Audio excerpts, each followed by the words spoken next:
Honorable Chopper, Morning, Chair. Honorable Bangazita, Good morning, Chairperson. Honorable Vessels, Good morning, Chair. Honorable Mattheys, Good morning, Chair. Mkhwanazi, good morning. Homo. Honorable Nomvalo, Sanibona Sihlalo. Honorable Shongwe, Sanibonani eMzantsi Afrika. good morning. Honorable Pambo, good morning. Advocate Mkhize, Good morning, Chair. Good morning, honorable members. good morning, Mr. Paulo Sullivan.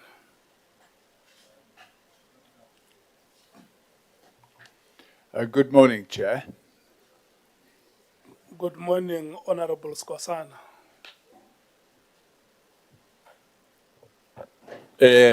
Ngiyalochisa mgcini isihlalo nesitshaba sikaZimo namalunga wesibethamthetho esiphakemleko. Mr. Techana, good morning. Good morning, Mr. Ramano. Good morning to members of staff in the political caucuses. Honorable members, thank you so much for making yourselves available. We are at S12A venue at the NCOP building. The venue is very small, honorable members, but Mr. Ramano says I must tell you that when we take a break at 1, we must proceed to Good Hope Chambers where we will conclude today's business. Mr. Paulo Sullivan, welcome. And let me thank you for agreeing to come back. And let me also thank you for writing to us, apologizing for what happened last week, where you ended up leaving the proceedings in the manner that it happened. But what is very important that you are here today and we are going to continue with our business. And I will give you some 5 minutes, 2 to 5 minutes. If there is anything you want to say, you say before we go ahead with the proceedings.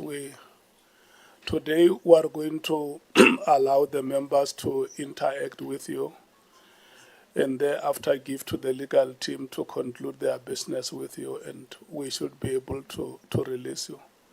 Can I check if there is any 1 or 2 things that you want to say?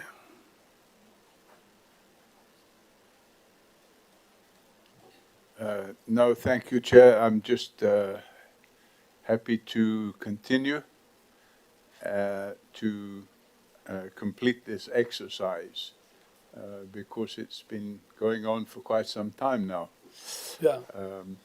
And I'm keen to get it finalized, yeah. Okay. Honorable members, can I check between the parties if there is any one of you who has anything to say before we rotate for questions? ANC. Thanks, Chair. Just one thing, Chair, because there is a document that was circulated to members yesterday deemed to be an apology from the witness. If you can lead us there so that the deemed apology should be read for the record before we maybe enter in questioning. Thank you very much. Okay. The MKP.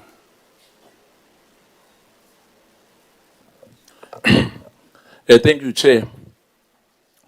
I just wanted to say to you, Chair, and good morning to Mr. O'Sullivan, that the what happened outside, not in fact, in the precinct of Parliament last week when he left, he made some allegations against me that I must go and pay my debt at the bank.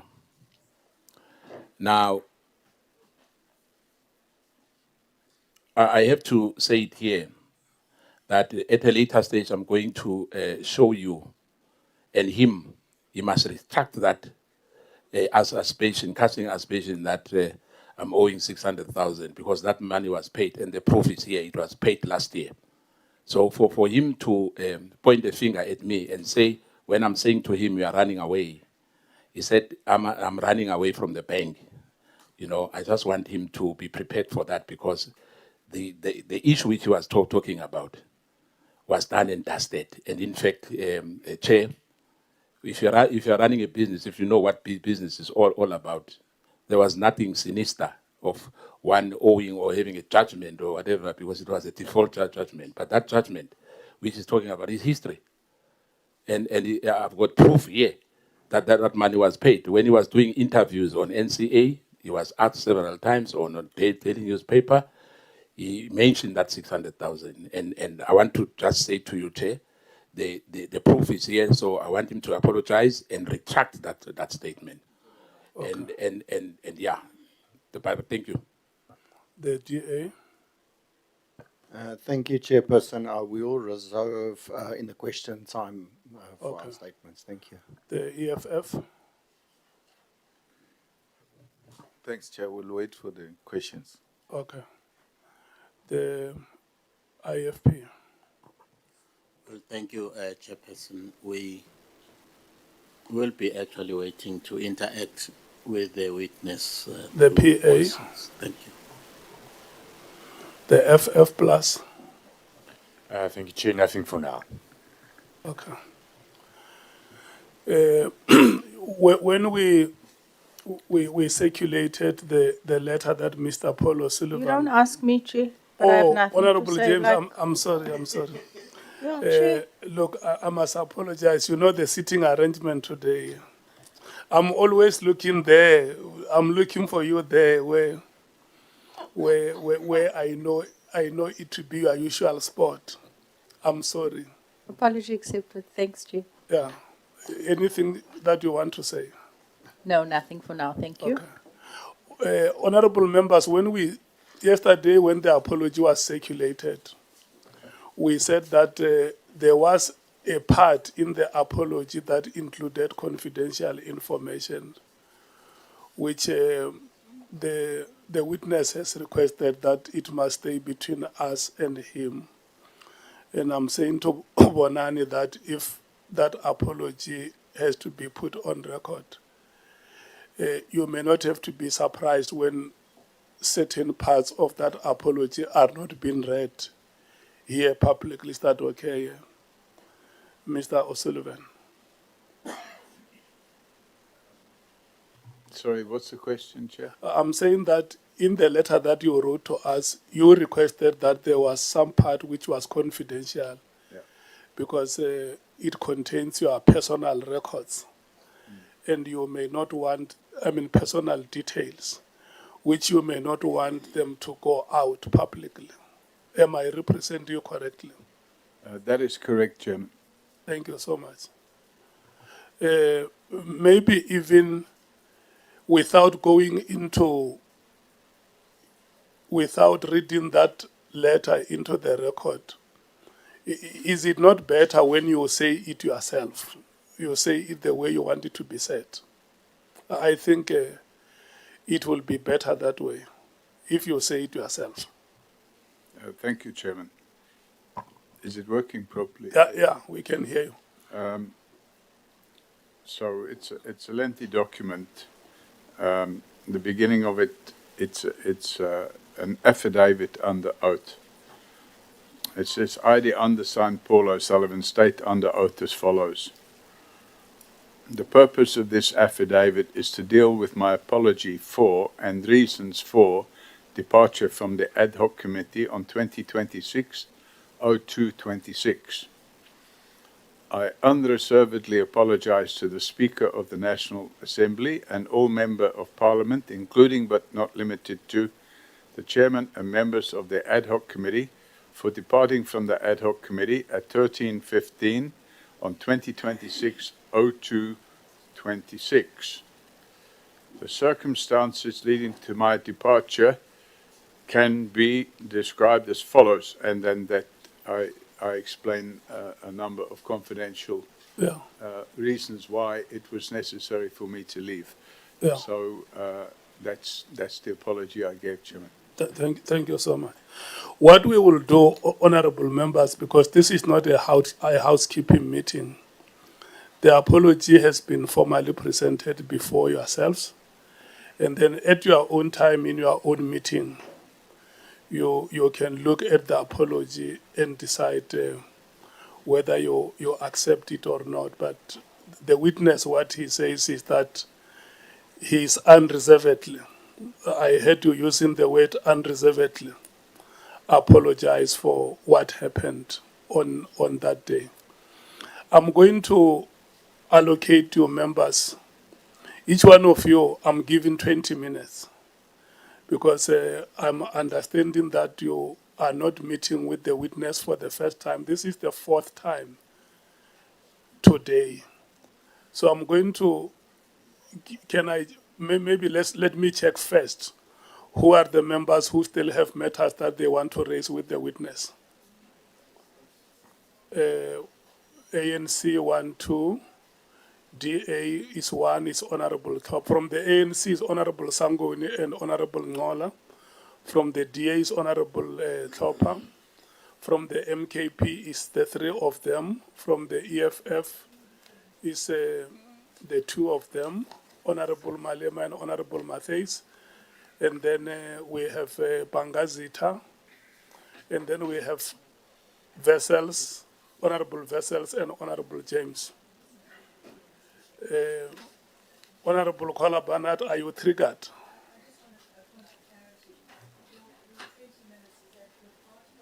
No, it's not per party, it's per person. Are you satisfied that Honorable Topa will represent you? Can I check again before I close the list? It's only yourself, Honorable Kola Barnett and Honorable Sokanyile, who have not raised hands. Am I correct? Thank you so much. Going, gone. The list is closed. I must check the time. Can I remind all of you that the witness is still under oath? We don't need to administer oath again.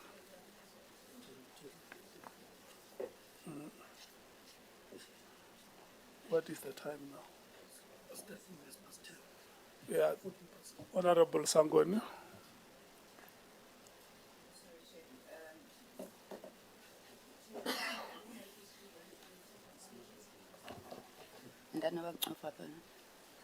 Apologies. Yes, let's quickly check if we have apologies for today. Yes, Honorable Sangoni. Thank you, Chair. We have an apology from Honorable Ntuli. He is engaged in other parliamentary matters today. And then Honorable Sokanyile is going to depart and join us again after lunch. Thank you, Chair. Thank you. Honorable Topa. Honourable Chair, Honourable Ian Cameron will be a few minutes late. He was in Roland Street the last we spoke. And Glenys Breitenbach has a standing apology for the week. What is the apology on Honorable Breitenbach? Chair, it has been, I think, explained, and she said for the whole week she would not be here due to party business. Oh, okay. Any further apologies? Honorable Vessels. Thank you, Chairperson. I will just have to be excused around 3 o'clock just to introduce 2 reports in the plenary. Okay. Thank you so much. The rotation starts now. Who is starting from the African National Congress? Thank you very much, Chair. Mr. O'Sullivan. A lot of evidence has been presented before the committee. And amongst the issues that were raised with the committee, one is that you have, through a video that was played here, threatened Parliament and the members of the committee. The second issue that the committee had to deal with is a threatening message you sent to Mr. Nkabinde when he was testifying here. After you have staged a walkout, General Pahlane reiterated that you have constantly sent him threatening and insulting messages.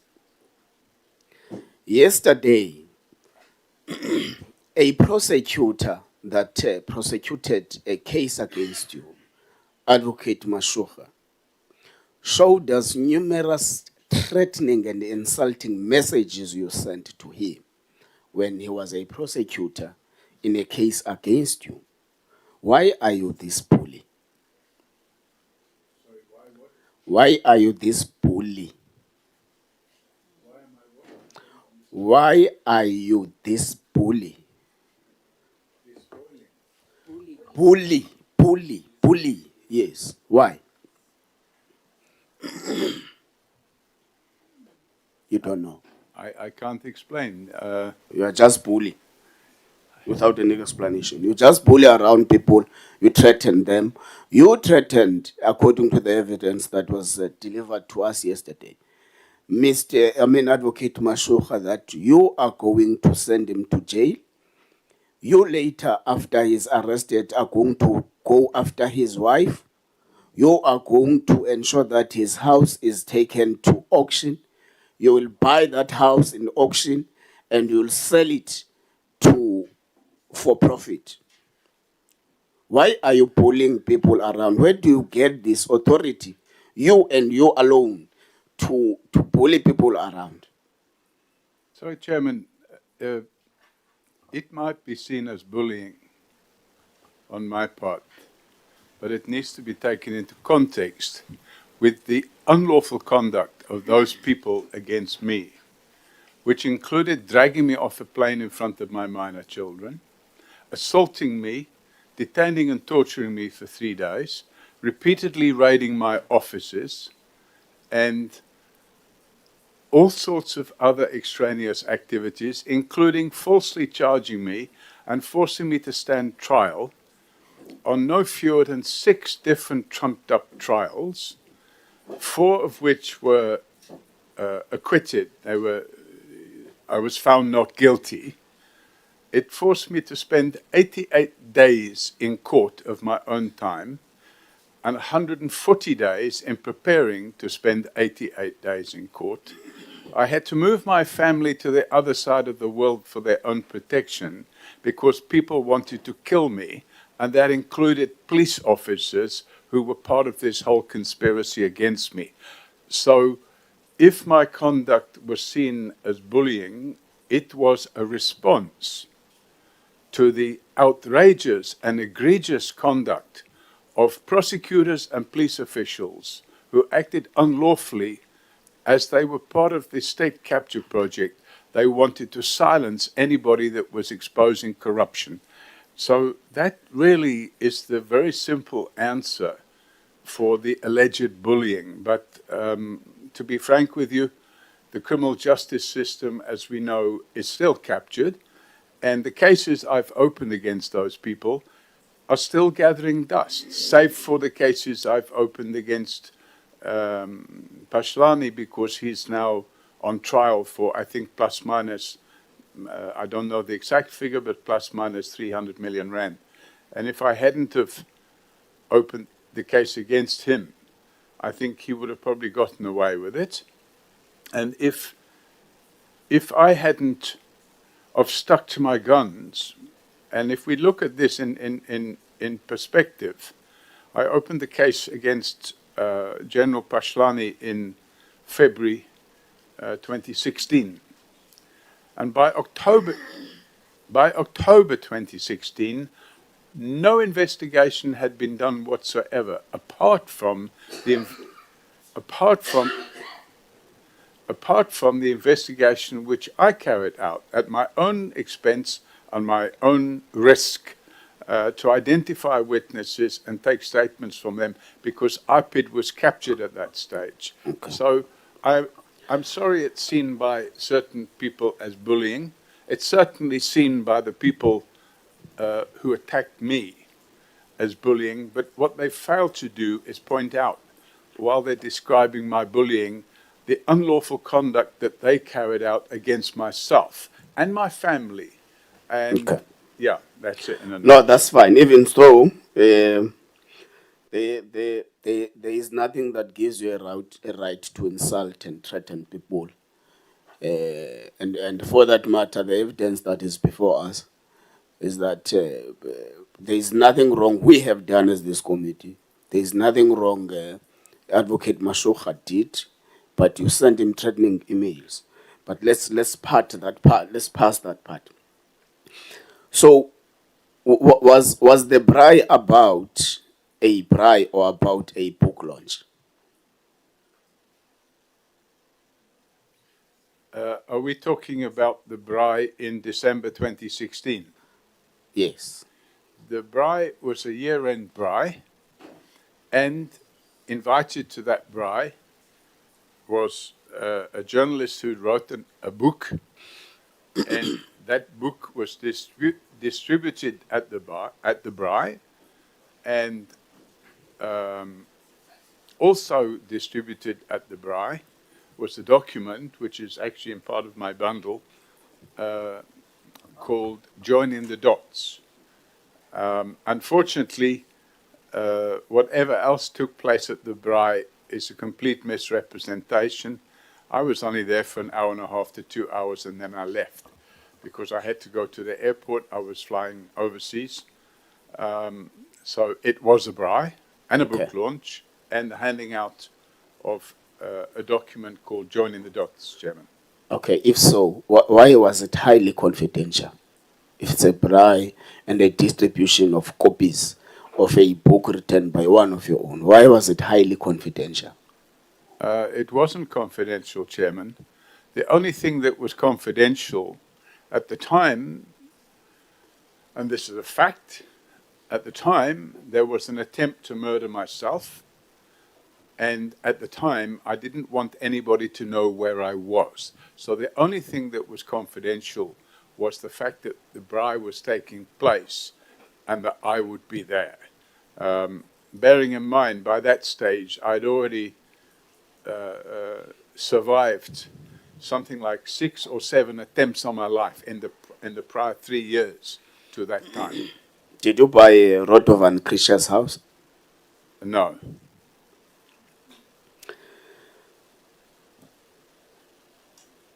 The prosecutor that prosecuted your impersonating an IPID official case solicited witness statements from the security guards that were there when you visited the estate, the estate manager, and the people who were dealing with the building plans and stuff. And they are corroborating with the allegations made by General Pahlane that you have asked them questions about, amongst other things, the nature of the guns his protectors carry, how many protectors, how many cars and stuff. And you have said to us, you only went there to point out what you deemed as a crime scene. So how did this kind of question be part of what you call just a pointing out of a crime scene? Chairman, there was a criminal investigation by IPID which was 10 months late getting off the ground because of the capture of IPID by the then Minister of Police and others. And the investigation, when it got off the ground, resulted in me being requested, and I complied with the request, to assist bring the investigating team up to speed. And I've set this out in some detail The allegations, and I didn't see what took place, I believe, in this committee yesterday, but the allegations, the false allegations made by Michael Mashuka, contained within his affidavit, is a repeat of the same allegations he placed before the Zondo Commission in 2020. And I provided a very detailed response to those allegations, including the tape recordings of the meetings that we had, which proved that the counter-investigation being carried out by the Northwest team or Mabula team, whatever you would like to call it, the counter-investigation being carried out by them resulted in them obtaining contradictory sworn statements from witnesses who had already provided sworn statements to IPID officials. And the sworn statements provided to IPID officials were now being countered under the false allegation. And I believe the evidence has been led by Robert McBride. The false allegation was that there was a so-called threat against General Pashlani. But the reality of the situation is there was no request to carry out a threat analysis. That was a cover story. And the cover story resulted in a docket being opened, I think, on the first week or the second week of January, multiplicity of statements being taken from state witnesses who had already given statements to IPID, and 3 weeks later, fraudulently obtaining arrest warrants and then arresting people to stop the investigation into General Pashlani. The end result was that IPID took it upon themselves to launch an application in the High Court to have the counter-investigation declared unlawful, and the counter-investigation eventually, I think it was Justice Tugton, Neil Tugton, and Justice Neil Tugton gave an order stating that the conduct of the Northwest team was illegal. But notwithstanding all of that, my submission to the Zondo Commission sets out chapter and verse with evidence, and the evidence includes the transcripts of the meetings that took place. And those transcripts prove beyond reasonable doubt, and the voice recordings prove beyond reasonable doubt, that the counter-investigation statements were false, and they were only intended to bring false charges against myself, my then corporate counsel, Sarah Jane Trent, and I think 2 or 3, I can't remember their names, of the IPID officers that were carrying out the investigation based on the docket which I had opened. And at that point, it became clear that, in fact, the docket I had opened ended up getting parked, and I don't think, although he was arrested on it, I don't think he was I think we got the prosecuted point. on it. And then other dockets were opened by IPID, which I had absolutely nothing to do with. Okay, no, I think we got to the point. Did you or did you not threaten those people there to falsify statements, to give you personal banking details of people, to give you the building plan of General Pashlane's house, and if not, they are liable for an imprisonment of a time period not less than 2 years because they are defying you and you are from IPID? And the answer is no. It's Okay. an absolute lie. So if you were there to point out a crime scene as a complainant at IPID, what was Miss Trent doing there? What was what? Miss Trent doing there? Well, she was my corporate counsel. She's an attorney, and she assisted me with the investigation into Pashlani. She was also at the time a director of Forensics for Justice. Forensics for Justice were carrying out the investigation. Forensics for Justice was registered, and the purpose of Forensics for Justice is to expose state-sponsored corruption. And if you go on the website, you can see all the cases there where we have brought charges against people for corruption. And I think only 2 of those cases involved working with IPID, and that was the case against General Mkhwanazi, who eventually got fired. It was found that his appointment was unlawful because he was not a fit and proper person, and also the Pashlani matter. And the Pashlani matter that the docket I opened only related to where the funds came from for the construction of his house and his corrupt relationship with a police supplier. And when IPID investigate that, they found a lot more. And I wasn't involved in that investigation at all. Okay.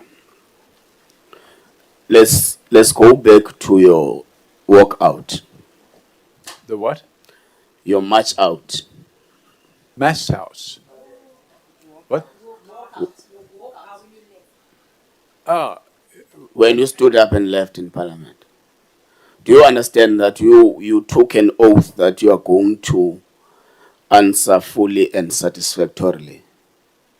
And you just stood up when the evidence leader was still busy questioning you. Do you not consider that as a breaking your own oath that you have taken in Parliament? And consequences for that should be followed in accordance to the powers, privileges, and immunities of Parliament and Provincial Legislators Act. No, I don't. You stood up without being released. Honorable Ngola, that question is not related to our terms of reference. It's a matter which the committee can deal with at its own time. Are you saying, Chair, we shouldn't ask questions in relation to the march out? Yeah, no, it's not related to our terms of reference. Let's probe the witness for the purpose we called him here. If members want to discuss that matter, we can discuss it later, but not during the proceedings. If you want the witness to respond to that, let's deal with the matters that we called him here for. And when we are done with these proceedings, if you want him to explain that incident, then we can give you time to deal with that. No, Chair, you'll recall that at the time of the incident, you would have rotated the matter and asked if we want Mr. O'Sullivan back. And we would have, as members, expressly said yes, and given the reasons why we want Mr. O'Sullivan back. And amongst those reasons was the conduct of him as a witness under oath in respect of the work we're doing here as Parliament.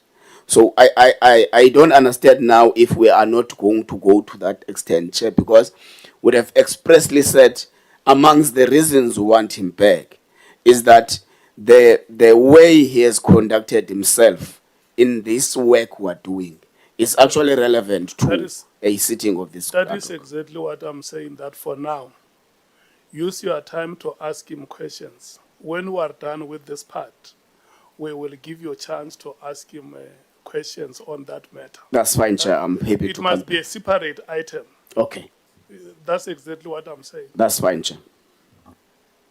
I'm done for the first part. Thank you. The 3 minutes that I've taken from you, don't want to use them? No, I'm done, Chair. Okay. Honorable Sangoni.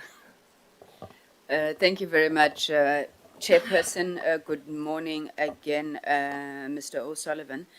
You know what? I think a lot of ground we've already canvassed, but there are obviously things that have since arisen since the last time you were here, and we thought that we would use this opportunity to then address those.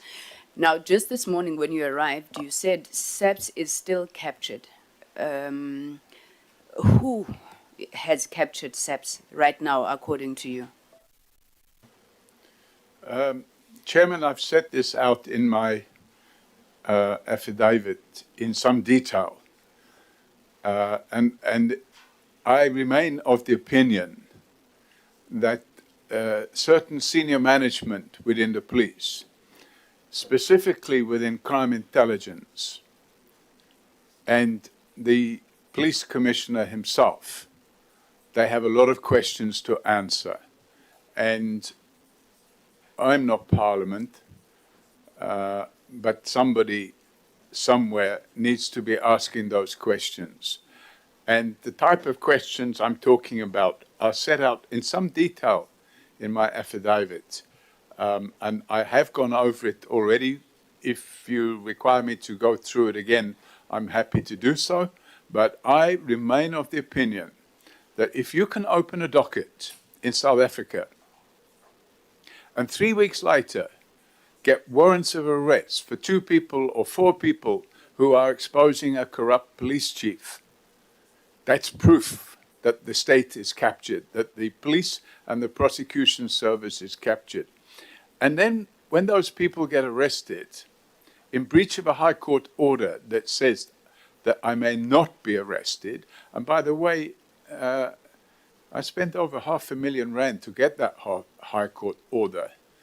And the only reason I applied for that High Court order was because the cops the dirty cops, kept raiding my offices and kept threatening to arrest me, and did arrest me and drag me off planes and do all these nasty things. I was left no alternative but to get the High Court order.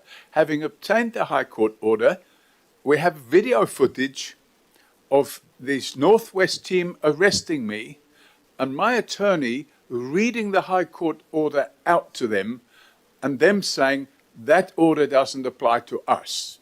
And then that same night, when my attorneys go and bring an urgent application for habeas corpus at midnight in the High Court, because it's an urgent matter, the same prosecutor that was here yesterday, Michael Mashuka, he went there and told the court that order doesn't apply to him either. And they Sorry, Mr. wanted to O'Sullivan, I'll come back. detain me. Sorry. And the reason they want to detain me was as punishment to stop me from exposing corruption. Okay, I've got the High Court order because I wanted to ask you about that. But you see why, and I don't want you to go back to your affidavit. I mean, we've gone through that at length. The problem we have, whether it's your problem or our problem as a committee, is that everybody makes sweeping statements about how corrupt criminal intelligence is. I would have thought that at least you would be in a position to at least give us some sort of evidence around this. Would you be able to do that? Do you have evidence that points to this corruption in criminal intelligence and the police commissioner? Yeah, I have the evidence, Chairman. It's contained within my affidavit. And I mean, must we go back to it and read it? Because it's there. I've set out copious detail of how the crime intelligence Secret Service account, which I call a slush fund, has been a piggy bank for senior police officials for the last 20 years. And it's still a piggy bank. And in 2012, I've used as an example, that piggy bank budget was 98 million rand per annum. This year, it's 600 million rand per annum, which is a growth of over 500%. And during the same period, inflation only grew at 113%.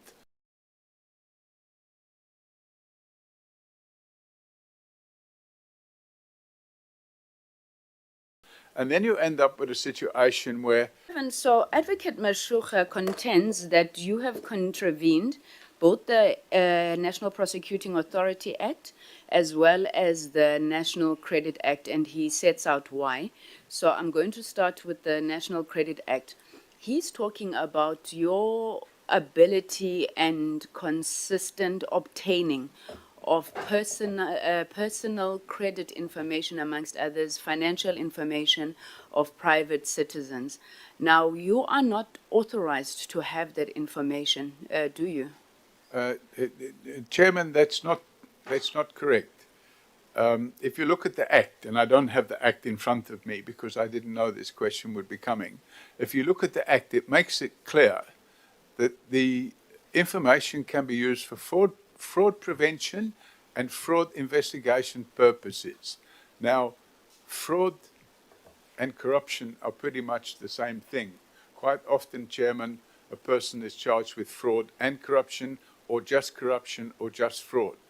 And those investigations, they are investigative tools. So there's every certified fraud examiner in the country who carries out fraud investigations, signs a code of conduct, has access to those tools. But it was... They're not allowed to... Sorry, Mr. O'Sullivan. When you were getting the personal information of Mr. Dupree, for example, General Pahlane's driver, were you investigating him for fraud? No, Chairman, when you're doing a fraud investigation, you have to be able to find witnesses. And in the case of General Pahlane, we received information, and it was the builder of the house. His name, Frikkie de Blanche. And Frikkie de Blanche gave information that he was paid with checkers or spar bags out of the boot of General Pahlane's car. And the first payment was 350,000 Rand in cash. The second payment was 350,000 Rand in cash. So we asked him who was the driver of the car. Actually, it was IPID that wanted to know his details. He couldn't provide that details. So all we had was a name. And I can't remember the first name. I think it was Alvain. Alvain Dupree. So we went through the population register and got a list of all the A. Duprees. And then you can work out by looking which one of them is working in the police. And then we were able to establish that. We then provide that information to IPID. And then IPID decided to interview, and they asked me to go with. And the reason they asked me to go with was because they felt, this is the late Sorry, I think Nhlanhla you've answered me. He felt that Mr. Dupree would answer questions better to a white man than he would to a black man. Mr. O'Sullivan, when you got then Honorable Skosane's information, were you investigating him for fraud? I didn't get his information. It's a High Court judgment and it's public information. So I got a phone call the week before I appeared last time, and the phone call gave me the details. I sent somebody to Middelburg High Court, and they confirmed to me that there was a High Court judgment against Mr. Skosana. But were you profiling then the members of this committee, Mr. O'Sullivan? Because I don't know why that would necessarily be of interest to you. Well, it's not of interest to me unless somebody phones me and provides me information. So we don't profile. I don't know anything about you or anybody else on the committee. The only person I got information about was Mr. Skosana, and it was a phone call. They provided the information. I then decided to check it out. But can you see where I'm going with this, Mr. O'Sullivan? It's, I mean, there's accusations that are made because of your forensic capabilities. You are able to go after private citizens, you get their personal information, and then that is used to intimidate them. What would be your comment to that? That's absolutely not true. Okay. Then I think I think Honorable Nhlanhla has asked you about USTA and FENTA and the issues of misrepresentation. The Mr. What, sorry? Misrepresentation, because it said that, you know, you misrepresented yourself as an IPID officer. I don't want to go back there. But I want to go to Advocate Mashuka, and this is a conversation we're having as members, that everybody sits there. You've got markedly different versions of what had happened, but in Advocate Mashuka's statement, he says there's an email that you wrote to Mzinyati, who I think was the DPP of Gauteng, if I'm not mistaken, where you said the latest criminal suspect I need to bring to your attention is Advocate Mashuka, and then you go on and on. Now, why do you refer to Mashuka as a criminal suspect, and what evidence do you have that Mashuka is a criminal? So the email, I don't have it in front of me, but the email would have set out the reasons why, and also would have set out the reasons why was my statement to the Zondo Commission, which is 55 pages long, and I set out chapter and verse in there. And if the chair requires, I will make that statement available to this committee through the evidence leader.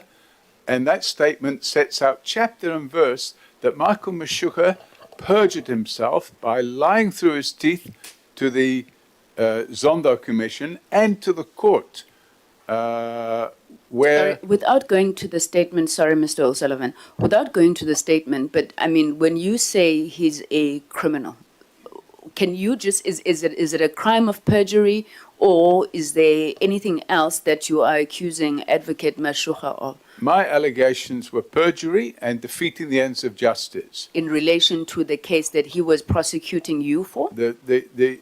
In relation to his conduct in assisting the Northwest team to shut down an investigation involving General Pashlani, where the allegations were quite clear that we had a corrupt acting chief of police.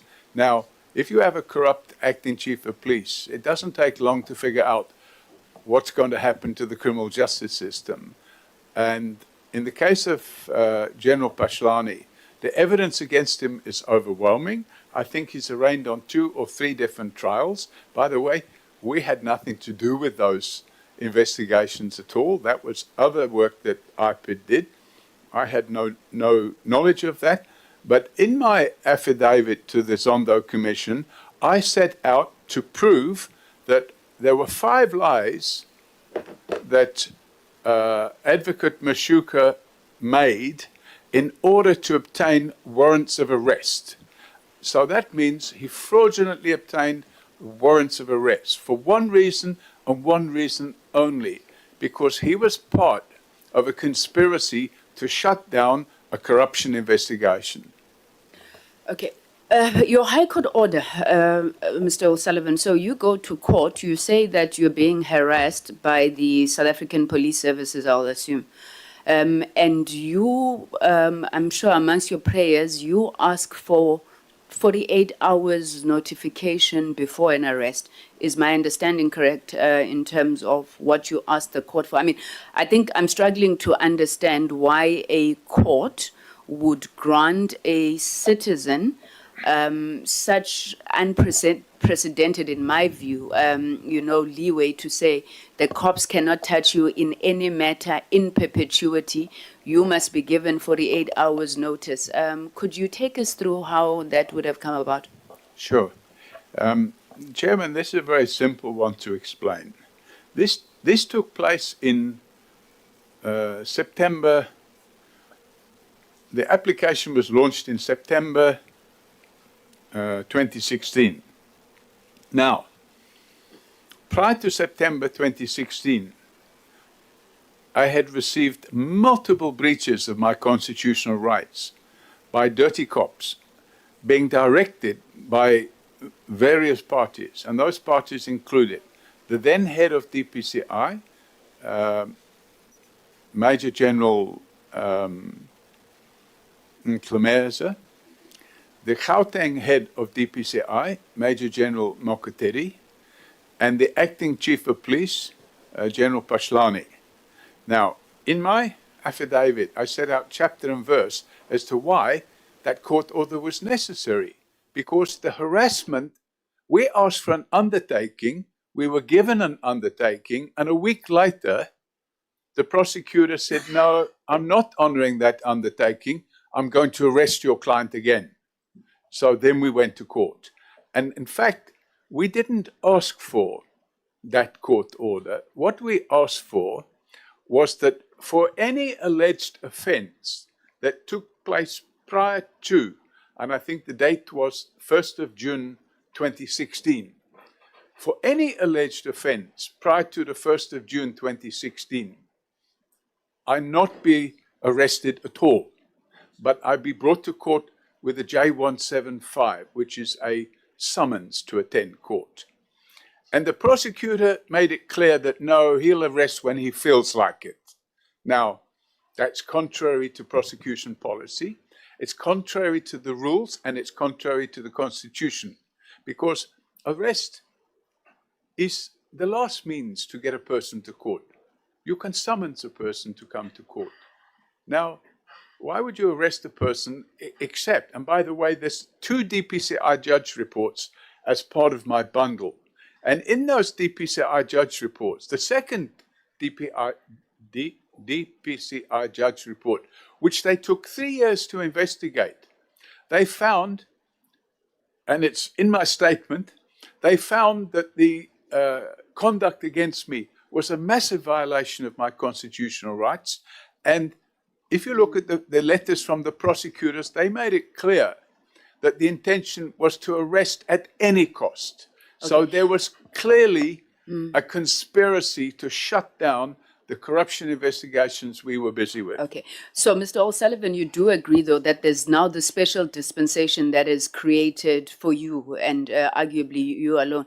What do you intend to do in these 48 hours that you must be given notice before you're arrested? Prepare bail application so that they can't do what they did last time, which is to drag me off to a police station, tell my lawyers I'm at another police station, and then hide me and put me in a place where they can torture me. And that's what they did for 3 days and nights. So given that Mr. Nhlanhla, Mr. Phahlane, and all of them are no longer in the system, would you be looking at getting that order revoked? Would you have any objections to having it revoked? Well, given the conduct of the police right now, I would absolutely object to it. By the way, the police launched an application to set it aside and they lost. Okay. So the reality, and let me explain to you why they lost, Chairman. They lost because they weren't able to prove that their conduct was lawful.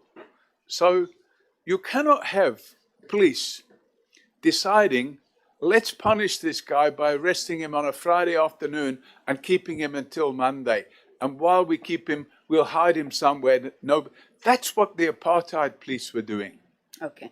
Mr. O'Sullivan, sorry, my last question. I do apologize. I've run out of time. Will you ever get to a point where you acknowledge, if not admit, you acknowledge that in your interaction with IPID in particular, and I think during the time of Mr. McBride, you would have overstepped what any ordinary citizen investigator is meant to be doing?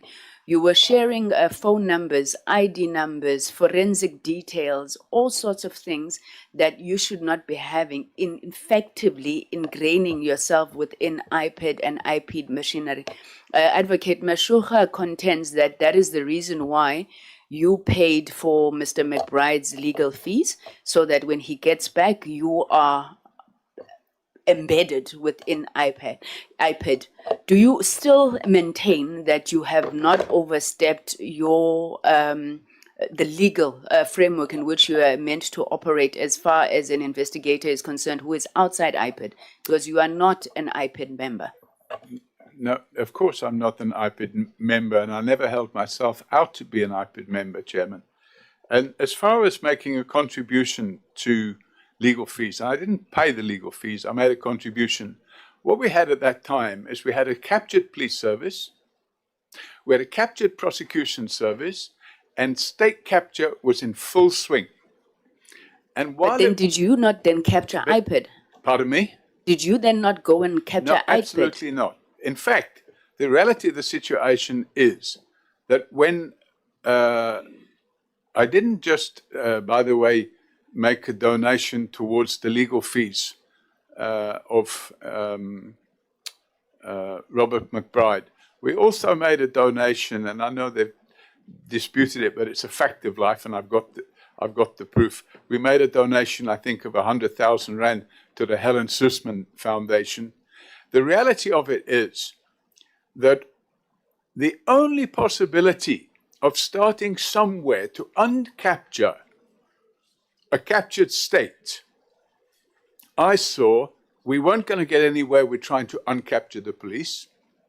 We weren't going to get anywhere with uncapturing the prosecution service. We had an unlawfully appointed head of prosecution service, Sean Abrahams. We had an unlawfully appointed head of the police. We had an unlawfully appointed head of the DPCI.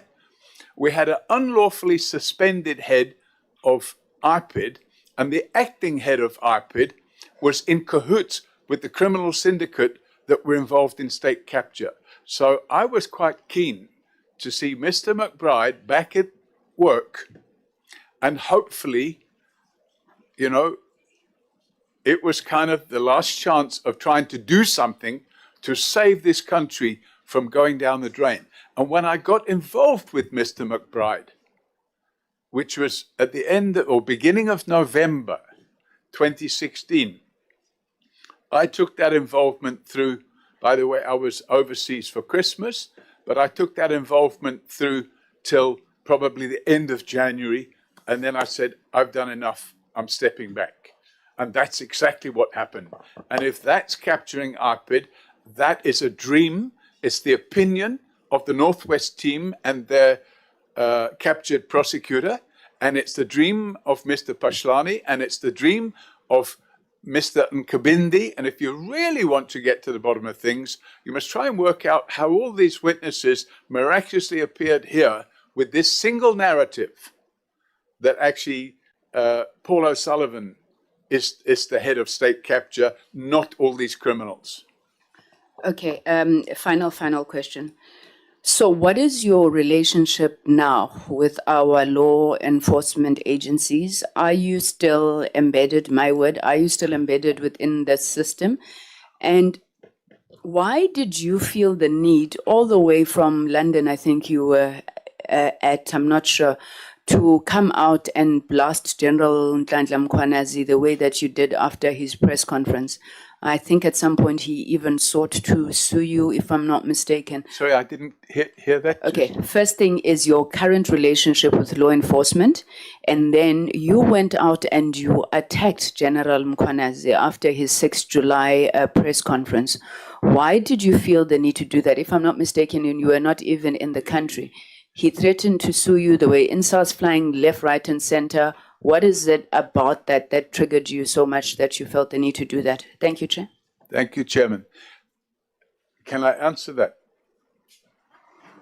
Write the question down. Okay. The time of the... So, No. my problem... Mr. Apollos. Pardon? The time of the member has expired. Write the question down.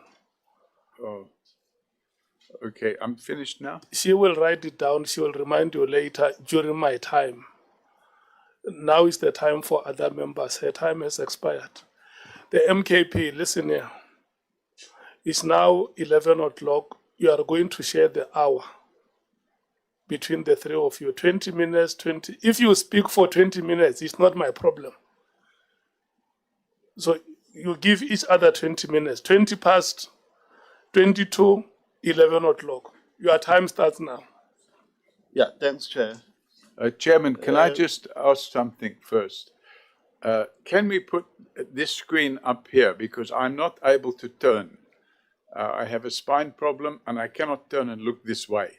But if we can put a screen up there, I can see the person that's talking, and I can be able to relate to it. But I cannot turn and look over here. Yeah, the two of them are coming to sit here immediately. Okay, thank you, Chairman. Yeah.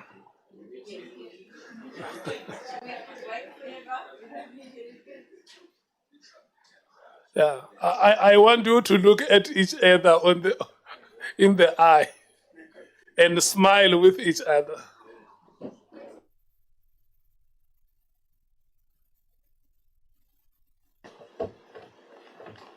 Thank you, Chair. Can I proceed? Good morning, Mr. O'Sullivan. Good morning. Yeah, let's start from the response that you have given to Honorable Sangoni about the 48-hour notice. If I heard you correctly, you are saying the reason why you must be given a 48-hour notice before you are arrested is because they want to afford you an opportunity to do bail application. Is that what you have said? Yeah, that's what I said, but it's not just that. It's also to have lawyers on standby, because what the police were doing on a regular basis were attempting to arrest me. They threatened to, while I'm in court, I brought an application, for example, Chairman, to get my passports handed back to me because they refused to give me my passports. They didn't want me to travel overseas. So I had to bring an application in court to get my passports back. And when they handed my passports back, they first of all tried not to hand me my passports back. Yeah, They said, no, but this is very important. Because it's very important you understand but you the have reason responded why. to what I was asking. Sorry? So I'm saying you've responded to what I was asking. Okay. And I think that is enough. So, that to me means there are laws for Mr. Paul O'Sullivan and laws for other citizens in this country. Because in terms of the process, when a suspect is arrested, he must appear in court within 48 hours to be charged formally, and thereafter is given 7 days while in custody to make bail application. So that means there are different rules or there are different laws for Mr. Paul O'Sullivan in South Africa. Well, I think the laws are the same for everybody in the country. No, but there is no. Sorry, am I allowed to answer the question, but if Chairman, you can or am I quote, going to be interrupted if you while can quote answering the law question? that says before you are arrested, you must be given a 48-hour notice. Chairman, there was a High Court application brought in September 2016 as a result of multiple abuses of my constitutional rights. That High Court application was initially opposed by the state, and in November 2016, the state agreed to the order and the High Court order was made. And if they hadn't have breached my constitutional rights, I wouldn't have had the need to bring the High Court application in the first place. Yeah, that is why I'm saying, because you can't even quote a section. You can't say this judgment was relying on this section, because there is no such. There is no law in South Africa that says before a suspect is arrested, he must be given a 48-hour notice. So that is why I'm saying the High Court makes an order. The High Court makes an order. That is why I'm saying it means there are laws for Mr. Paul O'Sullivan and laws for the entire citizens of South Africa. Chairman, that's a statement from the member, but the reality of the situation is the High Court made that order and the state consented to that order. A year later, the police tried to have that order overturned and they failed. When you were here, we played a video of your interview in which you made certain remarks about members of parliament. And you made an undertaking that you will go to a media to retract those remarks. And you were given a platform in the media to explain what you did here on your previous appearance. Why did you not use that platform to retract what you said about members of parliament? Chairman, on the way out, the media asked me, and I confirmed it to them then, What did you confirm to them? The apology and the retraction. And I don't go on social media and I don't watch TV, so I don't know whether or not they did it. But it was an ENCA reporter put the mic to me. I confirmed the retraction and I confirmed the apology. I complied with the undertaking I gave, Chairman. You know, Mr. Paul O'Sullivan, I know the chair said he will give us another platform. So I'm not going to go into the merits of what transpired at this stage. But I'm very worried about your character. You threaten people with ease. And I get worried when a white person threatens people, black people like this, because you are putting an emphasis to a narrative that there is an apartheid residue in this country. And you are a manifestation of that residue. And as members of parliament, some of us feel badly that this residue even finds expression in a democratic institution such as parliament, who are representative of the people here. So if we can't protect ourselves against white arrogance, it means our people on the ground are vulnerable. And it means they express the worst, because if it reaches here in parliament, it means what is happening on the ground is worse. When Advocate Mashuka was here yesterday, he read an email that you sent to General Pahlane. I'm going to read this email. This email was sent on the 26th of November, 2016. And the author of the email is Mr. Paul O'Sullivan. This is how it reads. This one is just between me, you, and Mr. Pahlane. You know you are a corrupt cop. I know you are a corrupt cop.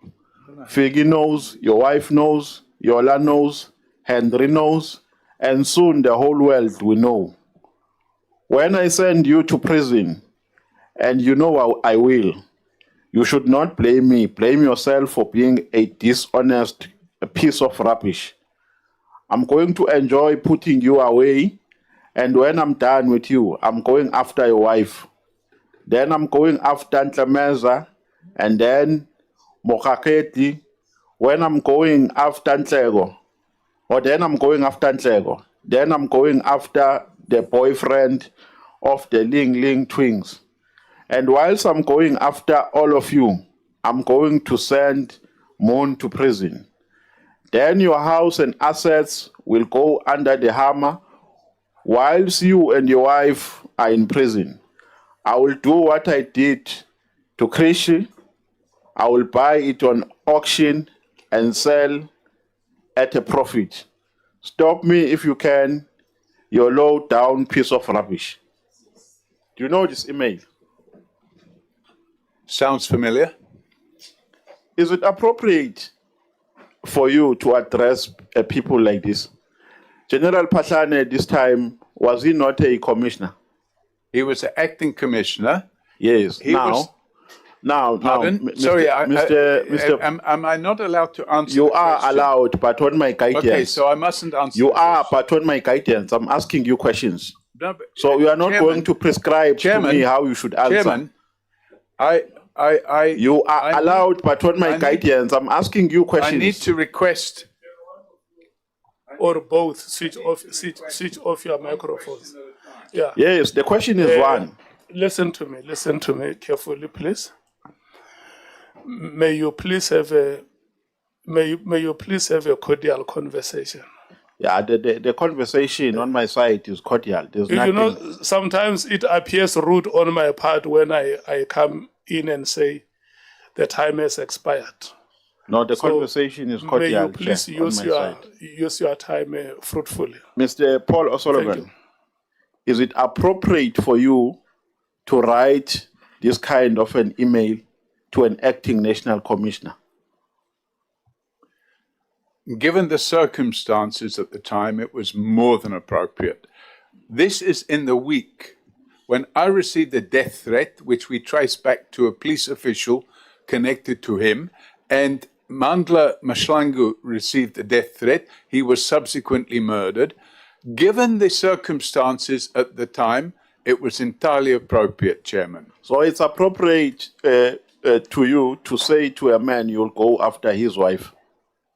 Given the fact that his wife was involved in the corruption with him and had been unlawfully appointed and elevated in rank in the police, and that she was involved, and in fact, Chairman, 3 months or 4 months after that email, he was arrested, she was arrested, and they both sat in the dock together. It's appropriate for you to say to him, you will buy his house and sell it at a profit. Why not? So it's appropriate. Why not? It's appropriate for you to threaten a witness while he's testifying here in Parliament. I didn't threaten any witness. I told the witness he was lying through his teeth and he belonged in prison. Didn't you send a message to Mr. Ngabinde? I've just said, Chairman. Is that not a threat? Sorry, I can't answer if you're going to keep interrupting. No, I'm asking you questions. You will answer because I'm asking. You will answer. You will answer. You will answer. I'm asking you questions and you will respond. I'm trying to answer and you interrupting me. I'm not interrupting you. I'm asking you questions. So what is the question? Asking is not an interruption. I'm saying to you, is it appropriate for you to send a witness a threatening message while he's testifying here in Parliament? I didn't send any witness a threatening message. I told him it was an offence to lie, it was an offence to commit perjury, and he belonged in prison. And that is a fact. And when you say you will send a person... I have not finished answering the question, Chairman. I told him also that I would be opening a docket against him. I have opened that docket against him, and I think the rest of it, we shouldn't be debating in Parliament. We should leave it up to the criminal justice system. Is it appropriate for you to send messages to a prosecutor who is prosecuting you? He wasn't prosecuting me. Well, was he not prosecuting your case? The case had been struck off the roll. No. I'm saying during the course of prosecution. No, I didn't send any messages during the course of prosecution. Even after, because when the matter is... Chairman, I can't work. No. But I'm answering a question, and it's becoming But I'm contextualizing my question to you. I'm going to refrain from discussion. I'm saying to you, Mr. Paul O'Sullivan, when a matter is struck off the roll, it can be reinstated. It doesn't mean that that matter cannot be reinstated. Is it appropriate for you to send messages to a prosecutor who is dealing with your case? Mr. Paul O'Sullivan.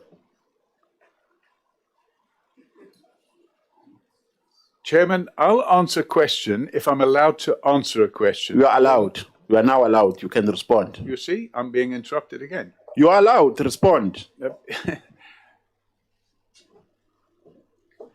Given the circumstances of what was going on at the time, given the criminal conduct of the Northwest team or the Mabula team, whatever you want to call it, and given the circumstances of that prosecutor, what I did, I believe was appropriate. And if it's not appropriate, that was, by the way, 9 years ago. If it's not appropriate, why are we discussing it today? No, it's because the case is going to be reinstated for as long as we are members of Parliament. It will never die a natural death. It was struck off the roll. You were not acquitted. So it will be re-enrolled. Now, if that prosecutor was still working for the NPA, he was going to handle the matter as he was doing before. Is that a question? No. Can I answer? Yeah, you can answer. Are you making a statement or yes, I'm asking making a statement, but you can respond if you like. Okay, yes, I will respond. What you've indicated, in my opinion, amounts to prima facie evidence of the fact that certain members of this committee have taken a decision that a case that has no merits whatsoever will be reinstated. That means that those members of the committee that have demanded the reinstatement of that case have failed to read the memorandum by the new National Director of Prosecutions, where he makes it clear that there will be a re-examination of the case. He doesn't say he's going to reinstate the case. And I can assure this committee there's not a cat in hell's chance of that case being reinstated, because the case is fake and it's made up by dirty cops and a dishonest prosecutor, and it's going nowhere. No, it's the court that will make that determination. We are not a court of law. Well, I'm glad the court will make that decision, because just a few moments ago, you said you were making that decision. Yeah, no, we'll make sure, we'll use our oversight powers to make sure that that matter is reinstated. So that would amount to political interference in the criminal justice system. No, it means you don't understand the principle of separation of powers and the constitutional mandate of Parliament. But we are not there. You are saying you received a call from somebody who told you that there is a judgment against Mr. Skosana. You know, we're tired of being told that I can't disclose my sources and so on, because it has been a song of the year now. That's what you told us when you appeared. You did not want to disclose many people. You were saying it's confidential and so on. So who called you? Who told you that there's a judgment against Mr. Skosana? The call came through, Chairman, on a, I don't know how you say it, where you can't see the number. It was a black male. I don't know who the person was. I asked him for his details. He wouldn't give it to me. He told me, do yourself a favor. He gave me the case number, Middelburg High Court. I wrote it down. I got somebody to go to Middelburg High Court and have a look, and they confirmed there was a judgment there against a company. I have the details somewhere of the company, and the company was a close corporation, and the member was allegedly personally liable for the judgment. And so you were told by a stranger? It was in the court papers. No, I'm saying the person who called you. He only gave me the case number. Shall I give you the case number? No, we know the case number. Okay. The person who told you, we want his particulars. Well, I don't know how I can get those, but he wouldn't give me his details. We get anonymous calls all the time. So he gave you a call? Pardon? He gave you a call? Correct. Yeah. And then he told you that there's a judgment against Mr. Skosana? Correct. Do you have his number, that person? I just explained, Chairman. The call came through on a, where you can't see the number. So if you do #31# before you make a call, it conceals your number, you can't see it. Mr. Paul O'Sullivan, generally, do you respect black people? Absolutely. But why are you threatening them like this? Who am I threatening? Those that I've mentioned to you. Oh, phone Radovan Kretcher, he's a white person. Ask him if I threatened him. Phone George Michaelides, attorney, who stole 35 million rand from his trust account. Ask him if I threatened him. I threatened them with criminal justice. That's it. No, I'm saying, why are you doing that? Because you did not only threaten them. It's a few. There are a few of many that you have threatened. No, I opened cases against them as well, criminal cases. No, but you also threatened members of Parliament. Which members of Parliament? You threatened us. How did I threaten you? You sent an email to the evidence leader. And what did the threat say? What did I say? I'm going to come and hit you. You were telling us that we belong to a party of criminals, and you are going to. That's not a threat. You will send us. You will send us to jail. I never said I'll send anybody to jail. No, that's what you said. No, I didn't. That's what you said. I did not. You said you'll send us to jail. I'm sorry, Chairman. He's wrong. I never said I'd send him to jail. I said nothing of the kind. Oh, thank you, Chair. I don't want to eat on my colleagues' time. Party. Next speaker from the MKP. You are 20 minutes start now. I'll take less than that, Chair. Bob Sullivan, Sabona. Sabona. Kujan. Kunjani. Gapil. Sorry, I'm a little bit hard of hearing. If I can ask you to speak up a bit. Ungiyaphila unjani? Yeah.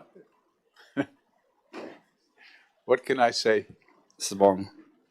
Quick one.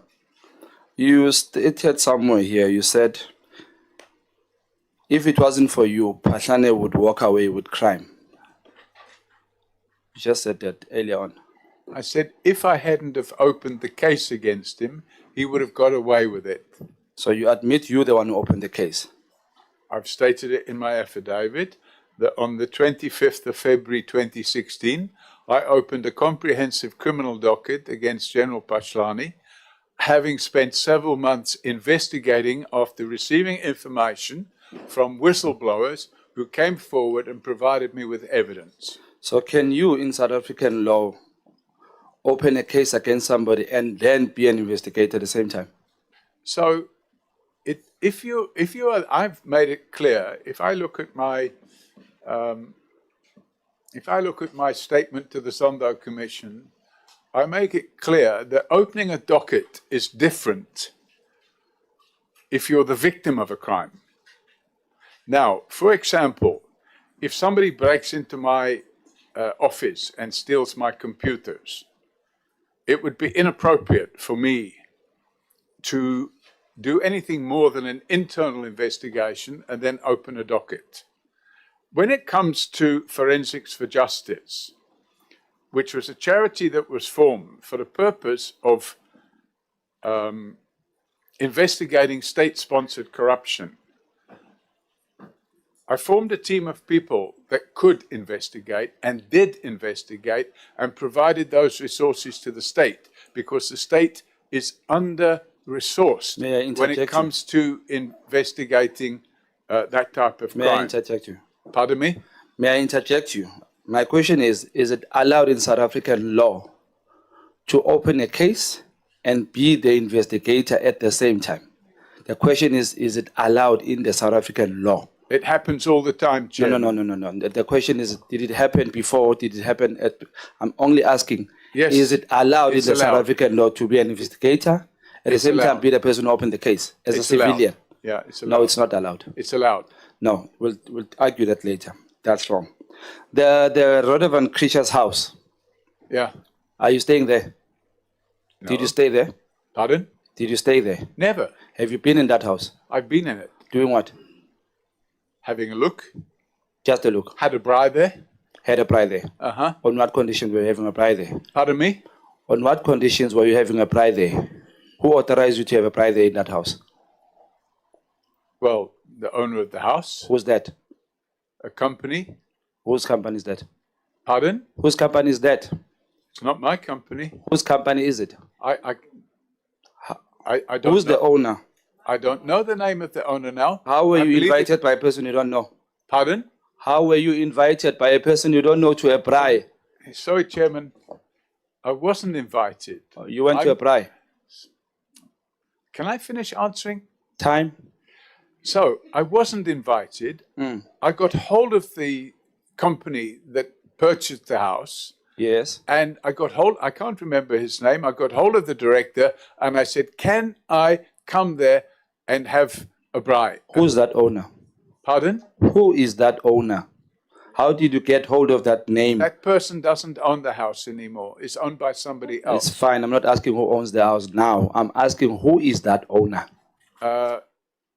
His name, Anthony Fitzhenry. Okay. Now, at that time you went to that braai, your life was in danger, right? Is that the reason the braai was private? What one doesn't like to do is go out in public places when you know that there's somebody trying to kill you. Yes. And at that time, you went to that house invited by a person you don't know. You went to the braai of a house of a person you don't know, but your life was in danger. No, Does it make sense? It's not true, Chairman. I'll explain to the member again.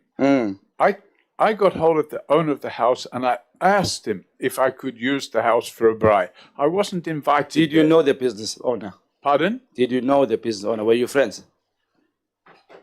I'm sorry, I can't Were hear. you friends with the business owner of the house? Yeah. Now you are friends. Yeah. You started by saying you didn't know the house owner, you didn't know the business owner. Now you're changing, you are friends. We're friends now, yeah. Baba Gahlamang. Pardon? No, you're lying. Pardon? You're lying. I lie what? Your statement, you've got three statements at once. You said you didn't know the business owner. You got a call from a person you don't know. I got hold of Suddenly you had a bride there of a house of Yes, a person and you didn't know. we became Did friends. you buy that house of Fred van Creature? No, Is that your house? no, Did you buy it indirectly through a company? no. If your life is in danger, how would you go to a house of a person you don't know? I say, yeah, leave it. It's fine. I say, yeah, I'm not sure. For never in my now. Tell me this. A makeup artist is shot dead allegedly by her boyfriend. Pardon? A makeup artist, facial makeup artist. Who? I'll tell you the name later. Let's listen to the story. She is shot dead allegedly by her boyfriend, and the policeman covers up that story, allegedly, right? Keep that in mind, 1. 2, drugs worth 300 million get stolen and lost. A case alleges that a person who is a police officer is involved in that case, and the case gets withdrawn. That's number 2. Are you following? A father loses his son in hospital when a doctor was operating that son. It is alleged that that father goes and says to his friend he has shot that doctor because he lost his son through the hands of that doctor. That's number 3. Are you following?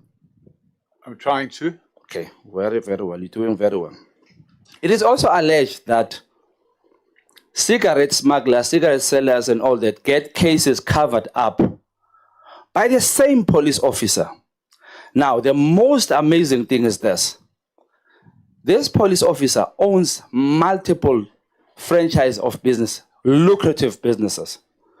But this person remains a senior officer with a very little salary compared to what he's making outside. Sorry, can I just ask you to slow down a bit, because if you're talking fast, I'm not keeping up. Just the last sentence. Now, this person is a businessman who owns franchises, lucrative franchises.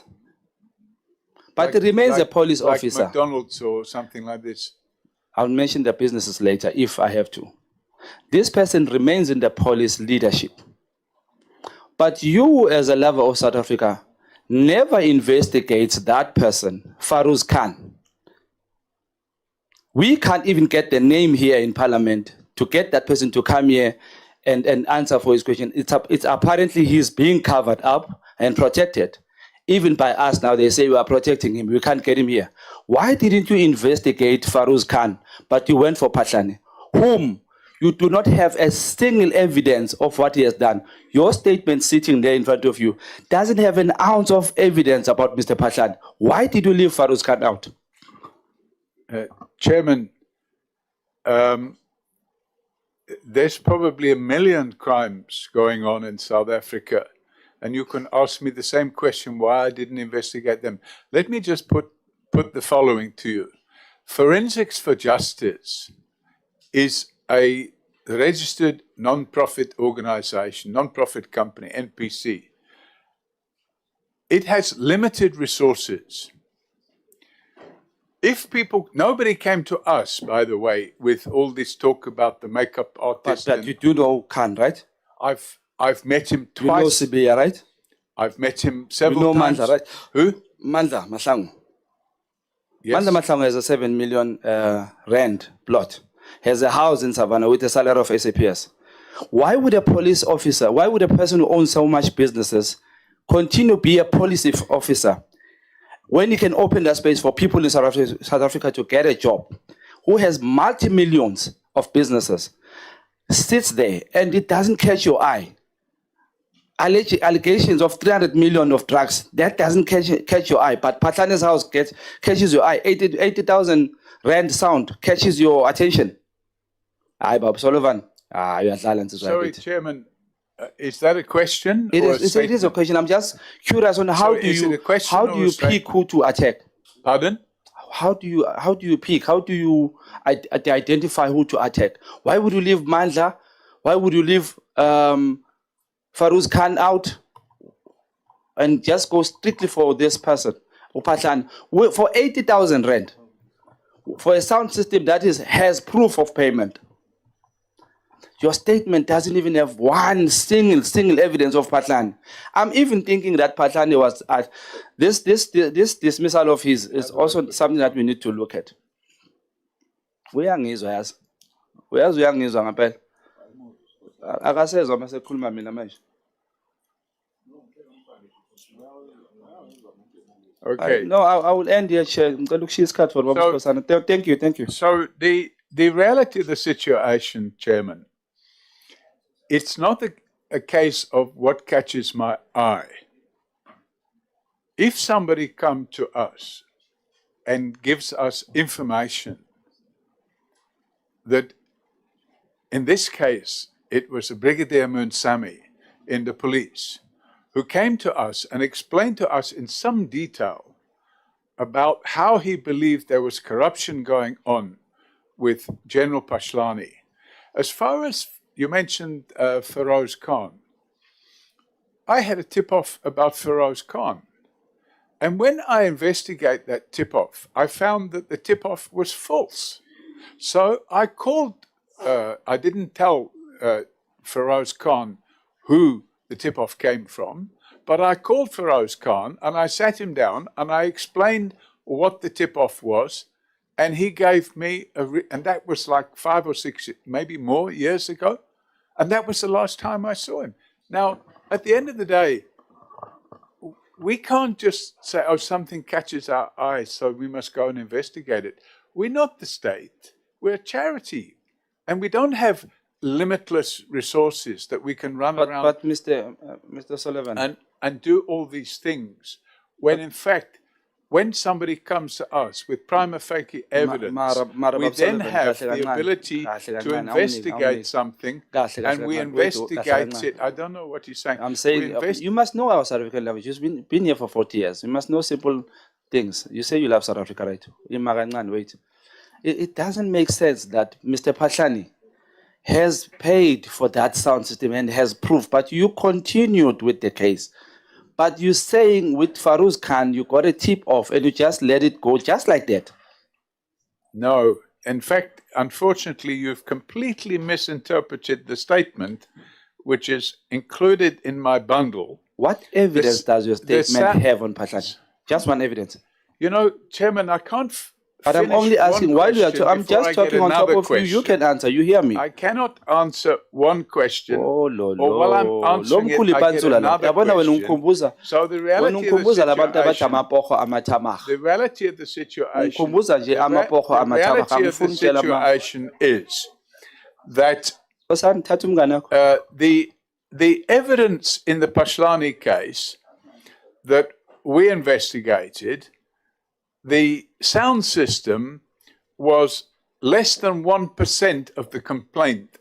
In fact, as far as the sound system was concerned, we weren't interested in the purchase of the sound system. We were interested in the fact that a contractor of the police installed the sound system. In other words, a police supplier went to his house and installed the equipment in his house, and he didn't pay for that installation. The other part of our complaint was that he built a house. Why did you go and look for proof of payment for the sound? 5 million rand. Babu Paul, why did you go and look for proof of payment if it wasn't important, Babu Paul? Just simple. I don't know what the question is. So I can just get a question. Chair, I'm grateful. Thank you. I'm sorry to say that. Thank you, Chair. Thank you, Chair. Firstly, Chair, I just want to start by saying I want to give evidence of the allegation made against me in the precinct of Parliament that I'm running away from the bank. I must go and pay my debt. Can you please, Ramano, give him the proof of payment which was paid last year? The issue which he's talking about, and I want him to apologize and retract for us to have a conversation, because he misled this country. Because that issue which he's talking about, that judgment we are talking about is here, and the company name is Landiwe Security and Projects. I even paid, no, because they're going to take screenshots. Hence, I want to give him. I don't want this thing to be going all over.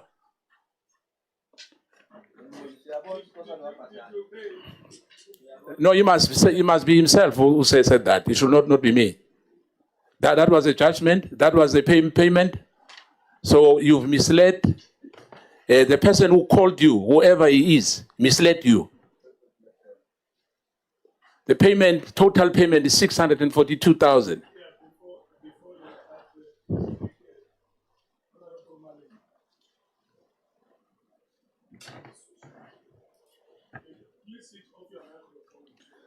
No, thanks, Chair.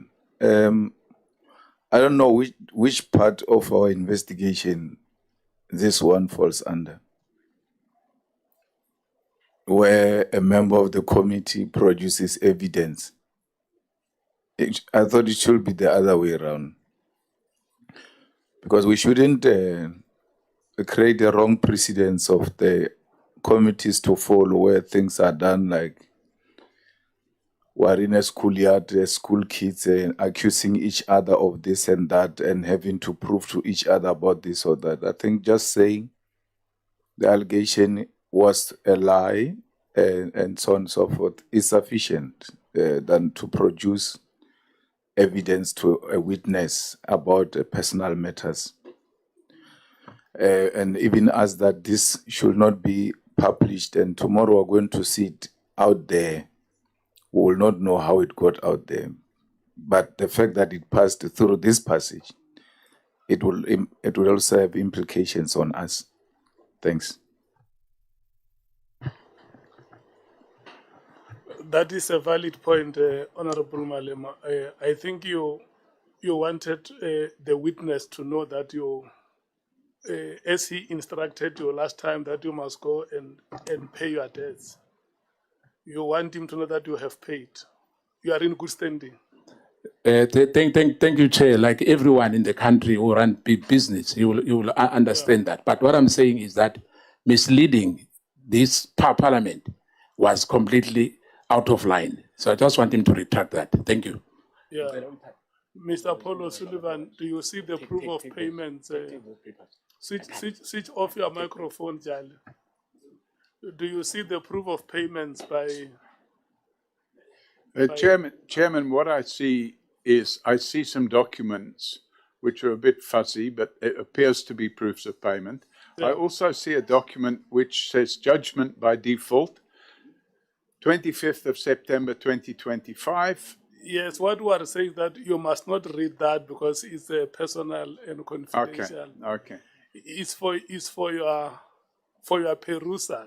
Okay. But what he says is that once you have seen that and satisfied yourself that he is indeed in good standing, because he has his own personal reputation to protect and the juristic person that he represents.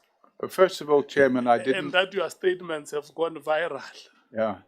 Well, if they went viral, Chairman, it's because the member in question recused himself from Parliament, followed me out. I don't want to make that a point of debate now. Okay. If you listen to what Honorable Malema said, let's not bring what does not belong here into our proceedings. I want him to ask you questions, and then at the end, when you have gone through that and satisfied yourself, in whatever platform, if you agree to go out with a ENCA and that order of journalists which followed you on Thursday last week, I can arrange for you outside. It's not going to happen, Chair. If the member... No. It's not a point we're going to debate now. Okay. Now I want him to, you and him to have a conversation on our terms of reference. Thank you. I'm not surprised. The arrogancy is on a high level, and I can tell you now, we are dealing with a wrong honorable member, maybe. Maybe in the last administration, people used to dance for your tune. I'm not going to do that. You've seen the proof of payment. If you doubt it, because in the precinct of Parliament, that's what you said here, and you say you are not going to retract what you said, even if you have the proof of payment. That tells me that even before you came in here, you instigated all of us because you are calling us crooks. And I can tell you, Mr. Sullivan, that we've been tolerating this white supremacy for many years in this country. And, you know, some of us, you said you've been threatened. I'm just making a remark, Chair. You've been threatened many times that they want to murder you. You know, they want to arrest you. Some of us were arrested multiple times. You know, we've been kept under state of emergency for many years. In fact, my friend, two of my friends passed on. Ephraim Mohale passed on. We didn't even know the remainings of George Shabangu, our friend who passed on. We are only arrested 10 times. We are making a fuse about it. Some families, we are still missing some of our friends in the struggle. But let me start by saying to you now, I'm going to question you. Because we've been threatening prosecutors, generals. Now, let's start here.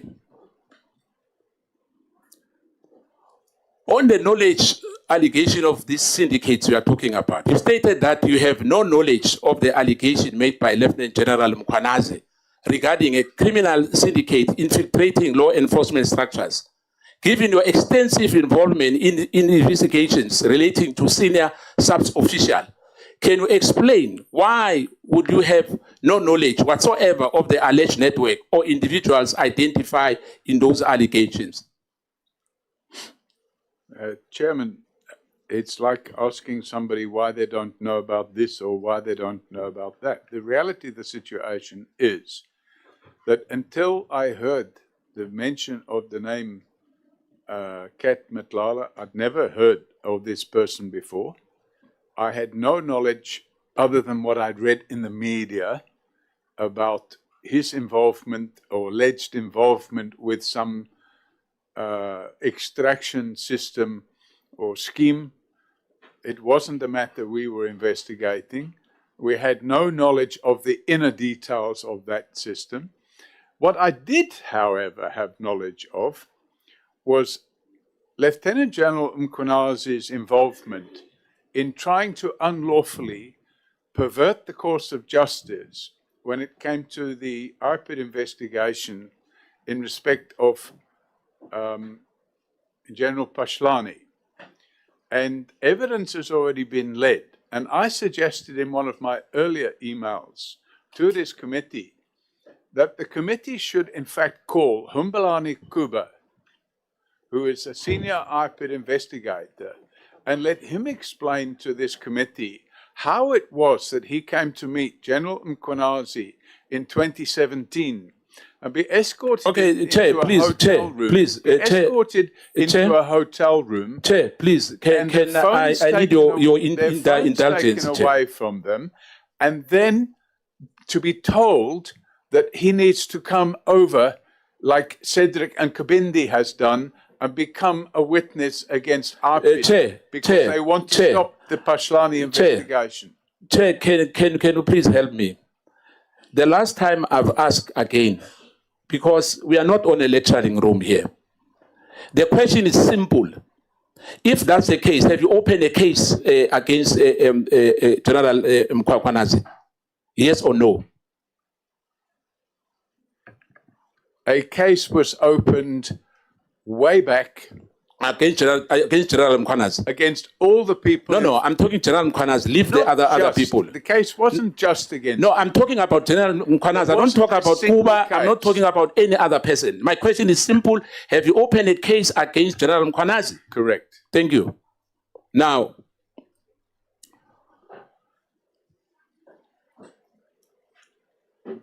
there's perception that, in fact, you have done that. You stated that it was made clear and unambiguous that you, Mr. Sullivan, you are not a member of the IPID. Can you explain how that distinction was communicated to a witness at Sable Hills and whether any written disclosure or identification was provided to avoid the perception that you were acting as an investigator with an official authority? Honorable Nomvalo asked you earlier about that You are a complainant and an investigator. How so? So what's the question? No, don't do No, I'm that having to a me. problem because I'm getting a multiplicity. No, What is it's the one. actual question? It's one question. question is- You just delaying my time. That you impersonated yourself as an IPID official. Okay, so this question, Chairman, has been answered. In my affidavit, Can you answer me now? I'm going to read from the affidavit. No, don't read. Answer me, because I have the affidavit. I've read that. I just want an You don't answer have from this you. affidavit. This is the affidavit I provided to the Zondo Commission No, on the 19th of October. I don't want a Zondo commission here. I'm asking you. And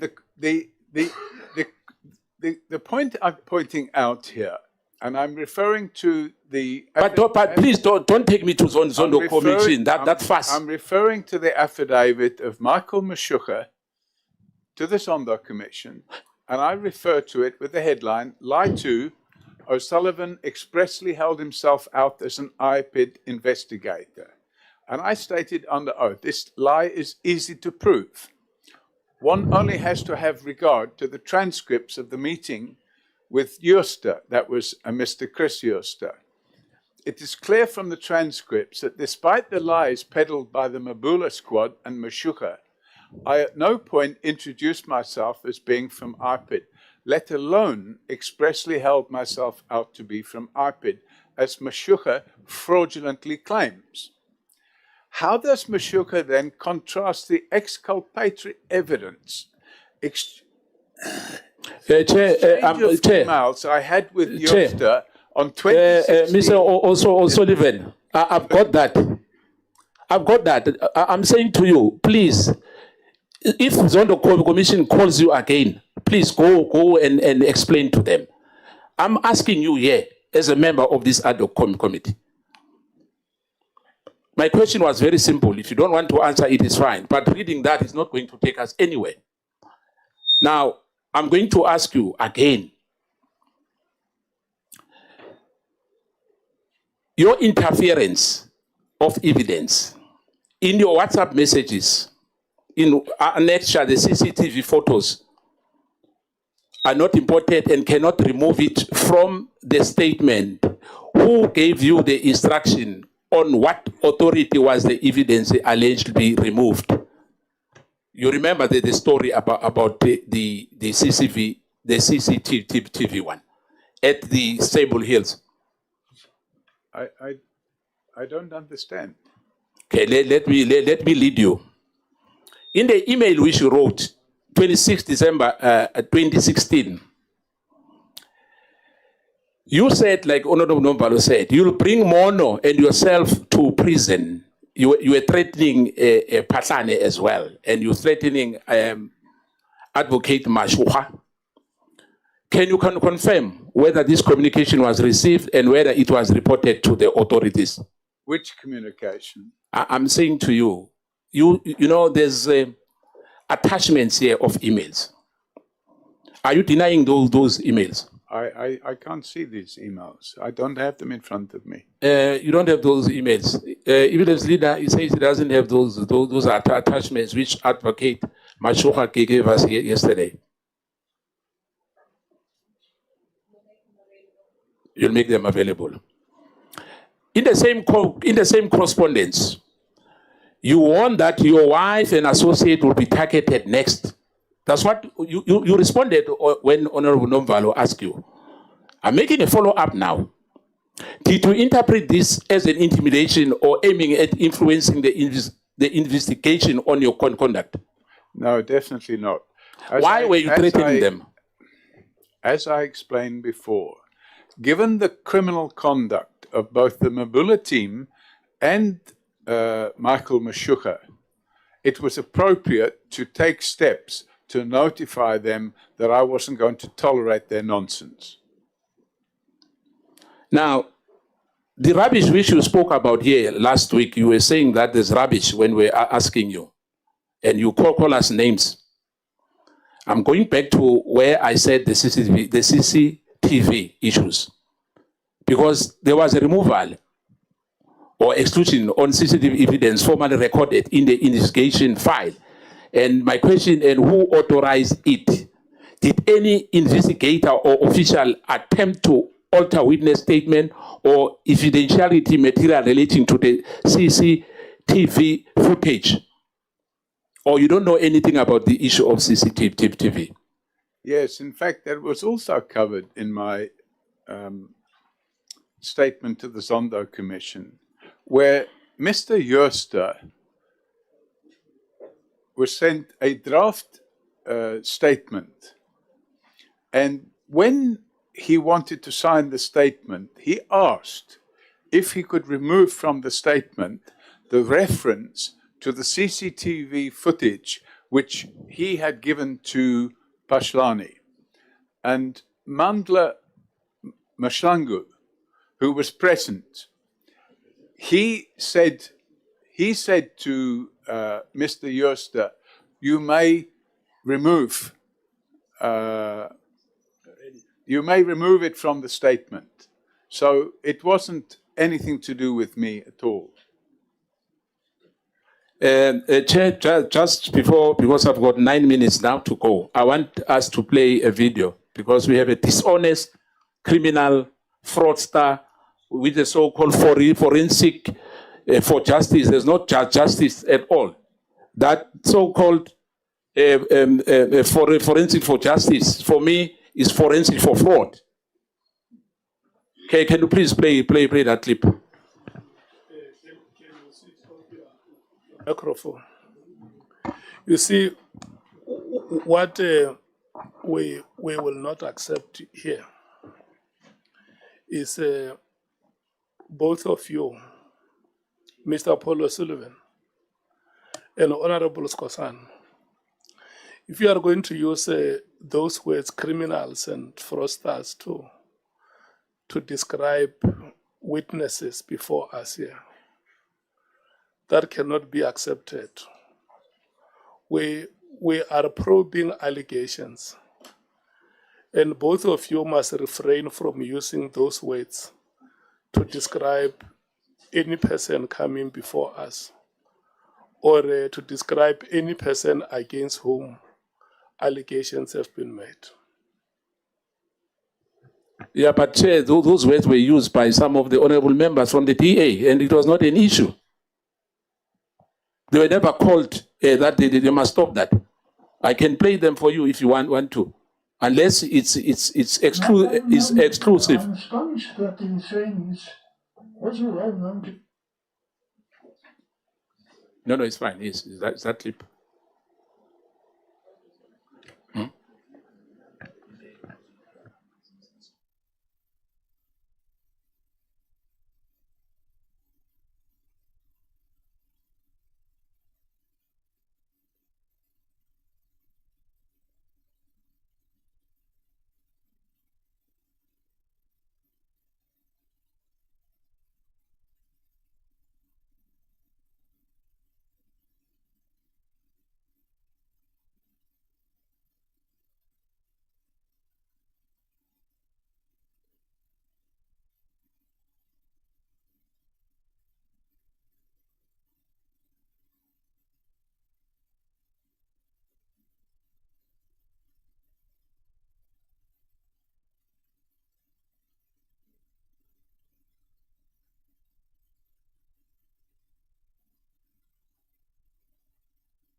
Now, Chair, as I said earlier, I agree with the former. Just one moment. Honorable Malem. No, I wanted to come in before Honorable Skosana comes in. Those remarks Skosana is making are not meant for black witnesses only.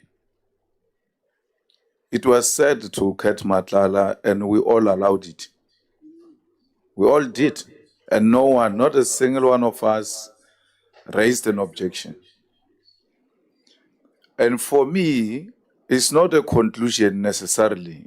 If Honorable Skosana says you are a fraud, you are a thief, you are what, it's a statement that is put to the witness who can rightfully so dispute and say, no, I don't agree with that statement.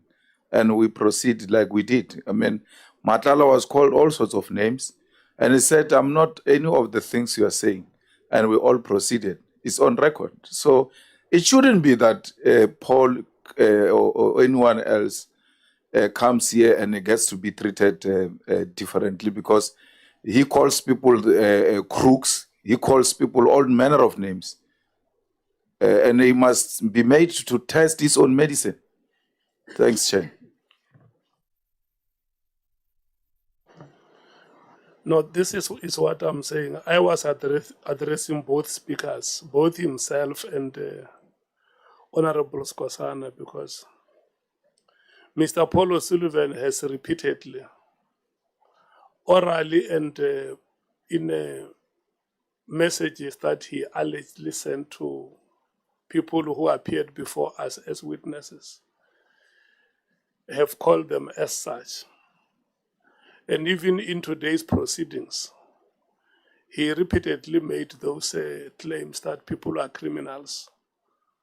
When Honorable Nomvalo was asking him, why did you do that? Why do you think you have the authority to do this, to do that?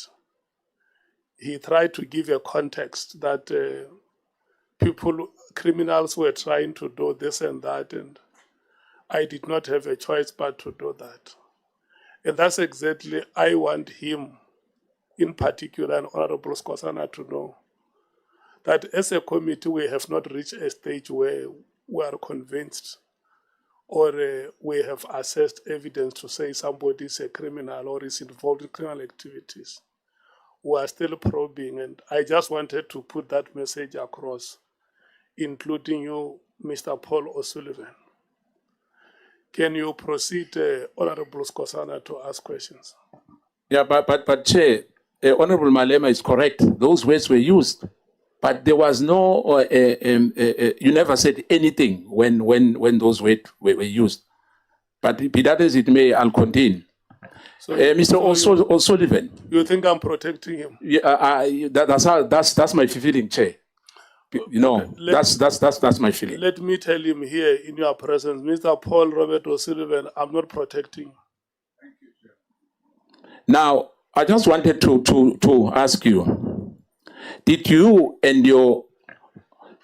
assisted your partner, Sarah Jane Trent, to lay a charge blaming Duduzile Zuma for the unrest caused by her father's detention without trial by Judge Kampempe and other judges? Did you help Sarah? To make a case against who? Duduzile Zuma. Sambo. Sam Butler. Yes. Zuma Sam Butler. Yes. It was quite a few years ago. I think it was 2021. And I believe that I sent a complaint to the National Director of Public Prosecutions consisting of a sworn statement. Chair, sorry, Chair. Did you help him or not? Her. Did you? Yes, your partner, Sarah Jane Trent. I think I may have done. Yeah, you've done that. Not that you think you've done that. Yeah. But be that as it may, you've been saying that you are opening dockets against people. How do you open dockets if you are not a policeman? Only a policeman can open a docket.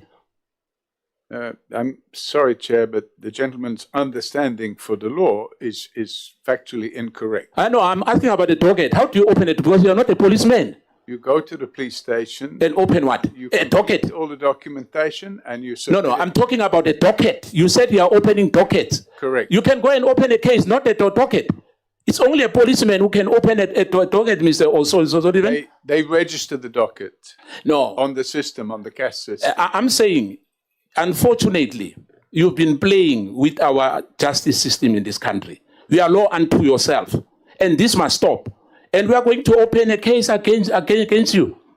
Well, I'm happy for you to do that. You know, and I can tell you now, it's not a threat. You know, it's our duty as members of this ad hoc committee not to allow anyone, including you, and even this case of you having the so-called 48-hour notice. We'll make sure on that. There's no citizen. It's only you in this country who has that. No one else. We are not that special. But thank you, Chair. Thank you so much. We are going to take the following 4 speakers and then break. They will come in this order: Honorable Chopper, Honorable Malema, Honorable Mattheis, and Honorable Bangazita. Let me acknowledge the presence of Honorable Ndamase. Honorable Ndamase, good morning to you. Every time we wanted to acknowledge you in our proceedings, you disappeared. Today we caught you. There is no way you can escape.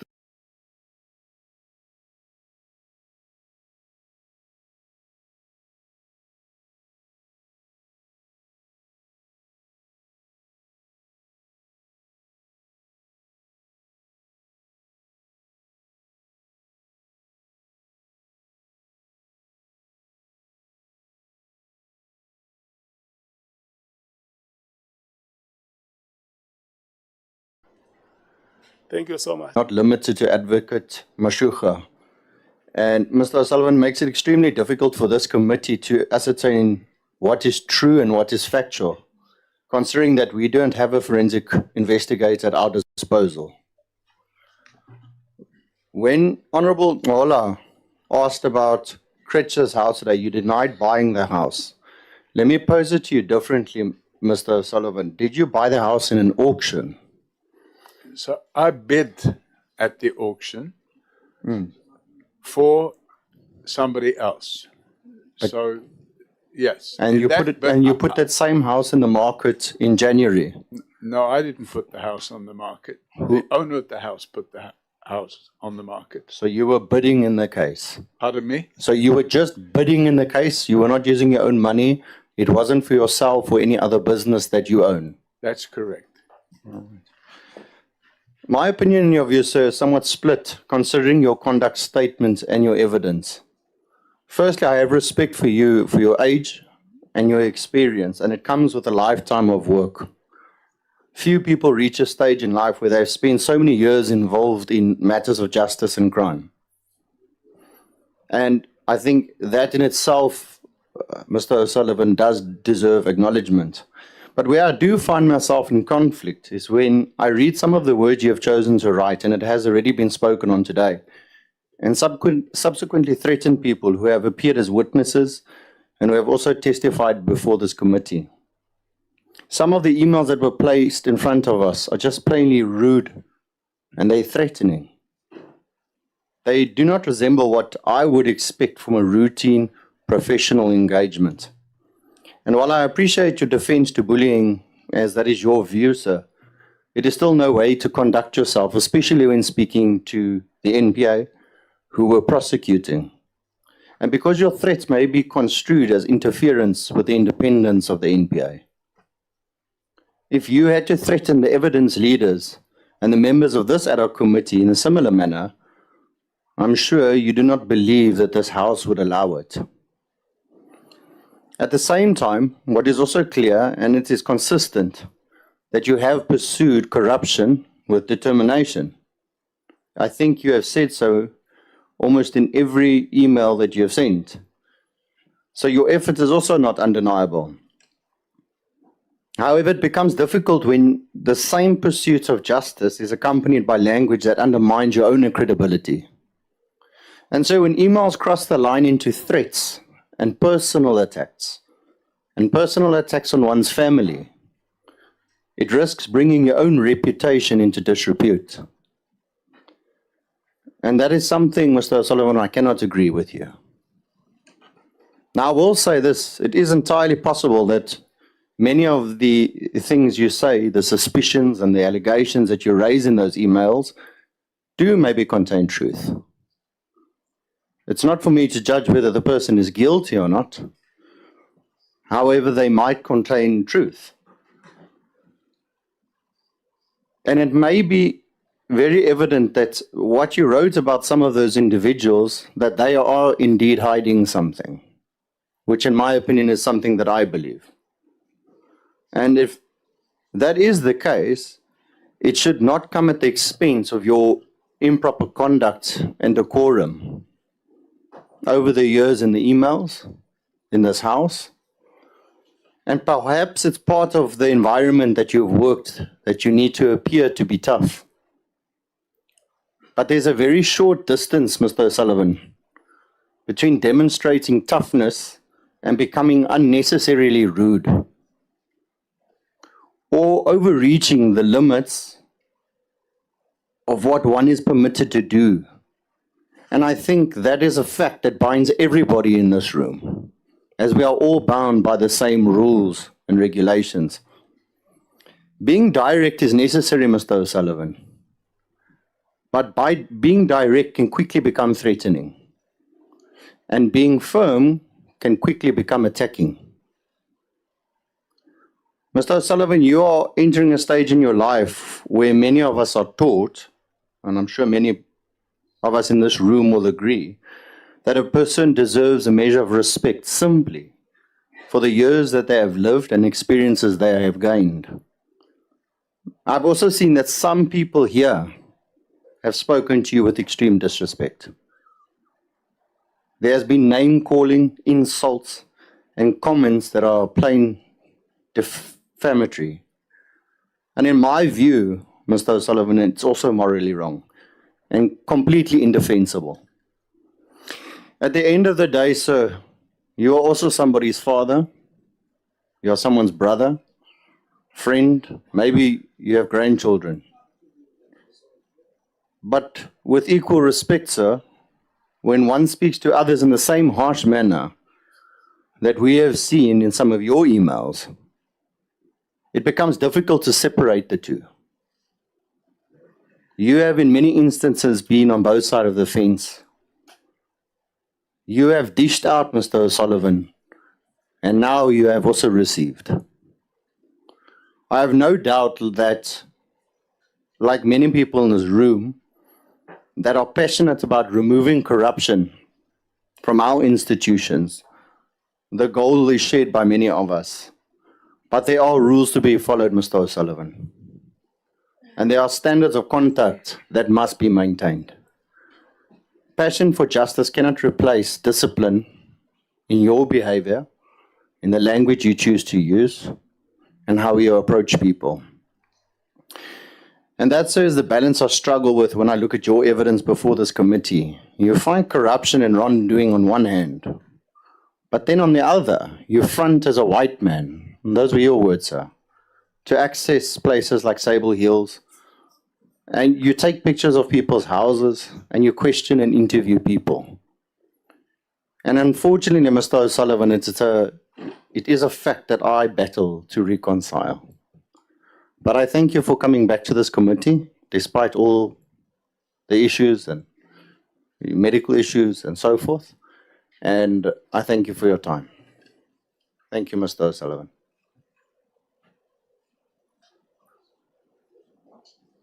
May I respond?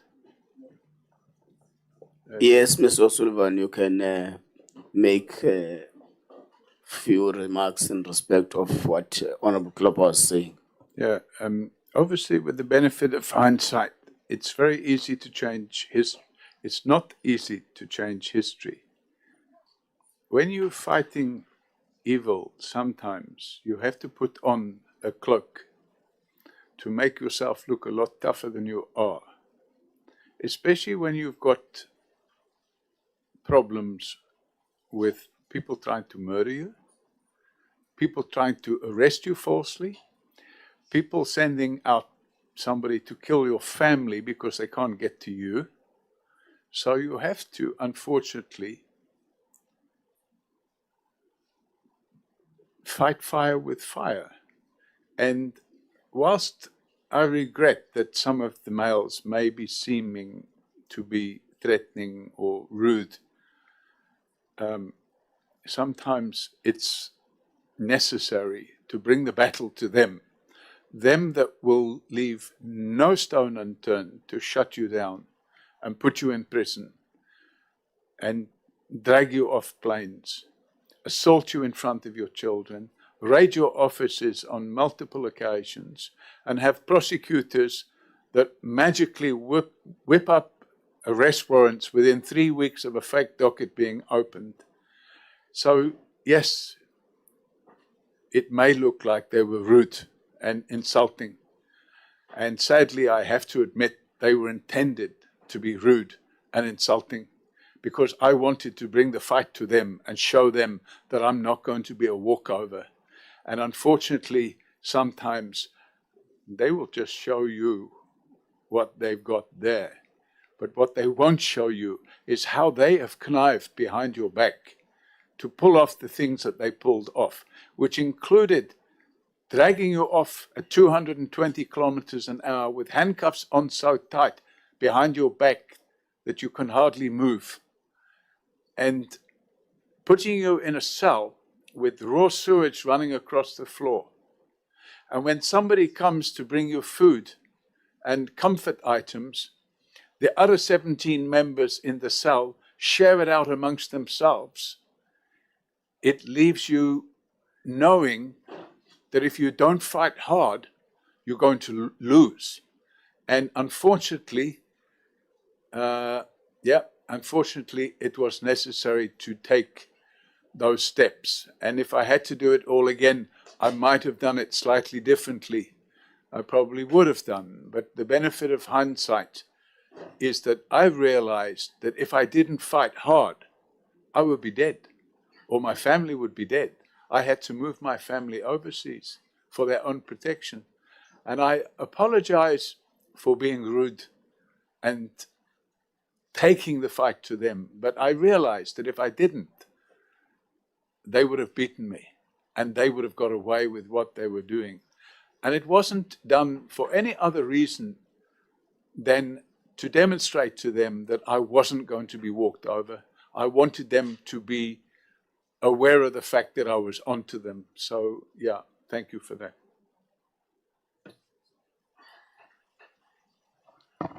Are you done, Honorable Thop? I am, thank you, Chairperson. Thank you so much. Honorable Malim. Okay, Honorable Mathies, your time starts now. 20 minutes. Thank you, Chair, and good morning, Mr. O'Sullivan. It's until 12:33. Sorry, Chair? Until 12:33. Mr. O'Sullivan, Honorable Shongwe asked you if you owned the creature's house, and you said that you don't, and it's owned by a company. Is the director that you were speaking about Anthony Fitzhenry? That's correct, Chairman. Okay. Is he your business partner? He's a friend and a business partner. Okay. And did he resign from Forensic for Justice in 2016? Pardon me? Did he resign from Forensic for Justice around July 2016? I can't remember. But he resigned at some point. He was. I don't know if he was a director of Forensics for Justice. Okay. Is that because the two of you have a few directorships together in some companies, one of them called St. Helena Corporation? That's correct. I sold him that company. Okay. And then are you a director of a company also called Trade Winds Corporation with Anthony? That's correct. That's Okay. a public company based in London. Okay. And this is the one who holds the mortgage for your house? No, No? there's no mortgage on my house. Did it ever hold a mortgage for your house? I'm trying to remember the year, but I think at one stage, yes, that's Oh, correct. okay. and it also holds the mortgage for the Kretsche house. There's no mortgage on the Kretsche house. It was paid. Did it at some point hold the mortgage for the Kretsche house? Never. Never, okay. I just want to go to the charge sheet. And on page 31, advocate that was here, the former senior prosecutor in your 2017 case, he told the committee yesterday that you went to the Sable Hills waterfront estate with the IPID officers and that you took photographs of General Mkhwanazi's home. Did you do that? I took photographs of what? Of General Mkhwanazi's home. Mkhwanazi's home. When No, you went? I took Google Earth photographs in the previous year. I never took photographs of the house when I went there. In fact, I included that photograph in the docket that I opened. Okay. And I took that photograph in 2015. Okay. So you didn't take any pictures inside the home and sent it through to the IPID investigators. So there's no, we won't find any evidence later or any information rather, Mr. O'Sullivan, that will confirm that you took pictures and then you sent it to the IPID investigators. Took pictures of what? Inside Lieutenant General Mkhwanazi's home. I've never been inside the house in question. Okay. Never been there. Okay, the affidavit you refer to quite regularly here to the Zondo Commission, in paragraph 31, you state you state there was an internal confidential memorandum, right, within the NPA. And this was in relation to the senior prosecutor that was prosecuting your case. And it was regarding the arrest of Sarah Jane Trent that involved the kidnapping and that a phone was stolen. Can you confirm that you received this memorandum from the authors? Or how did you get a copy of an internal memorandum from the NPA? The docket that we had opened, I had opened the docket for kidnap. Mm-hmm. And contempt of court. And Sarah Jane Trent had opened a docket for kidnap and theft of her cell phone and intimidation. And these dockets were unlawfully removed from the prosecutors. And I can't remember the lady's name now, but the lady in question supplied me with a copy of the letter saying, listen, it's out of our hands. We have sent this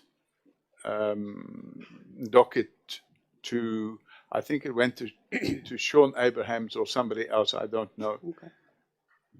Okay, so the question here was there was an internal confidential memorandum. Yes. I'm asking about that because you refer to it in page 34 of your affidavit to the Zondo Commission. How did you get that internal memorandum? Sure. I can't remember now. We're talking about 10 years ago. So do you know who the authors were?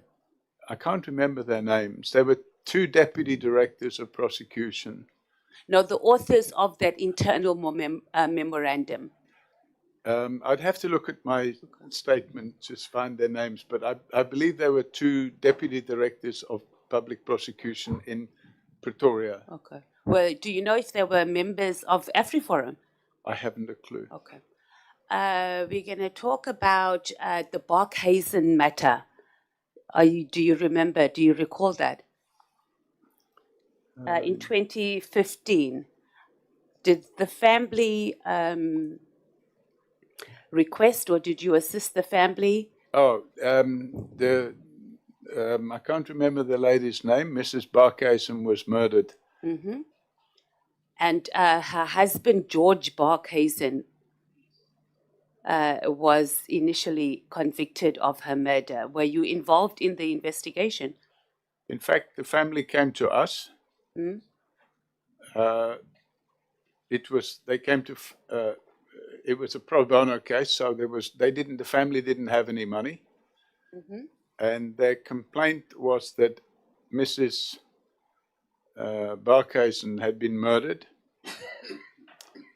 And when we carried out the initial investigation, we were able to secure video evidence, and we supplied that to the police, to the investigating officer.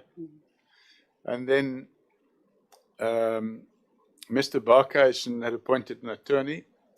I asked the attorney if he would be prepared to meet with me to clear the air, and he agreed to meet with me and one of my colleagues, Melissa Naidu, and I suggested to his attorney that the police should be present in case they would have questions as well.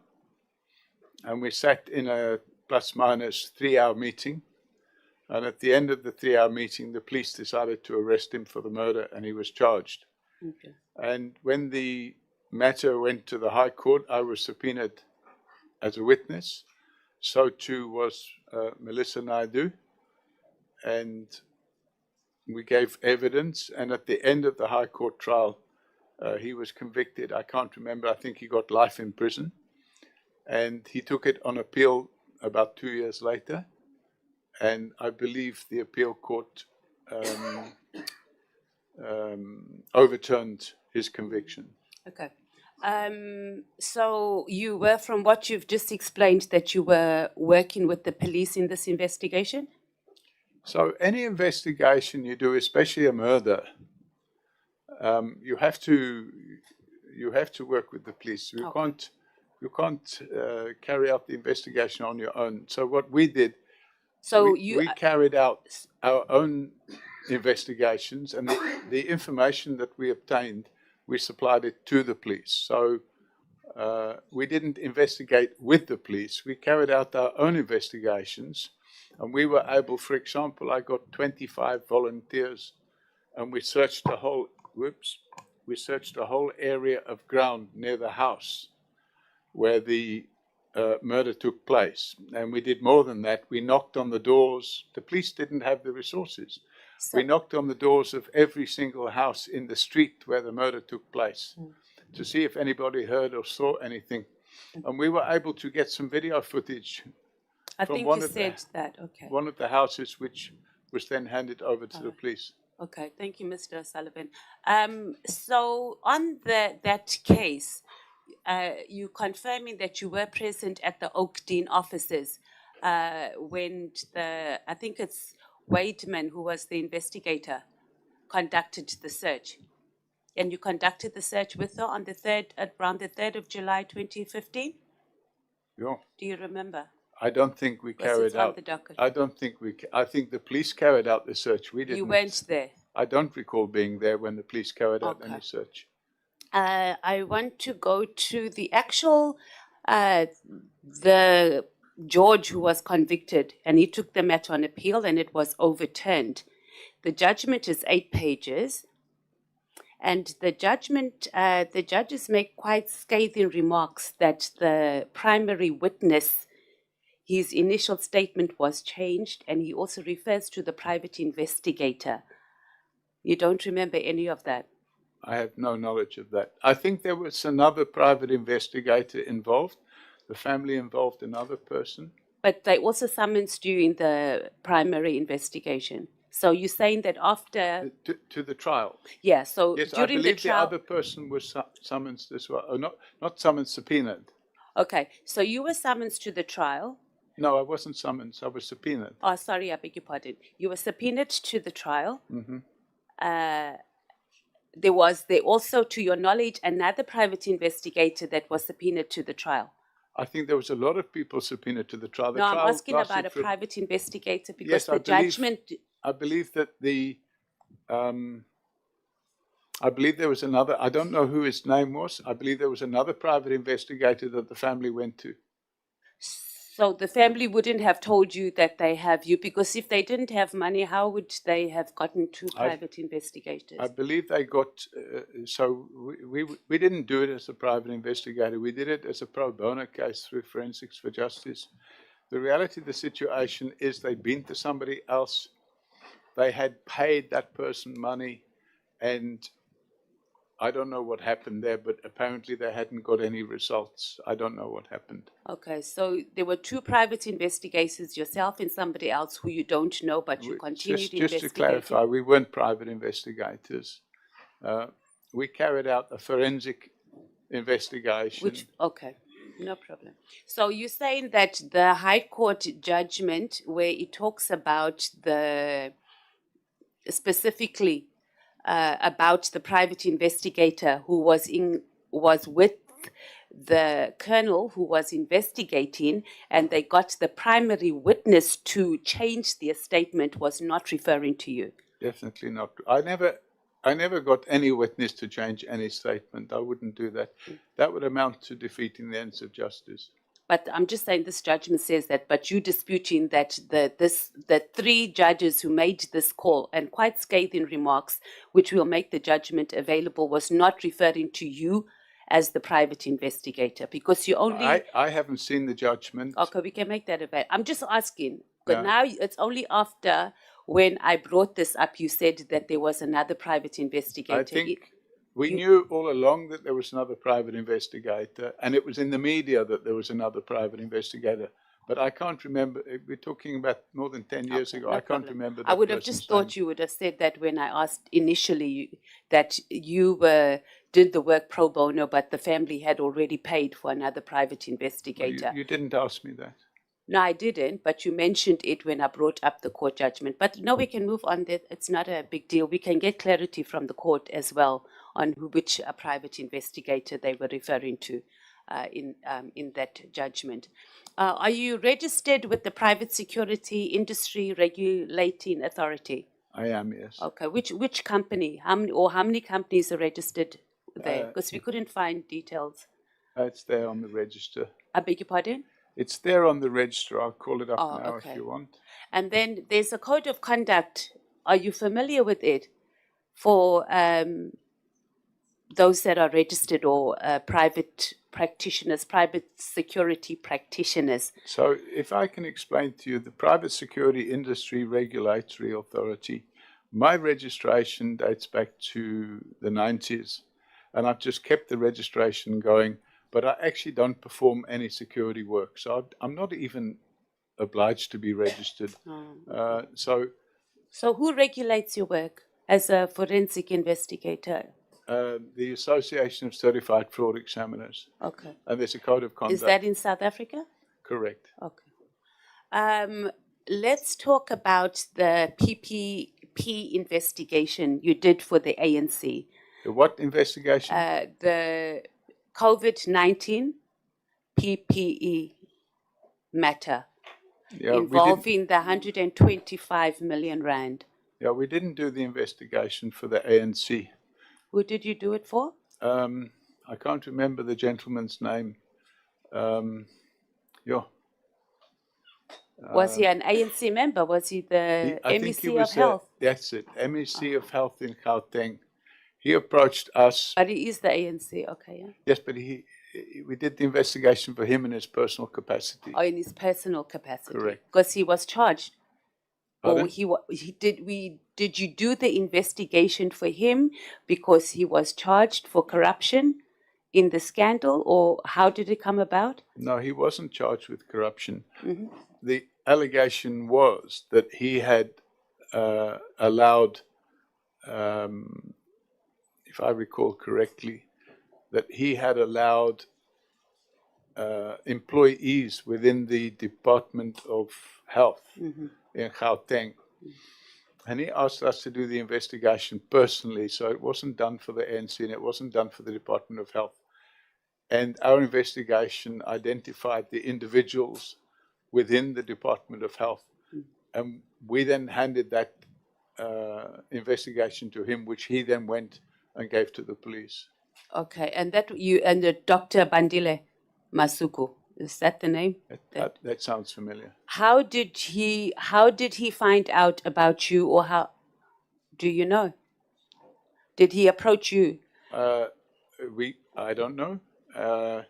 We have a website and we have a telephone number, and he approached. He asked for a meeting, and he signed the mandate. And we carried out the investigation. It wasn't a long investigation. We interviewed, I think, maybe 2, 3, 4 people, and then we drew up a report and we gave it to him. Do you know what happened to the report? I haven't a clue. Do you know if anybody was cleared? Did the ANC use that in its integrity committee? You don't know anything. You just submitted it to him. I haven't a clue. We gave him the report, and I understand he went and opened a criminal docket against the members of the employees, and I think the one was the chief finance officer, if I recall. I can't remember her name, and another one was a procurement officer, and that they had rigged the procurement process to acquire. I'm not sure if it was masks or something else. That's fine. Yeah. So it were the staff members or those working in the department that you found were involved in the PPE, and you cleared any politicians of any criminal doing? Or did you identify any politicians in your report? One thing we never do is we never issue a certificate of cleanliness. And the reason for that is if you issue a certificate of cleanliness and it's later found out to be wrong, what we did say, I think, in the report is these are the people we've identified, and we explained the reasons why. And then I think, and again, I don't have the report in front of me, but I think we may have said we found no evidence implicating, and we listed the people that we could find no evidence. But that's not a report of cleanliness. It's just a statement that we could find no evidence. Okay. Your relationship or your engagements with the now Lieutenant General Mosikile, she was at some point an acting commissioner in Gauteng, and she also headed up its detective services. What has been your engagements with her over the years? I don't think I've spoken to her for more than 10 years. I can't remember. It would be a very long time ago. So when you were in contact with her 10 years ago, however long it was, what sort of engagements did you have with her? It's probably even more than 10 years ago. I'm afraid I can't remember. It's probably 15 years ago, 20 Did you have meetings with her regularly? I don't think so. We may have had, I just can't remember. You've never asked to have meetings with her and dropped off dossiers in her office on investigations? I can't remember. You don't? It's possible. You know, when you open... You know, that normally happens. We don't remember when we're not sure if someone has submitted evidence. If I could remember, Chairman, I would absolutely say I can remember this and I can remember that. I do. You remember a lot of other things, though. Well, with all due respect, you know, you have to try and move some of the stuff out of your memory to put other stuff into the memory. No problem. And as far as I can remember, my interactions with General Mosikile at the time were business-like, cordial and professional. The same like with General Sabia, we never had any social interactions with her. There would be, I think at one stage she was head of detectives for Gauteng. Okay. And during that period, there would have been cases that, and I don't think we're alone in saying this, that some cases get stuck in a log jam at a police station somewhere, or there's some interference with a case where the case doesn't get properly investigated, and the only way to deal with those matters is to escalate it. Okay. And we would have escalated those matters. So, and I think that's probably... when she spoke about you rather affectionately, but I suppose she's younger and her memory might be a little bit more fresh. If I'd say I probably haven't spoken to her for 10 years, I think that would be fairly accurate. Okay. No, but I wasn't talking about the time on how long, but I was talking about at a period. But it's fine. Pardon, I can't hear you.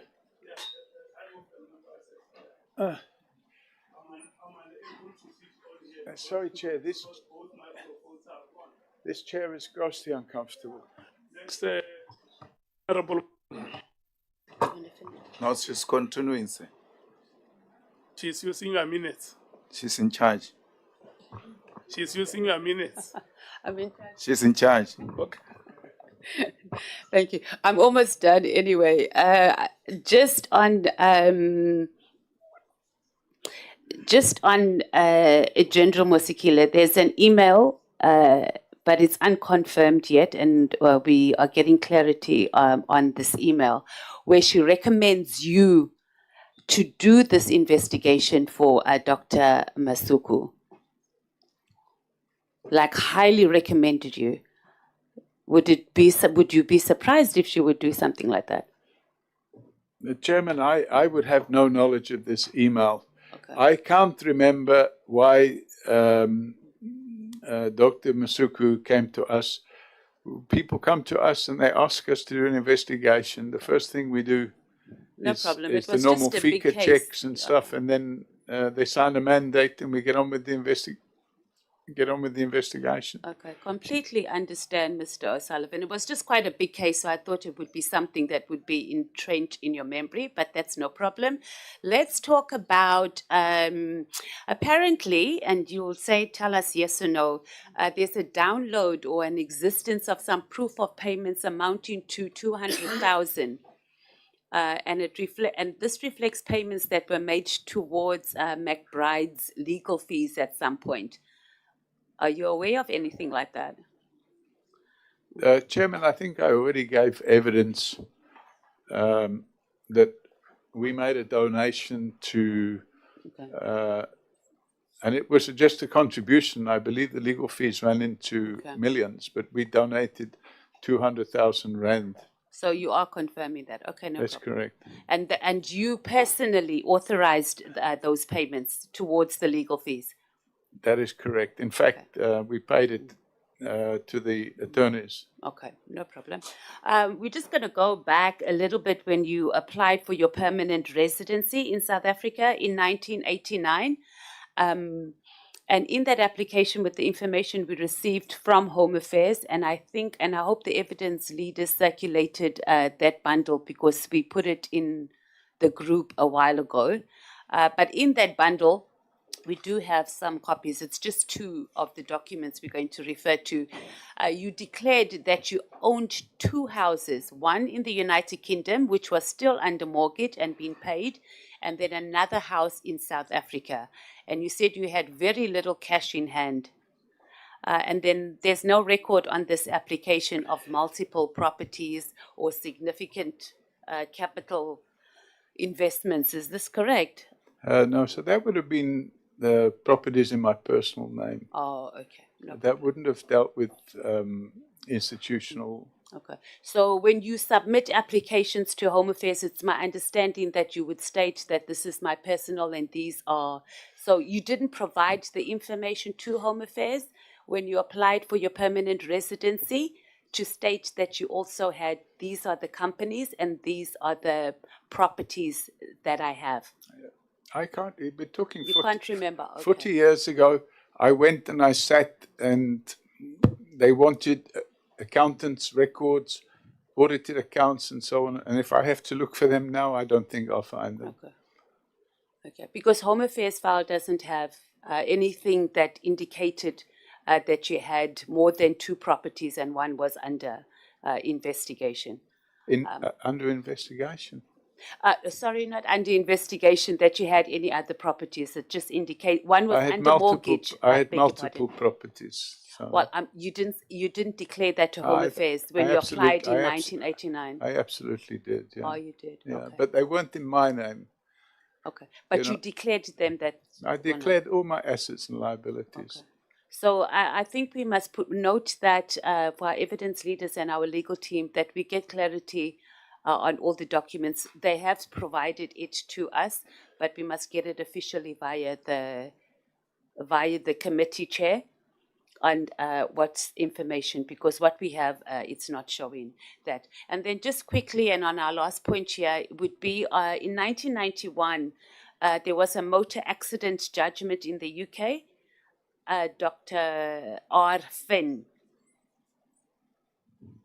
So you wrote to the Department of Home Affairs stating that he was pursuing a private investigation against you for a motor accident that you caused. And then he In obtained a 1991. judgment, 1991. And he obtained a judgment for you for £1,000. I know Are you nothing, aware of that I correspondence? know nothing about it. Oh, okay. And Home Affairs later contacted you regarding this matter, and you responded to the letter from Dr. Finn.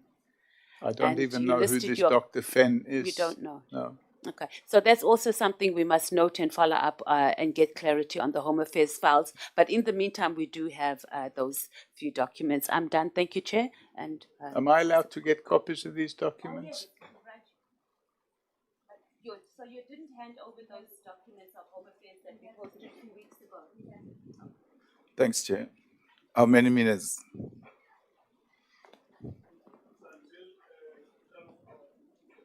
Until? 12:54. Mr. O'Sullivan, when you walked out of the hearing last time, that was you feeling very superior and looking very down at us and thinking you are more powerful than all of us. Am I correct to put that statement? No, that's not correct. But what was going on? I mean, if the chairperson is sitting there, we are here, why would you just feel this power that you don't have over Parliament and just walk out? I'm afraid it's a misinterpretation on your part. It may look that way. Unfortunately, and it's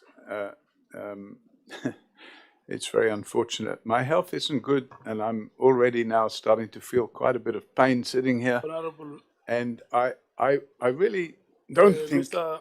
O'Sullivan, can we reserve that question for our later session, like I requested? That we will come and deal with that matter and give you time to solicit answers from him. Yeah. If you can please now ask him, are you fine? You can proceed. So when you were saying to Honorable Skosana, go and pay your debt, and so on and so forth, in the precinct of Parliament, you are continuing with your style of silencing people, intimidating people. And you thought Honorable Skosana was those kind of people who will sheepishly just disappear by you telling them about their private and personal matters. Because I think that's how you got your influence in society and in the law enforcement, where you come across personal information about people and you use it to silence them. And that fits very well into the narrative that you have become this bully in the country where you do as you wish. And you wanted to do that with Honorable Skosan. By extension, all of us sitting here.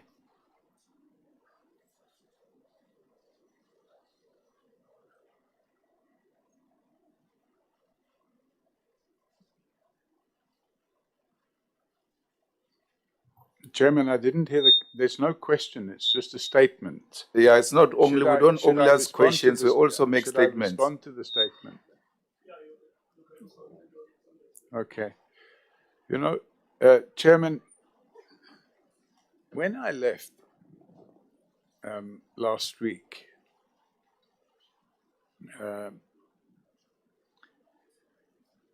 I was followed out. Actually, first of all, there was an attempt to obstruct me leaving. And then I was followed out. And then outside Parliament, without parliamentary protection, I was provoked.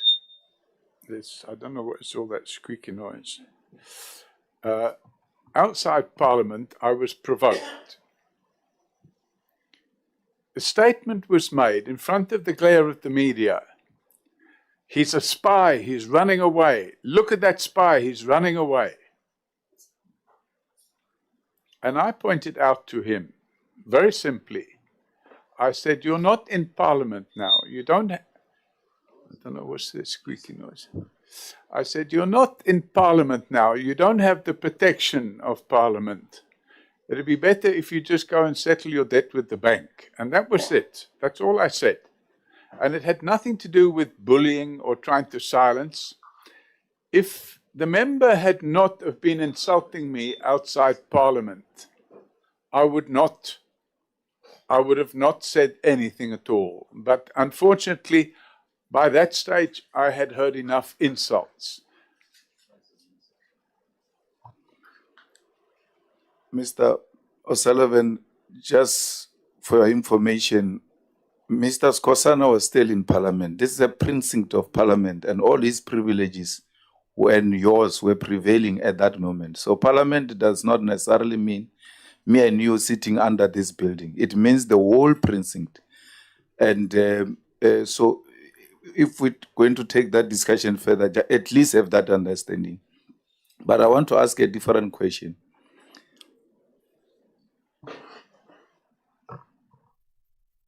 So the fact of the matter is, Chairman, I don't agree with that interpretation of the Act.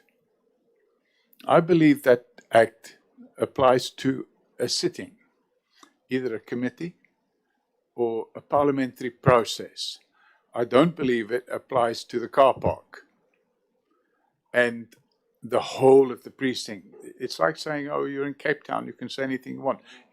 My interpretation, and there may be disagreement, my interpretation of it is that I was being badgered. I was being followed out and screaming and shouting at me, provoking me.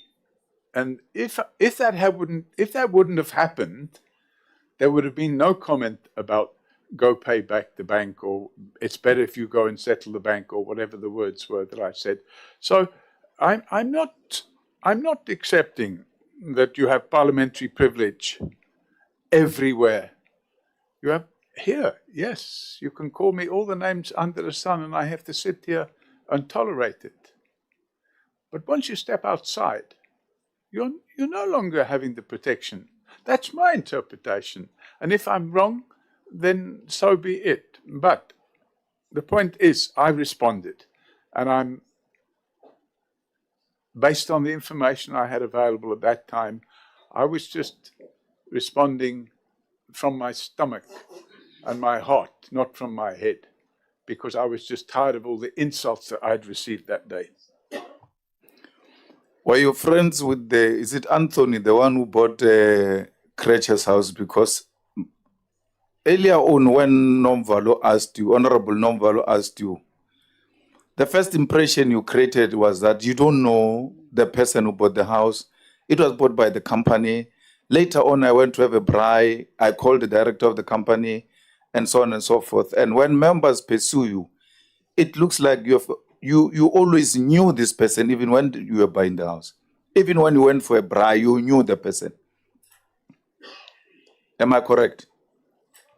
Yeah, so it's a timing issue because the house was sold, and the person that bought that, when I say the house was sold, the person that bought the house, I can't even remember his name. So actually, as far as Anthony is concerned, I bid at the auction, and I had him on a telephone because I suggested to him that if the house was available on auction for a good price, it would be worth buying. So I had already known him a number of years by that stage. And yeah, so that's it. So you guys bought a Creature's house, you and Anthony? No, I didn't buy it. I assisted him to buy the house. But you are partners? Not on that business. No, or not on the company that bought the house? That is correct. So when it comes to buying the house, you and Anthony, even when you have assisted him and put him on the telephone and all of that, the relationship stops when he's buying the house. From there, it continues. This partnership. It only separates on the buying of the house, but otherwise you are partners. Chairman, I have a lot of other business activities that Anthony isn't involved in. He has a lot of business activities that I'm not involved in. And we have some business activities which we are both partners in. That's how it works out there. But I was not the partner on that. I just merely assisted him by going to the auction and bidding. And you know by principle that the complainant can never be an investigator on his own matter. That you know. You can't say there is nothing that stops the complainant to be an investigator. From a simple principle of law, you cannot be a complainant and investigator in your own matter. Which act are we referring to? No, I'm saying a principle. The generally accepted principle is that you can't be a complainant, an investigator, and a judge in your own matter. Well, you certainly can't be investigator and judge, that's for sure, because that would be a distinct conflict of interest. But the reality of the situation is that you can be a complainant and investigator provided you have no conflict of interest. Now, for example, if Forensics for Justice set up investigations into state-sponsored corruption, we're not a victim of that crime. The whole of the country are victims of those crimes. What we are doing is we are investigating those crimes for the sole purpose of bringing that case to a point where the corrupt individuals can be prosecuted. We don't go out there to fabricate any cases. All that evidence has to stand the test of time in a court of law. We sit with the prosecutors, we sit with the police, and where there's under-resourcing of the police and the prosecutors, we help them fill that gap by providing the specialized skills that we have, so that, for example, the matter can be brought to trial. And if you look at most of the big fraud and corruption cases today, the police don't work those cases on their own. They work them with forensic companies because they just don't have the resources to work those cases on their own. So you end up with firms like Ernst & Young or PwC. Some law firms have their own investigation teams like Weber Wenzel, Bowman's. And those teams work together with the police. We do exactly the same. We work together with the police. We don't drive the investigation. We assist the investigation. And I think that's the most important thing to understand. If the police had to do these investigations on their own, they'd never get out of the starting blocks because they just don't have the resources. So what happens is, and there's a balancing act, with Forensics for Justice, I fund those investigations because I believe it helps make the country a better country. And we also get some public subscription. But in the 10 years that Forensics for Justice has been running, I doubt very much that our public subscription exceeds We R1 don't million, have too much time. whereas I'm being my so nice to you. contribution exceeds 15 million rand.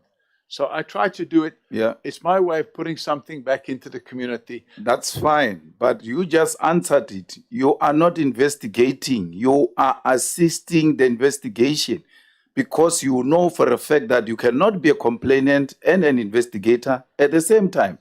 So, for instance, if I were to complain about a criminal who ran away from parliament and I open a case against that criminal and the police say, we can't see that criminal. Here is the criminal at the airport. It doesn't make me an investigator. I'm just helping police who are saying, we can't see, we have been looking around and we can't find this person. I'm like, in the same matter where I'm a complainant, the person I'm complaining at said he's going to the airport, is probably at the airport, he's rushing for a flight. We don't know why he's rushing for a flight when he's got a private jet. Look for him there at the airport. I'm assisting them. I'm not investigating, but I'm a complainant. You know for a fact that that's why you are saying we are assisting them in the investigation. You cannot be a complainant and investigator in your own matter. You know that. I disagree. Then you are deliberately trying to mislead this House. Because this country must live here with the understanding that there can be complainants and be investigators in their own matters. It's wrong. Chairman, if the complainant is an investigative firm, but not the victim of the crime, it's standard practice that they carry out the initial investigation, and that's exactly what we do. We carry out the initial investigation, we prepare all the evidence and the sworn statements that we take, and when we've finished with doing all that, we go and sit at the police station and we register the docket. And after that, we meet with the police and we meet with the prosecutor and we ascertain, is there something else they need? If we are able to assist, we will do so. And we have cases going at the moment, complex fraud cases involving hundreds of millions of rand, where the prosecutor sits with us and the police, and the prosecutor would say, is it possible to get the statement from this person and that person? And the policeman would say, that person is employed by the complainant company. So is it okay if the forensic firm get that statement? And the prosecutor agrees. And that's standard practice. It's going on all the time. So it's not a case of where we are the victim. We are the complainant. You, Mr. Robert. Sorry. Olusegun. I wanted to ask you if you've got a police station in your house. The time of the member has expired. I've got 3 of them. The time of the member has expired. Look at me. The time of the member has expired. Honorable members, I had said that we were going to take Honorable Mngango. We will not be able to take Honorable Mngango now because we must move to Good Hope Chambers. And then we will resume proceedings at 20 minutes to 14 hours. So we are going to be on break until that time. And then at 20 to 2, we are proceeding we are resuming the proceedings at Good Hope Chambers. And the first speaker there will be Honorable Mngango.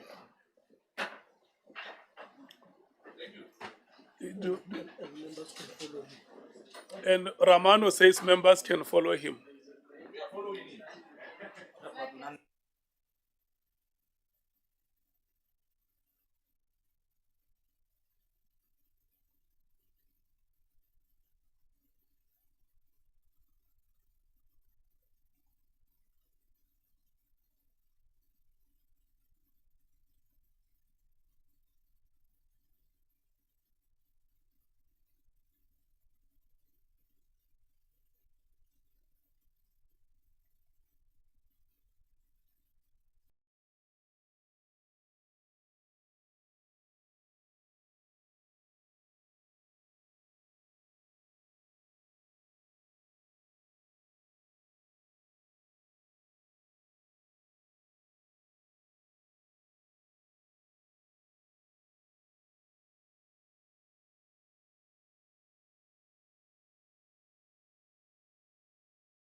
usual venue, the Good Hope Chambers, as Honorable James is sitting down. And the honorable member there is also leaving the chambers because he's not a member of the committee. And then these are the 4 speakers that were left on our list. That is, we will take the speakers in this order. It will be Honorable Mnwango, Honorable Vessels, Honorable Souls, and Honorable James. The honorable members from the EFF have requested that we recuse them. They are attending the committee on the presidency. So in the event they finish, they will come and rejoin the proceedings. Honorable Mnwango, your time starts now.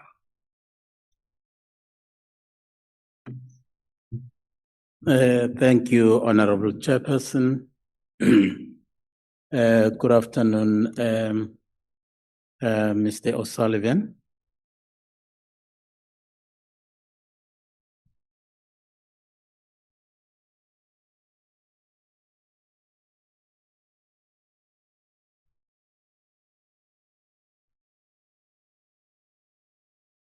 Thank you. Can you hear me?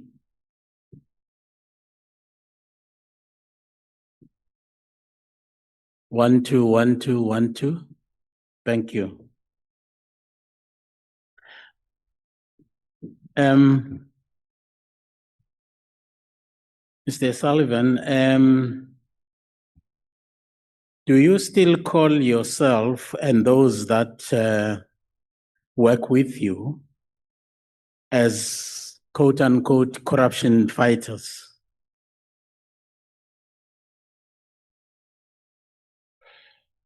Do you still actually call yourself as corruption fighters? Well, I suppose that's the function of forensics for justice. So I suppose you could say that. I'm asking this because there is a notion that those that call themselves corruption fighters, they feel that they are enjoying some kind of immunity from the operation of the law. What would be your take on that one? To a point actually where they feel that the being a corruption fighter actually it actually absolves you from any criminal prosecution.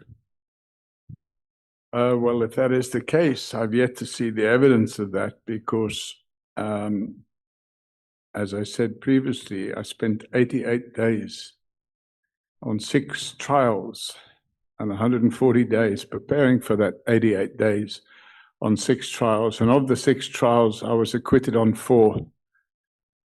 One, the state withdrew, and the other one was struck off the roll. So I don't think I was immune at all. In fact, I was a target. Why would you then consider any criminal prosecution against you as a corruption, fighter, amounting to state capture? Chair, if you look at the DPCI judge report, which is there's two such reports, and if you look at the DPCI judge reports, and there were, by the way, 2 separate judges because the DPCI judge changed between the first report and the second report. And the second report dealt with the allegations I had made, and the first report dealt with the allegations that Colonel Kutsia had made. And both those DPCI judge reports, which cumulatively was 5 years of investigation and scathing findings. So that's the two DPCI judge reports. But if we then go and look at the judgments that the magistrate court in Randburg, when the trumped up cases against me on which I was acquitted, and the judgment in the trumped up case against me in the Kempton Park Court, upon which I was acquitted, both of the judges in the Randburg Regional Court made scathing findings against the state. And they made it clear that the state had gone above and beyond the call of duty in targeting me.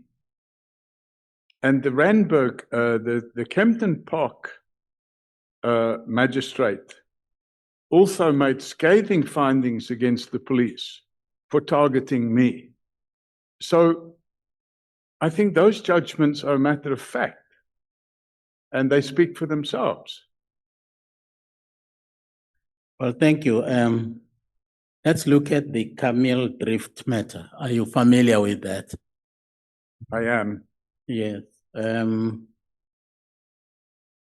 What was happening there? Who were those people who were charged there, and for what? What were the charges leveled against them? Are you talking about the Camille Drift case that I opened, or the Camille Drift case that the counter investigation team opened against me? I'm talking about the Camille Drift case, which Advocate Mashuka came and actually talked about here. Yeah. So, in the first place, Advocate Mashuka based all of his false allegations on the counter investigation that was carried out by the Mabula team. And those statements contained within the docket, we have been able to prove beyond reasonable doubt that those statements were procured by police officials who wrote the statements for the individuals and told them to sign them. And that's what they did. And the evidence they produced in those statements, unfortunately, they lied. And we can prove that because we have the voice recordings of the meetings we had at Sable Hills estate. And we have the voice recording of the meeting we had with the builder, the contractor, Frikkie de Blanche. And we have the voice recording of the meeting that we had with Alvin Dupré. And when you put all those voice recordings together and play them or read the transcripts, you can see that there's the transcripts are diametrically opposed to the purported evidence that's contained within the Camille Drift docket, the docket that was opened by Mabula. Now, when Mabula opened the docket, he did it in January 2017. And 3 weeks later, miraculously, based on these trumped up statements with no exercise, normally what happens is a person becomes under the attention of a prosecutor. The prosecutor will instruct the investigating officer to go take a warning statement. That's called audi ultram partem. In other words, get the other person's version of events. None of that took place with the fake docket that was opened by the Northwest team.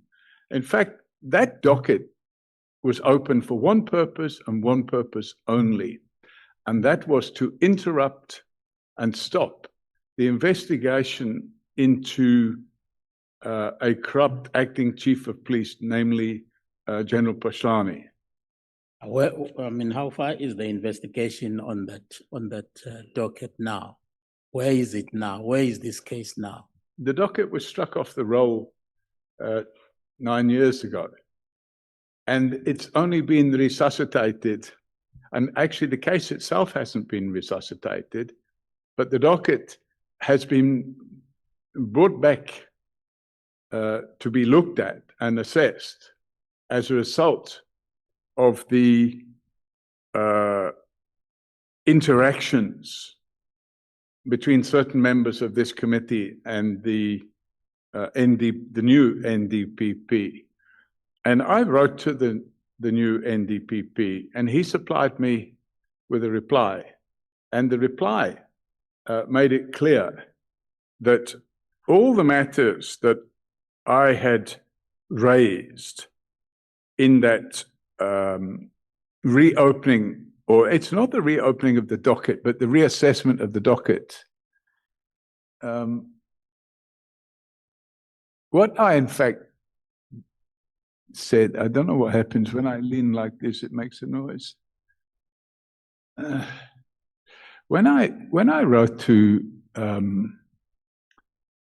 the NDPP,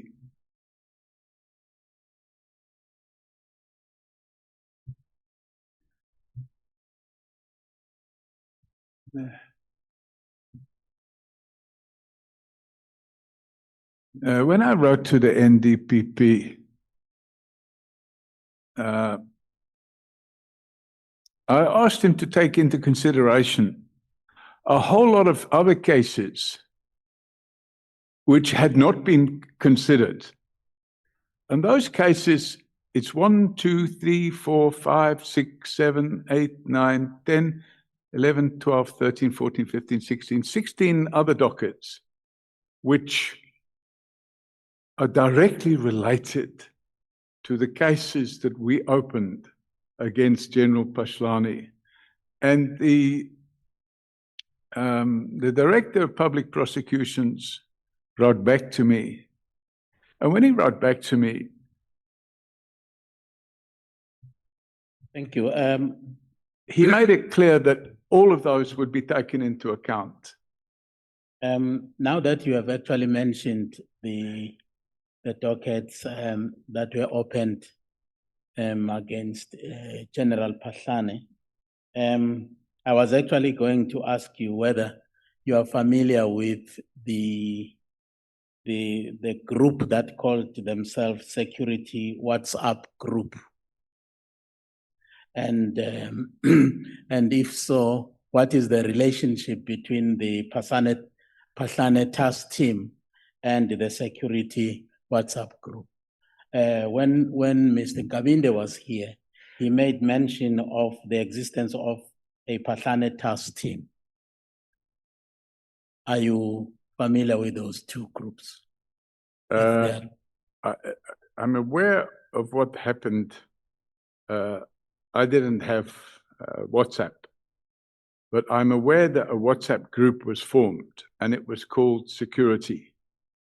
And this was formed after both myself and the late Nhlanhla Mkhwanazi received death threats. And the death threats are on the record in my statement. Makes it crystal clear that there was an intention to murder both of us. And after that, there was a concern that there might be an attempt to murder both of us or other members of the group. So somewhere along the way, I think it was either Nhlanhla or one of them formed a WhatsApp group so that if there was a security threat, they could talk to each other about it. But as I said, I wasn't on WhatsApp, so I don't really have any knowledge other than the fact that such a group was formed. Actually, at the time, I didn't even know such a group was formed. I only found out about it later. It's working.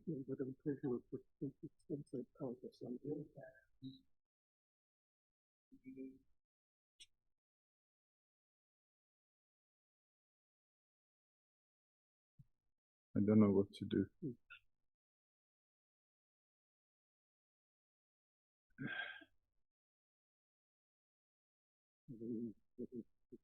Okay. I hope that the chairman's clock has actually been stopped. What's happened now? It was working. I could hear it. And I'm already owed 10 minutes. No, it can be 10 minutes as well. Please pause.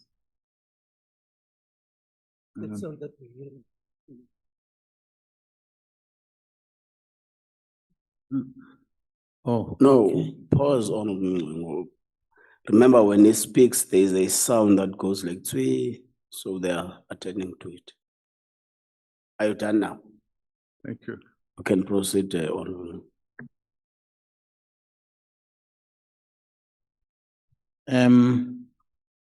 Yeah, I actually wanted to go on and say, when Mr. Kabinde was here, he actually outlined to us why the Pahlane tax team was actually formed and what was the purpose of actually having a Pahlane task team.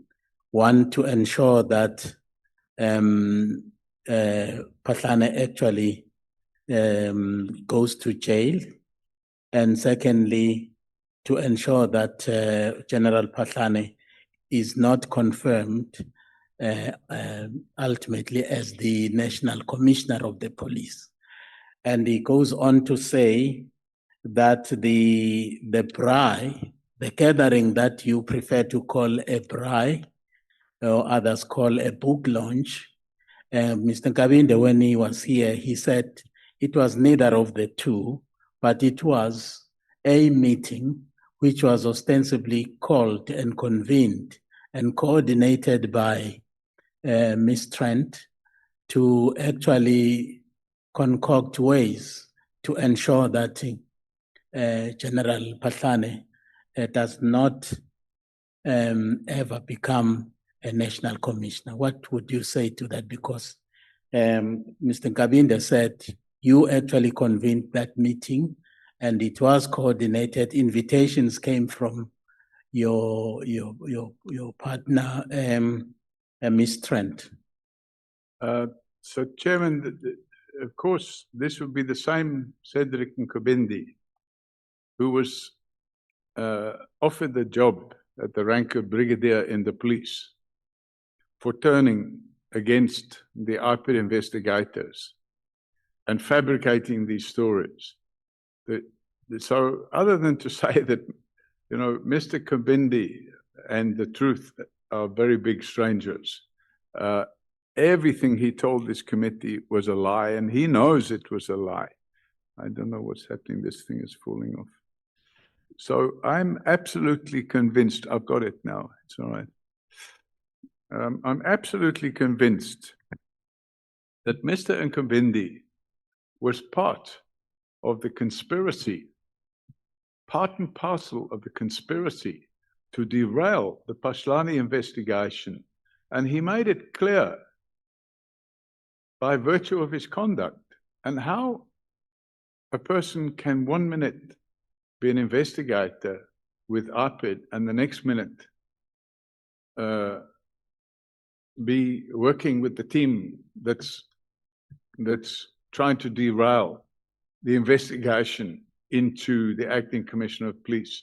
So I've had absolutely no doubt that Mr. Nkobindi was very dishonest when he provided evidence at this committee. He lied through his teeth.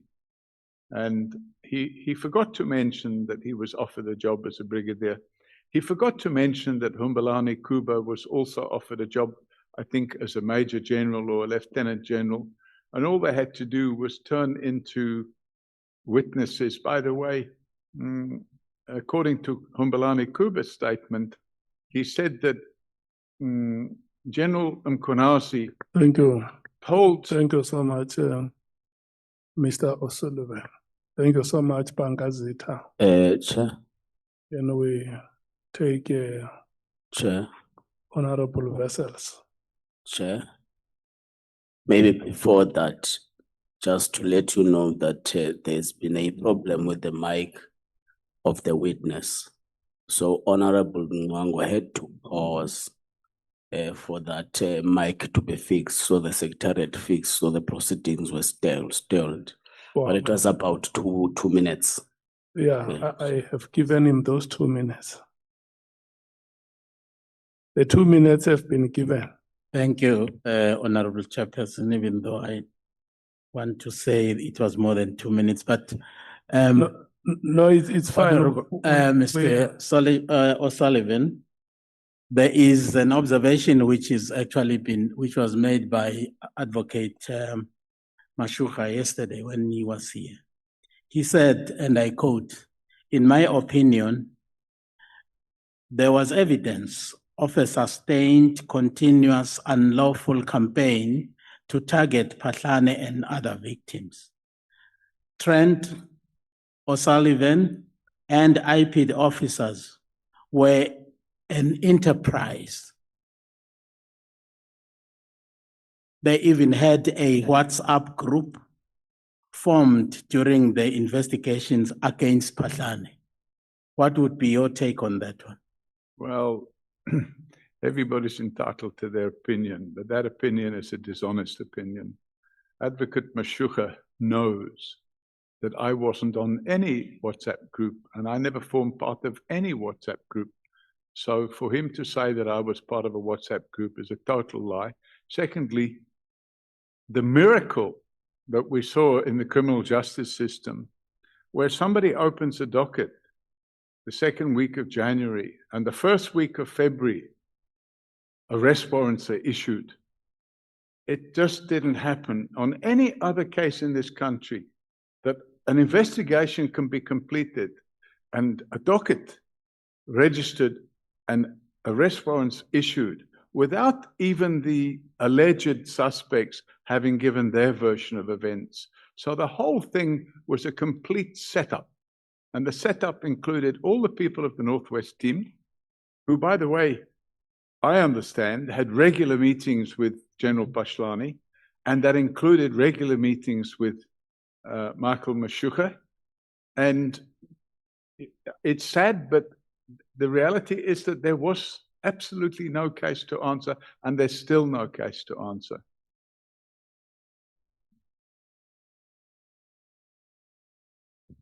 Thank you, Honorable Chair. Have you asked all the questions? The microphone incident might have disrupted your chain of thought. Do you still have one more question to ask? Well, indeed it has. But I'm actually banking on the injury time that the chairperson and in his benevolence will make it available to us. Okay. Thank you so much. Honorable Vessels. Thank you very much, Honourable Chairperson, and Honourable Matthys. Thank you very much. Good afternoon, Mr. O'Sullivan. Sir, you this morning said, and I quote to a large extent verbatim, that if you haven't stuck to your guns, General Patlane would have gotten away with it.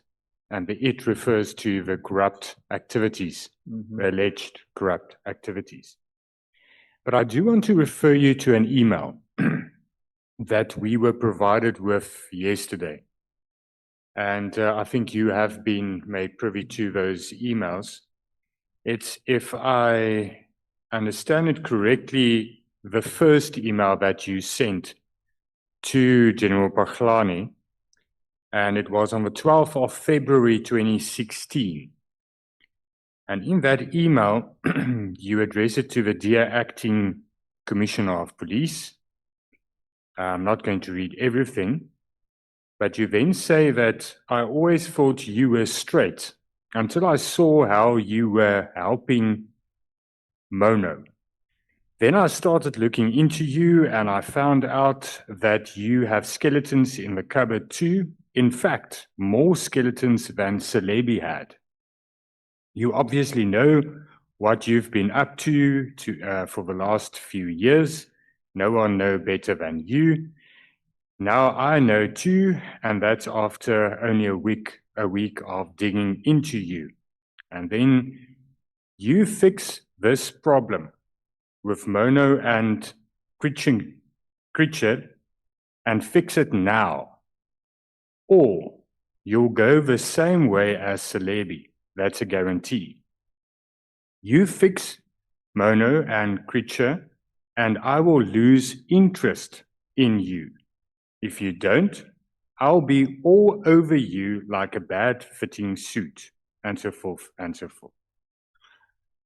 Now, Mr. O'Sullivan, that seems like you say to him to address the problem. We don't have to talk about the problem that you identified with the Creature and the Mono situation, but you putting it to him that he should act on that. And if he does not, you are going to act on the skeletons in his closet.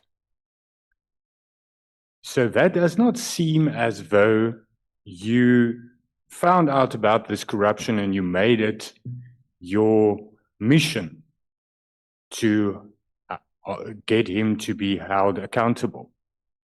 Because if he did what you wanted him to do, you would have lost, and you said you lost interest in him.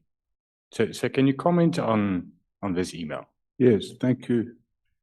Chairman, this email was intentionally disruptive. By this stage, the docket was ready to open. In fact, I opened it a week later. I'd already been investigating him for several months. And this was what we call a curveball. You throw somebody a curveball to see what they're going to do about it. Well, we know what he was going to do about it, because 6 weeks after that email, I was arrested and dragged off a plane at OR Tambo Airport in front of my children. So this was not factually truthful on my side. It was a deliberate curveball intended to wrong foot him, and it had that effect. Yeah, I hear you. So you would have gone ahead with the corruption charges regardless. The docket was ready. I opened it, I think, less than a week after this. And I had been investigating that since the previous May. So it wasn't, this was an intentional curveball to make him think that he might get off the hook. But there was absolutely no way he was going to get off the hook. Okay. When were you dragged off an airplane? End of March. 2016. Correct. But there's an interview that you say, you refer to that situation, and you say that that was with regards to the Dudu Mnyeni investigation. Oh. Or was that a different drag off a plane? No. Everything was linked.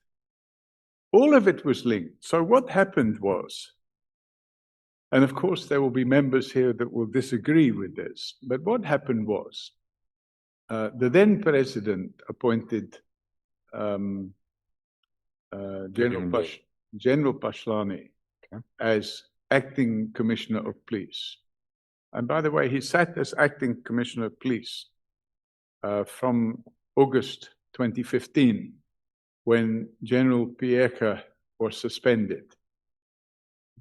Now, at the same time, or in that period, if you look at our document called Joining the Dots, we set out a chronology of how state capture took place. And that chronology only dealt with the capture of the criminal justice system. It didn't deal, although it mentioned, it didn't deal in detail with the capture of Eskom or Transnet or Prasa. But what we said in that document was the capture of the criminal justice system became necessary in order to shield the people that were involved in the bigger project of state capture.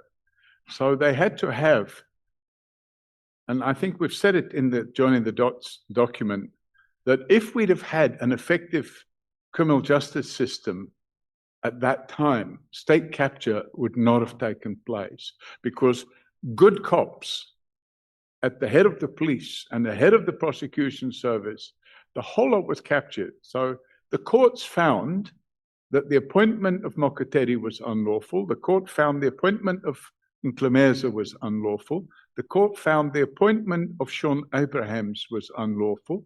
The court found the suspension of Robert McBride was unlawful. So you had this capturing of the criminal justice system, and we were trying to say, this has to be stopped. Okay. So it was linked. All of it linked. And unfortunately, you have this situation where you've got police officials, and it's in one of my sworn statements, not here, but it's in one of my sworn statements against the unlawful arrest where I was dragged off the plane. Yes. I had Mokateri with handcuffs behind my back, banging me in the chest like this and telling me, you don't know how you've upset Dudu Mayeni. Then they had a secret meeting, which I wasn't allowed to attend, where they wanted me to pack my bags, go to the airport, hand in my citizenship, and leave the country. Okay, thank you. Thank you, sir. Just on another arrest you spoke of earlier this morning, and the previous time that you testified here, you mentioned or you said that you were tortured for 3 days. Yes. Did you lay any complaint with regards to that? Absolutely. There's a docket been laid, and laid. It had been laid at that time. I opened a criminal docket for torture. And was there any outcome? Well, unfortunately, the DPCI judge ruled that my constitutional rights were violated, but he couldn't see the torture. But if you look at the definition of the Torture Act, it absolutely amounted to torture. If you look at the definition, I don't have it in front of me, but if you look at the definition of the Torture Act, arresting a person, detaining them in unsavory conditions as revenge for them opening corruption dockets against people amounts to torture. And I'm adamant that that is the case. It will depend if those elements of that crime has been proved. But the fact is, so you say that there's a judgment in that case. We can find that judgment. It's in the DPCI. If it's mind blowing what's in the DPCI judge report. It's mind blowing. Okay. Then I want to quickly get to the FDA, the forensic. What are they called? Forensic diagnostic something. No. This is Keith Keating's company. That's correct, yeah. Forensic data analysts. Data analyst, that's it, FDA. Now, am I correct to say that that is to a large extent to the heart of the corruption allegations against General Mkhwanazi? It's not the allegations that reopened. So reopened the case against General Mkhwanazi. A copy of my docket is in my submission.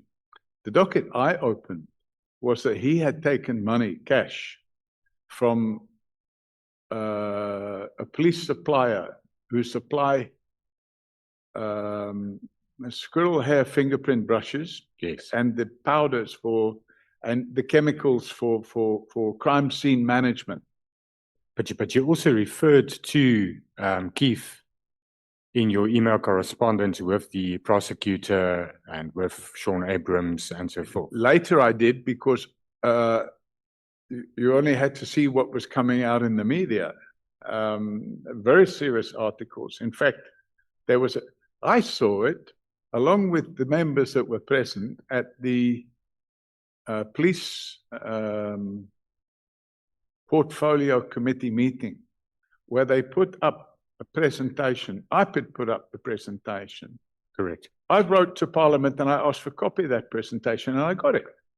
And that presentation very clearly showed that for forensic data analysts, or whatever the company was called, it very clearly showed that they had been ripping off the police for a very long time. Yes, although there was a court judgment now in 2025, December 2025, I think on the 9th of December, where it was, where in the judgment, it says that it was found that none of the concerns raised at that portfolio committee and at the Standing Committee on Public Accounts in Parliament had any merit. I haven't seen that judgment. Yeah. But did you investigate the FDA situation at No. all? So you just referred to it because it was in the media and it was in Parliament. Correct. At one of the meetings, I can't remember, I think it was the police portfolio meeting, the chairman of the police portfolio or the vice chairman of the police portfolio committee pointed to Keith Keating sitting at the back while the meeting was going on, and they were showing pictures. And by the way, if there's a judgment that says there's no involvement there, I think that's slightly, they're probably talking about one narrow aspect of that. There's a report by, well, there was a whole investigation and a report by General Sitole on that whole matter. I think that related to the software only. That might be. There was a whole lot of other allegations relating to the supply of what they call rough-in lights. Yes. It was all in the public domain. Okay, so you weren't involved in those cases, although you did send messages to Keith. Yes. Why would you do that if that's why is Keith of your concern if because anybody that's bribing police allegedly bribing police anybody that's allegedly involved in that activity need to face the music, especially when it comes to my attention that the person in question is allegedly bankrolling conduct against others, including myself. So you see, Mr. O'Sullivan, it's very difficult because a lot of these aspects are in court. The allegations against General Paglani, we can't as a committee make a determination, is he guilty of corruption or not? The court will have to, in those criminal cases, find that and make a adjudication on that. But I think what is important is, and we touched on it in your previous appearance as well, what is your motivation? And I know that you say you are anti-corruption. But I want to once again ask you, is there anything else that motivates you to and other members referred to it earlier today as well? You do choose to put a lot of energy in certain corruption cases. Corruption has normalized in South Africa. There's corruption everywhere. You can look at corruption everywhere, but you choose to focus. And I'm not saying that there's no merit in those cases that you are focusing on. But the question is, why are you focusing on those cases? Are there any other motivation other than being an anti-corruption fighter? Yeah, so that would probably be it, Chairman, because if I had to, I already work 16 hours a day. If I had to take on every corruption case in the country, I'm going to run out of energy and time. But once I get my teeth into something, I think Marion Tam wrote an article in Daily Maverick, and she described me by saying, Paul O'Sullivan hates corrupt cops like a dog hates fleas. Okay, but... And when you become a victim of those corrupt cops, which I was, I then went out of my way to expose their conduct and the people that what I believe to be their accomplices. Yeah, that's well noted, because after the Celebi focus on Celebi and the exposure of Celebi's wrongdoing, there was a lot of attention then, or a lot of cases opened against you and a lot of scrutiny of you as well. Am I correct? The cases that were opened against me were counter investigations. Okay. So what happened was, after the Celebi prosecution, I opened cases against the people within the criminal justice system that had unlawfully assisted Jackie Celebi. So what they did, they all got together, and I'm talking about Mokgoba Jiba, Lawrence Mwebi, Prince Mokateri, they all got together and they started opening cases against me. Okay. So I saw that as just retaliatory. They were trying to discredit me. We had the spokesman of the police issuing statements saying that I would be arrested. My time is going to be finished now. But one very quick last aspect. It was asked to you about the National Credit Act, and I asked you the previous time about you doing credit checks on. You said in a conference that you did credit checks on the candidates for the National Commissioner position, and you spoke in that conference on General Mola's credit record and so forth. And I asked you what authorized. It was lifestyle. Yes, but you use the credit information to say that he has revolving credit and so forth. Yes. Now, Regulation 18.4 of the National Credit Act says that you can do credit checks, but only in the course of investigating fraud, but only if the South African Police Service are investigating fraud. That's No, what the regulation says. There's another section. I don't have the act in front of me now, but there's another section that deals with fraud investigations of fraud prevention. Okay, but in those, that might be then, if that's your interpretation. But when you were doing these lifestyle audits for the shortlisting of candidates for the National Commissioner position, you weren't investigating fraud. You didn't have a mandate. It's called fraud prevention. I was requested to do it. I know the person that requested me to do it has since denied requesting me to do it, but I have all the emails. Did you have a mandate? So, yes, I was requested to do it. And as I've said already, the person that requested me to do it has since denied requesting me to do it. But why would I now, where did I get the names from? He gave me a list of names. He said to me that they urgently wanted to know if any of these people had any fraud or other issues to deal with. And I issued that report as requested. Thank you. Thank you, Mr. O'Sullivan. Thank you, Chairperson. Honorable Sols. Chair, when do I finish? It's now 14:33. At 53. At 53, okay.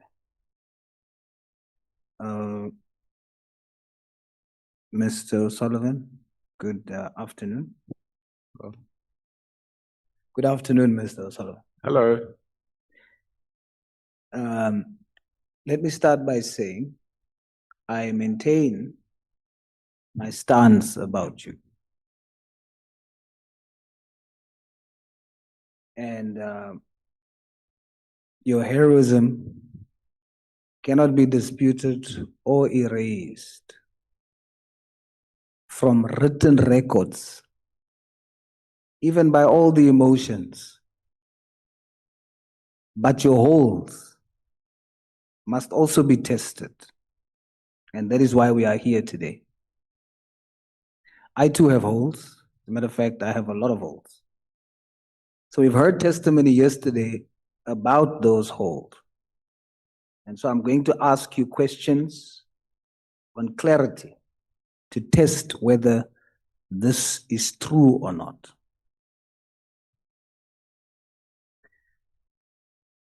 Mr. O'Sullivan, in your book, Stop Me If You Can, you only explicitly call two people a friend. Number one, Peter Hain from the UK House of Lords. And the second person you call a friend is Mr. Herman Mashaba, the current president of Action SA. Is Mr. Mashaba still your friend?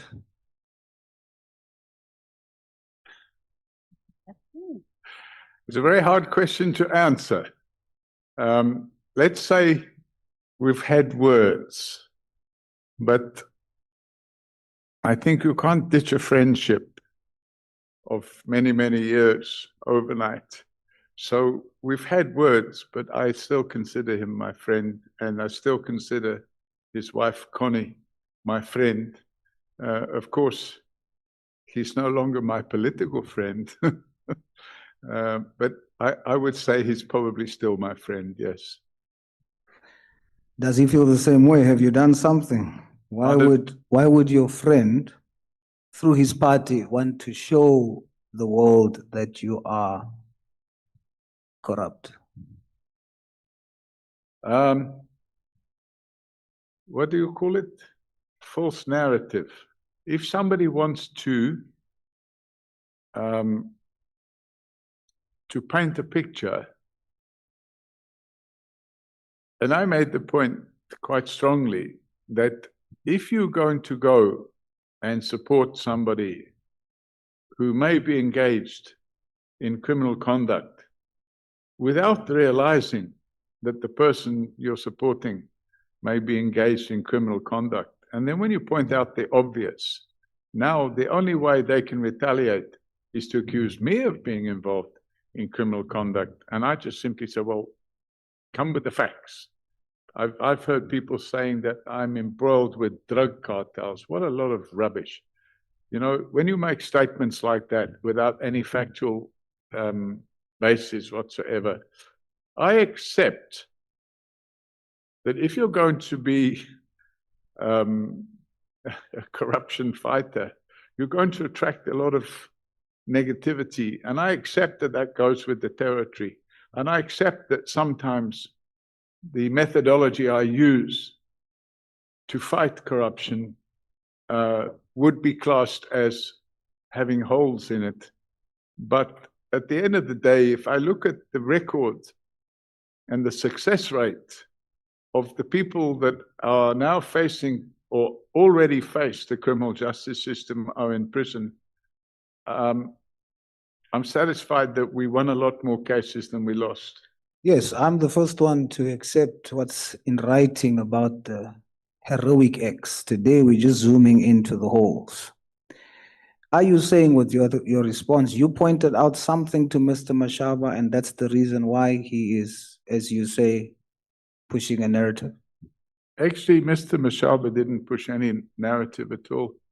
It wasn't Herman, it was some other fellow, I forget his name now, who started publishing. And by the way, I didn't pick the fight. I'm not on social Mr. media, O'Sullivan. and somebody brought me evidence of this person posting things on social media about me. In this committee, Yes. Action SA brought a document to show that you have taken money from the slush fund. No. No? No. What happened? So I think it was pointed out that that is an incorrect. Yes, that's the point I'm saying. Action SA brought something. Yes. Incorrect. Correct. To show that you are possibly corrupt. I want to understand. Yeah. Why would they do that when the president is your friend? Because there's a narrative out there, and some people are quite happy to jump on the bandwagon and pursue that narrative. I'm satisfied that I've never received 1 cent from the slush fund. Okay. So for the record, your friend is jumping on a bandwagon to show that you are corrupt. So I don't believe my friend has done that. Okay. I don't believe he's a member of the House. He formed Action SA. And by the way, when he formed Action SA, I made donations to it just because I liked what he was doing. But you know, it is what it is. Yesterday, we touched on your modus operandi, or how you operate. And I want to test that now because it was testified that how you operate is, number one, you find dirt on senior SAPS officials or whoever you target, number one. And then after finding dirt, you then threaten them with exposing that unless they do something you want them to do. If they obey you, then you leave them alone. If they don't, you then go after them until they give in to your perceived power. Is that true? Absolutely not true. And if it were true, I belong in prison. All right. There's a copy of an email before you. Is that your email? Did you pen that email? Yes, It's dated the 12th of February to General Paslane. correct. You accept? It's yours. Correct. Now, in this email, you say, and we're testing whether this is your modus operandi. You say to General Paslane, I think you know what I mean, and you should be worried. You said, first you started off by saying, after only a week of digging into you, and I continue the investigations, I will dig up more evidence against you, and then you say, I think you know what I mean, and you should be worried, very worried, as it does not look good what I am uncovering. You accept? Step one, you are saying in this email you dug up dirt on him. No, so in fact, as I can't remember which member it was, but another member asked me about the same email. And I explained then, Chair, that this email was an intentional ruse. It wasn't truthful. It was deliberately intended to get a reaction out of General Paslane. That's okay, Mr. Paul O'Sullivan. What I want to gather is you are saying to General Paslane, I've got dirt on you. That's what you are saying. So we're trying to test your modus operandi. You're telling him I've got dirt on you. Step number two, you then give him an ultimatum. You say you fix this problem with Munu and Kreja and fix it now. Or you'll go the same way as Celebi, right? Step two, you now give an ultimatum.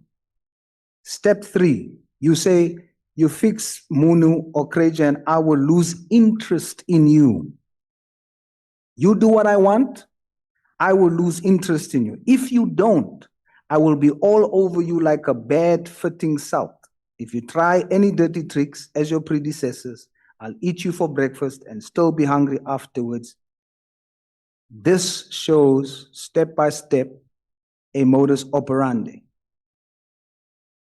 What is the reason that you, as an independent investigator who discovered acts of corruption by an acting national commissioner at the time, you were willing to look the other way? No. You said it here. Yes, but as I've explained before, this was a deliberate ruse. In other words, it was intended to distract him. It was intended to get a reaction out of him, and it had the desired result. It resulted in him taking steps. Actually, it didn't. It didn't. I'll tell you why it didn't. And this is your modus operandi. That's a whole. So corruption is only dealt with against those you decide it must be dealt with. You then say, if I do not see positive action by you before the 22nd of February 2016, I shall start a process aimed solely at bringing you to book and will leave Munu alone thereafter and focus only on you. You claimed that Munu is corrupt and the acting national commissioner must deal with him. But when General Paslane did not obey your instruction, you were willing to totally leave Munu alone. Not the case, Chairman. I'd already opened the docket against Munu. And in fact, I'm simply basing it on what you say. Yes, but as I've explained already, this was a deliberate ruse. It was intentional. It was intended to mislead Paslane. Yes. So because sometimes what you have to do is throw a curved ball, because if you straight down the line and you tell them what you're going to do, and that's what the intention was here, to trick him into making a mistake. I don't believe you. I'll tell you why I don't believe you. Mm-hmm. Based on evidence before me, not based on what you say. I don't know your intentions. I can only judge you based on your email. And what your email shows is you were willing to look the other way, even though both was alleged corrupt. When General Patlani didn't do it, you said you're going to come after him. He didn't obey you. Then you came after him. Because right after that, on the 9th of November, 2016, that's when you went to Sable Hills. No, Chairman, I'd already been at Sable Hills before I sent this email. I didn't say so. I said the 22nd of February is when you sent the email. I'm actually proving that what got you to Sable Hills is after the email. No, I'd already been to, before this email was sent, I'd been to Sable Hills in November. Yes, you were doing your investigations. November the previous year. You were doing your investigations. You came, that's how, when you wrote this email, you were saying to General Patlani, I have things on you. Yes, but as I've explained, Chairman, now this was a deliberate curveball intended to wrong footing. And I disagree. Okay. And I'm showing you not based on thumb sucking. I'm showing you based on what you've put before us. You then go in November to Sable Hills. Sorry, Chair, I've been in November the previous year. We agree, and we've just agreed on that, Mr. No, the previous year, not we just agreed you were there before. Pardon me? In November. When did you go? November 2015. It says 2016 is when did the issue that is on contention now, when you visited with IPID members, when did you? So, Chair, I'd already opened this docket. The docket had already. Mr. Sullivan, my time is almost up. I'm trying to explain the chronology. What I want to know is, when did you go to Sable Hills with IPID officials? A year later, or 10 months later. After the email. 10 months after the email. That's what I'm saying. Hold on. The docket was already open by then. Fine. That's what I'm saying. Yeah. I'm saying you went after sending him the threats, after he disobeyed you. No. You then went to Sable Hills 11 months later. Yeah, unfortunately. Right. Unfortunately, the delay of 11 months was caused by the capture of IPID. That's fine. So let's deal with what happened when you now went there. When you got there, you come there with IPID officials. You testified that you did not posture yourself as an IPID official. I can prove it.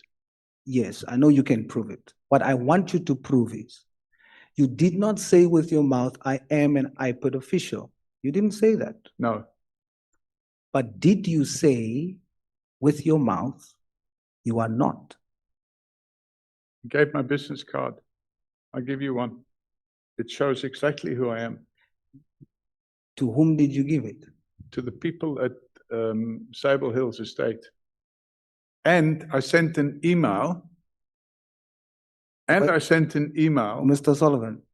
And in the email, it's got Paul O'Sullivan Associates at the bottom. When did you say to Mr. Euster that you testified about earlier? I think I didn't say anything. Yes, you didn't. And that's what I'm saying. So you were not clear. I'm not an IPID official. Now, logically, if a group of people comes and two people are there as police, everyone's going to think everyone there in that group is police until one of them who's not says, I'm not. Yeah, it could be seen that way, but it is that way because your defense is you didn't posture yourself by saying you are a cop. Yes.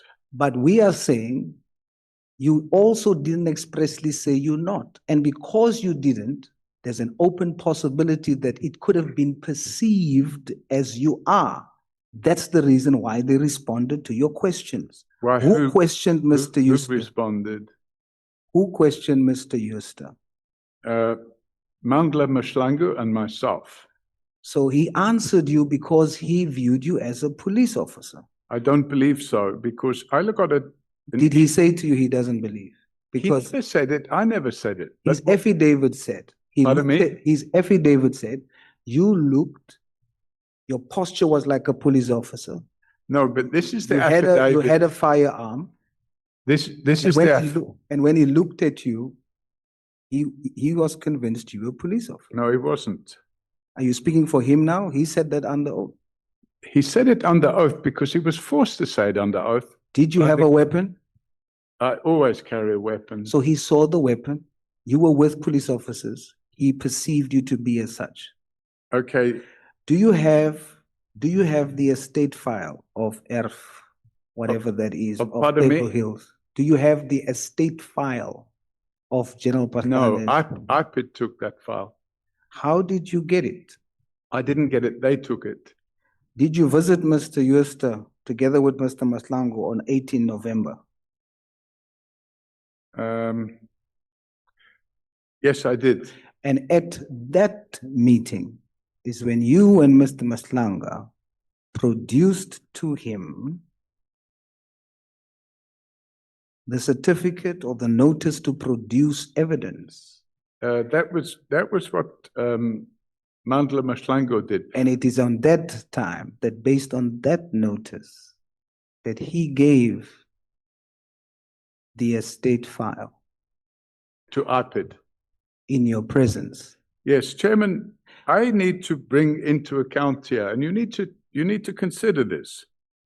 On the 13th of November, I sent an email to Chris Jooste, and it's contained within the sworn statement that I sent to the Sondag Commission, because what happened? Mr. Jooste had already provided a sworn statement to IPID. When we went there on the first meeting on the 9th of January, we tape recorded the whole thing. I admit there's nothing on the tape recording where I say I'm not from IPID. Yes. But there's also nothing there to say I am from IPID. But now, I sent him an email, and on the email is from Paul O'Sullivan, and underneath my signature, it says Paul O'Sullivan and Associates. So you cannot possibly construe that I'm from IPID. And I'll read the email to you, Chairman, because he allowed us to take photographs. Mr. Paul O'Sullivan, thank you so much. Honorable Gents, your time expires at 13 minutes past. Thank you, Chair.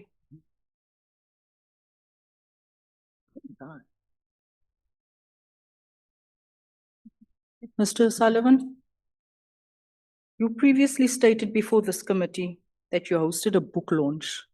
Pardon? You previously stated before this committee that you hosted a book launch. That braai was a book launch, and you said it was a year-end function, right? It was, no, I didn't say it was I'm not done. Ah. You previously stated that it was a book launch, a year-end function at the former home of serial killer, murderer, drug kingpin, Radovan Krechner. This morning you told us you didn't know the owner. Minutes later, we learned that he was a close friend of yours. Am I right? I didn't. And that you actually did the bidding for that house. No, I didn't say I didn't know the owner. I said that But you couldn't remember, you had all sorts of stories. No, I said I contacted the owner and asked for permission to use the house. You couldn't remember the name. So sometimes you have to get it back. You know, there's no doubt. Mr. O'Sullivan, you lied. Okay. You lied under oath this morning. And we've had enough of your lies at this point. You knew very well whose home that was. Mr. O'Sullivan, what was your main reason in that motivation letter that was written by Waterson for coming to this country? Let me remind you what was put in there. I believe he would be a very useful addition to the white community of this country. That's why you came to this country. That braai, that book launch, invitations from your office went out under the header top secret. Am I correct? No, it's not correct. It cannot not be correct, because in my possession, I have those invitations that went out as top secret. I'm not asking you to respond. Can I see? You have Can I see the Mr. invitation? Mr. O'Sullivan, vandag is die by jou nie. Can I see? The Mr. O'Sullivan, I will show you. Thank you. It said top secret. It's been mentioned in this committee before. So you lied about the bribe. You lied about the book launch. You lied about the fact that you didn't know the owner. You also said here, your guests, looking back to your reason and purpose for coming into this country, your guests were from AfriForum. You labeled that meeting as top secret. What? You had AfriForum guests there, and up until today, we still don't know who were the DA members present at that meeting. Up until today. Now see where I'm going with this pattern. Here to help the white community, top secret meeting, you have AfriForum there and you have the DA there. In your investigations, you only target, all your targets, and Honorable Wessels pointed this out earlier on, all your targets in this country was the leadership of this country. It was ministers and it was heads of department. Can I tell you why? It was your intention to overthrow this government, and it still is. I look at all the articles released in 2017 and shortly after that meeting that you had, that braai, book launch van niemand 'n boek gekry het nie. Supporting articles by the DA, EWN on the 26th of the 1st, 2017, DA to reveal more evidence of alleged corruption against Patlane. Say again, I didn't hear that. An article, EWN article, that has now been taken down, but it's in the messages because the guys would copy each other in the messages and the support. What messages? I don't understand what messages. you're Messages talking about. between Sarah Jane Trent and Mandla. I didn't involve myself in any. Yeah, you don't have to involve yourself. You don't have anything to do with anything that's wrong in this country. The DA supported your plot against overthrowing this government. The DA. Yes. How did that work? You have some evidence about that? I will show you. So you're saying, if I understand you correctly, I'm saying that you the came to this DA country to be of assistance to the white community, and I am saying to you that you plotted top ministers in this country, ministers such as Nathi Ntetwa, ministers such as Fikile, a whole lot of ministers. It's in that conversation between Sarah and McBride. If you look at the pattern, if you study the people that you choose to investigate and go after, it is ministers, it is people like Jackie Selebi, it is people like Patlani, it is heads of organizations, of state organizations. You were plotting to overthrow this government, and I leave it at that. with due respect, I think you've been watching too much TV. Like you. And I have been following a pattern and I've been following a trend. for the I'm going record, to leave that. I'm going to leave it as it is. No, I'm you trying to can't. paint you a picture here. Chairman, I'm Mr. Sullivan. I'm going on to my second question. No, I have to finish dealing with your first question. And the reality of the situation is quite simply, first of all, I don't know about any so-called book launch. It was a braai, and at the same time, That was called top secret. I don't know anything about any top secret. At the same time, it was the end of year braai, and by the way, there were nobody there. Forum with DA, with the head of IPID. Chairman, I'm trying to answer, and I'm being interrupted. It is not the right. Mr. Sullivan, you have protocol. lied too much. The reality is be giving you airtime. there was nobody at that braai from the DA.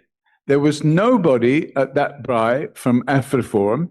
And my understanding is that AfriForum have already opened a criminal docket of perjury against Cedric and Kabinda for sitting in this house and lying that AfriForum and the DA were present. And I can 100% guarantee there was nobody there from the DA and there was nobody there from AfriForum. And by the way, I would say 80% of the people that were there were African.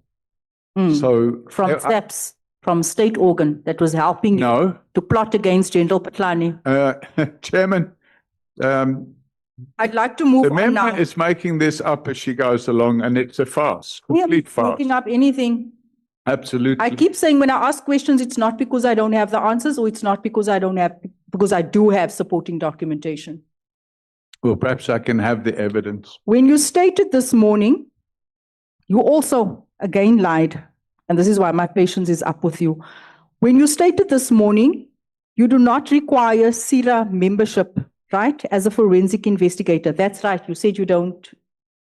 If you're a certified fraud examiner, there's an agreement between SIRA and the ACFE, which makes it clear that if you're a CFE, you do not need to be registered with SIRA.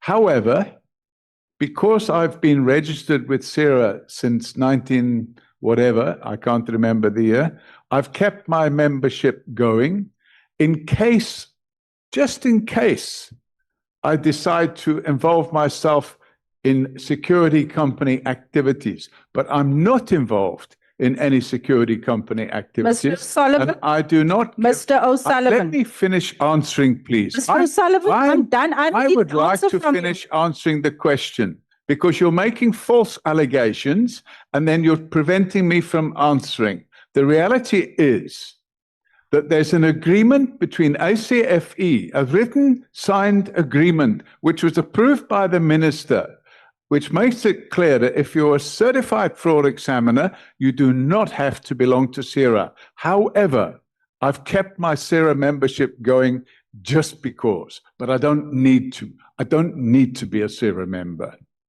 Mr. O'Sullivan, SIRA is the regulatory authority in terms of the law in South Africa. The ACFE is an American organization with a charter in South Africa. ACFE is not a regulatory authority. It's a self-governing association, like a stokvel, where you belong to. That is what you are referring to. It's a self-governing association. It is not a regulatory authority in South Africa. That's your version of events. No, that is. I have to. You have to. I have to tell you that you are wrong. When you came into this country, our country, you have to comply and adhere to the rules and regulations of this country. I comply with the rules and regulations. No, you don't. You have violated. I know. I've seen. I know you are registered. We've got your registration. Company O'Sullivan, Brosman and Associates. You are registered. Registration date in 2012. You registered with SIRA. No. That's when the company was formed and I registered it. And the reason I registered it was because from time to time, I get asked to give security advice. That's the only reason. Mr. Sullivan, you are registered with SIRA, meaning that you need to comply with the SIRA regulations. And as things stands, Mr. O'Sullivan, you have violated the entire code of conduct of the SIRA investigation, code of conduct. You have done investigations. You've used your own tools. Are you familiar with section 15 of the code of conduct? I don't have it in front of me and I don't have a photographic memory, so I'm not able to respond to that. But I can tell you, I don't have a security company and I'm not providing any security services. The fact that you are registered with SIRA binds you to the regulation. You are once again, I cannot believe you. You are once again lying under oath and cooking up your own justifications. Sir, you are refusing to adhere to the rules and the laws of this country that binds you. Everything that you have done in your plot to overthrow this government is against the law. You have misrepresented yourself to all the state organs and everyone that you have done business with. That is a fact. I maintain that you've been watching too much TV. It's absolutely wrong to come with this completely absurd allegation that I'm plotting to overthrow the government. I mean, I've never heard such nonsense in all my life. Okay.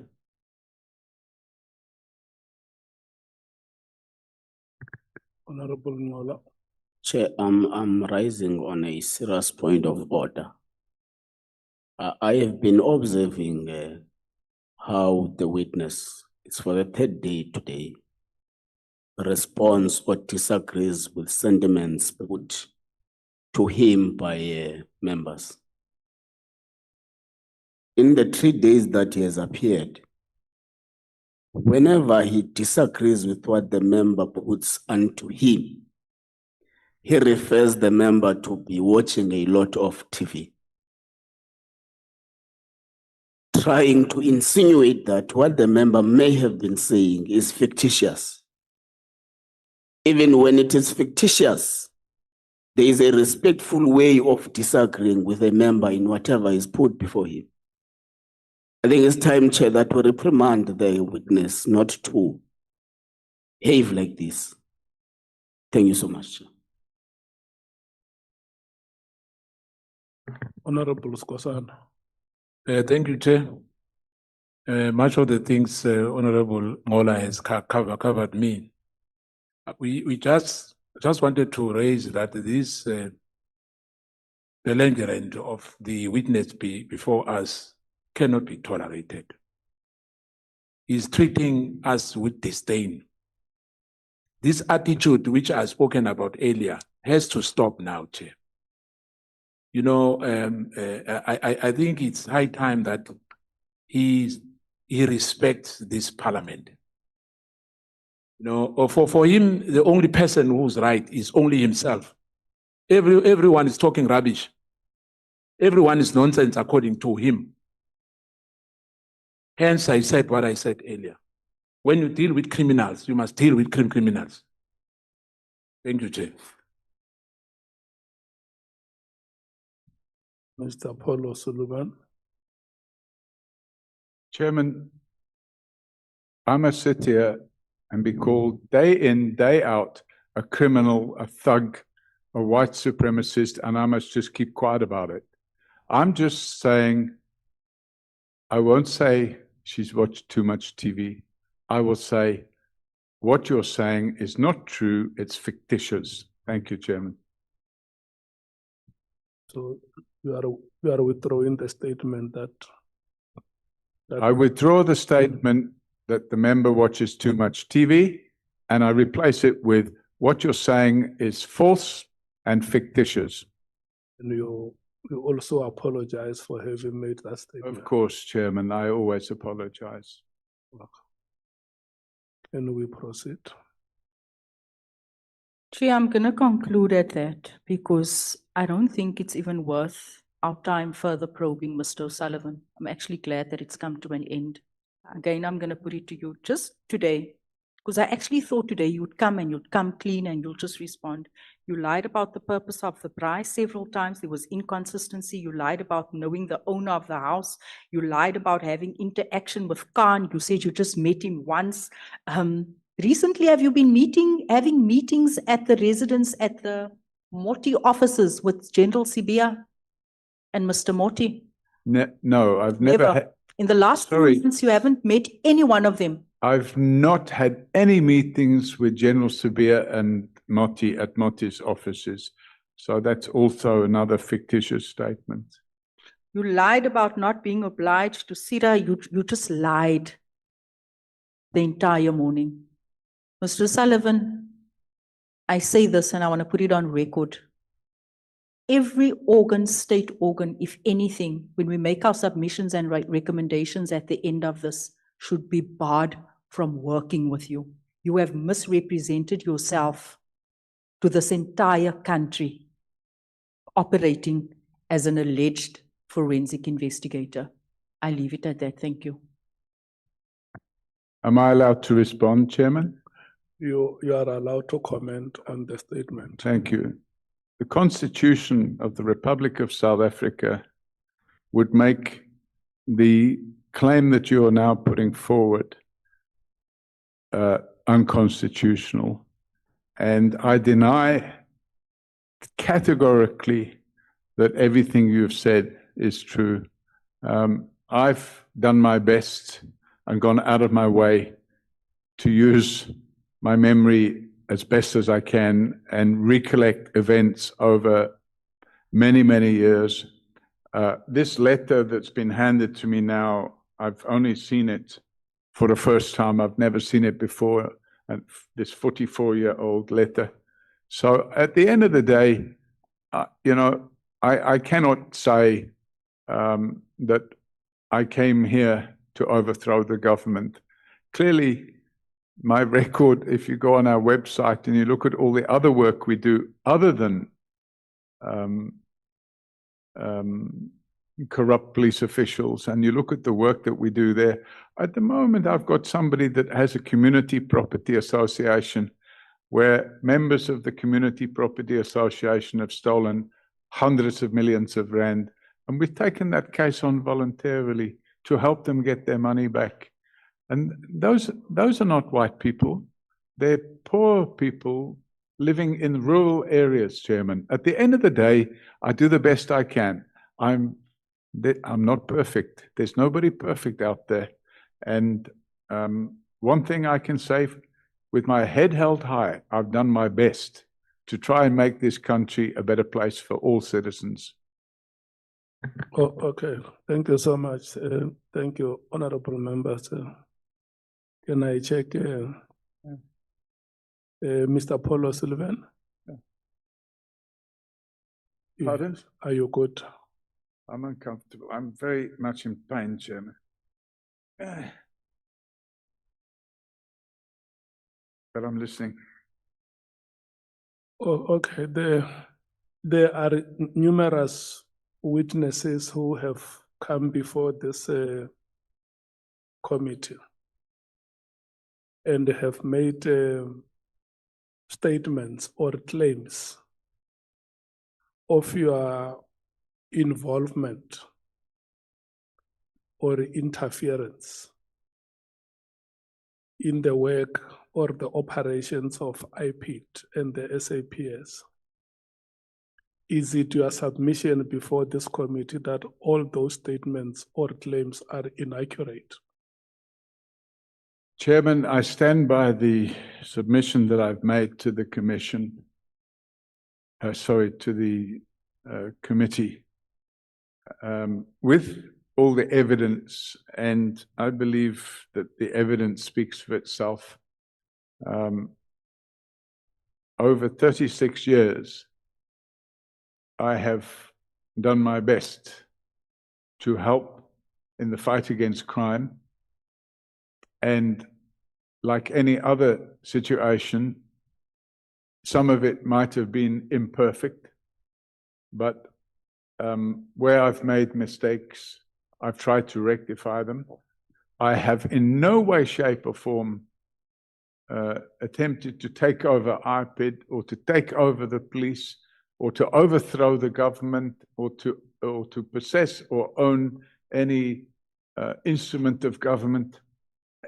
I've just done the best I can. That's what I'm checking. Are you saying that the statements or the claims that have been made about your involvement, your alleged involvement or alleged interference, are you saying that those statements are inaccurate?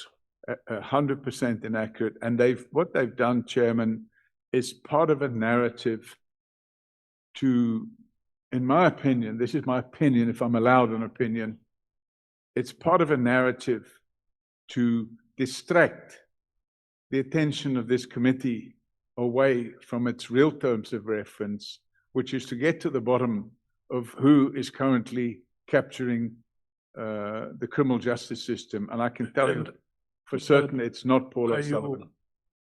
Do you agree with me that with the answer that you have given, that this statements are inaccurate. Correct, Chairman. If the committee was to find that there is some veracity in one or two of the statements, you would have lied under oath before this committee. Correct, Chairman. Did you participate in the investigations of the late Police Commissioner Slevy? That's correct, Chairman. Did you investigate General Pathan? That's correct, Chairman. Who else in the SAPS senior ranks did you investigate outside of Slevy and Pathan? So I can't remember all the names, Chairman, but there's quite a few. And this, when you've got a situation where there's corruption going on within the police, for example, there was a case last year, in fact, it's now the year before, in 2024, where a police official and a prosecutor were arrested for selling a docket. And we put that complaint together. And by the way, we didn't take it to IPID. We took it to the police, to the head office of the police. And the matter was investigated. And that colonel in the police and that prosecutor, senior state advocate, were arrested and charged, and they're currently on trial for corruption. Yeah. So that there were many cases like that. It's fine. Is it still your submission before us that the investigations on Slevy did not have anything to do with the frustrations that the Kuseleni contract had at the airport? That's correct, Chairman. In fact, I opened the docket against Jackie Salebi for corruption whilst I was still working at AXA. And I took that docket to the Scorpions because Jackie Salebi was the chief of police. And the Scorpions said, there's insufficient evidence here. You'll have to find more evidence and come back to us. And a couple of years later, I went back. Okay. And then the investigations on General Pathan, did they happen before you tried to coax him to investigate General Munro, or did they happen after you have sent him the emails?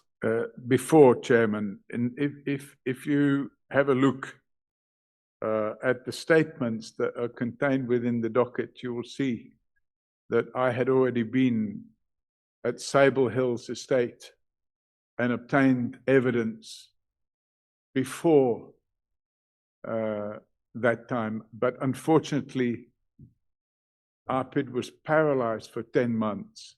So there was no investigation carried out by IPID. So I carried out the investigation myself. And these generals, you were investigating them privately? Pardon me? You were investigating them privately? Yes, under the auspices of Forensics for Justice. You know, there's a number of organizations, for example, Outer. No, it's fine. I get that it was a private investigation. Correct. So before you start the investigations, isn't it a requirement in South African law that you obtain a permission from the authorities to start investigations? If you do private investigation, or you can just wake up and say, Honorable Skosana, this is what I found about you, without him knowing that he's under investigation, if you do a private investigation. So, Chairman, if we take the case of Forensics for Justice as an example, we have a hotline. It's 0800 118 118, and people phone in. And there's also a anonymous email service where people can send emails in. And we will get probably somewhere like 20 or 30 complaints a month. And some of those complaints are such a nature that we just send it directly to the police because we say it's Yeah, no, in this not our case, focus. in this case, you were investigating a police or Correct. a senior Yes. And that, officer. as I said, Chairman, that was based. So I want. Do you seek approval, or do you just intrude into the privacy of the person, and then later come with evidence and say this is what we have against this? Now, we open a docket, Chairman. So what happens is we assemble the evidence and we open a docket. And in the case of... I want to know, how is that evidence assembled? Is that evidence assembled with approval, or you just investigate a person without him or her not being aware that is being investigated? Well, and then the next thing, you have gathered evidence, you go to open a docket. How do you do it? Do you first seek approval from the authorities? No, you don't have to seek approval, Okay. Chairman. For example, would you expect an investigative journalist to phone up and say, listen, I want to investigate No. this? Let's not talk about journal. We talk about, remember here, and this is what honorable members have asked you since this morning. We are what we call a constitutional democracy, where the rights of the citizens are guaranteed in this constitution. How do you violate, or where do you get the right to flagrantly violate the rights, the privacy of a citizen without him or her being aware? You are not a state institution. You agree with me? Chairman, it's not violating the privacy of a person to open a criminal docket against them. No, wait, let's not go to criminal docket. We still talk about gathering evidence before a docket is opened. If you can share with us, how is that evidence gathered? Okay. So if I take, and we use the example of General Pashlane, we got a tip-off. A whistleblower came to us. We interviewed that whistleblower. The whistleblower in question is a brigadier in the police, and he came to us with evidence. So we took a sworn statement from him, and we packaged all that evidence, and then we decide, okay, let's see if this is true. I then reach out. By the way, I reach out to other people that he says will have further evidence. And that's how you put your case together. By the way, when you say you reach out, you do that without the subject of investigation knowing that he or she is being investigated by private citizens in the country. Is that what you are saying? That's correct, Chairman. And then when you have gathered that information, you go and open a docket. That's correct, Chairman. And then when you were doing that, you are not doing that as an institution of state. You only come into contact with state institutions when you open a docket. That's correct, Chairman. So the act of investigating a person surreptitiously by a private citizen, doesn't it amount to flagrant violation of the privacy of that person? I disagree, Chairman. If that was the case. Okay, let me put it this way. If there is an allegation against me now, yeah, the police or through the prosecution, they will sit and evaluate the evidence that they have, and then decide if there is a case that is prosecutable or not. And then from there, they can approach me. They are a state institution. We talk about you, who is a private citizen like me. Where do you get authority to move around gathering information about me when you are not an institution of state? You don't derive any authority from any law in this country, because if you have to do that, For instance, when you have to do a private prosecution, you can't wake up here and say, I'm doing a private prosecution. You must start by applying to a state institution for you to be given that approval to do a private prosecution. Am I correct? There's a certain amount of investigation you can do to determine whether or not the allegations bear fruit. And if it appears that the allegations bear fruit, Chairman, a docket is put together, a draft docket is put together, and then it's open, and then it's up to the police to continue the investigation, because we don't have the ability. I don't disagree with you. You are right that you need to present a prima facie case. Yes. But how legal is the process of ensuring that you have that prima facie case? It's allowed. And if it wasn't allowed, the crime levels in this country, Chairman, would be a lot higher than they are. Okay. So you are submitting to us that whatever action that you would have taken in investigating the citizens of this country falls within the prism of the law. That's correct, Chairman. And you agree that if this committee was to find that you have flouted the law, you would have lied before this committee?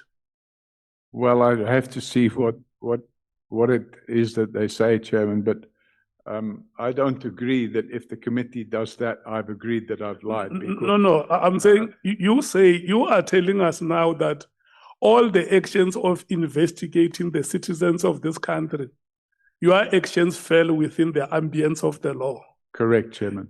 And then I'm saying that if it was to be the finding of this committee, there is concrete evidence available that you flouted the law, you would have lied before this committee. Well, I can't pre-agree that I've lied to the committee, Chairman. I would have to see that document and listen to what's being said and if necessary, contest it. The reality of the situation is we act in good faith. When we get offered things which are unlawful, and it happens all the time, we reject it. Okay. If people offer us bank statements, I in fact had somebody come to me and ask me to do an investigation, and I said they would pay us to get phone records and bank statements. I chased them away. Okay, no, it's fine. So you have repeatedly said here that some of the witnesses who appeared before us lied before us. Am I correct? That's correct, Chairman. So in the 4 days that you have been with us, there is nothing amounting to a lie that you said before us. That's correct, Chairman. I've testified truthfully to the best of my ability. Of course, you know, I'm in my 71st year, so there may be some memory issues here and there, but I've done the best of my ability to give the truth, the whole truth, and nothing but the truth. Okay.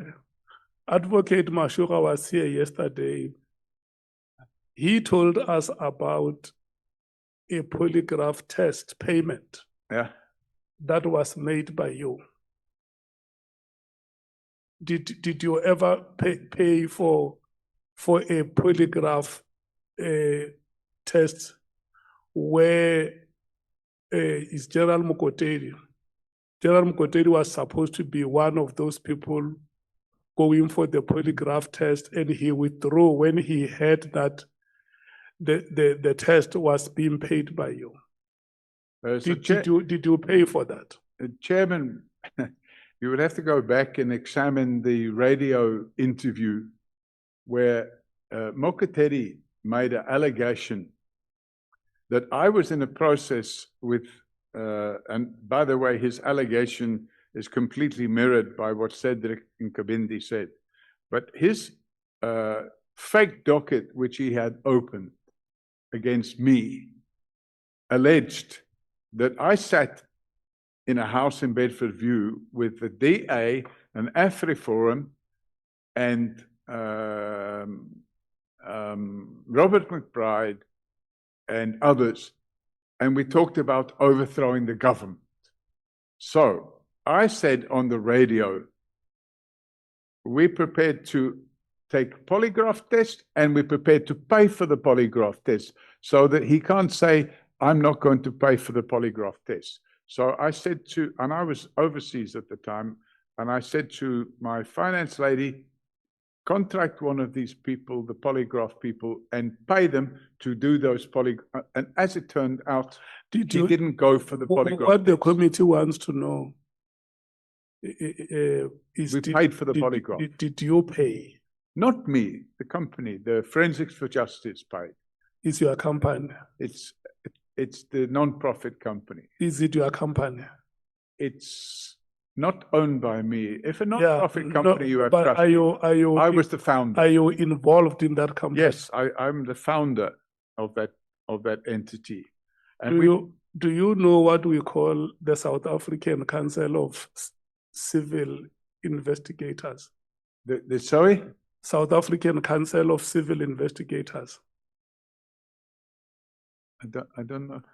South African Council of Civil Investigators. I don't know about that. And you are not registered. It's a professional body of people who do the kind of work that you claim to do. Are you registered with them? Never heard of them. You never heard of them? No, Chair. Okay. And then maybe the last question that I may ask you, which members would somehow have asked you. If you take a collage of the text messages that you have sent to either General Patani, to Nkabinde, to Mashuka, and so on and so forth, and you look at how you threatened or intimidated them, doesn't that remind you about what the apartheid authorities did to black people in this country? Chairman, I don't think so. And if you take this collage in isolation to everything else that's going on at the time, which includes the massive breaches of my constitutional rights, if you put the whole thing together, you can't just look at something in isolation. But certainly, if you want to temper that, Chairman, you must look at, for example, the work that I've done in developing tourism in Soweto. You must look, for example, at the work I've done in developing business opportunities. No, you are speaking in mitigation. Not in mitigation. Let's put aside the you have to look at mitigation everything and together. look at the collage of the statements that you make against black people. For instance, it's you here. You want our sympathy when you tell us that. Pardon me? I say you want our sympathy when you tell us that you were arrested in a plane, the manner in which you were arrested, isn't it? Chairman, I don't want your sympathy. No. We are human beings. Even if you don't want our sympathy, out of our humanity and generosity, we can sympathize with you, like we sympathized in many occasions when you were in discomfort. What I'm saying is, you say to us that the manner in which I was arrested was very terrible. But you have the chutzpah, the audacity to write a message to a person where you include his wife and maybe children by extension, who will become victims of your action. That I will come and sell your house, I'll come and do this and that, I will have you for breakfast and I will still not be satiated. As I said, Chairman, you have to look at everything in context. I don't deny some of these messages, but when you look at what happened that led to me sending such messages and what triggered that, you start to realize that actually those messages were lightweight compared to what those people did to me and my family. So really, at the end of the day, Chair, I'm not perfect. I'm just trying to do my thing. And to be honest with you, I'm in my 71st year now, Yeah. and I think I'm going to throw the towel in because I'm actually cut full of all the 36 years of work I've done and what I'm got to show for it. There is a, you know, where we, you know, for the purpose of euphemism. Probably? The purpose of euphemism. The purpose of what? Euphemism. My family. Yeah, euphemism. When you say certain things in a better way, have you ever heard of what we call paternalistic herrenfolkism? Paternalistic what? Herrenfolkism. I don't know that other word. Sorry. You know the herrenfolk. The herrenfolk. I don't know what is that. God's chosen people, the herrenfolk. Paternalistic herrenfolkism. I don't know about this, Chairman. It's new to me. I've never heard of this. You never heard about it? No. Yes, it's an esoteric concept that is used to describe how the past where we come from, how white people regarded the blacks in this country as helpless people who do not know anything that they can do, anything knowledge, anything innovation, anything prosperity is white. Yeah, no, I cannot possibly agree with that principle. And in fact, we've gone out of our way, me personally, to help people that are poor, and they're not white people, to help them to educate their children, to help them provide lighting in their homes at night with solar panels and a light inside, to help them have ablutionary facilities, to put on parties for their children. I can send you all the pictures. And when you see, we hire face painters and we have and we get Father Christmas, by the way. We bring a black Father Christmas because I didn't want them to have a white Father Christmas, and we're handing out appropriate presents for those small, poor children. So if you saw some of that, you'll say, wow, that's not my last question to you would be, the director of public prosecutions in a country, either in Ireland or in UK or in South Africa, who sees the messages that you send to a prosecutor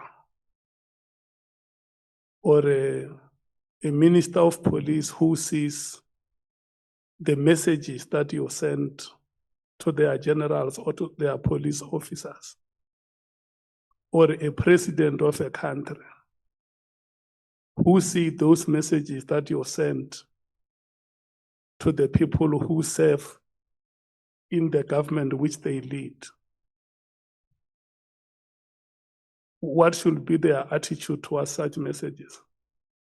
Well, Chair, it's like anything else. You have to exercise the audi alteram partem principle. And you need to take these things in context with the big picture. You cannot just say, okay, let's just analyze these messages. You have to look at what triggered that. What happened before that? What happened after it? And I'm saying, Chairman, that the audi alteram partem principle must apply, because if it doesn't apply, then you have a kangaroo court. And, yes. And that cannot be allowed. Yes. So maybe your last comment should be to this. If at the end their conclusion is that you are a bellicose agent provocateur, what will be your comment? My comment would be, it's very disappointing that you have arrived at that conclusion because it fails to recognize the truth. And when you have people parading before you who haven't been properly interrogated, who haven't been able to actually, if I was able to cross-examine some of those people, I would have actually been able to expose their lies. But it is what it is. It's not a court of law. It's a parliamentary ad hoc committee. And I guess at the end of the day, I expect that somebody on your committee will find me guilty of treason and have me executed and hung at dawn. But the reality is, Chairman, I've been a loyal citizen to this country since I came here. So I thank you for giving me the opportunity to address your committee. And you still maintain by the oath you took that all the evidence you have given here is truthful? That is correct, Chairman. Thank you. Advocate Aronson. Maybe before, can I check Honorable Skosan? Chair, I just wanted to remind you as well that when we left the other chamber, there's matters which are outstanding, and you said you're going to give us. Yeah, no, you will comment on those matters. We must finish this part. Thank you. Advocate Aronson or Advocate Mkhize. Thank you, Chairperson. Chairperson, a number of the questions that we had have been covered. We're just going to wrap up with this last section, probably 3 questions. Okay. Mr. O'Sullivan. Are you sure it's 3 questions? Yeah, I've got them here. It's just, okay. yeah, what we've been doing, Chairperson, it's not asking questions for the sake of asking. It's looking at Mr. O'Sullivan's affidavit and seeing that his evidence is fully covered. So these 3 sections just speak to that questions, but everything else has been covered. Mr. O'Sullivan, do you need a comfort break? No, I'm in a lot of pain. A comfort break isn't going to help. We've reached a stage where I'm in a lot of pain, Chairman. So if we can just do the questions quickly, I will sustain. You see, let me tell you, the whispers that I got from my members, which are informal, is that you need to allow Advocate Mkhize to ask you. I will allow those questions that because let me tell you, if you leave without her having asked you those questions, it will appear like there is something that you are running away from. I'm not running away, Chairman. Yeah. I'm just in a lot of pain, and I ask if we can move on quickly. We sympathize with you. We are human. We know the values of compassion and solidarity, and we very much respect you as an elder. Yeah, let's run very quickly, Advocate Mkhize. Can we run quickly? Chair, if you need to move to the next item. Run with the questions. Mr. O'Sullivan, I would like to just piggyback on a question that you were asked by the chairperson, and this relates specifically to infiltration at IPID, and where you can find that it's at paragraph 147 of your statement. You don't have to open it. Okay. I'll just put the question to you. From paragraph 147 to 154 of your statement, you deal at length with your involvement in investigations at IPID. And according to your statement at 147.1, your work within IPID was in the period 2016, whilst Mr. McBride was the head of IPID. And were there any investigations that you did in that period besides that of investigating Mr. Patlani Oh, yeah, lots of within IPID? investigations. Can you name a few? Prasa, we carried out a corruption investigation at Prasa. We carried out a corruption investigation at Transnet. And is this all through IPID? IPID, no. That had nothing to do with IPID. I'm asking specifically about IPID. Oh, sorry. Yes, sorry. so it's the question that I'm asking is in relation to infiltration at IPID. Yeah. And in your statement, you deal at length with the investigation that you conducted with investigators from IPID. Yes. And the only example you give is in relation to General Patlani. That's the My only question investigation. I have is there any other investigation that you conducted? No, Chair. Was it IPID? So it's only General, okay, thank you, I'm covered. The second question then relates to after Mr. McBride left IPID, he testified that he left in 2019. And a lot of your testimony had to do with that you assist in investigations where there's political corruption. Did you conduct any investigations with the new head of IPID after Mr. McBride left? No, Chairman. So you've never done any other work? It was only limited to the period with Mr. McBride? Not the whole period of Mr. McBride, but that period That pertaining period. to the General Patlani investigation. Okay, I'm covered. And then the next question that I have is, one of the things that you looked at in your investigations at IPID was a contract that had to do with a grabber or spyware. I wasn't involved in that. I never had anything to do with You didn't look at that contract? No, I had nothing to do with that or the contract. I knew nothing about it. Okay. You testified that you were aware that there was a grabber that was to be purchased. You're talking about the 45 million rand? Yes, story. indeed. Yeah, I got that from the newspaper. Yes, I'm saying that you also looked into that. You looked into that contract. No. You did not. Never saw the contract, never knew anything about it. Okay. My follow-up question would have been, did you also look at the contract where General Sibiya purchased spyware for the city of Johannesburg? Never had anything, no knowledge of that except until I heard it in the media. Okay. The third issue has to do with the Mabula team. Yesterday, Advocate Mashuka testified that it is common that when a senior official is being investigated or is conducting an investigation that relates to them, that they would use investigators from a different province.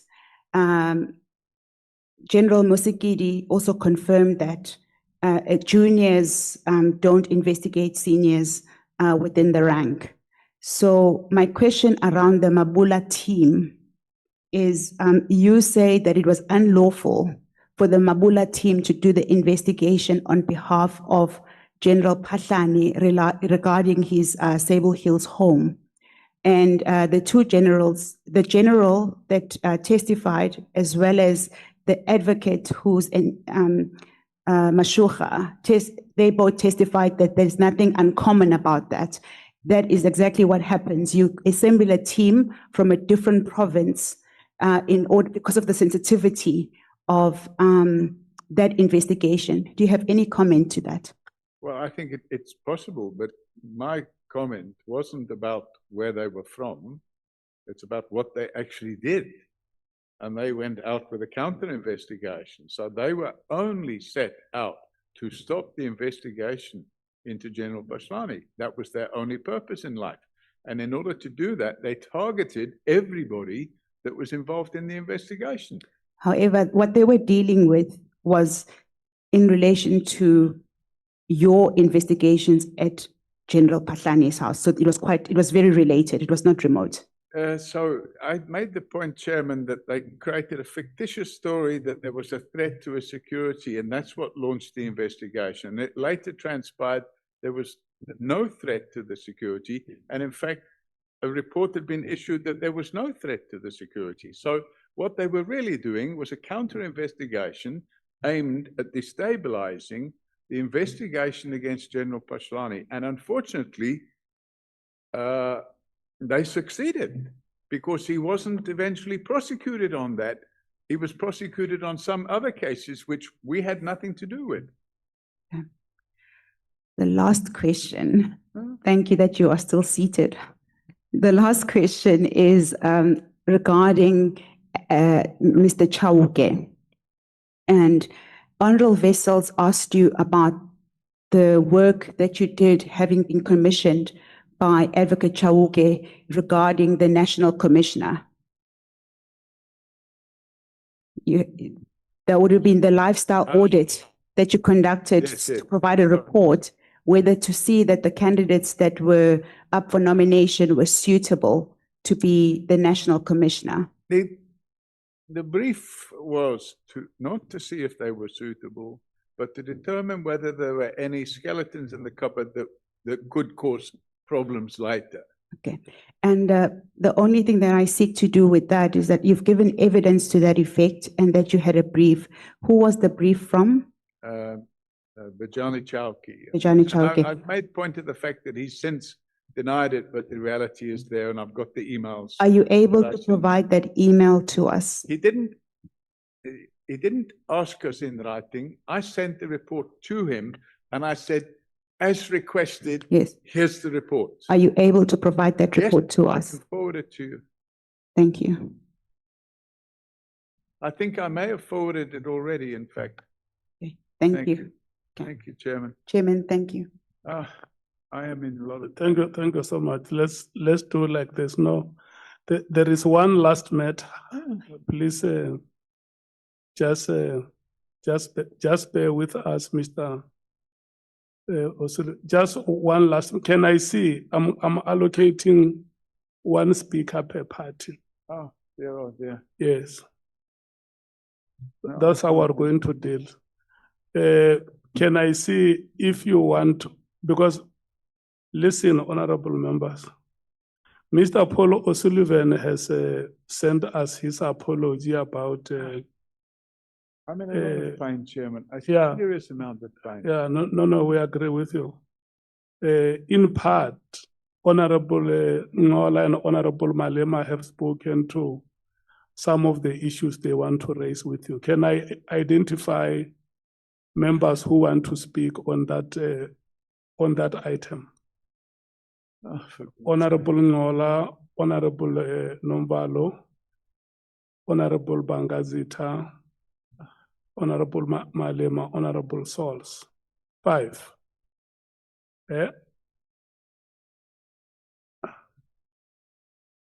Yeah, one member per party. No less than 5 minutes. You can't go beyond 5 minutes. We still have another witness who is coming. Honorable Nhlanhla. Thank you, Chair. Chair, I think you forgot to acknowledge the presence of Honorable Tsie and the MK Honorable Mazwai. Let me recognize the presence of the following members. Honorable Nhlanhla. Thank you so much and welcome. Honorable Masina. Thank you so much and welcome. And Honorable Lizier. The witness before us is Mr. Paul Robert O'Sullivan. And we want to thank you so much for being part of this proceedings. Thank you. Honorable Nhlanhla. Thank you, Chair. No, just 2-3 issues from me. Mr. O'Sullivan, you say in your letter you were gravely in pain and you had to leave on that day. I'm in a lot of pain right now, Chair. And, you know, What I have No, requested. I'm asking about that.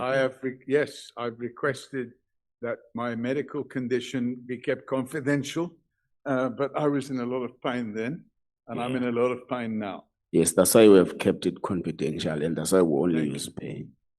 So, but when you left here, you said you are catching a flight. Correct, Chairman. So this is a contradiction of what you said. We have a video of you leaving the house. Remember, there's cameras all over the chambers. It was both. It was both the pain and the fact that I had a flight.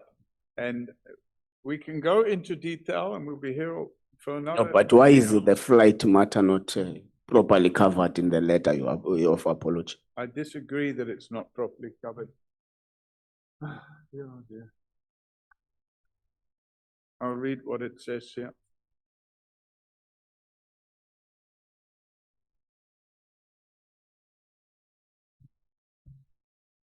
Matter of timing. This is on page 5 of the letter. Following on from the above, I place below the following extracts of the transcription of the discussions at the committee concerning my agreed departure time. And the chairman states, honourable members, this is Mr. Robert Paul O'Sullivan, who's going to be with us from now until 1 o'clock. And then he carries on with some other stuff, and he says, we'll hand over to legal counsel to conclude with Mr. Paul O'Sullivan, and then we will release him at 1 o'clock. So yeah, but the email you wrote. Please let me finish. No, I'm saying, no. Wait, Mr. O'Sullivan, wait. Let me finish, because it says here, at 12:25, when I was already starting to feel lots of pain, I stated the following: O'Sullivan, I need to go in 35 minutes to go to the airport. Chairperson, yeah. So that somebody else says he has a flight to catch. I said, I have a flight to catch. So you're saying that I didn't mention about Yeah, no, let's go there. It's not properly covered because you also do not attach any travel details around your traveling. Well, as it happens, And also you have written, you have written an email to the evidence leaders, and you said you must leave not later than 14 hours. When did your flight detail change? So if you have a look here, again, we're going to be debating this for a very long time. I've given the communications between myself and the evidence leaders. And I said here,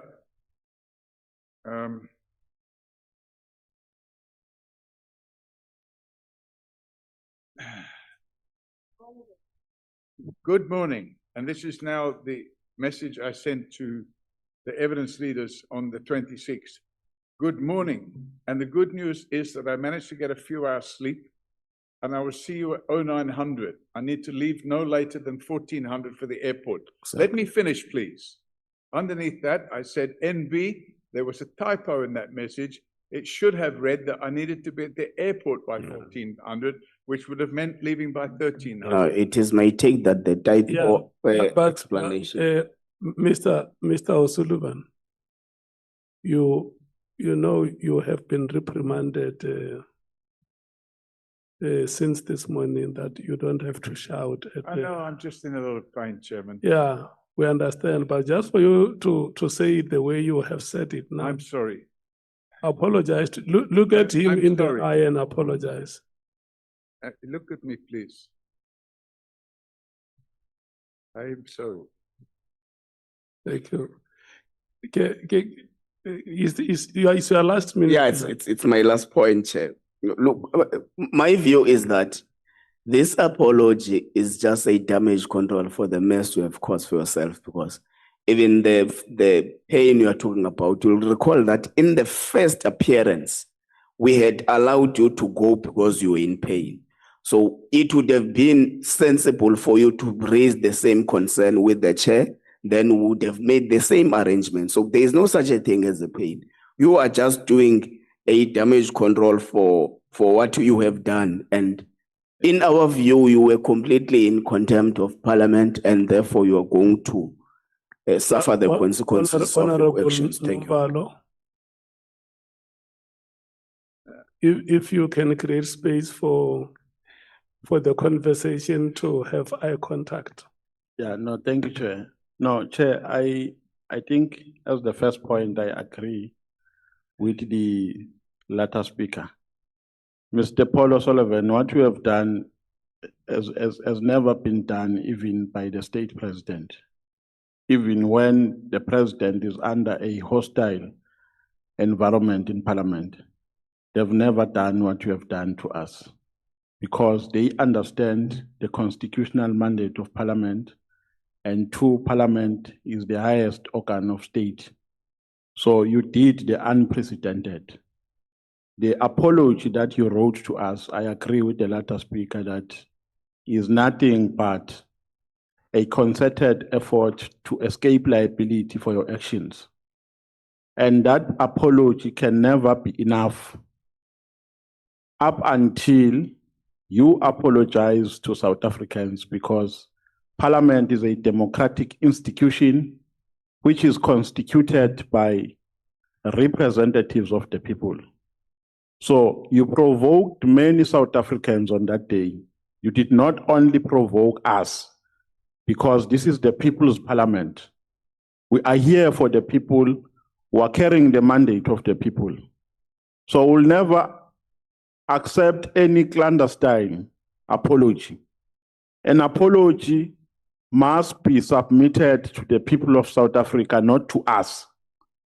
I'm giving you this opportunity, and if you choose to swallow your pride, that is not going to take the criminal aspect, the offense that you committed on that day, because you committed a criminal offense.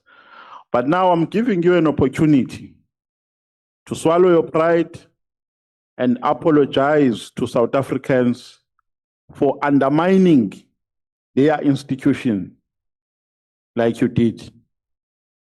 I'm giving you that opportunity.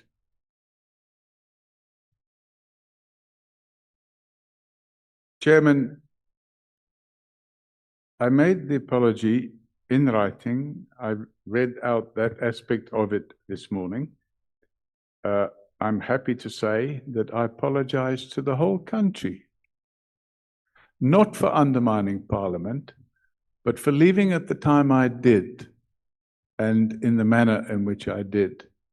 But I do not believe, despite your assertion to the contrary, that I committed any offense. And that's it in a nutshell. No, I think you have done what I've requested you to do. For your previous appearance, how much did you claim from Parliament? Pardon?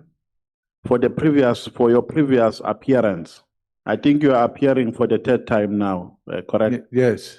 For the previous appearances, have you claimed for the recent appearance? I've not claimed. I only claimed for the first appearance. For the first appearance, how much did you claim from Parliament? I think it's about 80,000 rand. For one appearance? No, that was for 2 days, 3 nights in a hotel during Indaba week. Indaba week, Chairman, there were no hotels available. So in order for me to be at this Parliament, I had to book the only hotel that was available. And it's not a 6-star or 9-star or whatever hotel, it's a 3-star hotel. And they had 2 empty rooms, and I grabbed those 2 empty rooms. And they were 10,000 rand per night, per room. That amount must never be paid to you from the taxpayers' money. There must be a minimum amount, and you must never receive any special treatment. The same amount that has been paid to the previous witnesses who have appeared here must be paid to you. In fact, you must be paid the lowest amount. Your amount must be rated in accordance with the lowest amount that has been paid to previous witnesses. You were not coming to a honeymoon here. You were coming to Parliament to assist our investigation. So we're going to write to the Speaker that no amount of 80,000 should be paid to you. Thank you very much. Honorable Malema. No, thank you very much, Chairperson. Mr. O'Sullivan, I don't think that like the previous speakers, your apology is really genuine. Because after you left here, you went to media houses and said you'll only come back here if we stop calling you a sellout, a thug, a spy, and all manner of things. And that was after you left, where you had an opportunity to self-reflect. You didn't do that. And I don't blame you. It is in the nature of who you are, a typical white male who feels is superior than the rest of us. And you displayed it here the same way you displayed it every day, the same way your subjects and targets for investigations in their majority were black males in the senior positions because we have no regard for black people. And you looked at us here and said, no, none of these people is going to tell me anything. And that's what makes the allegations that we wanted to overthrow the state more legitimate. Because what you did that day was to overthrow the legitimacy of parliament. You were eroding the authority of parliament. And had we not taken a firm stand, this parliament was going to be rendered useless and toothless because of you.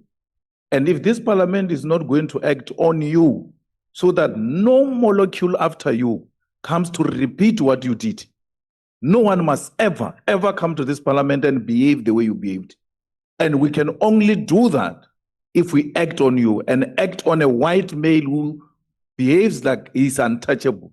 Then everybody else will know that that parliament will bite you if you go there and undermine it. And with those few remarks, Chair, the EFF reject your apology. It's not an apology. It's an afterthought of a racist that wanted to undermine the authority of a democratic institution called parliament.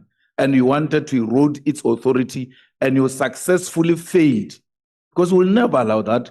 We're not going to allow that the white males must continue to do what they've been doing previously during apartheid government.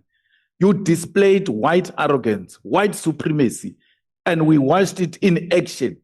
And you need to know that that which you did reflects exactly what happened at Flag Plus. And you confuse this parliament to be like a Flag Plus, as if you didn't go is in charge and we are subjects and arrested in that farm. We're not in a farm here. We're elected by our people. Whether you like it or not, you have an obligation to respect the will of the people, because this parliament is the will of the people. So you must find it in you that the new South Africa does not have a room for that kind of behavior of white males who are racist in nature. Thanks, Chair. Do you have any comment on that statement? None whatsoever, Chairman. Okay. I'm not going to dignify that statement with a comment. Point of again, Chair. We don't need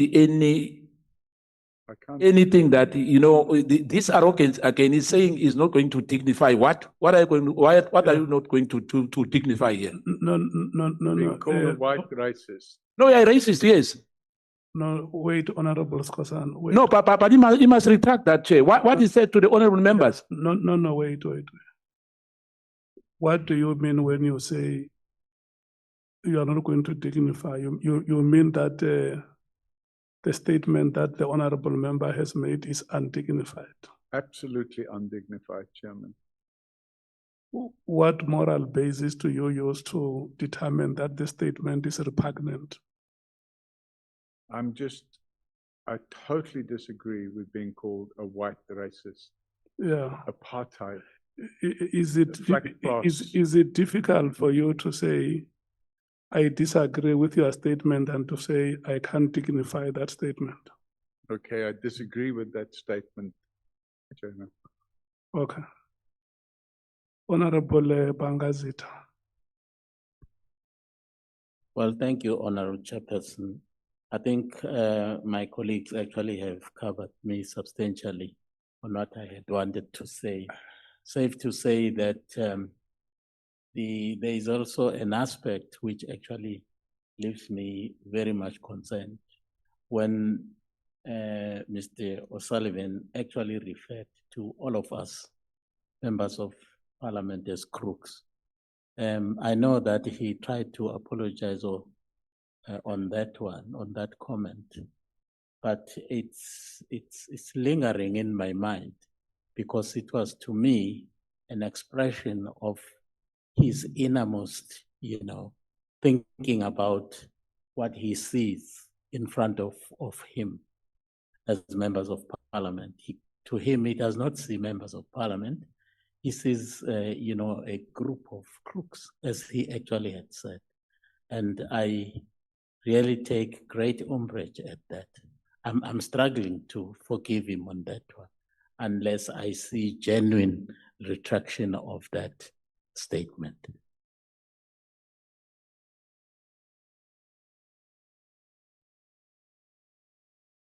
What is the recourse you are seeking, Bangazita, from the witness? I don't think that it actually warrants just a mere sentence of saying, well, I apologize. There has to be some kind of demonstrable, remorse on that one. Can you make that request to him to show the demonstrable remorse that you talk about? Mr. Paul O'Sullivan, the honorable member says you have not been demonstrably remorseful. You know where this statement comes from.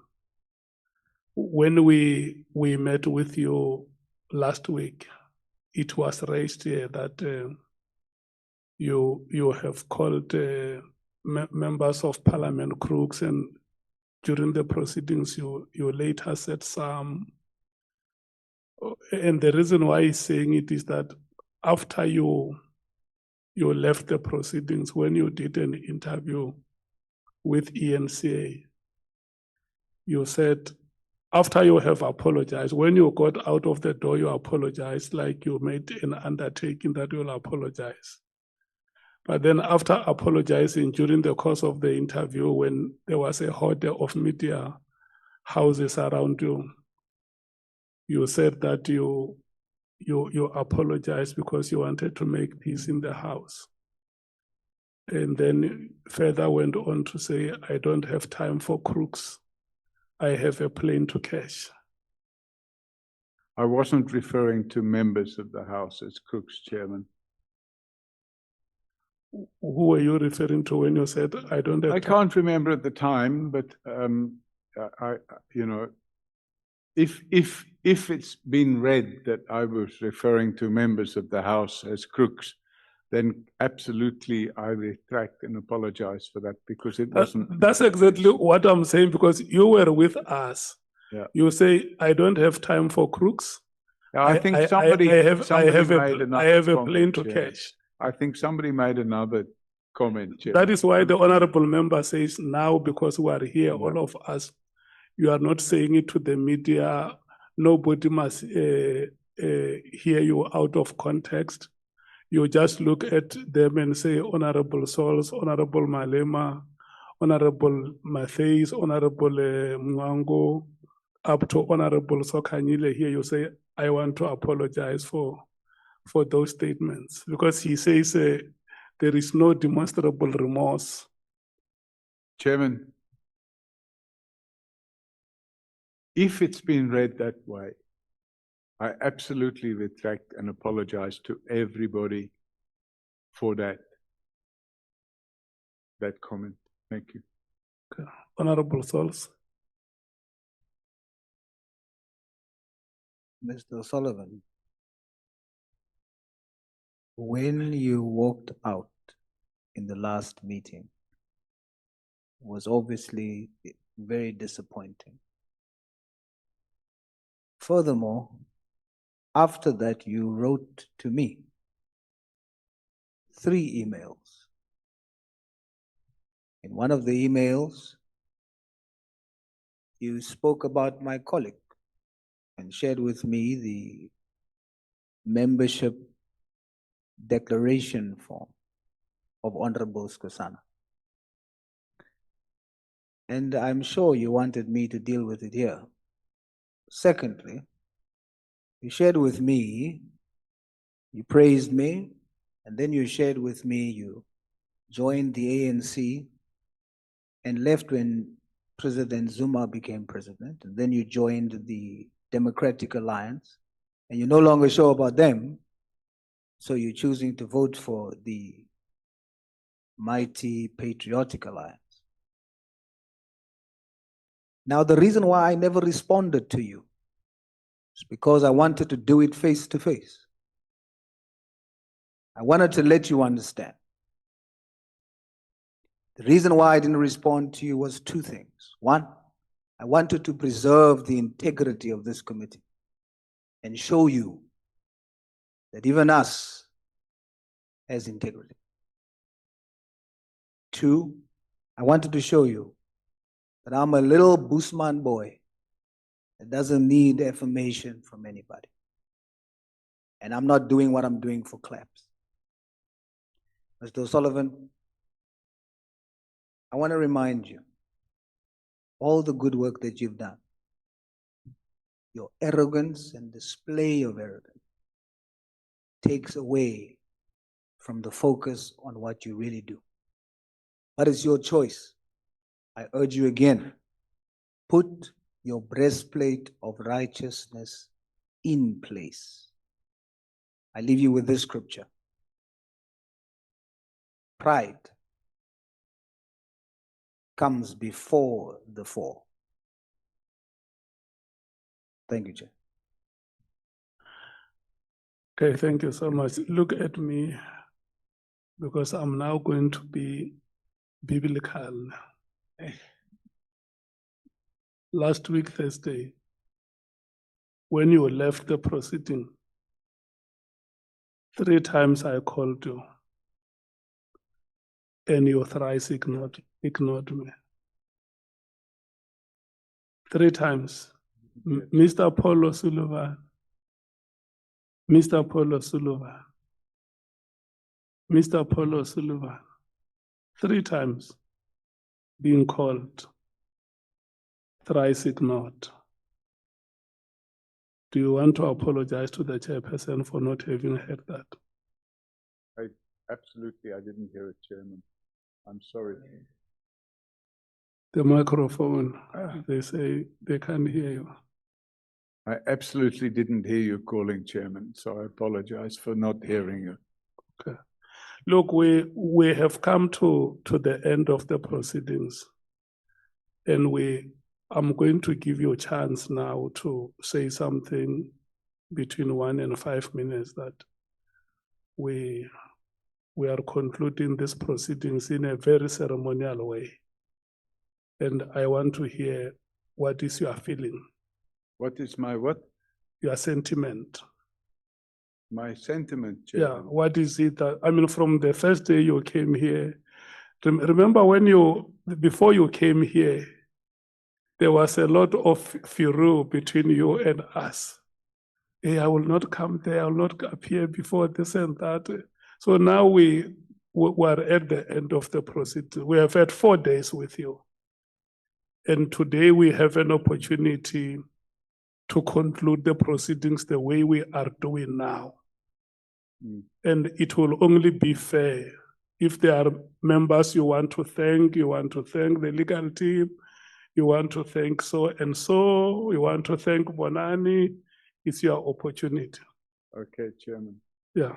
Obviously, I thank Bonani. I thank the Parliamentary Protection The microphone. Obviously, I thank Bonani. I thank the Chairman. I thank the evidence leaders. And I thank the Parliamentary Protection Services for taking care of my security arrangements.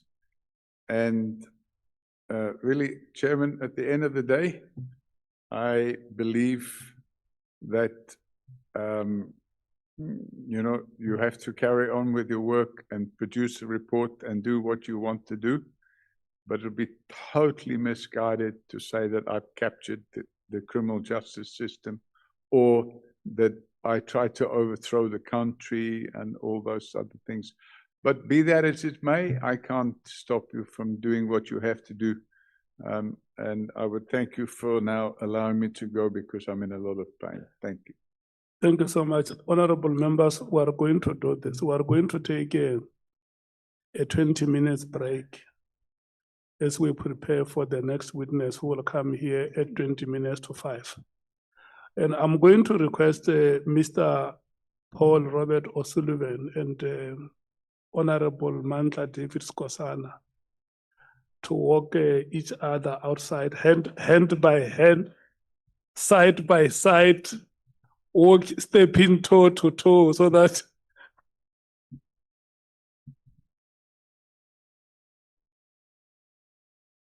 the Honorable Skosana, yeah. Thank you so much.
Good afternoon, Chair, honorable members, everyone present.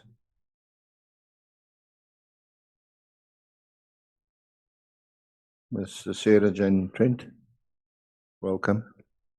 Honorable Chair, my colleague, Ms. Mkhwanazi, Advocate Mkhwanazi, will be leading the witness. I think she has just. Yeah, she has spoken to me that she just need a minute. What I need from you is a confirmation that the witness before us is the witness that you have done consultations with, and that she is the witness the committee has decided on. Thank you, Honorable Chair. Indeed, Sarah Jane Trent, the witness before you, we've consulted extensively with her, in particular, my colleague, Advocate Mkhwanazi. I've also attended or participated in quite a number of online. We've had the fullest cooperation from Ms. Trent. She has commission signed her affidavit. I have the original here. I'll hand it up, Honorable Chair. So you confirm that So we can confirm that you can. this witness is Ms. swear. Sarah-Jane Trent. Thank you. Good afternoon, Ms. Sarah-Jane Trent, Good afternoon, Honorable and Chairperson. welcome to these proceedings. We are going to allow you, together with Advocate Mkhwanazi, to do what we call the presentation of evidence. But before you do that, you must be under oath. Before we administer oath, I want to read the following to you: that you have been invited before this ad hoc committee, which has been appointed to investigate the allegations that have been made by the Provincial Police Commissioner of KwaZulu-Natal Province, General Nhlanhla Mkhwanazi, that the information or evidence that you are going to give here shall help the committee in its oversight and investigative work. It investigates, amongst others, number one, alleged unlawful disbandment of the Political Killings Task Team, the PKTT, or NPKTT, alleged moratorium on the filling of vacancies within the South African Police Services, the SAPS, and number three, alleged corrupt relationship between senior leadership within the SAPS and members of the public, and lastly, political interference within the work of the SAPS. Ms. Trent, in extending his invitation to you, the chairperson of the ad hoc committee has indicated that you may provide information to the committee if you so wish under oath in terms of the powers, privileges, immunities of Parliament and Provincial Legislatures Act of 2004. And please be informed that by law you are required to answer fully and satisfactorily all the questions lawfully put to you, or to produce any document that you are required to do so in connection with the subject matter of this inquiry, notwithstanding the fact that the answer or the document could incriminate you or expose you to criminal or civil proceedings or even damages. You are, however, protected in that evidence given under oath or affirmation before a House or Committee of Parliament may not be used against you in any court or any place outside Parliament, except in criminal proceedings concerning a charge of perjury or a charge relating to the evidence or documents required in these proceedings. Please be aware that in terms of Section 17, subsection 2 of the Powers, Privileges and Immunities of Parliament and Provincial Legislatures Act, a person who willfully furnishes a House or a Committee of Parliament with information or makes a statement before it, which is false or misleading, commits an offense and is liable to a fine or to an imprisonment not exceeding a term of 2 years. You are required to take an oath or affirm that the evidence you are about to give is truthful. Which one do you elect, oath or affirmation? Oath. You have elected to take an oath. May you please follow me as I dictate. You shall say I and state your names in full. I, Sarah Jane Trent, Swear that the evidence I shall give swear that the evidence I shall give shall be the truth, shall be the truth, the whole truth, the whole truth, and nothing but the truth. and nothing but the truth. And so help me God. And so help me God. Thank you so much. You are sworn in. Thank you. I will come to you. Advocate Mkhize, can I check how many hours do you need in the presentation of evidence? Chair, at most, I think it will be 2 hours, but probably less. The statement is really short. So we can say between now and 19 hours. Yes, Chair. Okay. Before we start, Honorable Mkhwanazi. Thanks, Chair. I wanted to tell the witness that she's sitting on a chair that is for special people. So, but she swapped before. It happens. I noticed. So if the staff members can remove that chair because it comes with trauma. Chair, I can imagine. on a serious note, I'm going to leave at 6:30. Yeah. Yeah, so I thought I must register my apology. Where are you going? Going to the EFF. Okay. You have organizational commitments. Yes. Thank you so much. Any other apology that needs to be recorded? Okay. That permission is granted, Honorable Member, that time when it comes. If you feel you should leave, you are allowed. Mrs. Trent? It's Miss. Are you fine? I'm fine, thank you. The person that you look at is Advocate Mkhize. From my table here is just to wish both of you good luck in the presentation of evidence. And if we can be done by that time, 19 hours, it will not require us to extend hours like we did last night. Thank you so much. All the best. Thank you, Chair. Ms. Trent, do you have your affidavit in front of you, your statement? Yes, I do. Okay. We'll just go straight into it. At paragraph 1 of your statement, could you please tell the committee about your current professional standing, including the affiliations that you have? It's just basically paragraph 1 of your statement. Yeah. I'm an attorney on the non-practicing role, which means I don't act for anyone in court or practice. And I'm a certified fraud examiner in good standing with the Association of Fraud Examiners. Oh yes, and I have my own business. I'm a sole director of SJ Trent Pty Limited. And when did you join? When did you start your own business? I think it is here somewhere. Please forgive me. 10 May 2023. Yeah. And what does your business do?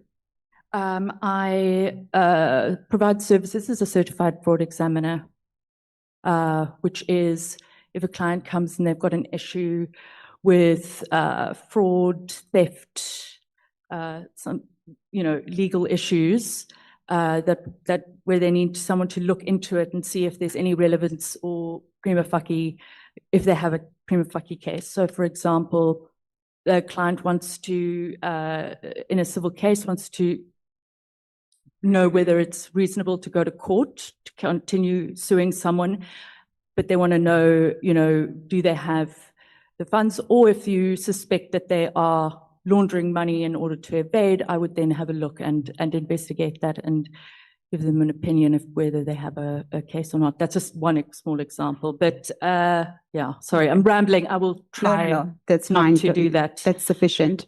From paragraph 3 all the way to paragraph up to paragraph 6, you set out your educational background. Correct. And at paragraph 4, you say that, paragraph 3, you say you matriculated in 2002. Correct. And you attach your CV. And is that the most updated CV that you've attached? Yes, it is. As STJ1. Correct. Okay. And then in 2003, you would have then started studying. You completed a marketing degree from Stellenbosch College at Boland. No, it wasn't a degree. It was, I passed 16 subjects. Okay. So you've got your N4, N5.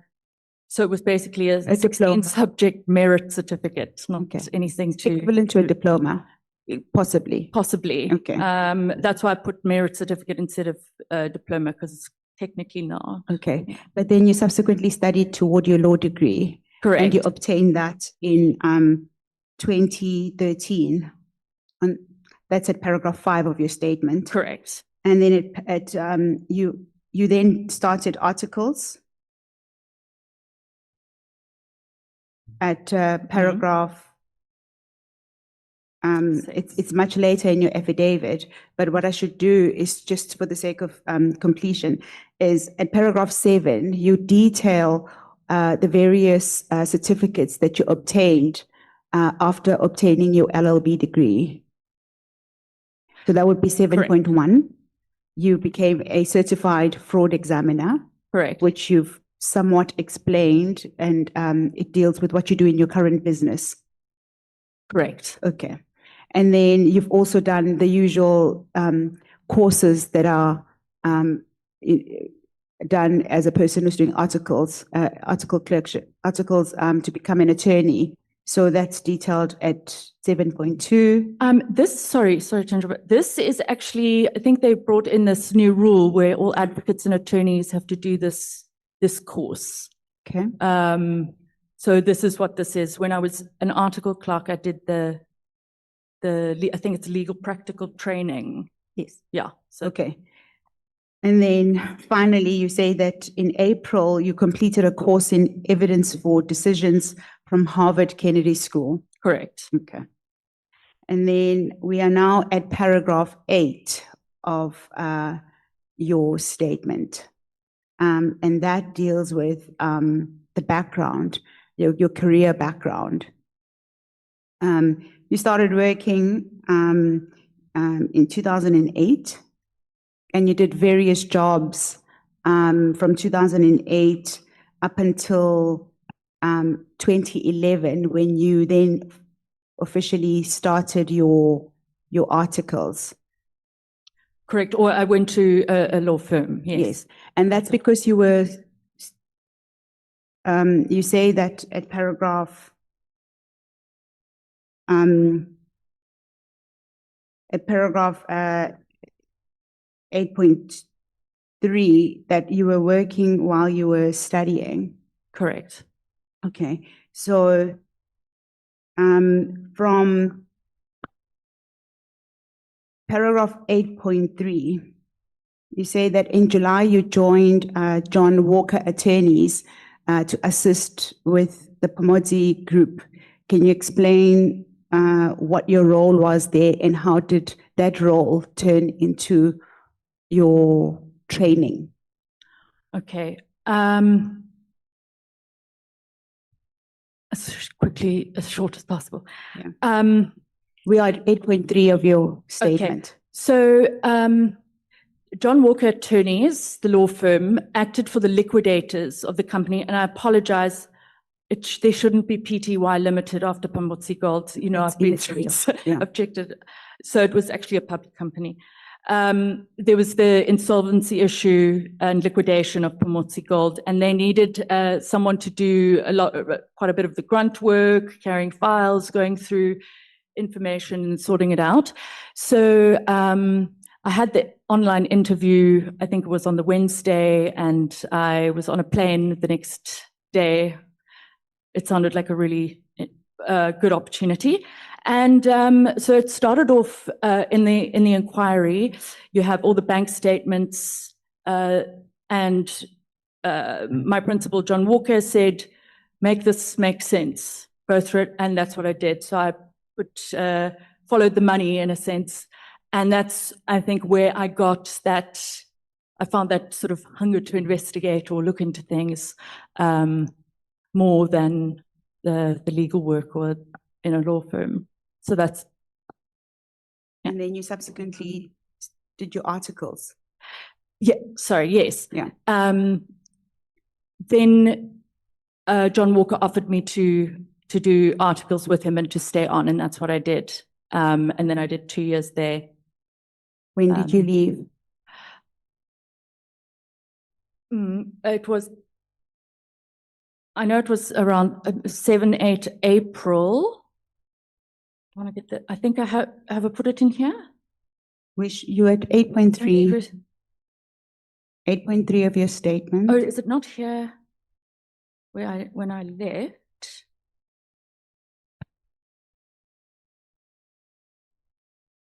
So it would have been 2014. Around April 2014. Around 2014. Okay. You've been invited to give evidence in respect of your time that you spent at Paul O'Sullivan. You say so in not Paul O'Sullivan and Associates, and at paragraph 12, you set out the basis of the invitation. Would you like to read that into the record? The ad hoc committee has requested me to provide evidence in relation to issues and allegations raised by General Mkhwanazi in his testimony before the inquiry and those that allegedly implicate Mr. O'Sullivan by virtue of having been in his employ at Forensics for Justice. I'm informed by the evidence leaders that, in his evidence, Mr. Mkhwanazi informed this committee that I accompanied Mr. O'Sullivan and IPID investigators to his Sable Hills home in 2017. As a result, this led to the allegations that IPID had been infiltrated by Mr. Paul O'Sullivan and by extension by me, who also accompanied him to Mr. Mkhwanazi's Sable Hills home. Okay. That I just, for that provides context as to why you are here. Now I'd like to take you back to 8.4 of your statement, and we will start from there. So at paragraph 8.4, you say that from February 2015, you assisted Paul O'Sullivan on a pro bono basis for Forensics for Justice NPC, I think. How did you meet Mr. Paul O'Sullivan? So I sent him my CV. I think it would have been maybe 3 days prior or 4 days prior. I thought, what have I got to lose? I'm interested in investigations. Someone suggested to me, why don't you just send your CV? So I did, and you go, what did, sorry, you went a bit too far. Oh no, I just sent him my CV, yeah. So you were at this point, you'd completed your articles, and were you working? You know what? Or were you just seeking new employment? I completely forgot to add one You could place say that it. I worked in. If may it's No. not in my affidavit, but It's not. it wasn't for very long, so I completely forgot to add it in. It's okay. We can make apologies. It's okay. Sarah, we can make that amendment. Where we are now is at paragraph 8.4 of your Yeah. statement. And we're dealing with your employment in 2015 at Paul O'Sullivan and Associates. Yes. And the question that I've just put to you is, if you could just tell the committee, how did you meet Mr. Paul O'Sullivan? And you can just take a step by step on how you met him and how you got to work for him. Yeah. Okay. I sent him my CV, and I can't remember exactly what was in the email. And his PA gave me a ring. Who was Not his too- PA? Gigina. You can, Sorry? Her name is Gegina. Gegina. Yeah. Okay, so Gegina, you sent an email. Did you know Paul O'Sullivan before? How did you No. know to contact him?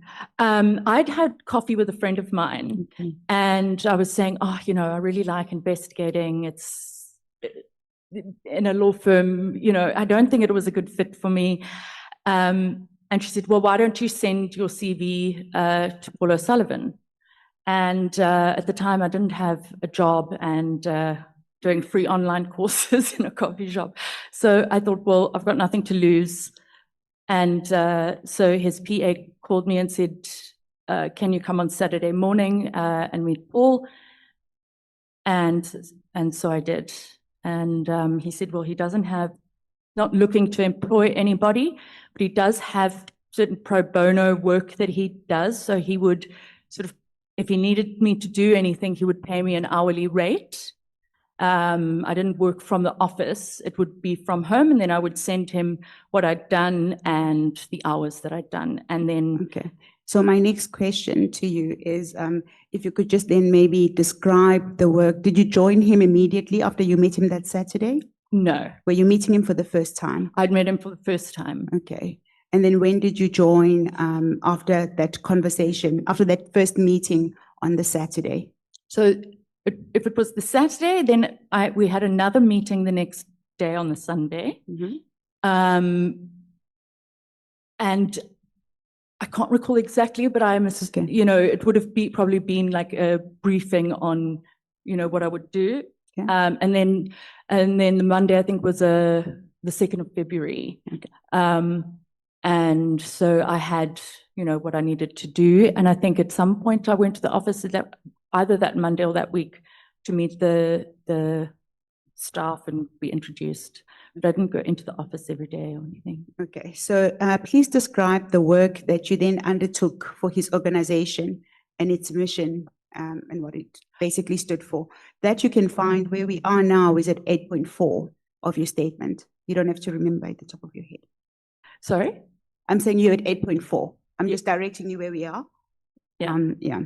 So could you describe the work that you undertook for the organization? It's from beginning to end or just from when I started? Based on what you say at 8.4 of your statement. Oh gosh. Basically, as you know, over the years and as I sort of saw what was happening, we saw a lot of what happened in you know, corruption in the criminal justice system, and so we would open cases and try as much as possible to expose it, and I guess get people to do something about it. If we take it line by line, at your statement at 8.4, yes, you say that you did work for him on an ad hoc basis. So does that mean that you did not have a permanent contract to work for him? Sorry, are you talking about from 2 February? So you say on 2 February 2015, I'm still at your statement at paragraph 8.4. Nowhere else, just only at 8.4. Yeah, I'm there. And and if you can read it in. The question, that'll be much better. Thank you. The question is relating to that paragraph. So I could just read this in? Yes. Okay. On 2 February 2015, Paul O'Sullivan used my services on an ad hoc basis to assist him with some of his pro bono work, which he did under Forensics for Justice, NPO, a non-profit organization that identified elements of the criminal justice system that had been captured by criminals or politically corrupt individuals that serve unconstitutional agendas with the aim to protect connected criminals from corruption charges. Through the use of forensic investigative methods, Forensics for Justice is able to expose corruption in those who act corruptly, promoting transparency and accountability, and inevitably protect scarce public resources. What were your responsibilities? For Forensics for Justice? Yes. Gosh, so each case would come about in different ways. So either you would have a whistleblower that came to sit with Mr. O'Sullivan, and he would listen to what they say, and if they had documents, he'd have a look and see, is this something that we can put together or expose or open a case, and that's sort of how it would come about. It would generally be on something that we already had, where there would be someone that had come and given something, but I don't want to sort of admit that's the only. You can give an example. I mean, what typically did you work on? You said you worked on an ad hoc basis for Paul O'Sullivan, for Forensics for Justice. Okay, and what for Forensics for Justice? That's where we are. We are at. I understand, but remember, I did Forensics for Justice. This ad hoc work was from 2 February until May. Yes. And then I was employed at Paul O'Sullivan. Yes. So I'm just getting confused, if you just bear with me. So on 2 February, when you joined on an ad hoc basis, which entity were you doing work on an ad hoc basis? That would have been for Paul O'Sullivan and Associates. Okay. In your statement, you say you did services on an ad hoc basis to assist Paul with pro bono work, which he did under Forensics for Justice.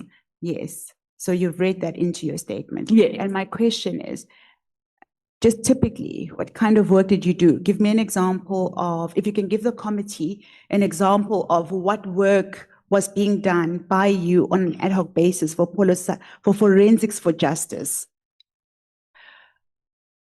I think at that time it would have been research. Okay.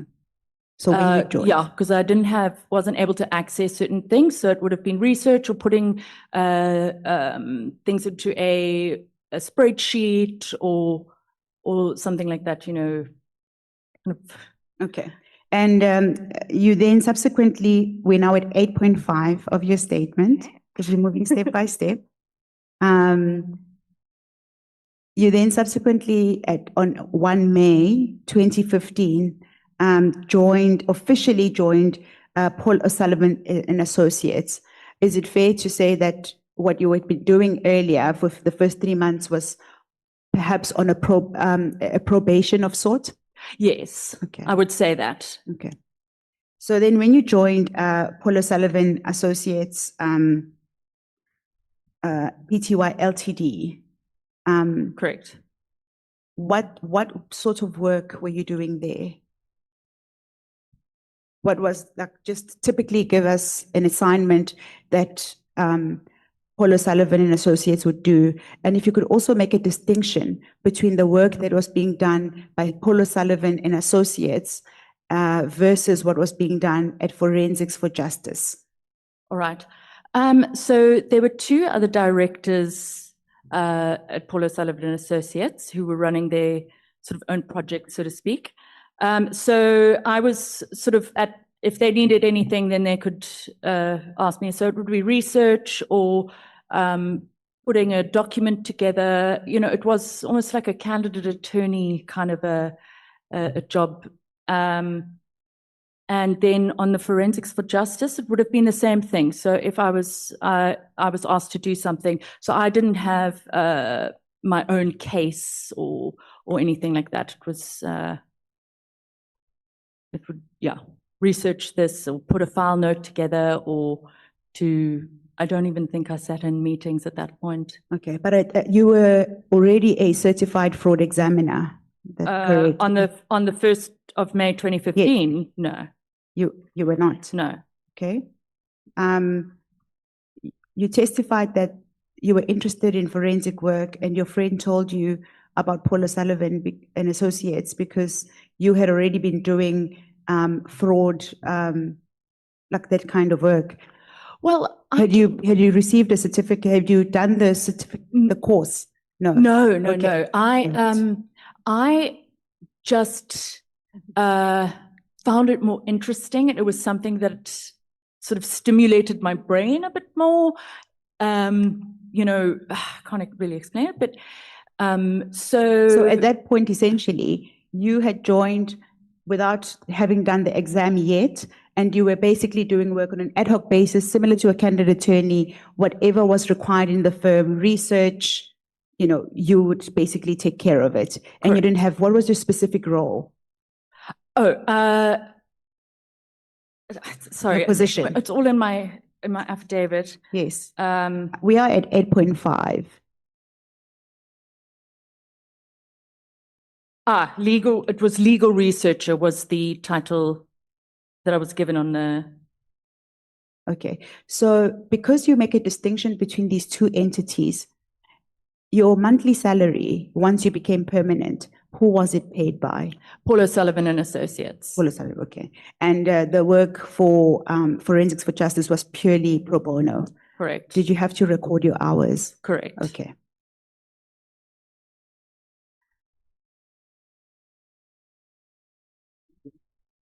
And then on the 31st of March, we are now at 8.6. You say that you became a director. Of Forensics for Justice. Yes.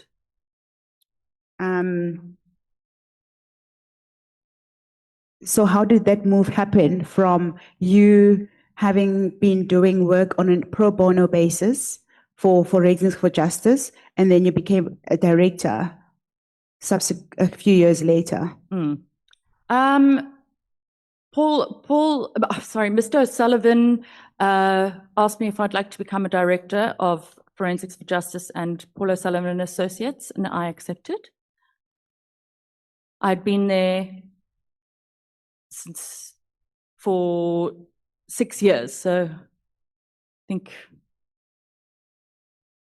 I didn't see any issue. Okay.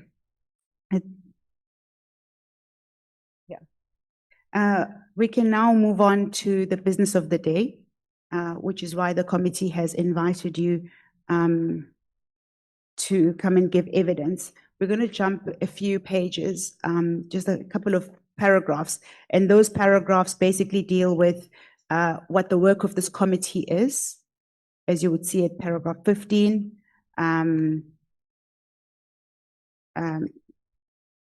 Not paragraph. If you go to your statement at paragraph 9, it sets out the work of this committee. So there's no reason to have to go through it specifically. So we are now at paragraph 17.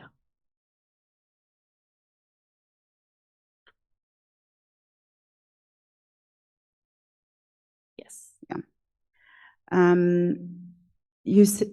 You testified that, well, you didn't testify, but you stated that the committee has called you because of the work that you were doing whilst you were at Paul O'Sullivan and Associates, particularly the investigations that you conducted regarding Mr. Patlane's Sable Hill home. You remember that? Yes. Okay. Mr. Patlane testified regarding you accompanying Mr. O'Sullivan and IPID investigators to his Sable Hill home. In what capacity did you attend Patlane's home, General Patlane's home? As Sarah Jane Trent, employed by Paul O'Sullivan and Associates. It's the capacity I went. So you were and what was the purpose of the visit? It was, so the matter was opened the late Nhlanhla Mkhwanazi and Temani Binang were investigators. And so usually what we do is just brief an investigating officer on a matter. And we just went to show the house, or sort of the scene of the crime, which was the house, and because that was basically the crux of the corruption allegation. Sorry, it's okay. We can just break it down into please smaller questions. If you look at paragraph 17 of your statement, You say that some of the work that you were doing at Paul O'Sullivan and Associates included forensic investigations, compiling criminal dockets, forensic reports, advice on evidence, and assisting branches of criminal justice system in investigations, providing litigation and support in fraud detection and prevention services. Correct. Now, that is a mouthful, so we need to break that down. And the question that I've asked you was in relation to the work that you were doing at the time at Paul O'Sullivan and Associates. One of the projects that you were doing was investigating, assisting IPID in its investigations, and particularly into General Pahlane. And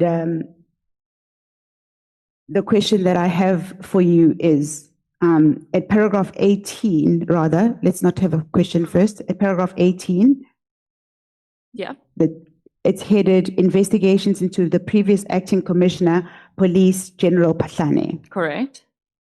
And if you can read paragraph 18. Thank you. Yeah.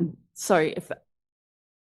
Okay. On 9 November 2016, Paul O'Sullivan and I met with two IPID officers, the late Nhlanhla Mkhwanazi and Timani Binang, had requested our assistance in the initial stages of this investigation. I was satisfied that in terms of the Independent Police Investigative Directorate, Act 1 of 2011, the IPID Act, they were entitled to receive assistance in their investigations and were entitled to provide this assistance at their request.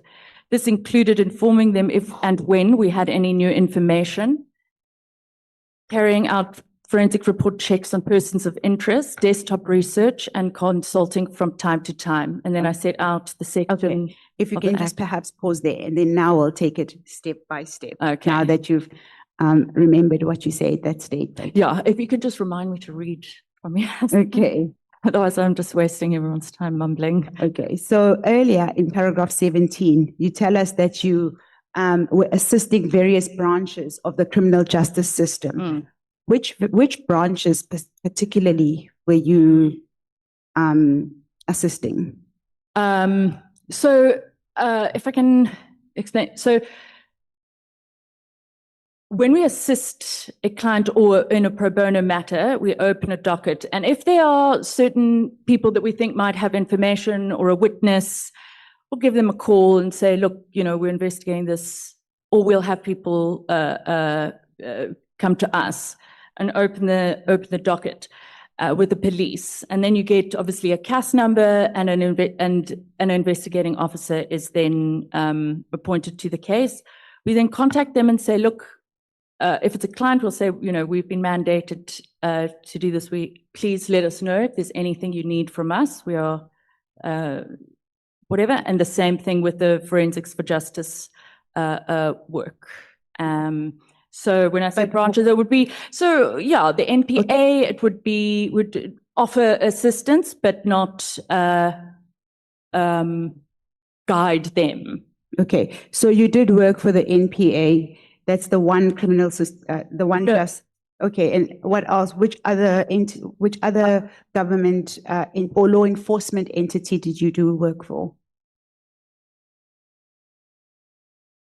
So I didn't say we did work for the NPA. You assisted? We said, look, we are certified fraud examiners. We were mandated to open this matter, if it's for a client, but on Forensics for Justice, as Forensics for Justice, please let us know. These are the services that we do normally provide. We know that the state is under-resourced.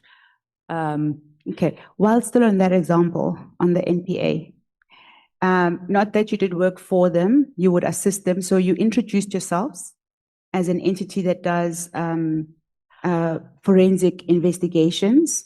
And what came out of that introduction with the NPA? Did you have to assist them in any operations? No. Okay. So this is quite literally what we would do. I'd call them up or send an email and say, hi there.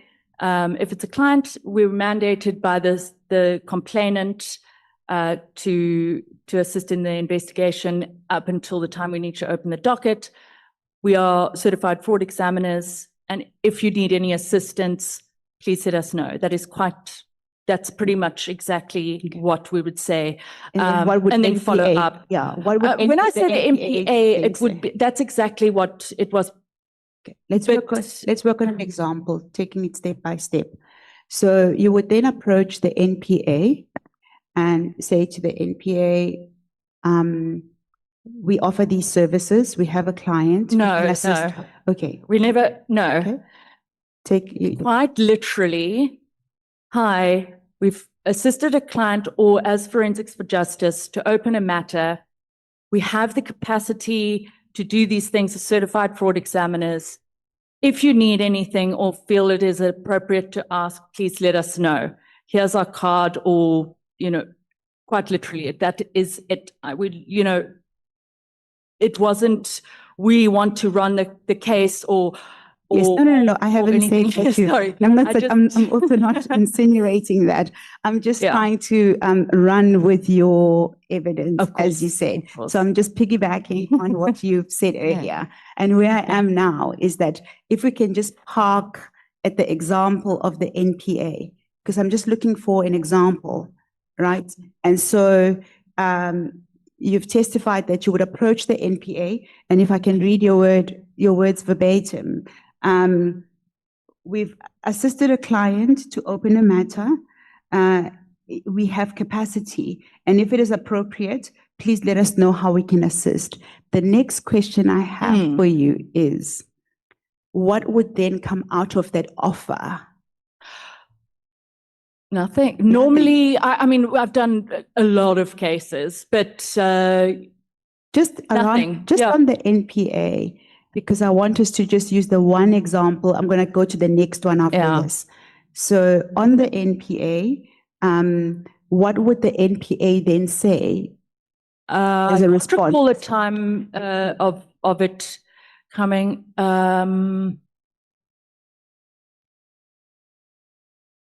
What's an example?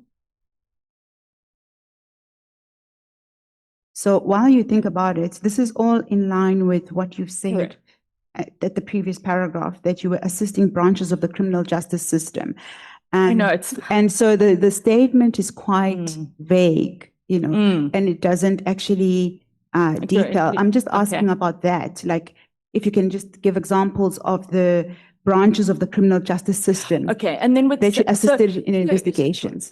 Yeah, that's basically what would happen. But usually with the MPA, I mean, they don't need any assistance. So it was, and it wasn't every case. Yes. So, for example, I'll give the example of Paklani. I don't even know who prosecutor would be. Okay. So who was investigating General Patlani? IPID. IPID, okay. Would that be now where you are at paragraph 18? So before we get to paragraph 18 and we deal with the specific example of General Patlani, I was just perhaps asking this question, if you can assist the committee on, I think from line 4 of paragraph 17. Yeah. Those would be your roles and responsibilities, what your role entailed within Paul Sullivan and Associates. Correct. Okay. So if you could then maybe flesh out for us, what is it that you were doing? But the question is more linked to assisting branches of criminal justice system and investigations. Perhaps if you can tell us what you mean by that. I think there's nothing really more. It would literally assist a client in putting together a criminal complaint that we would then assist them in opening a criminal case. Either the client or we would, depending, get the CAS number. They would then get an investigating officer and would communicate with the investigating officer and say, like I said earlier, if you need any, most of the time,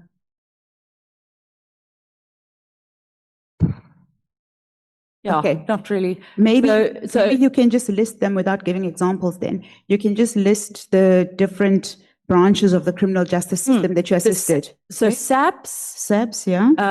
IPID. and then the NPA. But I mean, that was like really nothing. It was purely. So those are the only branches of the criminal justice system that you were referring to, that yeah, paragraph? Yeah. Okay. As far as I can recall, what other? I don't know. I'm No. not really sure what the Yeah, work that's does. Okay, that's sorry. okay. You know what? Actually, I should have been a bit more clear in that statement. I was just quite rushed, and it kind of I got it from a previous document, and I thought maybe rather copy and paste it. So No, I'm not. Ms. Sorry Trent, for causing any. No, you're not causing anything. Ms. Trent, your statement, together with your oral evidence, together with your oral submissions, form part of your evidence. So what you may have left out, as you will see, the committee members will also invite questions of clarity where it's unclear, and all we are doing is going through your statement paragraph by paragraph, and you have a moment now to explain to the committee what it is that you meant. So it doesn't really matter that it's not in here. Okay. You can now tell us in evidence. Okay. Already. I don't know if it's appropriate to ask. I forgot to add a place that I worked as well before I went to Paul O'Sullivan and Associates. It is in my CV. Yes. You've mentioned. I forgot. Yeah. Oh, did I? We just didn't go through it now. Yes. Okay. Yeah, because now we are past that stage. We are now at the stage where you are working for Paul O'Sullivan and Associates. Okay, if we can then go to paragraph 18. At paragraph 18, you talk about the investigations into the previous acting commissioner of police, General Patlane. You've read the statement into the record. So if I can just maybe ask specific questions. Could you recount how Paul O'Sullivan and Associates, or perhaps Paul O'Sullivan and you, became involved in IPID investigations? Well, it was just this. This was a criminal complaint made with IPID. By whom? By Mr. O'Sullivan. He laid that complaint. A rather serious complaint against the head of police for South Africa, for the nation. And yeah. And this was in November 2016. Are we sorry, if you can. It's in your statement. We had paragraph 18. We had paragraph 18. We haven't moved. I understand. Yeah. You asked me about investigations with IPID, so that. You've answered. You said it was the only investigation. Yes. I have here that this was a criminal complaint by Paul O'Sullivan in November 2016. Can I just read this? You've read it already into the record. 19. Yes. No, we're not at 19 yet. We're at 18. Okay. What type of assistance did you provide for IPID at IPID's request?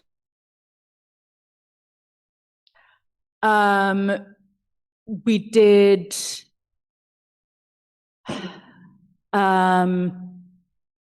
searches. I did a lot of desktop research.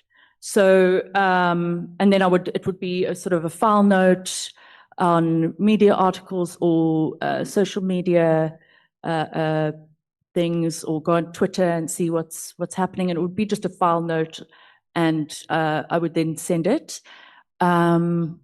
And then certain searches. So if they were doing an investigation and it led to something, I would do that. Okay. And which from whom did this request come? So it would come from one of the investigators. How did you meet? How did you get into IPID? That's the question I asked when we started. Like how did your involvement? How did Paul O'Sullivan and Associates get to be involved with IPID? Okay, so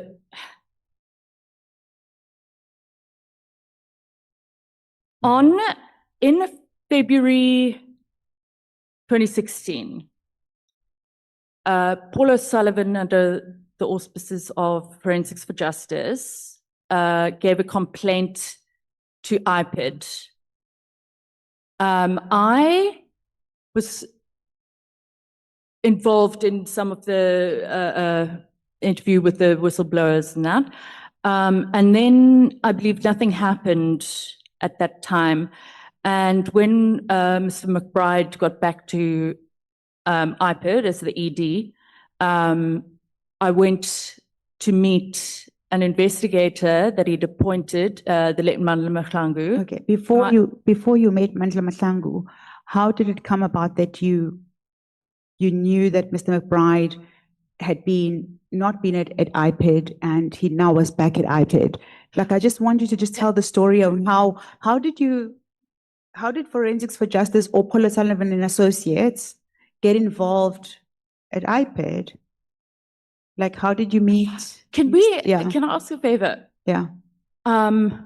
We go in bite sizes because it's quite a long story and I feel like I'm not.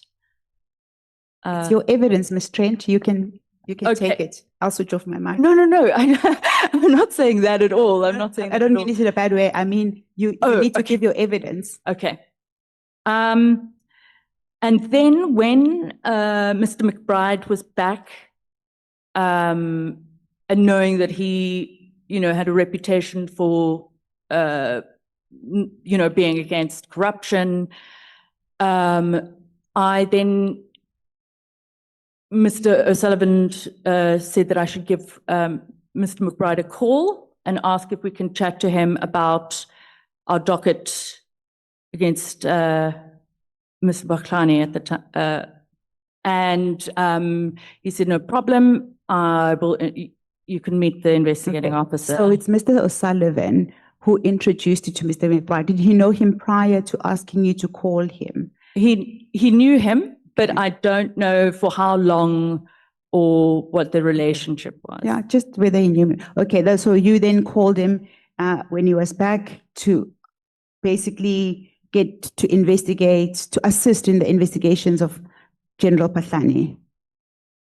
Great. Look, it was a lot of, it was, I would say, a bit of a complicated matter.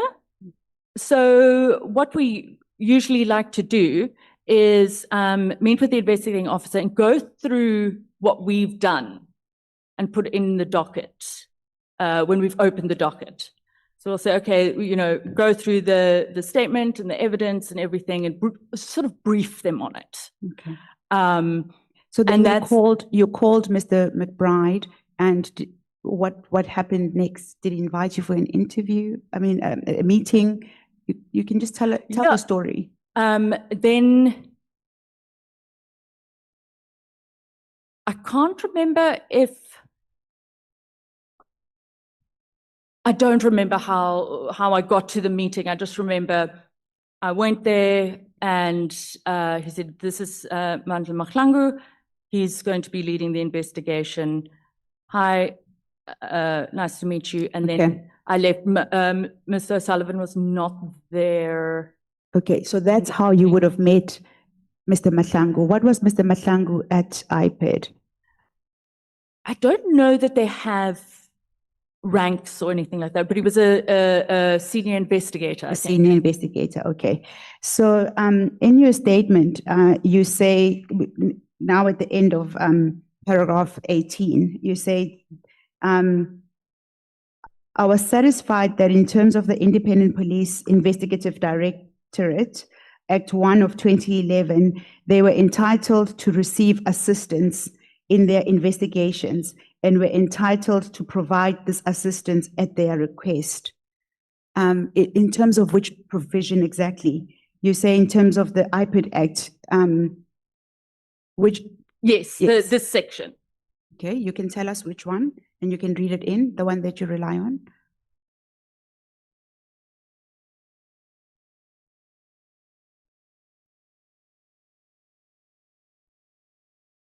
Okay, the functions and investigative powers, section 24, subsection 1, an investigator may, subject to the control and direction of the executive director or relevant provincial head, exercise such powers and must perform such duties as are conferred or imposed upon him or by or her by or under this act or any other law, and must obey all lawful directions which he or she may from time to time receive from a person having the authority to give such directions under this Act. So you rely on I'm 24.1. No, I'm reading Okay. Okay. this whole 3A for the purpose of an investigation made.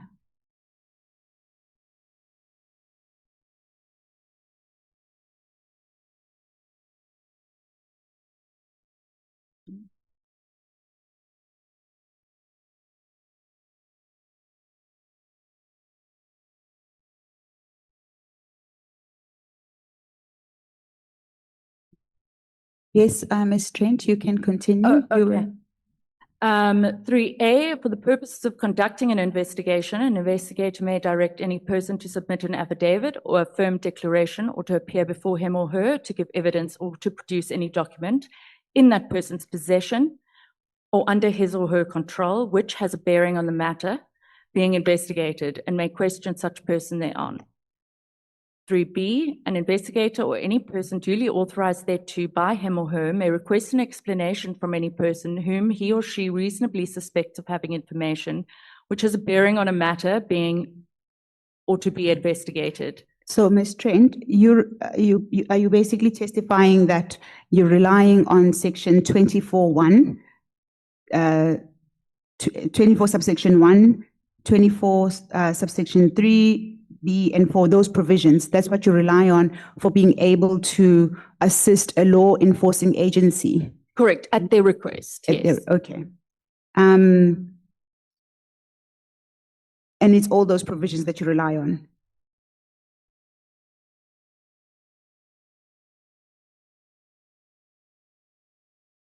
No, you can respond. Honorable James. Yeah, I'd just like to get clarity. These provisions that you reference here, are they not for IPID? Yes, this is the IPID Act. And this forms the basis of the work you do? No, it is that they can request assistance from us. So, sorry. If I can just have 1 second. Take your time. Thank you. Basically, what the question is, Ms. Trent, if I can assist Honorable James, is that you have said in your statement at paragraph know. 18 that you rely on these provisions for the basis of assisting IPID.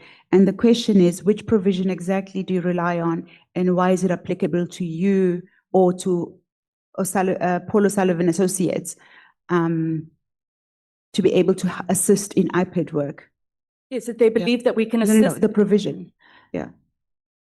Okay, sorry,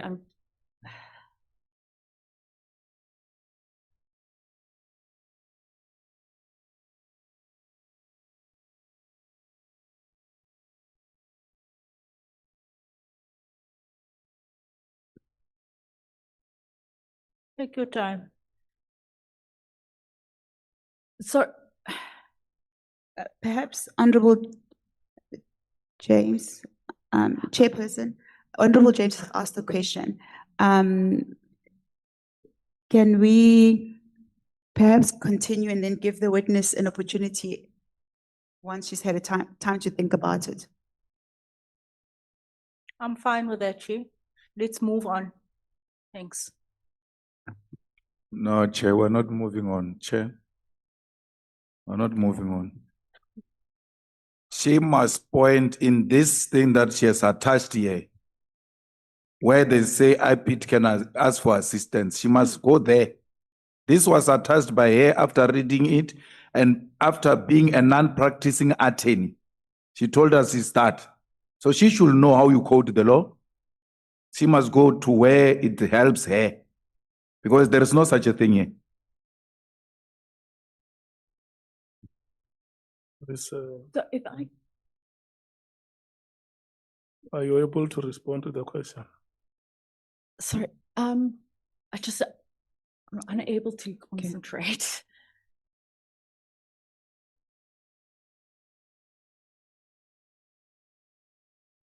Yeah.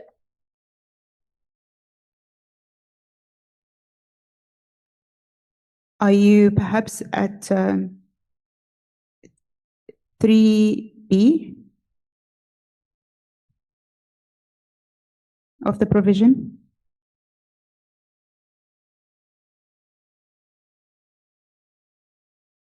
Yeah, so basically what this means is that if they need assistance, they can ask anyone to assist. Okay, let me rather, an investigator may request an explanation. Okay. Okay, at 3B, Ms. Trent, it reads that an investigator or any person duly authorized thereto by him or her may request an explanation from any person whom he or she reasonably suspects of having information which has a bearing on a matter being or to be investigated. Correct. Would you like to expand on that? No, I think that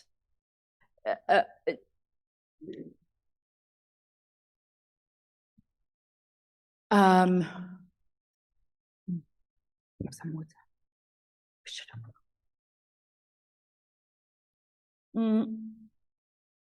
So basically, my understanding is that if they need assistance in something, they can ask for it lawfully, and they were allowed to do so, and there was no issue with that.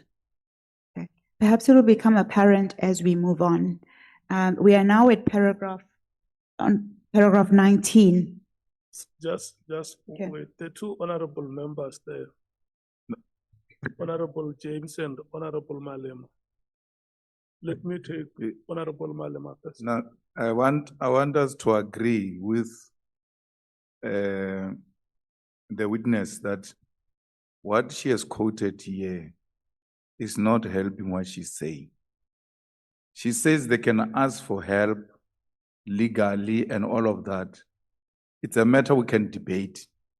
That's fine. But in terms of what she's quoting here, there is no such a thing. And she has to agree that this quotation is not saying what she's saying.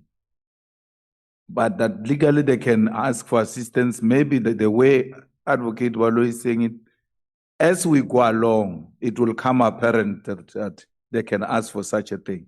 But where we are now, 24.1 and 3A, 3B, and 4, all of that, there is no relevance to what she's saying. And she needs to concede that before we proceed. She does not have an answer to the question. Ms. Trent. Ask her if she agrees with me that this does not speak to what she said. I disagree, but I think it would probably be up to you to decide at the end of the day. It wouldn't be for me to. Quote where it says what you are saying. Quote it here. Is the purpose of putting of cutting this thing and putting it in your affidavit was precisely to make reference to it. Refer to where it says what you are saying. What the honorable member is saying is that this committee is not dealing with facts, it's dealing with evidence. Yes, it is a fact that IPID may ask for assistance. But where is the evidence in law that provides for that fact or that substantiates? If you say you went to IPID because they have requested you to assist, the honorable members are saying IPID is a government institution regulated by law. There is national legislation that regulates the operations of IPID, including it as an organ of state. So where is the provision in national legislation? That's what they want to hear from you. If it is not on the document, but you know it is section 26, subsection 7, refer them to that provision.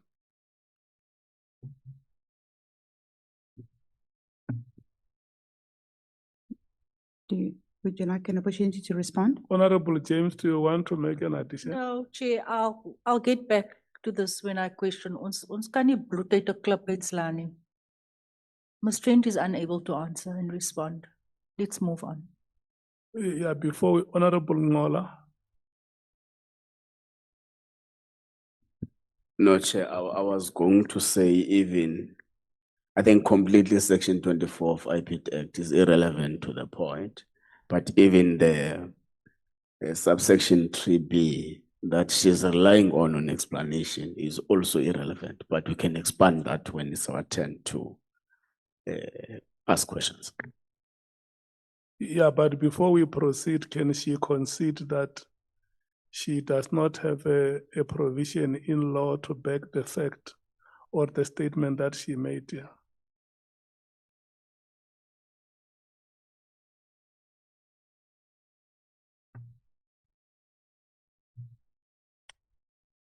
Can you just repeat the question? The question is what the honorable members have asked here. Which provision in national legislation governing IPID are you relying on to substantiate your statement?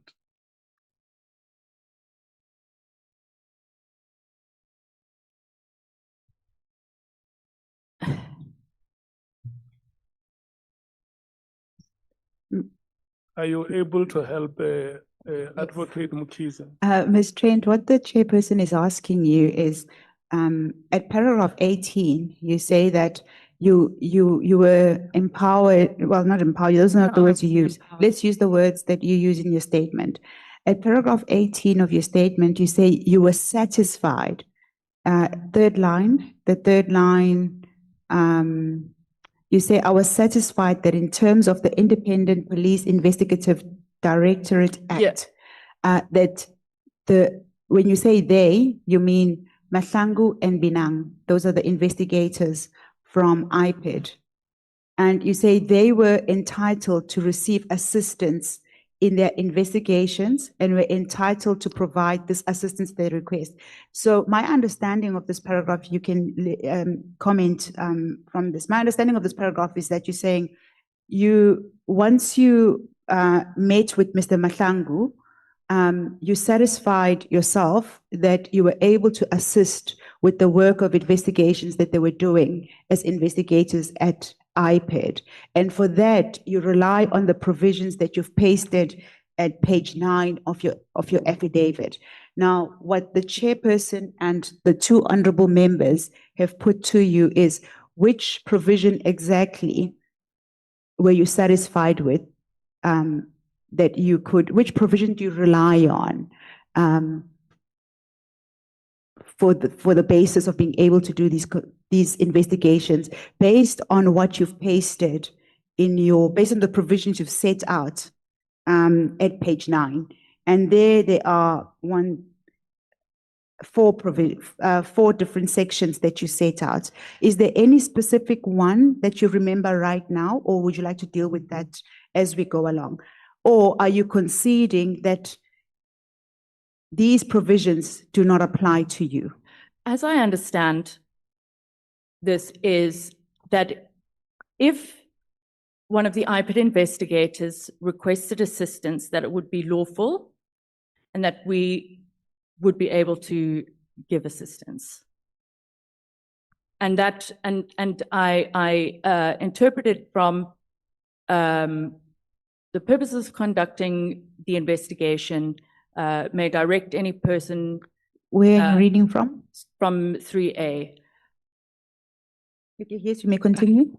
Oh, I don't know what you want me to say. No. It's your testimony, Ms. Trent. I don't wish to tell you what you say. There's no specific answer I'm looking for. You answering to the two honorable members that have posed the question to you.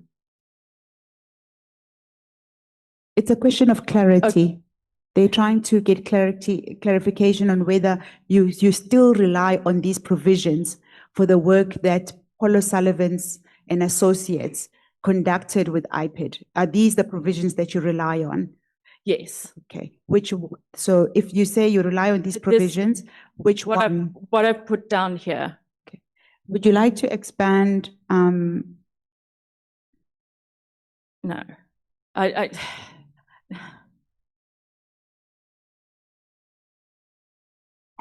can, I just need to please guide me. Chair, I'm asking a specific question. I'm saying to you, go straight where this act says that. It's very specific. You just say to me, Okay. 3A or whatever, and then you read it out. 3B, an investigator or any person duly authorized thereto by him or her may request an explanation from any person whom he or she reasonably suspects of having information which has a bearing on a matter being or to be investigated. So IPID doesn't suspect that you've got any information of any sort. If you are saying they asked you to assist them. This speaks about speaking to any person who might have information or anything of that sort. You were asked by IPID to assist them in their investigation. Which law gives IPID such power to go to a private institution to help them with investigation? Thank you, Honorable Malema. I understand your question now. It wasn't, it was purely on a, not to assist the entire investigation at all. It was, would you be able to do some desktop research on this, or do a search on this person of interest or whatever, but it wasn't assisting in the entire investigation. By the time it got to IPID, there were witness statements, evidence that was already there. So when it got to IPID, that was the work that had been done by Forensics for Justice. And we said, look, we've got resources and whatever, please use them if you need. But we didn't run an investigation with them. So you never assisted IPID with any investigation. They've never asked you to assist them with any investigation. No, they have. What I'm saying, no, I'm not saying we didn't assist. I'm saying in the entire investigation, like I wasn't sitting with them and going through everything. It was, if they came across something where they needed a search on something or something like that, then they would ask me. But it wasn't, it wasn't as if we were investigating with them, if I'm making sense. Chair, let me leave it here. Okay, Honorable Nomvalo.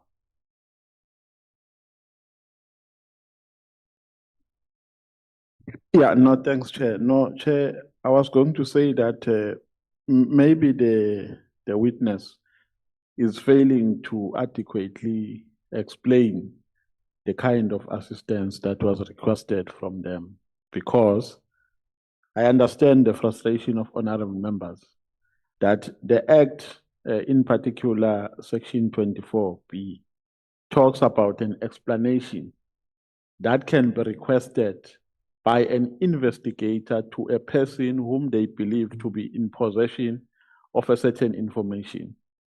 Now, the impression that has been given by the witness is that they were requested to assist the investigation, whereas there is no provision in the Act to that effect.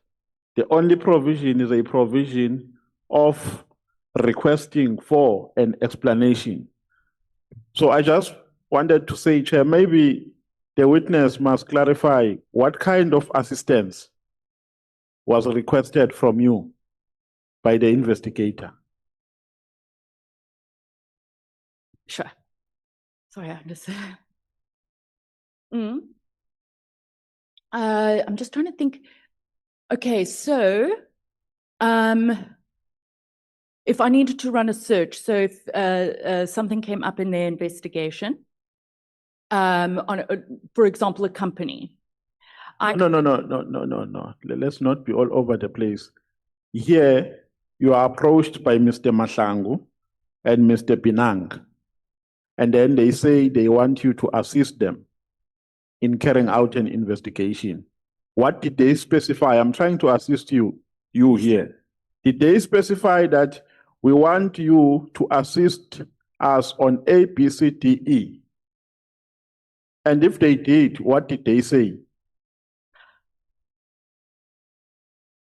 Okay, so should I start it from the beginning where, for example, the house? No. I just want us to focus on the request.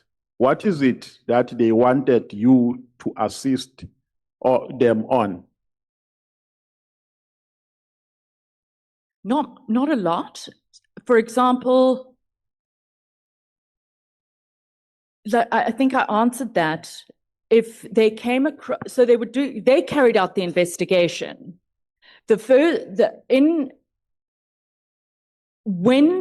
the Nhlanhla Mkhwanazi got the docket or their case, I think it's called an inquiry or something like that at IPID. They then go through it. We went through it with them. And then I think Mr. O'Sullivan would have said, look, this is the house. I've had a look at the house. Let's go and I'll show you. And you need to, you should speak to the estate manager. I've been there before. So the assistants went to that extent. Yeah, so that was, I think, in the first week. So it was not a once-off assistance. You were not called to come and clarify something. Oh, They wanted to work the investigation with you.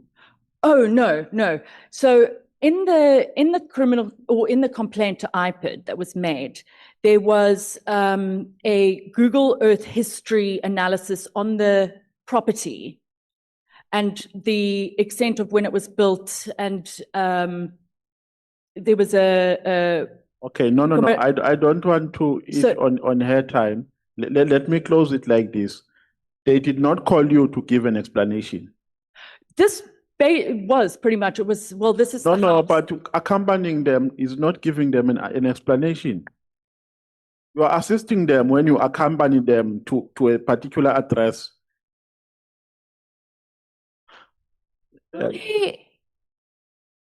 I'm not sure I agree. It was... It's okay. We can continue this. No, Chair, just a second. I think I'm largely covered. There is nowhere in the Act where it talks about assistance. As you allege. Hence, Orum non valo is expressly taking you to explanation, because the Act speaks about explanation, not assistance. But I think we must implore you to calm down. I'm worried that you are a bit nervous, and it makes it very difficult for us to get there. Chair, can we take at least 5 minutes a break to calm down? I'm worried that we would not be able to extract evidence from a witness this nervous. So if we can cool down a little bit, Chair.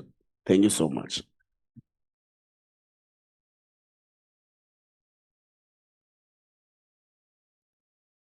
My hand was up. I second, Chair. Honorable James. Okay, I wanted to ask a question, but let's take a break. I think. No. Advocate Mkhize, can you do the work that Honorable Skosana normally does? Thank you, Chair. I will accompany the witness. Yeah, thank you. If we can just stand down for 5 minutes. Okay.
May we please sit down?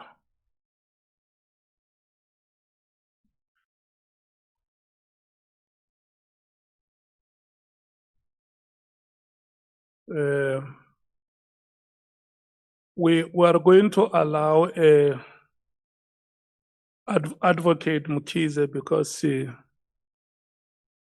she met with the witness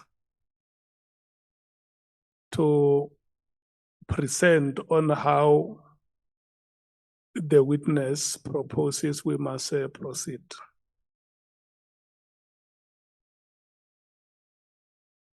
Yes. Thank you, Chairperson. Committee members, the suggestion is that the witness perhaps takes her evidence in a themed manner. We received a statement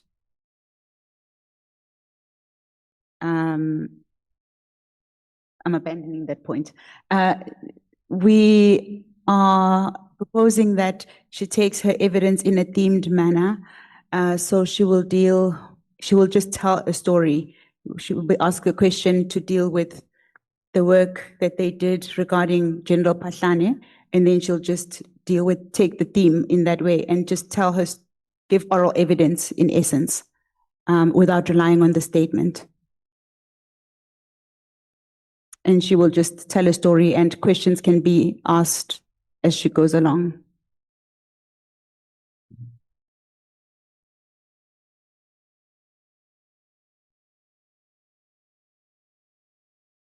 There is a proposal. The proposal essentially says that the witness is under oath, and the witness has proposed to the legal team that let's go through the themes in a structured way. You will ask questions on each of the themes, or you will introduce a theme. I will tell you what I know, and then we will move to the next theme. I tell you stories as I know them until we reach the end of the presentation. Honorable Matthews. Just clarity, Chair. Does this mean that the witness statement has been abandoned? So it's still based on that? And so there's nothing in there that's been withdrawn from the sworn statement. And then we're going to go theme by theme. You'll ask, the witness responds, and then each of us will have a chance to ask questions on that theme. And then how are you going to do the time allocation, Chair? If we're going to go theme by theme. No, what happens is that the legal team has a structured approach in terms of the themes. And then the witness, let's say, for instance, the first theme is on the Pahlane matter. If there is any role or any involvement, the legal team will then present the matter to her and she will explain what happened. If there is anything she knows, if they were involved in operation, this is what we did. And then from there, they will introduce the second matter. If they were at the braai or at the book launch, she will, if there is any information she knows, she will explain that information until she concludes the presentation of evidence. But if members from time to time have questions like we were doing, members can always be allowed to ask questions for clarity. Honorable Nombalo. Yeah, no, thanks, Chair. I just need more clarity, Chair, on the request. That one, then what is the difference between the sworn statement and, in terms of the content, and the oral evidence? Would there be any difference? And two, when we ask questions now as members, because the statement was sent to us, we read, we prepared questions. Are we going to be allowed to base our questions on the statement that is before us?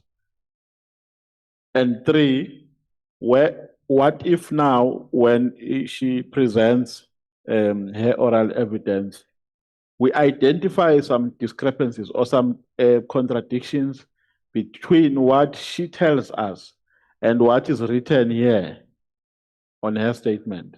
How are we going to deal with that situation? We're not being difficult, Chair, but we don't want to take a position uninformed. She wants to respond to those questions. Thank you. I'm also happy to do your normal procedure, I think, and Honourable Nomvalo, I think you have a very good point there. Whatever the honourable members think is the best way to proceed. What is the way forward? Because I thought what you were presenting to me is what you have agreed with her.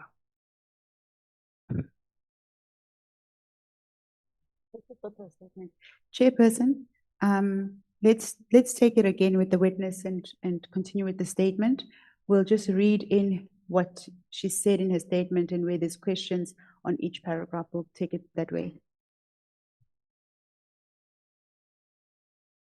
Honorable Sangon. Thank you very much, Chair. And I've heard what the witness is saying, and I just want to maybe just pose a question. I've heard Advocate Mkhize saying, let's go back that way.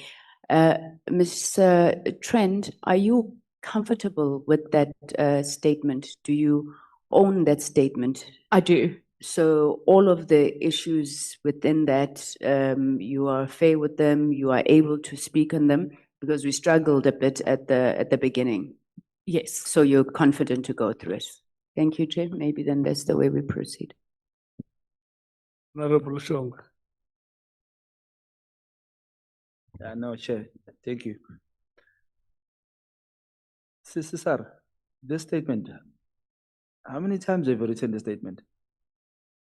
How many times have I written A statement? statement. Did you write and submit it once, or did you do a back and forth? Back and forth. Okay. When you say back and forth between Like, who? did you submit it once and then you are comfortable with it, or you?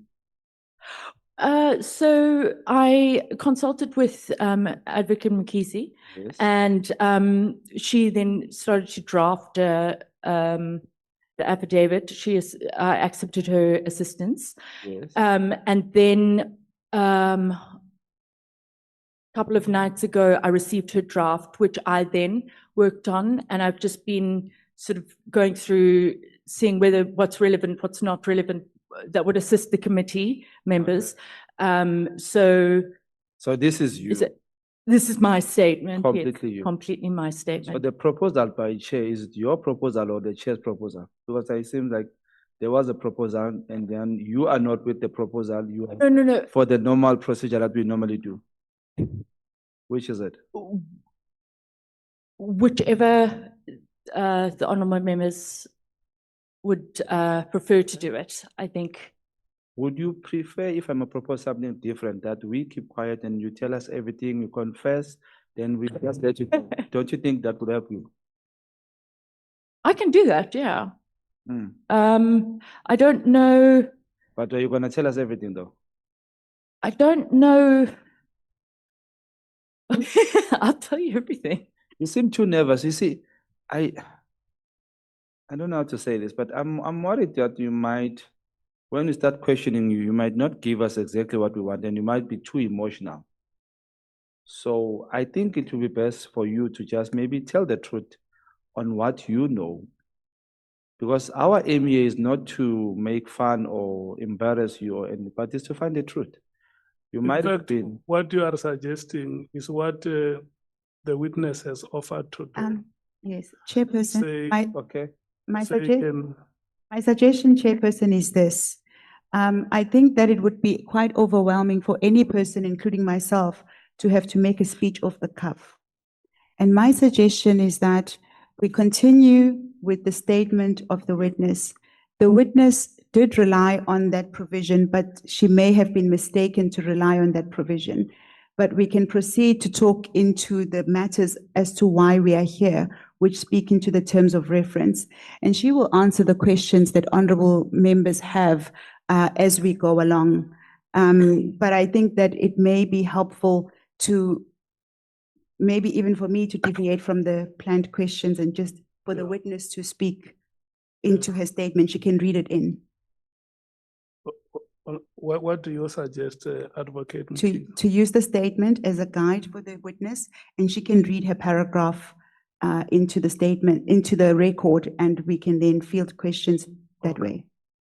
Let's, before I take the honorable members, let's hear what does she want us to do. Miss Sarah Jane Trent. I'm happy to go through the statement. Okay. Honorable Malema, Honorable Klop. No, Chair. Honorable Nombalo made some remarks, and then the witness went back to being emotional. And I've seen some pattern every time we speak. When we expect the witness to speak, the advocate comes in between us and the witness. Unlike the other advocates where they wait and ask you if they can come back after we had asked questions or made comments. So she comes in between.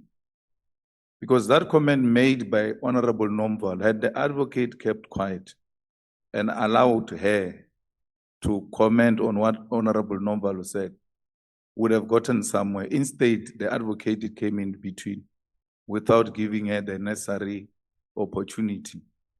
And we even proceeded to speak. Even when she was in a state, she was as if we were not interested in a condition. Because at the center of everything else, all of us here, at the end of the day, we must answer the question. Was the witness fit and proper to appear before us? And fit and proper does not only mean the pains at the back. Was she in a right mental status to appear before us? Because from time to time, she breaks down. This is the second time. She's doing it again now. You see, and it's not something that you can blame it at her. She could be going through something that we are unable to detect. What is this thing? And we just said to her, now just talk. And then she says, you know, actually, when you made me to talk, I was under a heavy medication of antidepressant or something like that. But no one cared to ask me, am I fit and proper? Am I ready, emotionally stable to take this on? Because this we are experiencing for the first time, Chairperson. But the last point I wanted to say was, I'm happy whatever way you continue with the witness, as long as there's nothing special that is being created for the witness. She must never be treated special or different to the rest of the witnesses that appeared here. So if that is the understanding, I'm more than fine if she goes without reading the statement, but speaking to the statement or going paragraph by paragraph for the statement. Whatever the issues might be, we'll get to the bottom of the truth of what she knows. So we are in your hands, Chair. Honorable Thopa. Thank you, Chairperson. And Ms. Trent, I do see that Ms. Trent is emotionally really rattled where she's sitting. And Honorable Malema did cover me partially and just say, is Ms. Trent fit and proper to continue? I don't know if Ms. Trent would want to speak to a legal advisor. Does she feel that the statement is bothering her because we have questioned on one specific thing, which is the Section 24. Maybe Ms. Trent was advised to put this in and does not know how to articulate this. Maybe not. I think it was a witness that said she was Mr. Nkambinda. He was sent back to revise his statement, if I remember correctly, and came back with his statement, and then he continued with his examination. Now, what Honorable Malema is saying, every time one of us speak, Ms. Trent does get emotional. And we can't treat Ms. Trent anything different than any other witness. But if that won't be the opportunity today, then we need to acknowledge it and move forward with the chair's discretion. But fairness will need to prevail, but in the conditions that we're currently sitting, I don't see that happening. And even if the testimony goes through to the end, when we do start with questioning, and Chair, you know how the questioning goes, what will be the outcomes then? Thank you, Chair. Honorable Sols. Chair, firstly, we've always maintained that we've got to be fair. I think it would be wrong for Ms. Trent to now just read her statement without being questioned or led, because all witnesses, whether they were here with back pains, broken shoulders, in pain, they had to be led. Procedurally, Ms. Trent, you must be led, not read through your statement. Number two, we don't know the reason why you're emotional. But if your statement here is true, and what we've read in Mr. Paul O'Sullivan's statement is true, then you've been fighting serious criminals. You've been facing dangerous situations. Yes? Which means you have the capacity to deal with pressure. And perhaps you are pressured now, but I would want to believe that you know how to compose yourself. So, compose yourself. You will get through this.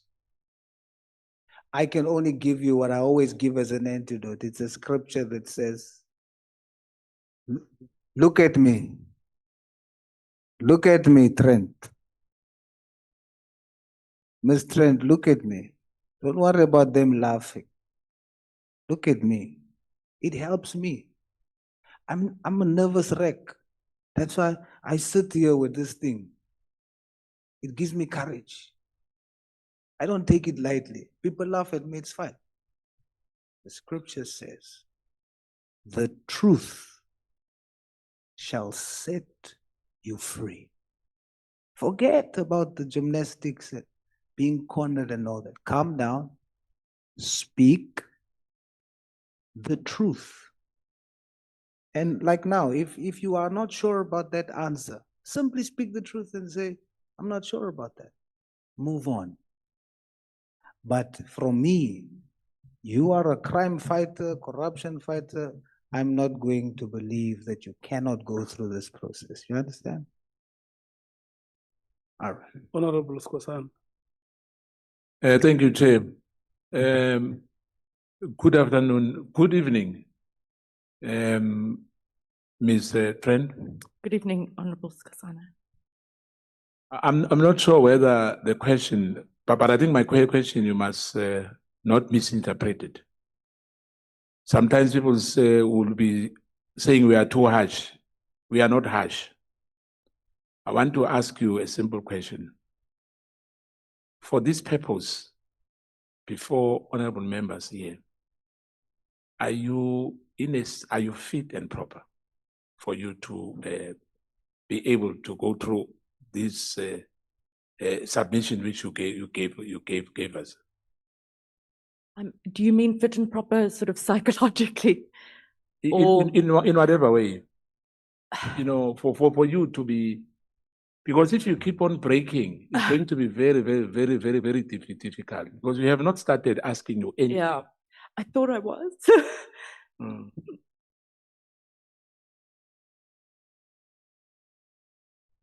Kodwa check sasa wethu sibulela umuntu ngama question. No.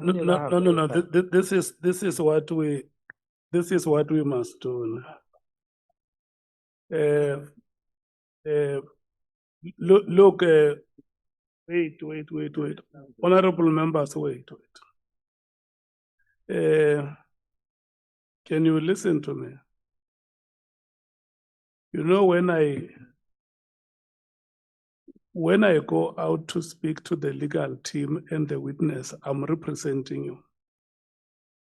and I'm acting in your best interests. Because the moment you are elected to a position of leadership, you become an elder in society. That's what happens. We elect you today to be a leader. You grow immediately. Because the position of leadership comes with responsibility.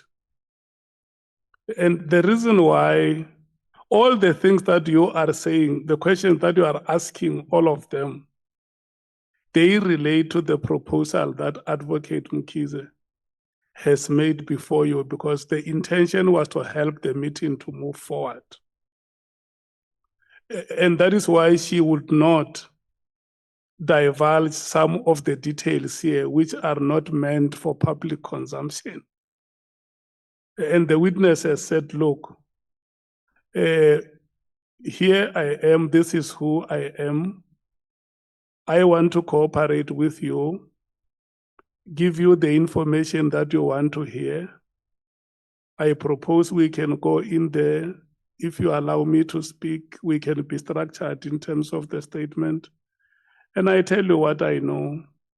What I do not know, I will tell you that I don't know these things. And then the legal team will then guide the witness to say, we are on this. Then they give guidance and she makes a presentation. But that's what has been suggested. But I can tell you, we can't in public ask a person questions like, are you sure about yourself? Who are you? I don't think we can do that. And we can't even expect anybody to respond to such questions in public. We can't. We need to have emotional intelligence.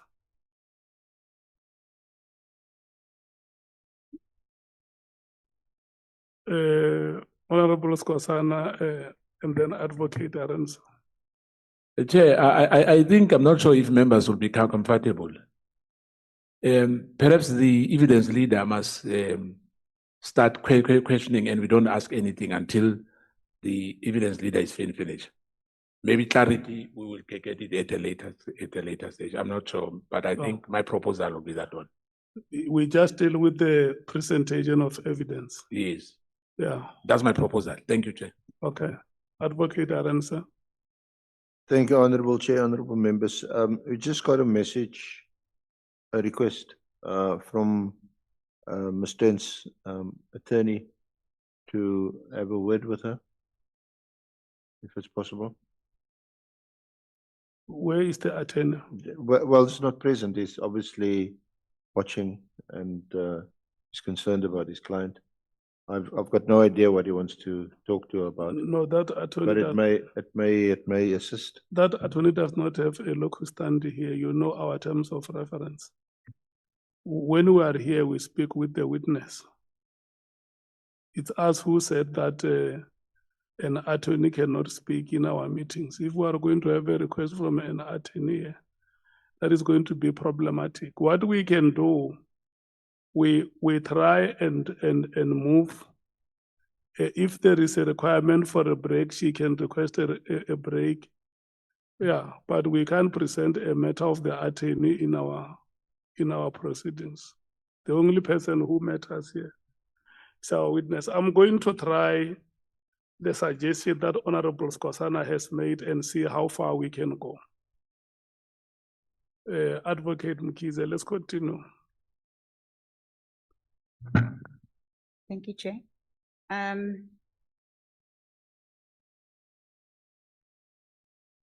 Ms. Trent, we are at paragraph 19 of your affidavit. Okay. At paragraph 19, you say that you accompanied IPID investigators to Sable Hills. Please describe the circumstances of that visit.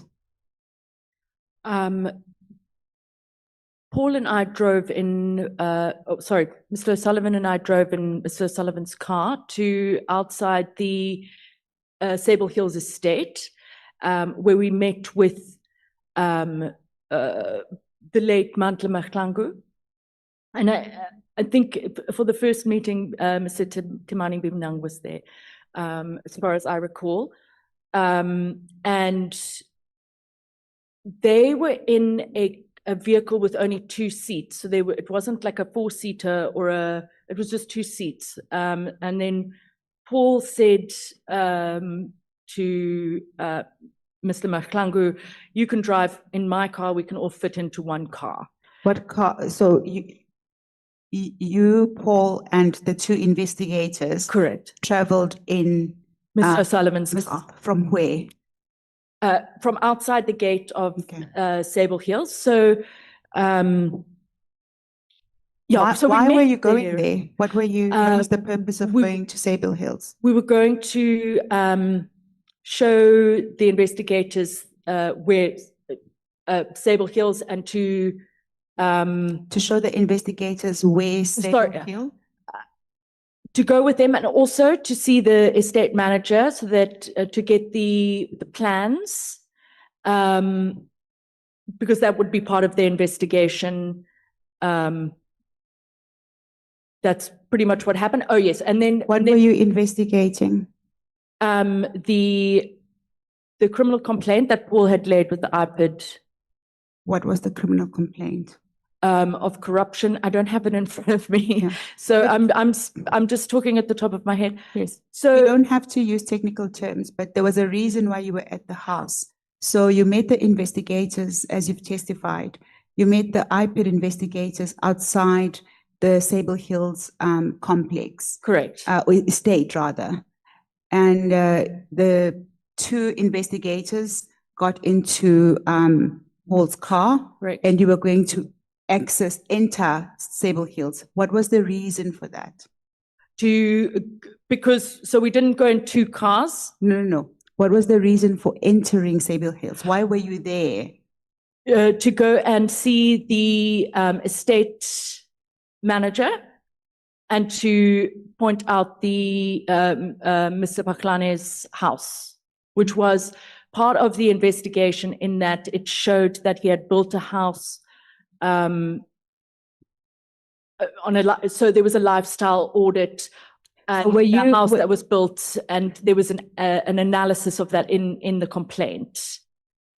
So, and that was the subject of one of the subjects of where the alleged funds or corrupt funds had gone into was the building of the house. So that was why we were there. It had nothing to do with anything other than this is the house. I think it was a 2-story, 8-bedroom, something or other, a very, very big house. And to see the estate manager, the estate manager. Who is the estate manager? His name was, it was a Mr. Yerster. I think it's Chris Yerster. Okay. And what was the purpose of your meeting with Mr. Yerster? So we went in into his office, and he had a security guard with him, and we introduced ourselves. I think Mr. Mkhwanazi gave him a business card that he was from IPID. I introduced myself as Sarah Jane Trent. Also, honourable members, I recorded all these meetings, interviews. So you obviously, I will give that to you. You can also see. Yeah. So there was no impersonating of any kind. We haven't gotten there yet. My question, I just would like to know if you can tell the committee members what was the purpose of your visit? Why were you seeing the estate manager where General Pashani lives? Because the house, the property, was the subject of the where the funds had gone. What funds? Okay. At the time when Mkhwanazi was the head of the forensic services at the SAPS, he had a certain salary, and his wife had a she was also a police officer. So their joint income would have been a certain amount of money. And during that time, you can see that this house had been built that exceeded that that income. Now this investigation came. How did you come to know that his house exceeded his income? Were you aware of how much he earns a month, and his wife as well? So his position as a SAPS officer, I think you all would have done this. So you could Google it or phone someone up and say, well, what is someone of this, a general. So it wasn't looking at anyone's bank statements or anything like that. And that is for. And what was the value of the house that he had built? I don't know. I don't know what the value of the house was. Okay. Paul did that, his own analysis in that, but I can't say, I can't give a valuation on that.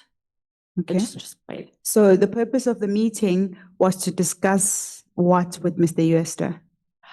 To get the plans of the property, because that would have formed part of the evidence, because in an investigation, you basically have to get every single thing. So if someone says, I phoned so-and-so, it's I phoned at this time, I phoned from my telephone number to this telephone number at this time, then you would get, so absolutely everything must be supported by evidence.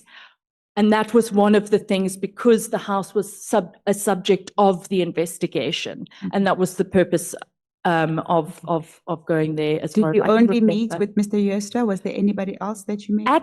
At Sable Hills? Yes. Yes, he did have a PA. Can't remember her surname, but I know it was Antoinette.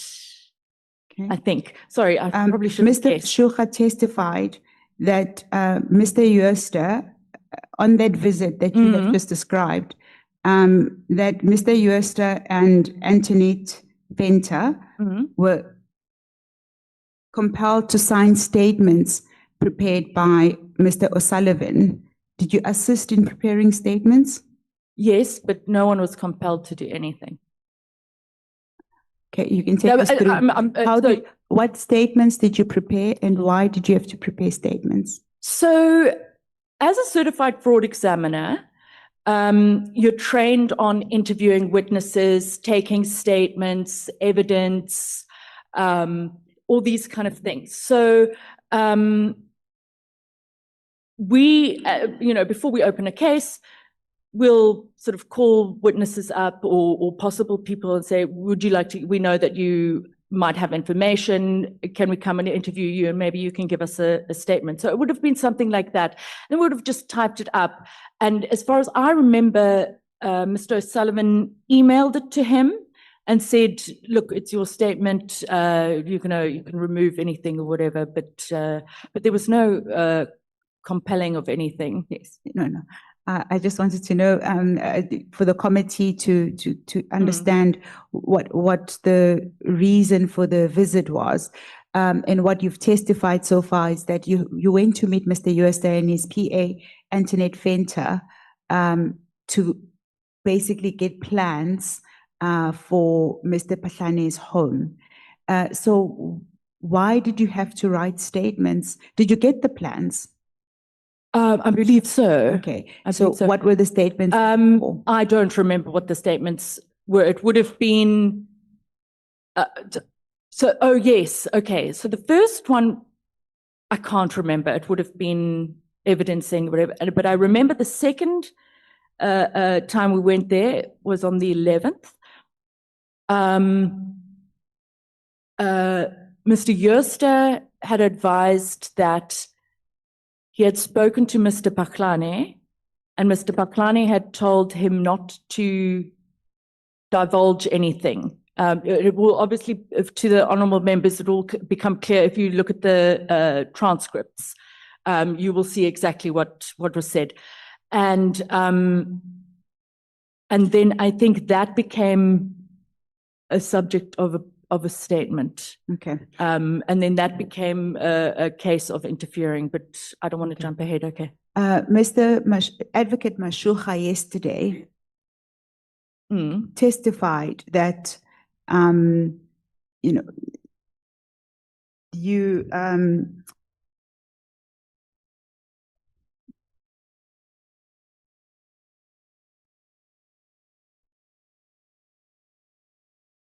sent a message saying, hi, Chris, please send your full name and ID number as appears on the ID for subpoenas.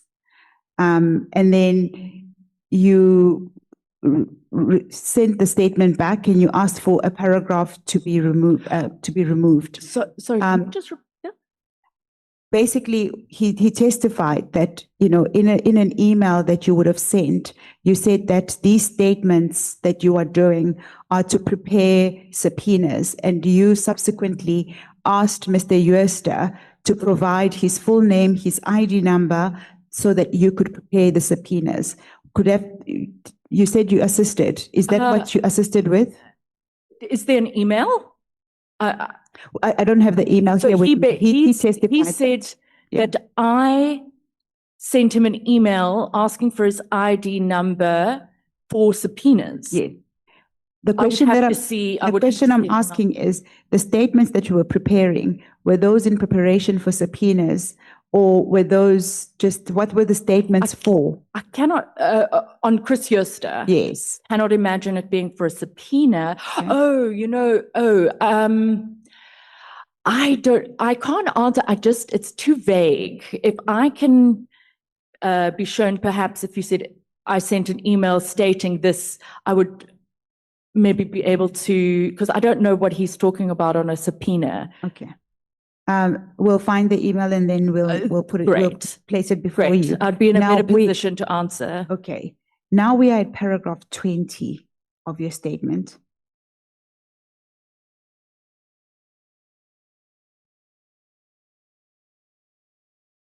At paragraph 20, you say that on January 3, in 2017, a case of fraud in impersonating IPID investigators was opened against you. What was your understanding of this development at the time? This would have been about a month after you would have visited Sable Hills. Yes. Okay. So I didn't become aware of this on the 3rd of January. I am using this date as it appears as the date of which it was opened. So I didn't become aware of it at this point. Okay. This is just for information that this is on the timeline and how it would have subsequently became aware of it. What happened? When did you become aware of it? On the 10th of February. How did you become aware of it?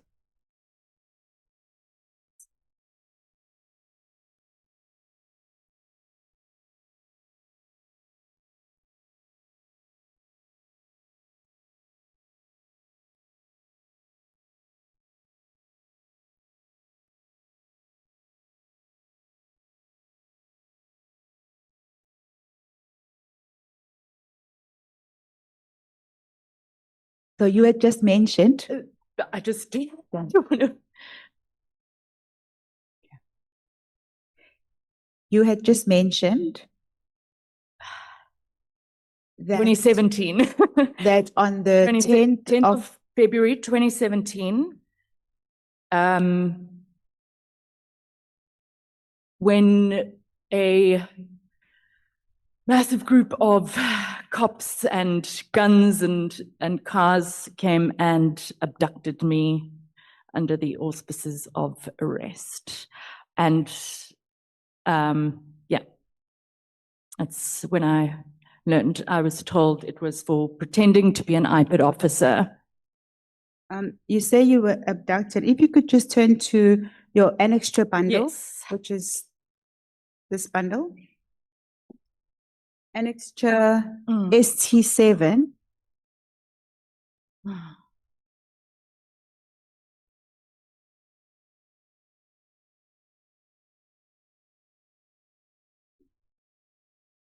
Yes. SJT7. It's at page 14. Ah, okay.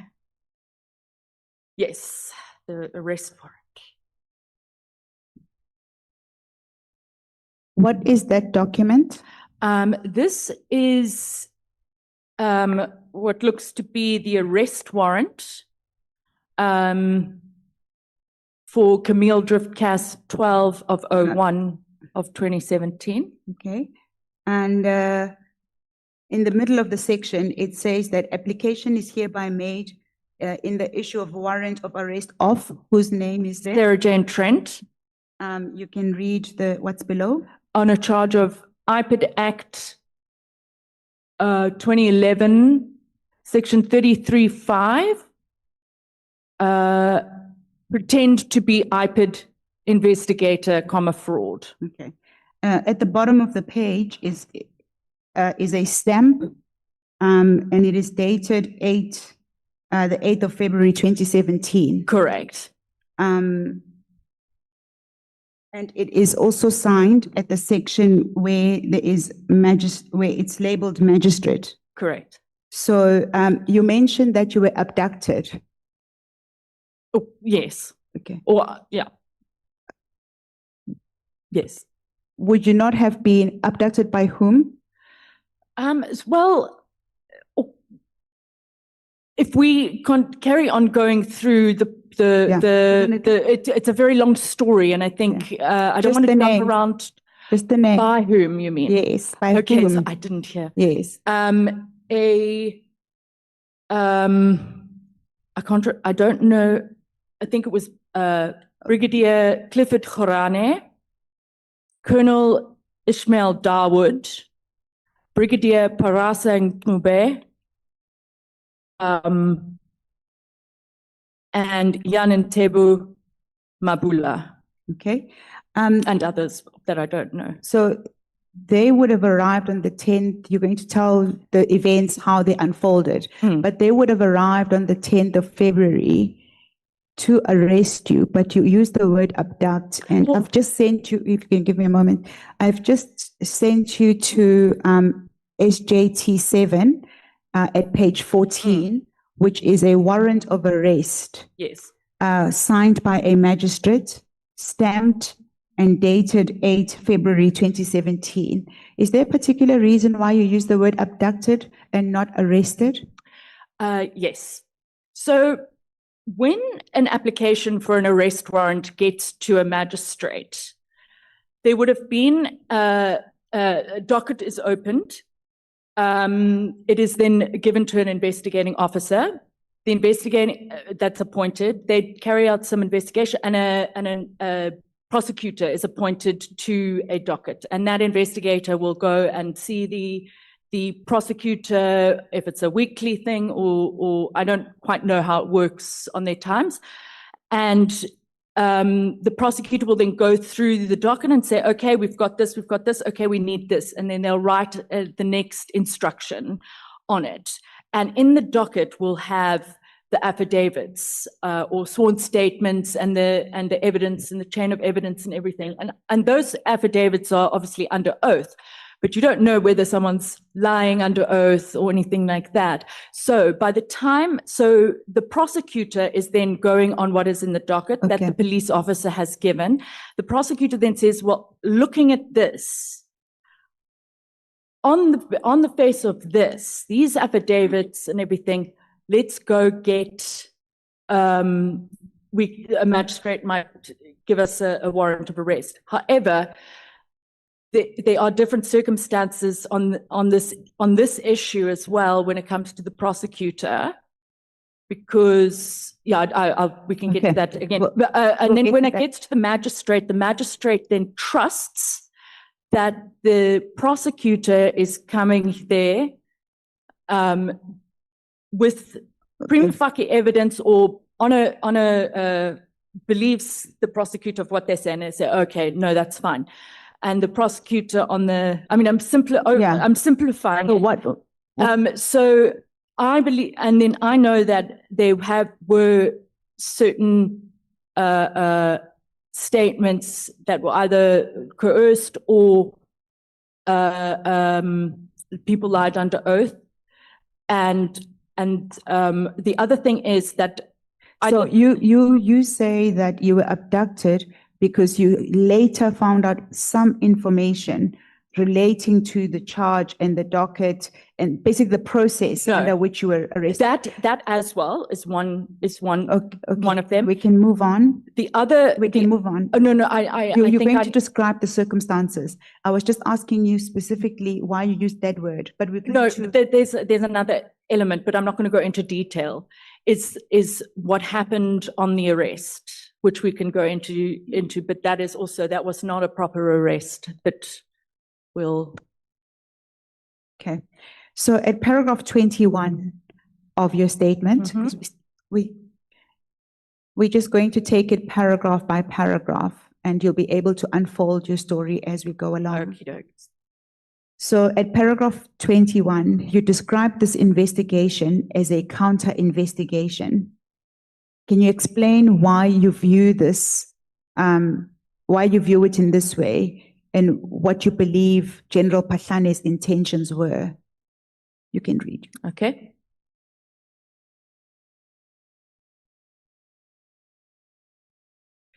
The investigation was effectively a counter-investigation to the corruption allegation against Phahlane and only concerned itself with the manner in which IPID was conducting its investigations. It was clear to me that Phahlane was abusing his authority as acting commissioner of police to protect himself from investigation and reduce the credibility of IPID witnesses by requiring them to make additional, possibly conflicting affidavits. The question is, can you explain why you view this as a counter investigation? So, in February, March, in or around or about that time of 2016, when Mr. O'Sullivan had laid the complaint at IPID,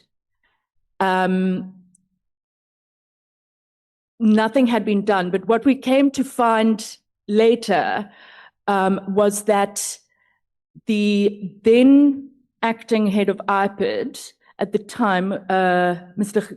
Khamanyane, I'm so sorry if I can't remember something, had informed Mr. Phahlane that there was an investigation and a complaint made by Mr. O'Sullivan, Mr. Paul O'Sullivan. And he had signed acknowledgement of receipt on that. And I think they'd asked for a meeting, but that meeting didn't. I can actually assist you with that because the evidence has already been led in respect of that. Oh, I see. Mr. McBride led evidence, into that effect. Okay. So we are aware of those circumstances. Okay. Yeah. So why do you call this investigation a counter investigation? Okay. Oh, sorry. So he then knew that there was no investigation that happened at IPID, so he was fine. And then when he became aware, they've picked up the case now, this needs to stop. We need to stop this investigation happening.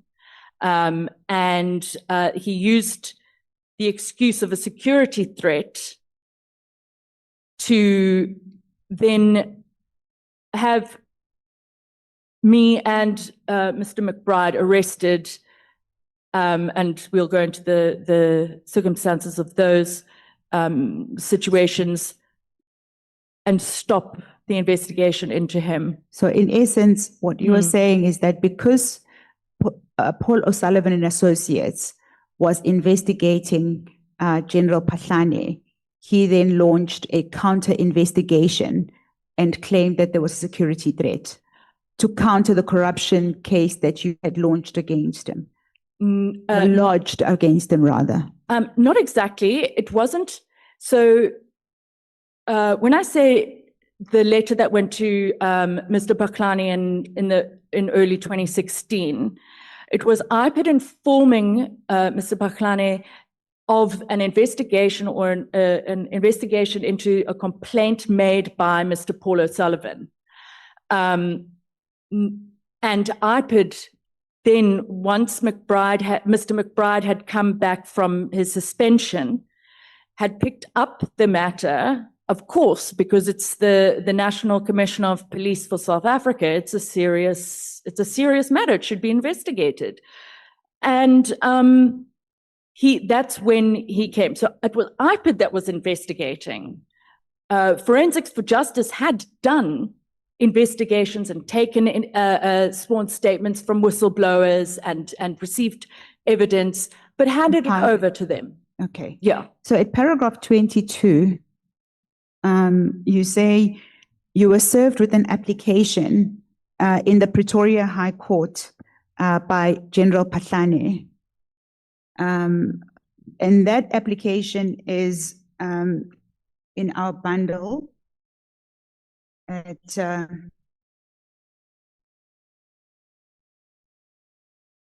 page 8. At page 8, and it is annexure SJT6.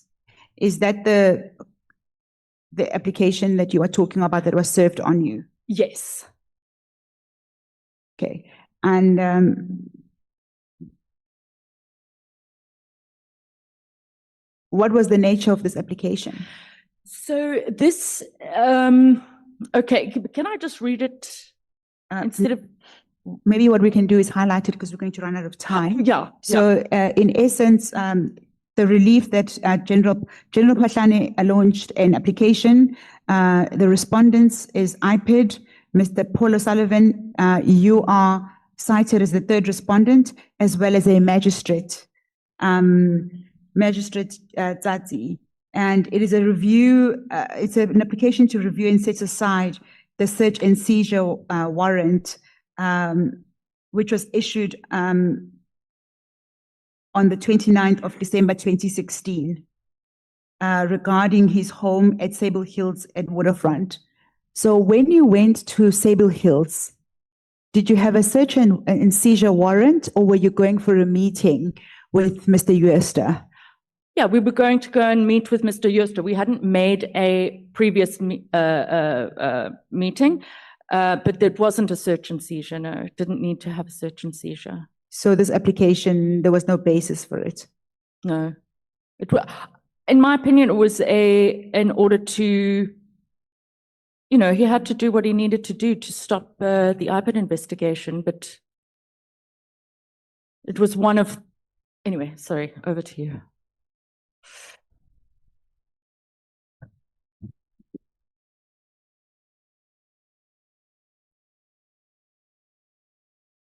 Okay. So you don't really know what the nature of what the purpose of the application was. You say it was just it was designed to distract, but you did not have a search and seizure warrant. Oh, sorry. The IPID did have a search and seizure warrant at some point, but as it refers to me. What was testified is that you also went to Mr. Patlane's home to identify a music system that had been fitted in his home. You were not party to that? No. Okay. Were there any other investigators within Forensics for Justice or Paul O'Sullivan and associates that accompanied you and Mr. O'Sullivan, or was it always just the two of you? It was just the two of us. Okay. Did the entity have other forensic investigators besides the two of you? No. At that time, it was myself and Mr. O'Sullivan, and then obviously support staff. But it was all the work that was conducted, the investigations, you would have all knowledge of all those investigations. Yes, unless Paul was carrying out something that he didn't need my assistance on. Okay. Now we are at paragraph 23. On Wednesday, on the 8th of February 2017, you say that a warrant of arrest was issued against you. You state that you believe it was fraudulently obtained. I think we've covered that. Okay. And the reason why you say it was fraudulently obtained, just for the purposes of the committee, is that a proper investigation had not been conducted. Correct. And Okay, we can move to the okay, next thank paragraph. you. Please do interrupt me. At paragraph 24, please describe in detail the events of your arrest on the 10th of February 2017 and how you were effectively kidnapped.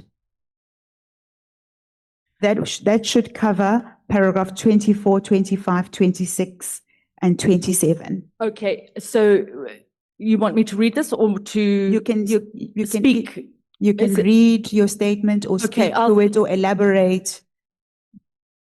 Okay, so 2 days later, on Friday, 10 February 2017, at approximately 4:15 in the afternoon, I was unlawfully placed under arrest at the offices of Paul O'Sullivan and Associates for pretending to be an IPID officer. I don't add fraud here because this is what I was told at the time.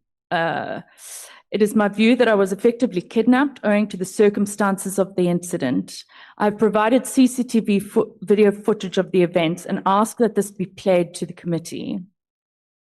I was then put in an old unmarked double cab bucky and driven to a Shell petrol station on Marlborough Drive, Sandton, which is about 2.5 kilometers from where I was arrested. I was not taken directly to a police station, and the arresting officer did not have possession of my cell phone.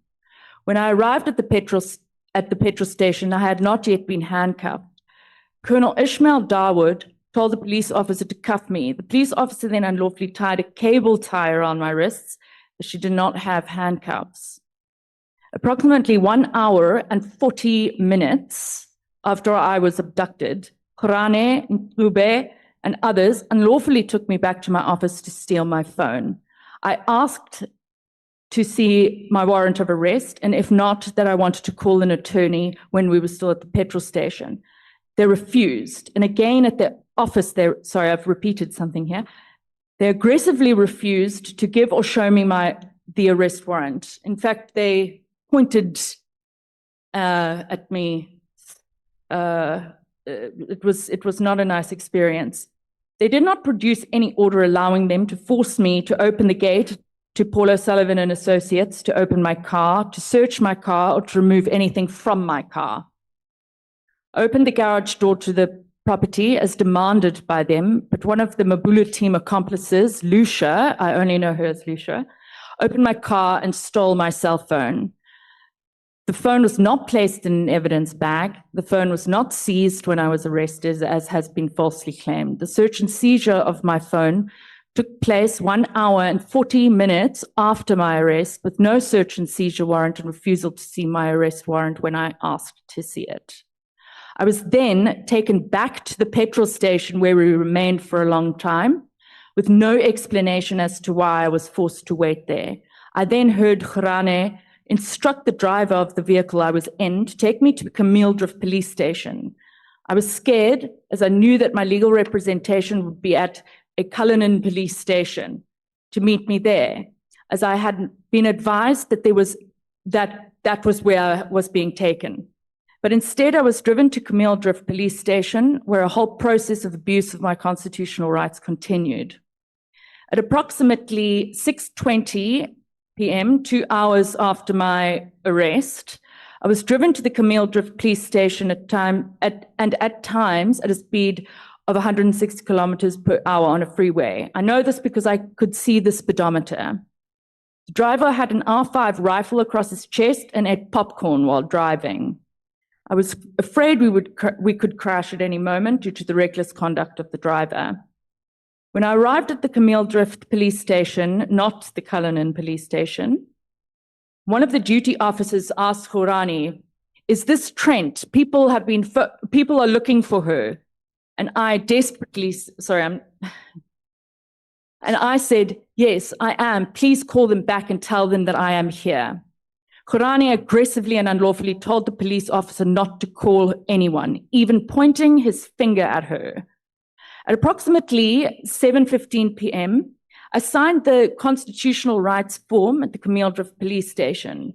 One of the officers that had accompanied the arresting entourage wrote the time on the form as 6 p.m., when it was actually 7:15 p.m. I then crossed out 6 p.m. and wrote the correct time on the form. I believe this was done deliberately to hide the fact that they had hidden me after abducting me for longer than they actually did. In fact, I said as much to the officer. I was then locked up in a little cell in the reception area of the station.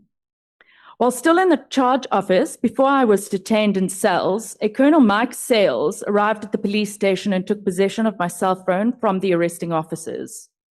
My cell phone was by then in an evidence bag, which had been placed in SAME when we arrived at the police station. Khurane filled in the form list of seized items, and under seal bag number, but Khurane did not fill in the seal bag number. He filled in the IMEI number. I'm not going to read out that whole of my cell phone.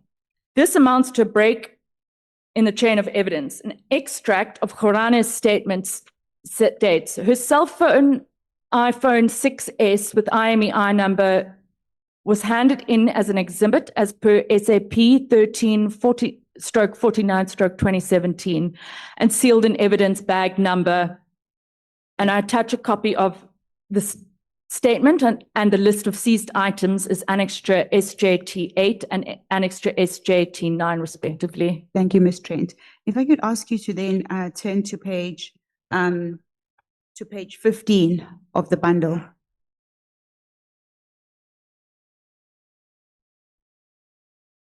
Page 15, are you there? It is a statement which is attached to your warrant of arrest. It is proposed to by Mr. Clifford Makome Khurane. And I'm just going to jump around in his statement to speak to some of the things that you have said. It's your statement that you attached. Yes, Khurane's statement. It's not attached to the warrant of arrest. This was a statement. Okay, it's a statement. Okay, it's on the next page. It's on the next page. There he describes having arrested you, executed the arrest on the 10th of February 2017. That is at paragraph 3. In the middle of the page, he states that the docket is registered at Camille's Drift for intimidation, fraud, extortion, and attempted extortion, and pretending to be an IPID investigator. And then he goes on to state the time of when he arrived, him and the team arrived. It would have been 16:25, that's in the middle of the page. And we proceeded to number 7, Janine Street in Sandown, to execute the warrant. And when we were there, when we were about to arrive, I saw Mr. Paul O'Sullivan, Mr. Paul O'Sullivan's vehicle coming out of the yard, and I tried to stop him, but he managed to drive away. Was Paul there the day you were arrested? He was. Left. Okay, so he left you. Yes, and you'll see it in the video. He drove off and left you to be arrested on your own. Yes. Sure. I saw a white lady through the glass door and trying to close the main gate with a remote control. And then further down, he says, I showed her, that's like 3/4 of the way on page 16. I showed her the warrant of arrest and informed her of her rights, of the crimes she was arrested for, pretending to be an IPID investigator in fraud. I also informed her about her constitutional rights in terms of section 35, 1 and 2 of the Constitution. She confirmed that she understood her rights as I explained to her, and she wished to consult her lawyer. I afforded her an opportunity, and she used her own phone. Did you phone your attorney? Yes. Okay. And that's when he said the Cullinan police station. She also asked when you spoke to a lawyer, and then your attorney then asked where you would be, and he said Cullinan District is what he said there, Cullinan District. And then further down, he says that Paul O'Sullivan at the same time were waiting for traffic. So here, okay. I handed over the subject to Warrant Officer Mashuka. We then drove through heavy traffic to a garage situated in Marlborough, where we all stopped to strategize and how we were going to trace Mr. O'Sullivan. At the same time, we were waiting for traffic to subside. So your statement says that they just parked at the garage for no reason. It wasn't. He gives an explanation to say that he was waiting for traffic to subside because it was 4:30 when you were arrested. So it was heavy traffic at the time to go to Cullinan area. I'm going to give you an opportunity. I'll just finish. Please reading stop the me statement. if you see. Yeah, sure. And then it also continues on the next page. And he says that at the police station, the suspect was again informed of her rights, and her cell phone, iPhone 6, with that number was handed in as an exhibit and sealed in evidence in a bag, PA 600-1904-294. On the following page, at page 22, your cell phone with the corresponding seal number, iPhone 6, has also been listed on that page as the item that they would have taken from you. So do you want to comment on some of the things that you've said in your statement regarding the fact that you were abducted, you were not afforded an opportunity, your phone was stolen, you were not afforded an opportunity to speak to your attorney? Would you like to comment on that? And why do you still say that you were abducted if you were able to call your attorney before you left, at the point at which you got arrested? Thank you.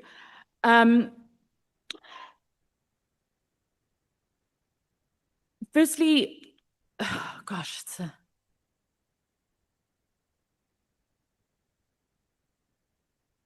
firstly, he didn't know where they were going to, or I'm assuming he did not know where he was going to take me, because otherwise he would have told the attorney exactly where they were taking me. So why tell that it's Cullinan Police Station?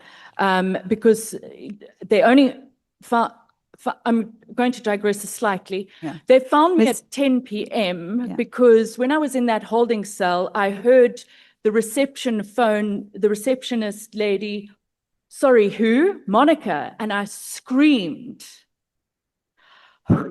Okay, you can just maybe breathe for now and take it a moment. But what I was going to put to you that you can sort of think about.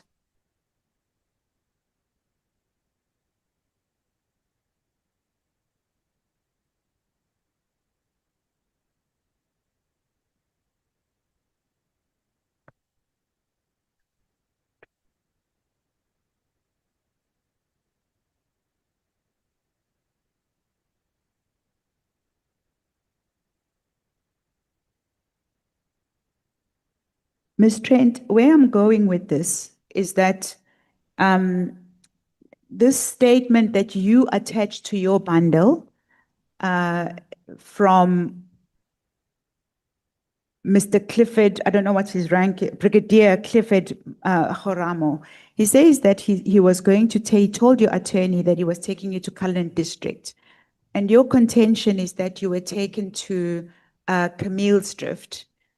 And Camille's Drift police station, the jurisdiction, Cullinan Magistrate is within the jurisdiction of Camille's Drift.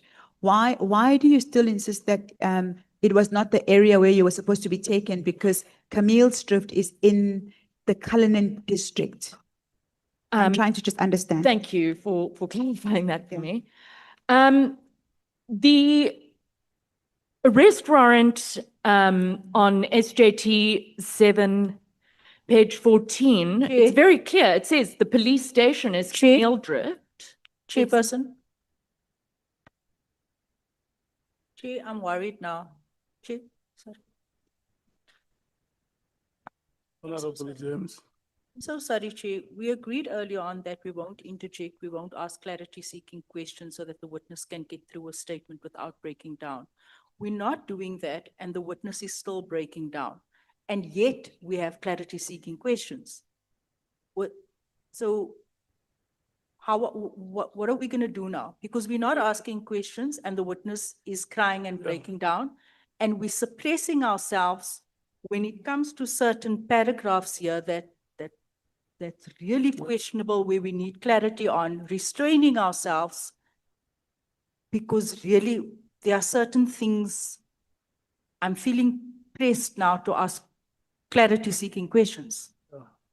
No, the evidence leaders are about to conclude now, and then we will take a break and come back.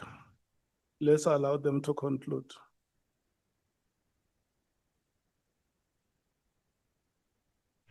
Ms. Trent, I'd asked a question. Oh, yes. So, Camille Drift Police Station, yes, is in the Cullinan district. But it's very clear on the warrant of arrest that it is the police station is Camille Drift Police Station. So he could have told the attorney, but Perhaps the question is, while we are there, so that we finalize this and just put it to bed. The brigadier says that I'm taking the witness, the detained person I'm taking Ms. Trent to Cullinan district. What is wrong with that statement? That's incorrect. It was Cullinan Police Station. So were you at Camille Drift Police Station in the Cullinan district? Yes. Yes. But not the Cullinan Police Station. Yes, there's no Cullinan Police Station. Which my attorney and everybody that was looking for me later found out. Yes, but he says the Cullinan That's what he district. says in his statement. It's not what he said. I say this because this is your evidence. So I'm not trying to press you too hard. This is your evidence. This is the statement that you wanted to rely on. Yes. And this statement says something different to what you have said in your statement. And I'm just trying to get clarity on why then did you rely on this statement by Brigadier Mkhwanazi that says that he was going to take you to the Cullinan district, which is what he did. Camille Drift Police Station is in the Cullinan district. I'm just trying to understand, because the clarity that I seek has to do with, firstly, why you say you were abducted. You've explained that. But even though there was a warrant of arrest, and even though your rights were read to you, and even though your attorney was contacted, you still maintain you were abducted. The second question that I ask is, what false information was given to your attorney on a call when the statement you rely on says Cullinan District, which is a jurisdiction in which Camille Drift Police Station is situated? I'm trying to understand your evidence. The attorney said, what police station are you taking her to? And he said Cullinan Police Station or Cullinan Police Station, not Camille Drift. And that's why I say when the second time when we went to the petrol station, when he said Camille Drift, I started to freak out because now no one knows where I am. Okay. And I don't know whether there's a Cullinan Police Station or The last thing that I would like to also just highlight to you is that you say in your evidence that it was noted that you had arrived at, this is paragraph 31, that you had arrived at 1800 hours, but in fact it was 1915, and you scratched it out. Why did you not make that correction in this statement? Why did you not ask Mr. Mkhwanazi to make the correction as you did on one of the... Sorry, I don't understand. So at paragraph 41, you say that you signed your constitutional rights statement and you noticed that they had noted 1800 hours. whereas you actually had arrived at 7:15 and you scratched it out and wrote the correct time. So, which made the facts, you corrected the facts. The question I have here is that why did you not ask Mr. Khorane to correct the facts? Because you rely on the statement, and the statement is very clear. It's still within what you've testified, which is the area. You were in the area, not the police station. The police station you were taken to after you were arrested falls within the Cullinan district in the area. Yeah. You still don't concede. It's beside the point. What police station are you taking her to? Okay. Cullinan Police Station. They did not do that. They took me to Camille Drift. Okay. If we can then move on to now discuss the theme of the cell phone.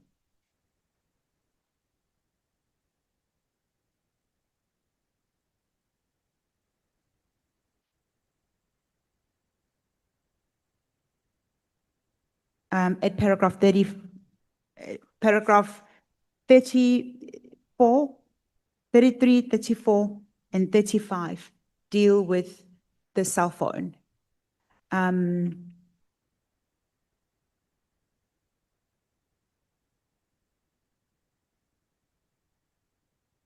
You say that at 33, Colonel Sells asked for your passcode. Correct. What was your response? I gave him a summary of what had just happened because I Did you give Oh, no, Colonel? no. Okay, you I didn't give the said- password. I said, asked him if I would be defeating the ends of justice. If I did not, he couldn't answer me. He just went like this. And I said, I need to speak to my attorney, who was still looking for me at the time. Okay. You say in your presence. Okay. You say in your presence, you state that Sales opened the evidence bag and plugged in your phone. Is that not normal in the course of your items being I don't know. taken? No, but I can't imagine. And the issue around this is, if we look back at when with the list of seized items, you had to put the seal bag number of the evidence bag, which he didn't. He a very seasoned police officer forgets that, oh, that's not where the IMEI number goes. What happened is, and then Colonel Sales ripped bag open and plugged in the charger and took with him unused one. So there's no evidence of that first evidence bag. So is that the reason why you maintain that your cell phone was stolen and they taken to Israel? I'm trying to understand because my understanding is that when you get arrested, whatever items are on your person at the time if you're wearing a belt, it will be, form part of, the items that are removed from you because you can't have a belt on you. You cannot. So there's certain items. Your cell phone will be put in. If it's part of the evidence on your cell phone is crucial to the investigation, it will be in a evidence bag, sealed as part of the evidence. What was unusual about these circumstances?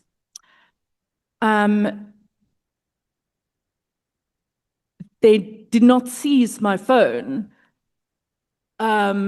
They went back and forced me to open the gate, and they took it out after I had requested several times, may I see my arrest warrant?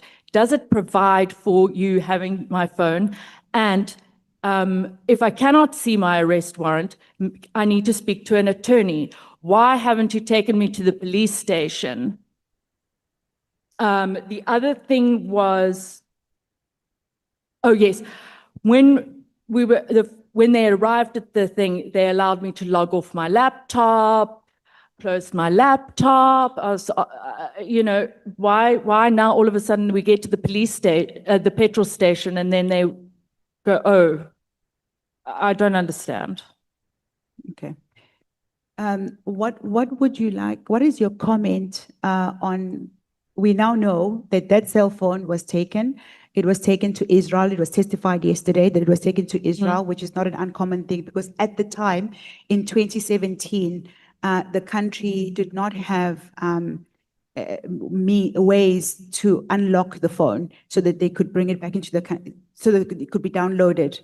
Was that So based solely yeah. on Mashuka's set? Is he the only person that said that? At the moment, that's what Okay. we know. We will look into it. So if we can take it as this, your cell phone, it's not contested, it's not disputed that your cell phone went to Israel to get Yes. unlocked. No, it's not not contested. disputed. Yeah. So it then came back into the country, and upon coming back into the country, it was the messages were downloaded off it.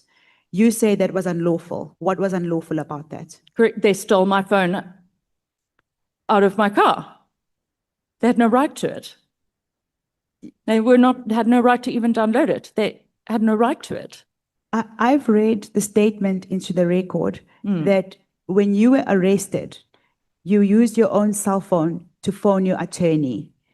So at which point would your cell phone gone into your car after you had it on your hand while you were being arrested? Yes. So the Lucia police officer was holding it. And at some point when I said, oh, do I need my charger? He says, you're not going to need it. So when I was standing outside with this woman who was holding it, I said, oh, we don't need my phone. Let's just put it in my car. And so we put it in my car and off we went. So they didn't need it. They didn't So seize it. your phone wasn't stolen. Your phone was taken on your person whilst you were being arrested. So if we then move on from that, you then describe the events of your arrest. We now have received a letter from the NDPP that states that the matter will be re-looked into. And so the merits of that case will still be dealt with. And we can now move on to the next section. Your affidavit then, after it's detailed everything about Camille's drift, on the last paragraph, you deal with false allegations of infiltration into IPID.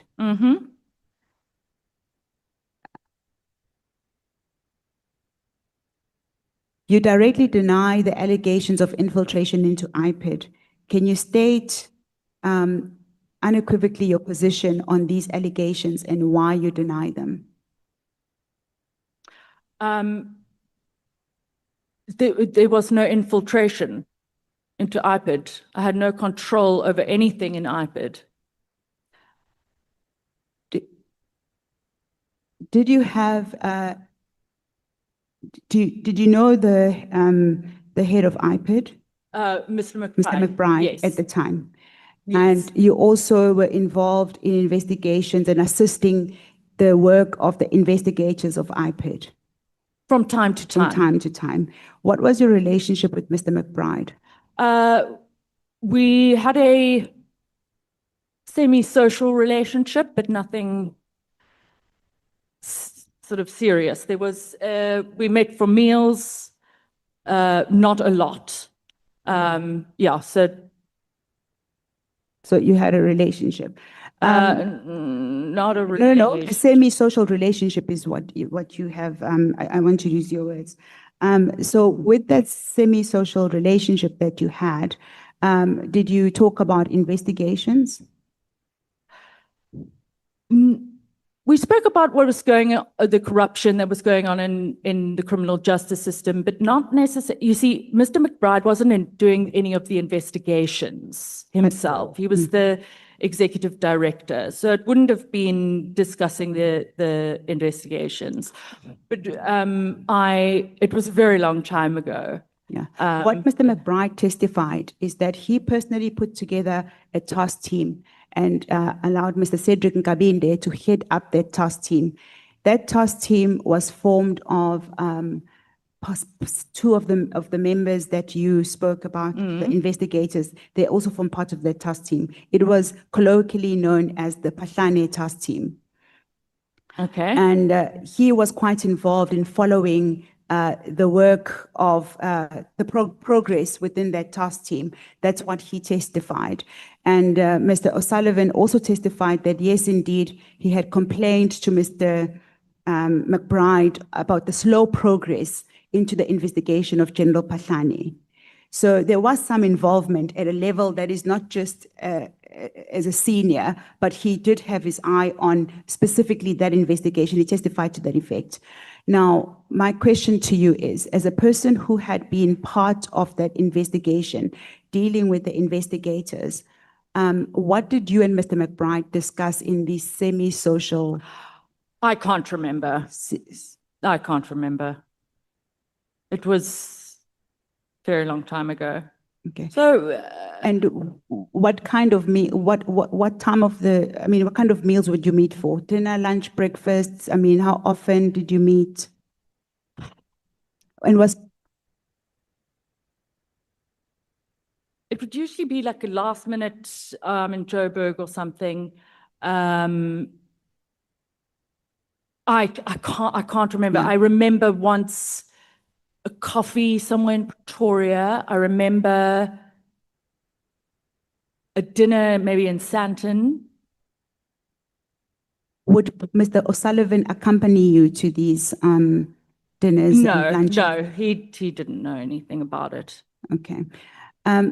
What we are doing, part of the work that is being done in this within this committee is that we are looking into infiltration at IPID. And when the question was put to you when you were putting together, drafting your statement, that's the only paragraph that you gave. But we need to ask a bit more questions to understand, because you have already testified that you drafted statements for Mr. Uester, you prepared subpoenas on behalf of IPID. No, I didn't say that. You assisted. I didn't say I prepared a subpoena. You prepared statements. You did desktop work. You did desktop work. I'm just gonna ask you to stop there. Yeah. I'm not happy with how you're summarizing Okay. what it was. I didn't Okay. draft a subpoena or anything, unless, I mean. What did you draft? On the Uester in assisting IPID.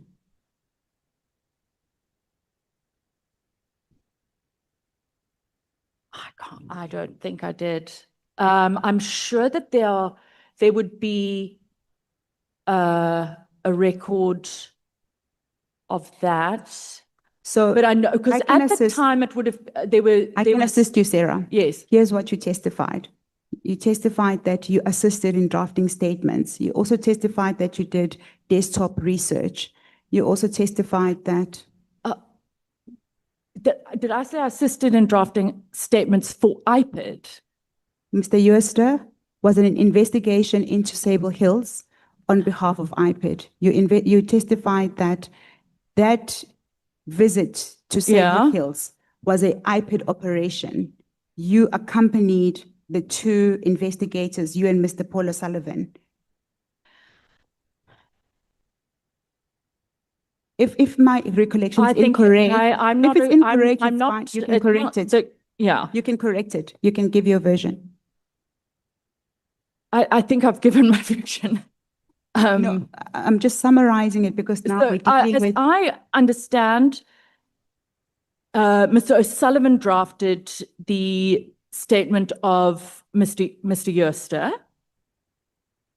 and sent it to him to say, look, we've drafted based on our discussions of earlier. I mean, I don't know what it said, but I'm assuming something like that, and which is totally fine to draft a draft. Yes. So my question, I'm not trying to trick you at all.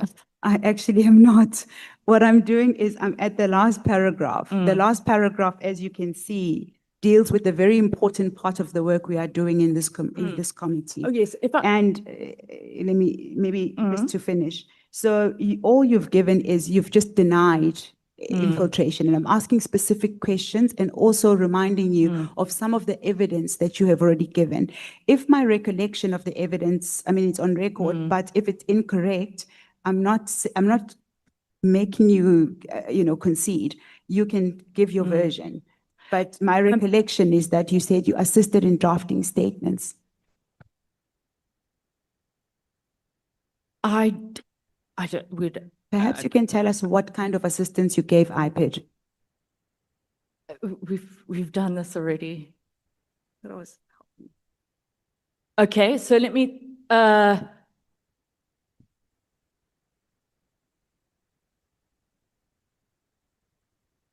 desktop research, file notes. If there was a person of interest that came up, I would then run that check and give it to them for them to use. And if you can just pause there, what do you mean if a person of interest came up, you would grant them a check? What check? if they needed to know information on someone, I as a certified fraud examiner, can access a certain database. Now, they're very strict. You have to have a reasonable suspicion that a crime may have taken place. So you can't say, oh, I'm going on a date with someone, can you check them out? Like, you can't do that. And then I would give that to them. There's nothing wrong with it. It's almost like, it's like a credit check. So there's nothing. So you would conduct credit checks on, yes, as part of your investigations? Yes. And those would be on behalf of IPID? Wouldn't say. Did you conduct any on behalf of IPID is the question, essentially.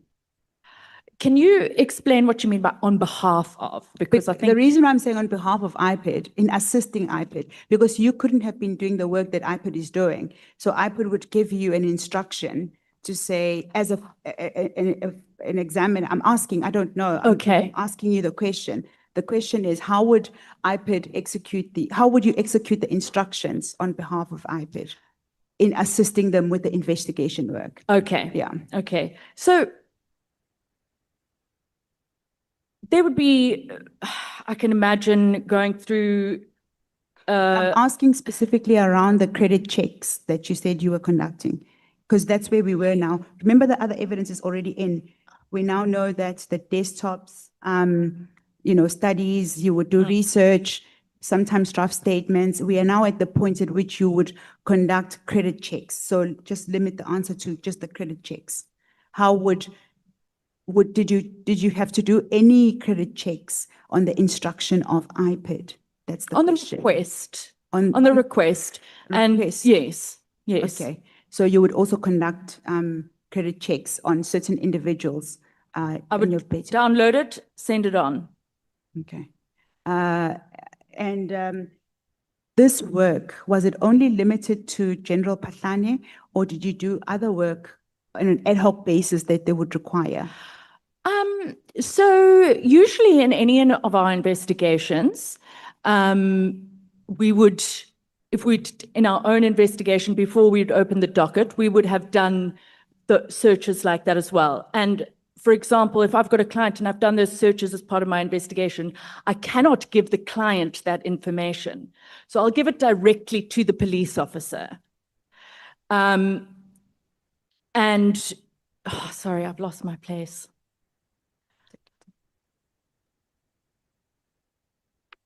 So you were giving an example of how you would basically execute a request from yes, IPID. So I would run it and give it to them. There's nothing wrong with it. Nothing wrong with doing that. You mentioned Nhlanhla Mkhwanazi. I think he's late. Is the late? The late. Yeah. He was shot in the head. Yeah. Nhlanhla Mkhwanazi was an investigator at IPID, Do you know him beyond just the investigating work? Did you know him rather, because he's late now? What do you mean? Did you also have any social, occasional, relations with him? We had lunch once and dinner once, yeah. So you got quite acquainted with the investigators. You would meet them outside of the scope of Correct. work. Yes, yes. Okay. I mean, in hindsight, but I didn't do anything wrong, but I understand you have to probe it. So Yeah, I have to just ask. And I think this is lastly. So you were comfortable with the IPID investigators, you knew them, you met them socially. What other work did you do on, I'm trying to choose my words very carefully, on the request of IPID from either the investigators or Mr. McBride or anybody within IPID? I don't. Besides General Pathani? There was no project. Yes, I'm talking on an ad hoc basis. I can't remember. I know that from time to time there would be a request. I do remember there was a news article, but it was from leaked cell phone records, so I'm not comfortable going into that. But there were. What do you mean by that? There was people have said I was digging up dirt on the previous minister in Nhlanhla. Were you? No, no, I wasn't digging up dirt, but did you I use- did do a search. Okay, Yes, I you did did- do a you search. did a It was search. a lifestyle search, and yeah. As part of the work that you did at IPID, you also conducted lifestyle searches. Can you comment on Mr. Paul O'Sullivan testified that he assisted Mr. Chauke in conducting a lifestyle search regarding the national commissioner that was to be appointed. Did you assist in that work? I don't remember that. I vaguely recall I think I did one or two searches, but I didn't know who instructed or requested or anything like that. I was under the impression that Mr. O'Sullivan knew about they were deciding on a new commissioner and yeah. And you didn't do any work for that, Oh no, I did. I think I cannot say 100% certainty, but I do believe that I did a couple of searches on that. But I don't know the instruction, the discussion between how it came about between Mr. O'Sullivan and Mr. Chauke. Okay. Lastly, did you have a romantic relationship with Mr. McBride? I wouldn't say it was a romantic relationship, but it was social. I don't know quite what word to put it in, but for a brief time we weren't in a relationship. Okay. Thank you, Sarah. Thank you. And it wasn't infiltration. Thank you. Thank you very much, Chair. I'm at the end of the affidavit.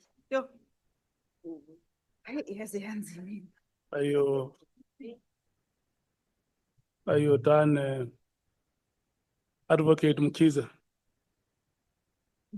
Yeah. Are you done? Yes, Chairperson. Ms. Trent,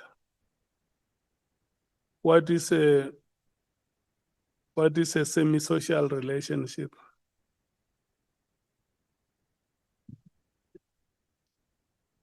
You didn't. You're not like. Sorry, can you put the question to me again? What is a semi-social relationship? So we saw each other every now and again.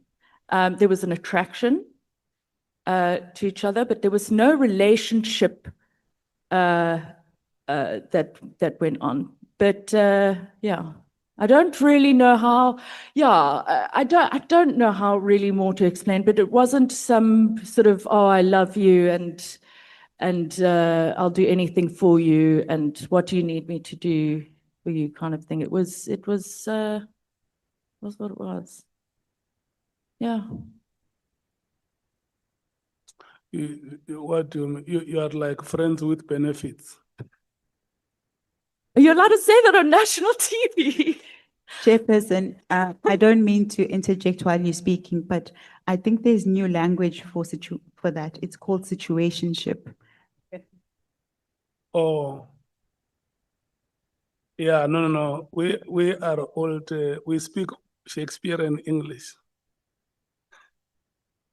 and I can see now that globalization has happened.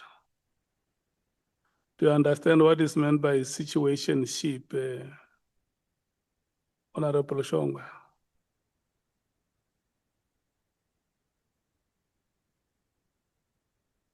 This is English. If you do not know that people can expand the language and create new words and concepts, screenshot, screen grab, screen munch. That's what is happening. The language gets enriched. So there is situationship or semi-social relationships. Thank you. Is there anything that you want to say? Anything further that you want to say? Not that I can think of.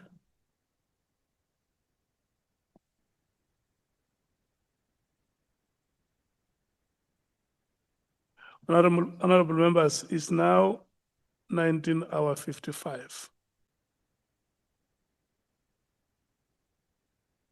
What do we do with the time? When it is 19:55, we break. We come back at 20:30. And then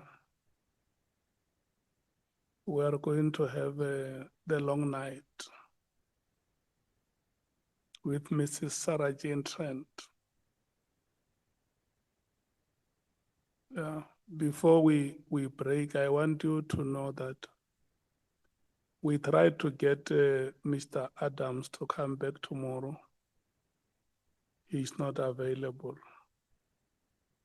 And the two witnesses that were supposed to be coming tomorrow, one of them is a Lesotho national.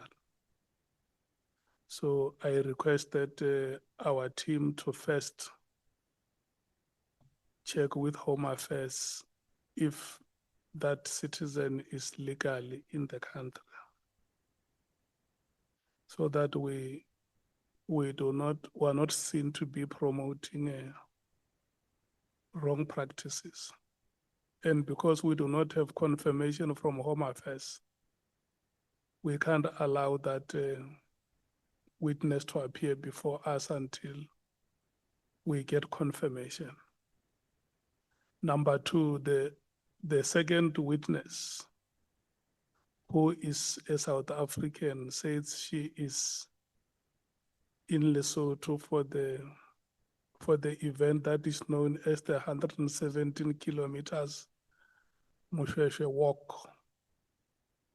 So we will wait for her to come back to her mother country, because in any event, she's coming back to South Africa. So when she comes back, we will arrange with her to appear before the committee. So the two of them, one is waiting, we're waiting for that Home Affairs confirmation, and the other, we're waiting for her to come back.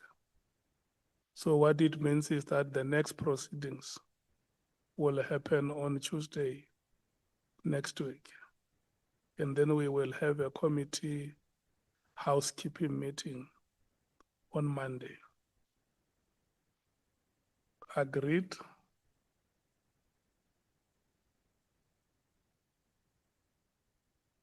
I'm talking to myself. If you keep quiet, I will look for Honorable Escosana. The question, Chair, perhaps was not clear, or the information you gave us is not clear. But if I heard you well, is that tomorrow there's nothing? We are having our house meeting on Monday as usual. And today after dinner, we are coming back here. Thank you, Chair. Yeah, that's what I'm saying. Yes, I'm Chair. Yeah. No, I'm agreeing with you, Chair. Thinking progressively so that you understand what I mean. And you plan your things the way you want to plan them.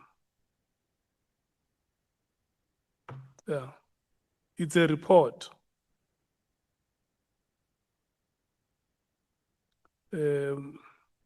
Okay, I don't see any further hands, so I'm going to request you to stand up and leave the chambers. You will come back at 20:30.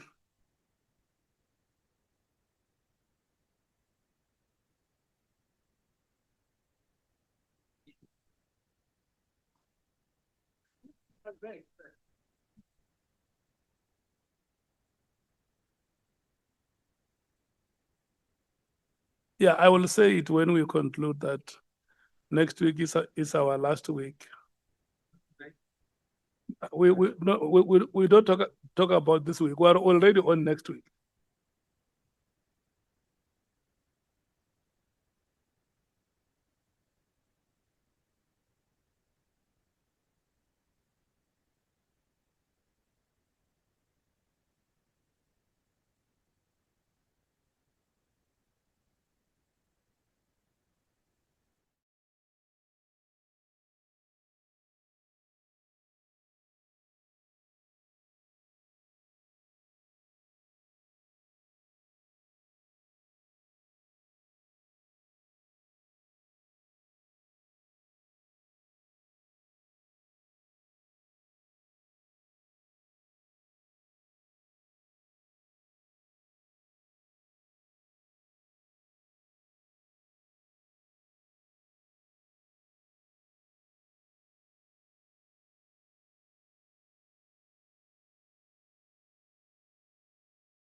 Yeah. You are told the chair is not okay.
Chair, apologies, Chair.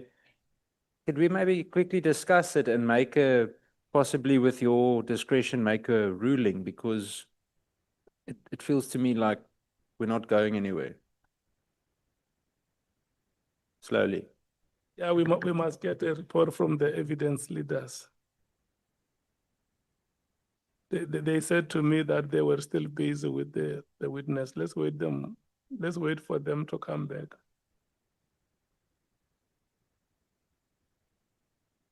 It's a chair. Uyawazi umpupudlo. Awazi umpupudlo. Yo. Umpupudlo is water mixed with sugar. It calms you down. Bamenzele yona manje. It's gonna work.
Thank you so much, honorable members. I think we had a sufficient break.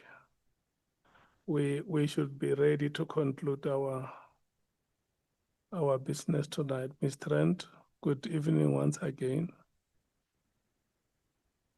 Good evening, Chairperson. Yes.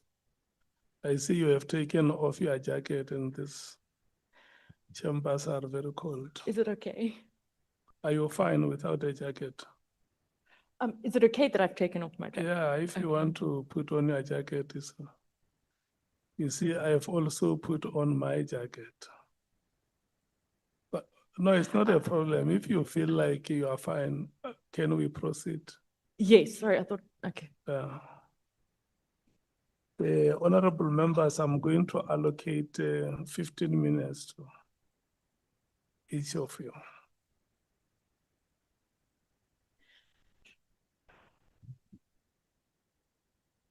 Can I see if you want to speak, all of you, or it's half of you, or a quarter of you? Can members who want to speak raise their hands? Let me see.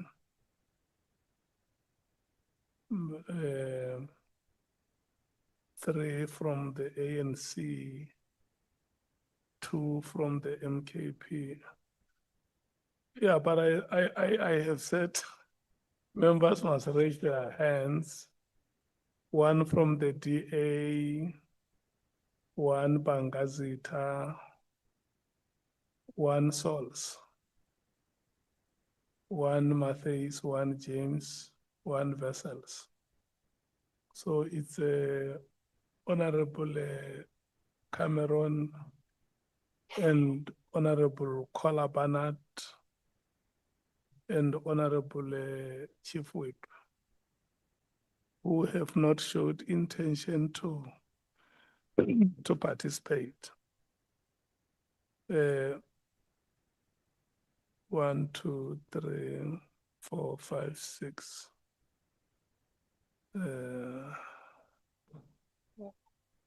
7, 8, 9, 10, 11, 12.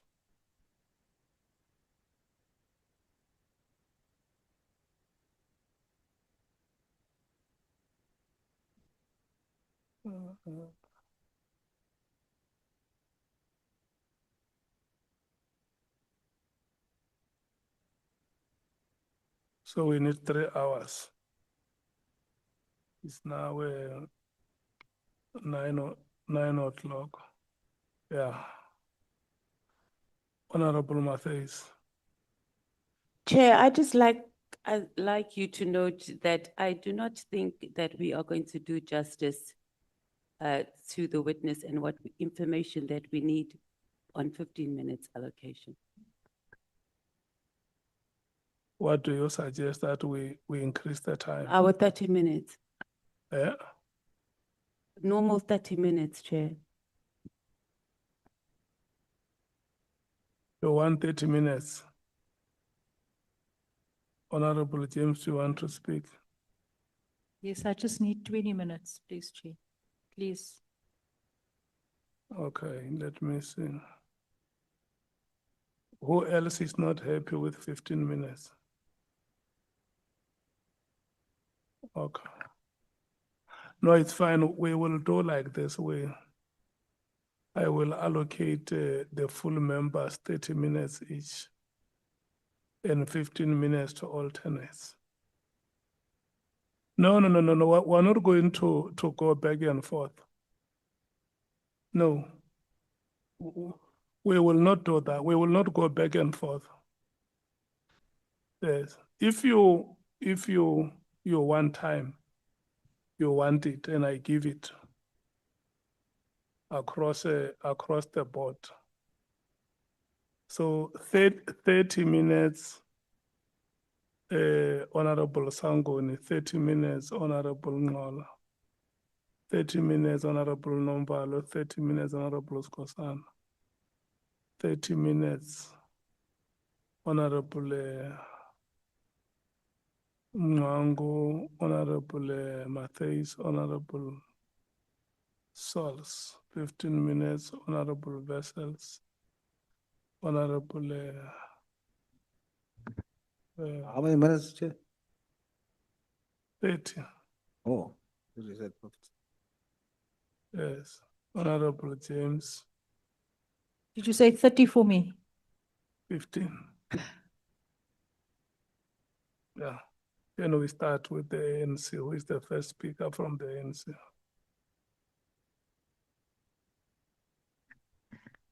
And if you don't use the time that I allocated, I am going to use it, exercising my discretion as the chair. No, you'll use 10, don't worry. Yeah. I mean, at the end, when the last speaker comes, the time must be 30 minutes times 10 and 15 minutes times 4. If it is not that, the remainder of the time, if we still have 2 hours remaining, I'm going to use the whole 2 hours to question the witness. To yourself. Yeah. Can we start now? 15 minutes starts with you, Honorable Sokanyela. Thank you very much, Chairperson.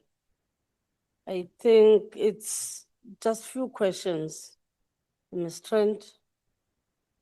In paragraph 18, you are citing about the assistance that yourself and Mr. Paul O'Sullivan gave to IPID. Then I want to check, were you aware who lodged a complaint against General Pashan?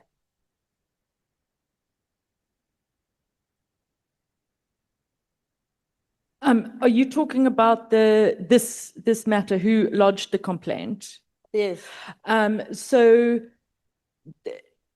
it was Mr. O'Sullivan, but I know that we had statements of other whistleblower police officers. Sorry. When you went to Mr. Pashan's house, were you not assisting the IPID? It's not in an investigative capacity. We went in with them.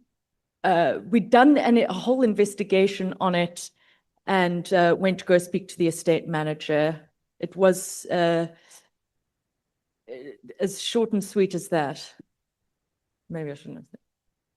Who lost the complaint? Pardon? Are you aware? Who lost the complaint? Mr. O'Sullivan.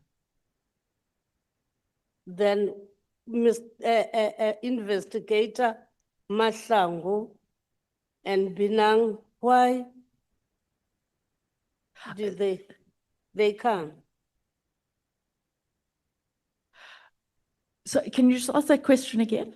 For instance, let me read out paragraph 18. You are saying that, in fact, it starts there from 17, but in 18, you are saying that you met the two IPID officers, that is the late Mahlangu, Nhlanhla Mkhwanazi, and Temane Binang, who requested your assistance. Then I'm inquiring now. Who lodged the complaint? Mr. You are O'Sullivan. saying that it's Mr. Sullivan. Yes. And then the IPID guys, when they came to yourselves, but you are saying here, you were happy to get that assistance or of giving that assistance of the investigators. And then, and now, when an assistance is requested, it is written. If it is yourselves who requested an assistance from the IPID, was it written down? Oh, I can't remember. It could have been, could have been a telephone call or a message or an email, but it wasn't a, how do I say? You don't remember. It wasn't like a formal, we weren't investigating like a formal investigation. It was, we met with the investigators had been appointed to investigate this. We met, introduced ourselves, said what, you know, we know the matter. And then I think it was a day or the next, around the same time, we said, okay, do you want to meet at the Sable Hills? And we can go and meet with the estate agent. We know because the house is part of that investigation and a whole lot of allegations have been set out in the complaint. That is one of the things that they would have to investigate. Complained about Mr. Mkhwanazi's house.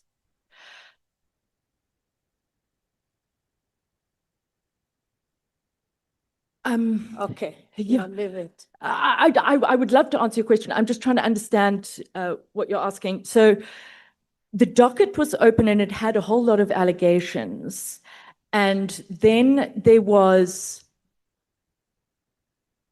almost like a lifestyle audit, and that included the house. You don't know who lost the complaint? Or is it Mr. Paul O'Sullivan? It's Mr. O'Sullivan, yes. With other witness statements and evidence within that complaint. Okay, and then now, you are going to Mr. Mkhwanazi's house. You take the two investigators from IPID. You all take the car of Mr. O'Sullivan. It is being driven by Mr. Mahlangu. Correct.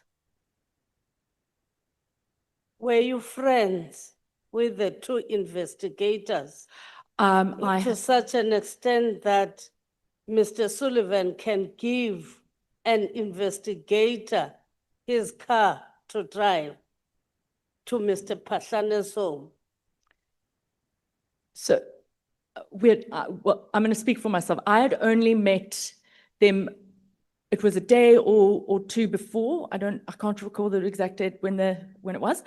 And we then said, why don't we meet outside? So it was outside the gate. And Mr. O'Sullivan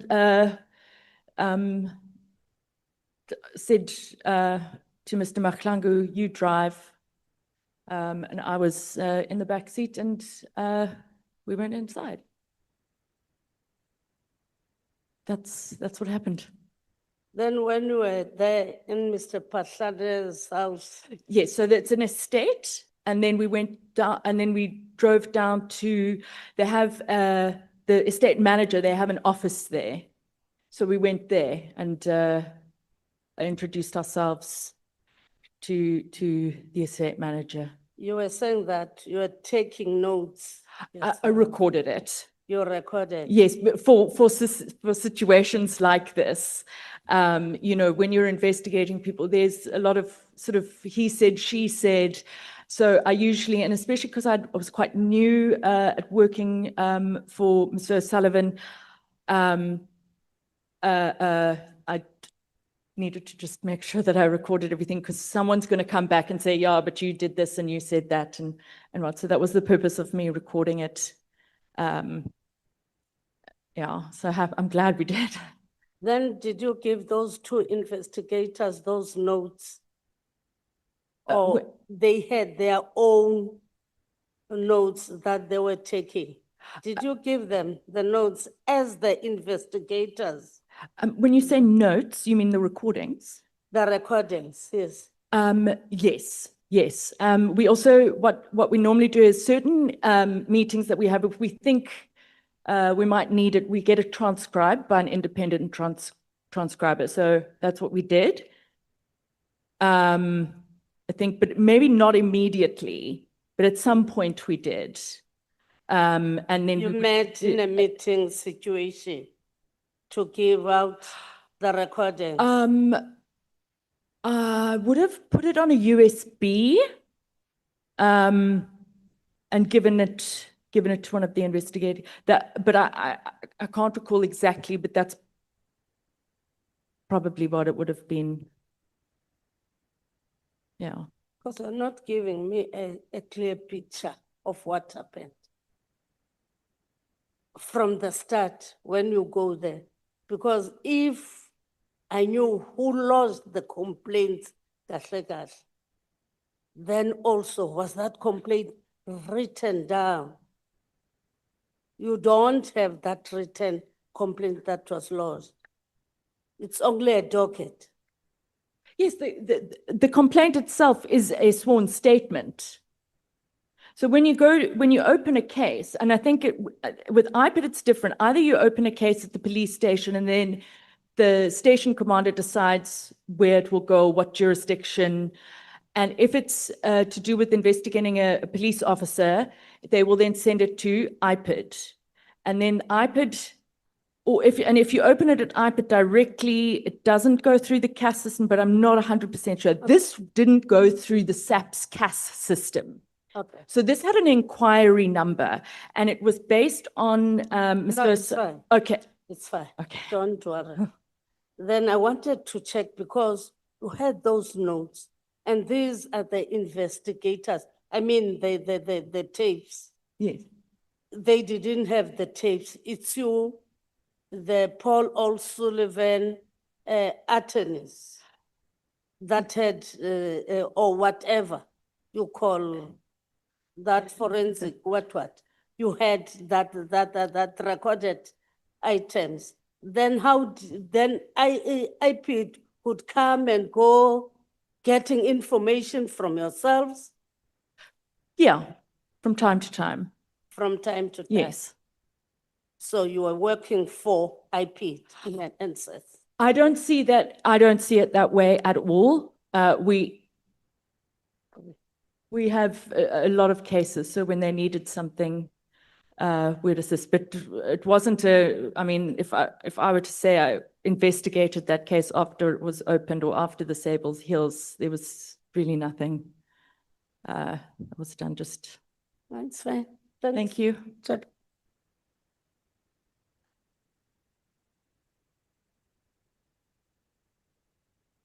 You still had 5 minutes, so I will credit it to myself. Honorable, is that Sangon or Ngola? Thank you very much, Chair. Quick.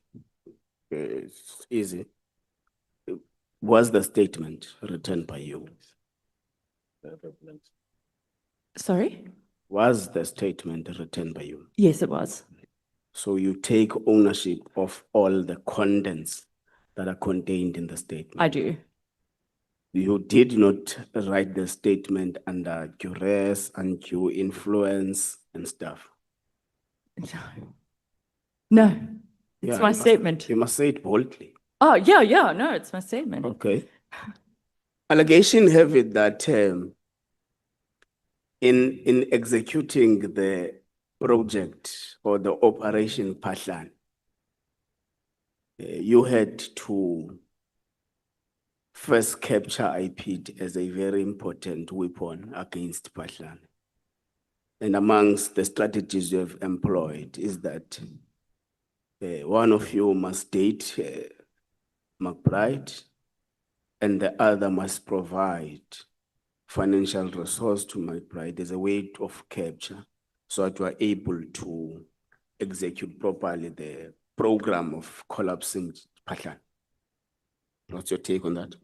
I don't know how to put this, but it is the most absurd thing I have heard. I have at no time ever even thought of capturing anyone, let alone a state institution. It's absolutely not. Okay. Absolutely not. No, we'll go there. So with Mr. O'Sullivan, what is your working relationship? Are you a personal assistant or what? So I haven't worked there since 2022. But when I was there, I was kind of a researcher. You know, the person in the office that if you need photocopying, or you need pretty much anything that needed to be done. And as the time went by, I was trained. Administrative clerk. Yeah, and then the more I stayed, the more I learned and was trained, and then took on more responsibilities and bigger cases, and then I got my CFE. So it came about like that, and it was a normal employer thing. You do what you take instructions from your employer, and okay. So Mr. O'Sullivan testified here that he went to the Sable Hills as a complainant to point out what he deems as a crime scene to the IPID officials. What was your business at Sable Hills, you? Me? Yes. I, as his employee, he said, let's go. And I got on the car and off we went. So you're an employee of the complainant? Correct. So you went there in your capacity as a co-complainant? Or I wouldn't say co-complainant. A deputy complainant? More of a witness, perhaps, at some point, if I had to if I had to witness something. I know you're looking at me. But no, not as a co-complainant. No. But Paul said, right, we're going got a call to go and point out the house at Sable Hills Estate. Who got a call? Yeah. I don't know. I can't remember. So Mr. O'Sullivan is called by IPID officials to come to Sable Hills. I don't know. Okay. I don't know. But you did not get any call. I can't remember. I can't remember. So you don't remember? It's possible that if you see, sometimes Paul would say, call so-and-so or message so-and-so, or he would do it himself. But the point is, you, Miss Sarah Jane Trent, did not receive any communication from IPID officials to go and appear in front of Sable Hills estate. I can't remember. Okay. I can't remember. You say in both paragraph 7.1 and paragraph 17 that there is some CFE qualification and skill that allows you to access information. Correct. Can you elaborate on that? What is CFE? It's a certified fraud examiner. It's part of the Association of Certified Fraud Examiners. I don't know how much detail you'd like me to go into it. No, but you say it allows you access to information. What information are you talking about? Correct. So you have certain databases, and you have to have you apply to them, and you have to. Sorry, I'm getting distracted. No, but what legal authority do you rely on in accessing people's information? Okay, so before you do a search, you have to have. Sorry, can you ask me a question? I'm all over the place. Just I'm asking you a question. Yes. On paragraph 7.1, on paragraph 17, you say your CFE allowed you access to information. Correct. Your CFE qualification and skills Correct. allowed you access to information. Correct. So I'm saying you are relying on what legal authority to access information that you are not meant to access? Okay, so with the service provider of the information, you have a contract. So it's the same as a estate agent or something. They can do sort of a credit check, or if you're opening like an Edgar's or whatever. But with a CFE, and you've got limits on what certain information is. With a CFE, when you sign the contract, you have to provide your certification, you have to provide various things, and only then will they then accept that you can become you can have access. But they're very strict because you can't just do a search on anyone. You have to have predication, a reasonable suspicion that there is an offense. So, for example, the state security agencies, if they want to tamper with my communication, they must make a formal application to the surveillance judge in a competent court of law so that they get permission. Now, you speak about the CFE and the association and speak about credit checks. Now, does the National Credit Act authorize you to access people's information? I don't know on that level, but what I do know is that this is above board. I put it to you that it doesn't, and if you are involved in anything of that sort, you are involved in an illegal operation. Okay, I deny that I am. I deny I'm involved in any illegal operation. It's above board. Okay, let's go back to section 24. That which you rely on. Yes. And section 24 bases itself mostly on people under investigation. Section 24 gives legislative authority to IPID investigators, not private individuals. Now, as a private investigator qualified, a lawyer qualified, you would have at least used your interpretation of statute skills to know that this thing you have written in your statement is actually irrelevant from what you are actually testifying. And from what is actually alleged that you would have done. You start your statement by making a reference from General Pahlane's testimony. But section 24 has nothing, completely no relevance to what you are alleged to have done at Sable Hills. Okay. Do you accept that? Okay. In paragraph 19, you say we accompanied IPID investigators to Sable Hills estate. We conducted investigations and interviews there. What interviews were you doing? What investigation were you doing? Under what capacity were you doing that investigation? You say in your statement, go to paragraph 17, you say the reason you went to Sable Hills, which is actually something against what Mr. O'Sullivan said. You say you went there, you say we conducted investigations, we conducted interviews. Under what capacity and authority to do that? I think I've covered that. I'm just trying to think how I can put it in perspective. I don't really know how else to. Do you agree with me that the investigation was an investigation of IPID?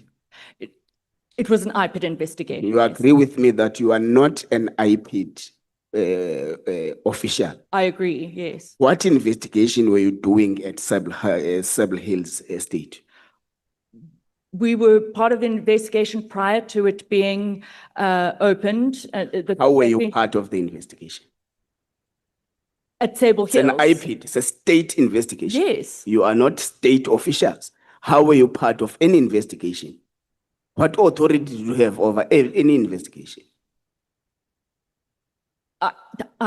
All I can say is it was not unlawful or illegal. No, it was unlawful. Do you see now why the state charged you on impersonating IPID officials?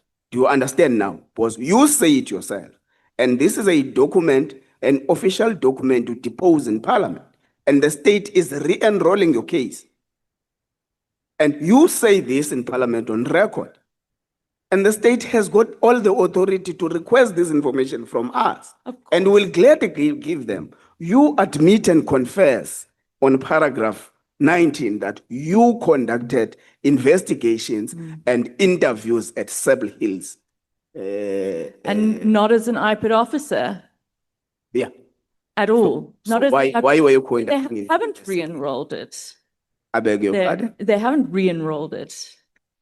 Okay. They're investigating but sorry, I don't want to be rude. So I didn't mean that. I'm satisfied I have not impersonated anyone, and I'm just glad that we. You agree that it was a mistake for you to say you were conducting investigations and interviews at Sable Hills? Before we must pass now. Sorry, can you just repeat the question? Do you agree with me that it was a mistake for you to say you were conducting interviews and investigations at Sable Hills? Because the investigations that were conducted there are IPID investigations, and you're not an IPID official. I see what you mean.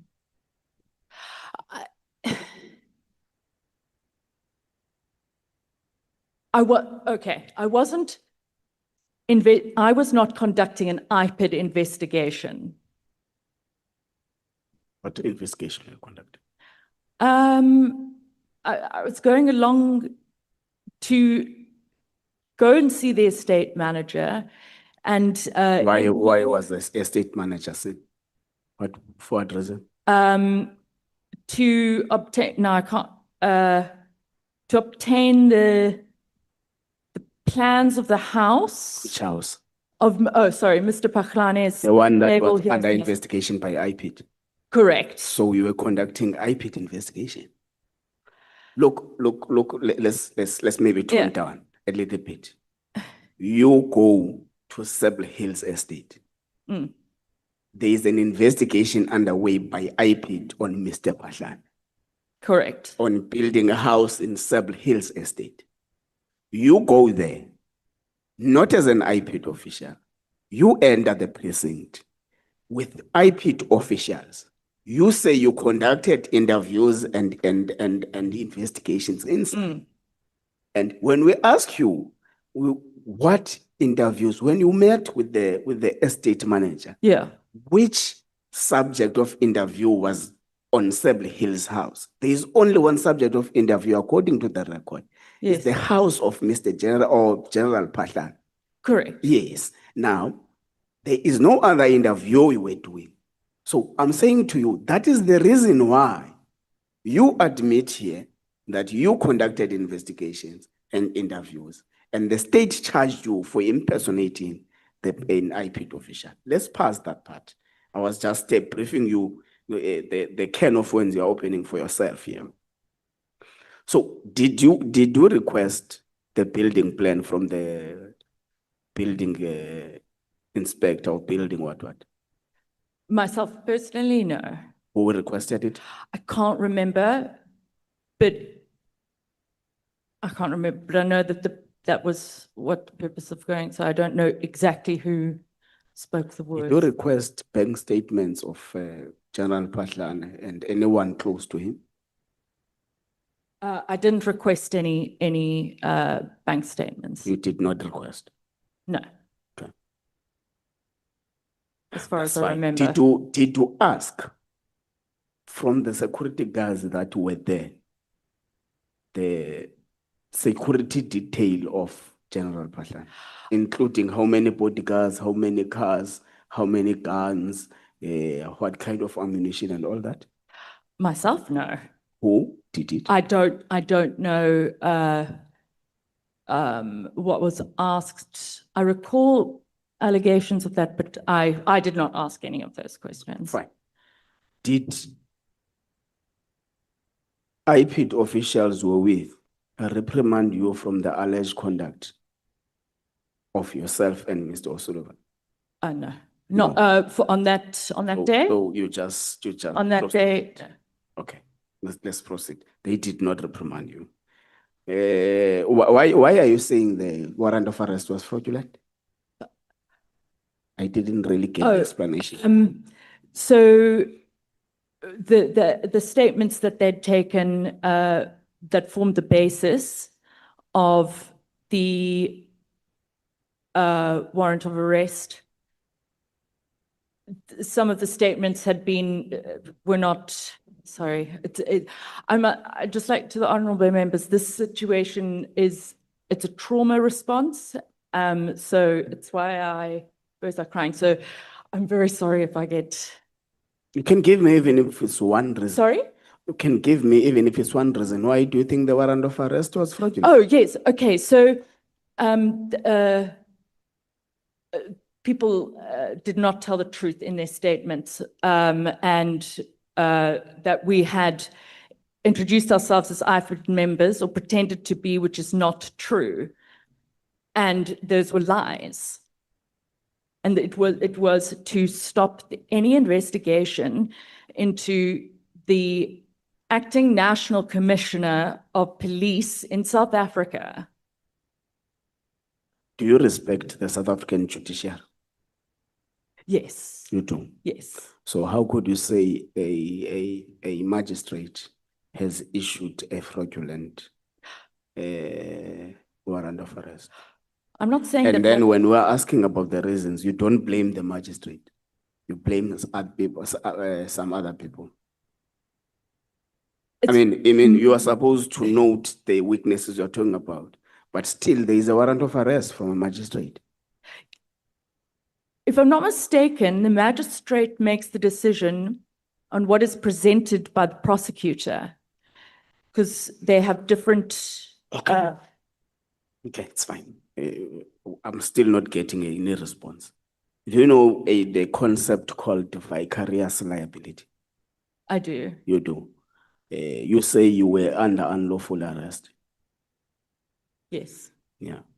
Do you understand that in terms of the principle of vicarious liability, you should have sued the minister for unlawful arrest or wrongful arrest or whatever you want to call it? Did you do that? I did not. I don't. Why did you not do it? I was told, well, firstly, I couldn't afford it. Secondly, and I did not have a lawyer. When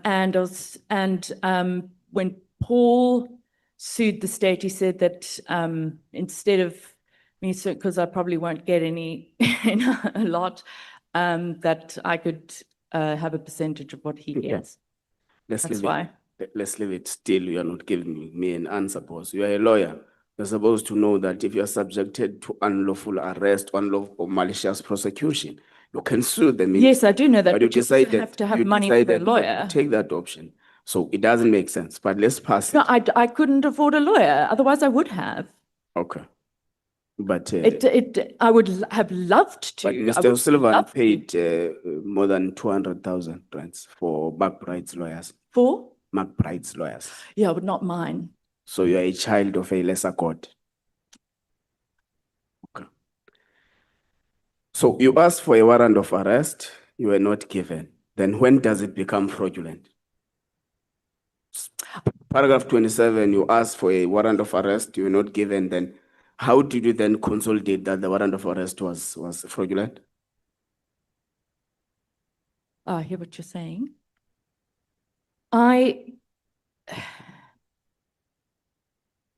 Firstly, I had never committed any offense. So if there was a warrant of arrest, it had to be under a lie. Someone had to lie because I did not commit any offense. Yeah, but the point So is. it had to be a lie. Yeah, but the point is, at paragraph 27, you say, during the arrest, no warrant was issued out. So No, I didn't say no warrant was issued. I asked to see it. So when they came, he had the clipboard. So you can't deny he didn't have the. I think maybe I've misunderstood your question. you asked to see it. Paragraph 27, you say you asked to see it, you were not given. That's the point. So when did you then collate information that it was fraudulent if you were not given the warrant of arrest? Oh, it wasn't at the time. I wasn't thinking about whether the arrest warrant was fraudulent or not. At the time, I was thinking, well, where the hell am I? Yeah, okay. Paragraph 29, you say 2 hours after my arrest, maybe you went to the police station and stuff. But the last time I checked, that was not an arrest according to you, it was an abduction. So when did it change to be an arrest? I think that's. I mean, at what stage did you change your mind that no, in fact, this is not abduction, this is an arrest? I think it's a bit. Look, I understand the wording, but it's a bit of bit semantics. It was it's not. under arrest warrant, but what happened was not okay. It was an abduction, and if anyone in South Africa thinks that that was a lawful arrest, then we've got a problem. No, but the point is, you say you were abducted by men you don't know with unbranded cars. But in the Where did I say that? Ah. No, where did I say I was abducted by men in an unbranded car? Like in that one, like that sentence. You said unidentified. No, I know I said that. So. No, I didn't say I was abducted by men that I don't know in an unmarked car. There were several cars. Yes. And there were several people. Yes. Some without uniform, others with uniforms and guns. I do have the videos here, which I'd love for everyone to see, because I don't think that words can quite show what it was. So no, I didn't say that it was one car. There were many cars. Yeah, that's the point. That you said that from paragraph 25, but in paragraph 29, you changed that and say 2 hours after my arrest. That's the bone of contention. That it has changed now to be an abduction, all suddenly. Look, honestly. Okay, you want to retract which one, arrest or abduction? So that we use one word. We know what was happening. Abduction. Arrest. Yeah, no. Don't. Okay. Okay, so you are. I don't mean to frustrate you. Okay, you are retracting arrest or abduction. Sorry? Which one are you retracting? You can't have one situation and it becomes an abduction and an arrest at the same time. It's either it's an arrest or it's an abduction. So which one do you retract?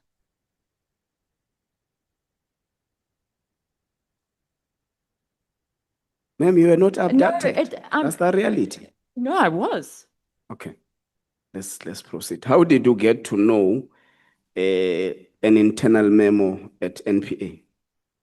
If you check paragraph 40, say on the 31 of May 2017, an acting Director of Public Prosecution, Gauteng Division, Pretoria, Advocate Baloyi, requested that docket I had opened against Mabu, all that. There was an internal memo that he sent, but you get to have the contents of the internal memo, which you have outed some of them there. How did you access an internal memo of NPA?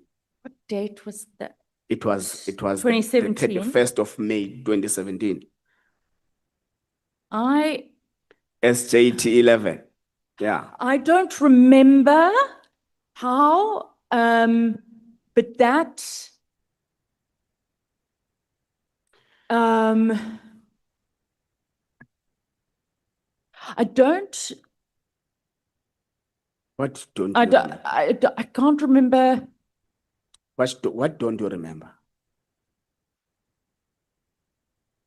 How I got it, but it would have been, I honestly can't remember how I got it. However, it was it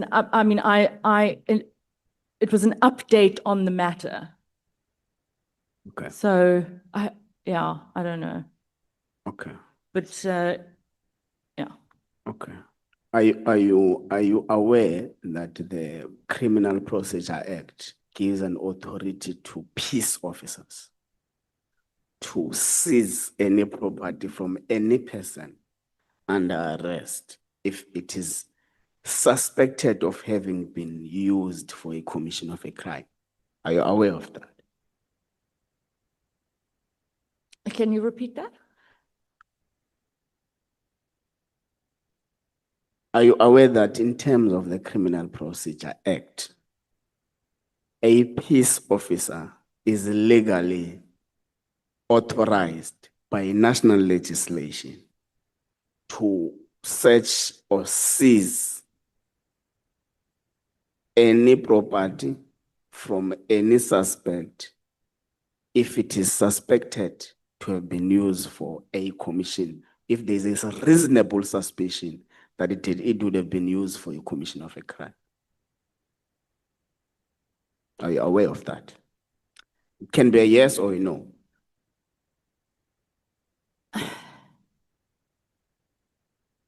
Are you sorry? Are you quoting a section? Okay, let me say this. I think the law allows police officers to search or seize. There's even a topic, I think it's section 20 of the Criminal Procedure Act, that gives a scenario where a police officer can search and seize without a search and seizure warrant. So the point I'm driving is that for you to have peace in your life, for you to live your normal, proper life, leave this fictitious image of your abduction, your cell phone being stolen, leave those things. Accept the fact that the state is giving you an opportunity through its criminal procedure and process system, for you to prove yourself that this which you have been accused to have done, which include your extortion, intimidation, impersonating an IPID official and all those things. Gather yourself around, prepare your case properly, because what you have given us here will not see the light of day in a court of law, because what you are giving here are just suspicions, but you are not giving a credible evidence on your phone being stolen. Your phone is this red phone that you're talking about? Is it this red phone that is in the annexure of bundles? There's a red phone here, written Nokia. No, It's not that. I think that's Paul's, the red Nokia. Okay, so we would advise you to go and prepare your case properly. Because there is an indication, as it was said by honorable members here, that the state, through what the National Director of Public Prosecution wrote to this committee, is intending to re-enroll your case. And we are telling you that if this is the case you stand on, then you are in serious trouble, because what you are doing now, you are just giving insinuations. Your phone was not stolen. You were not abducted. So you leave that part and settle and prepare your case properly so that you are able to stand in a committed court of law. Thank you very much, Chair.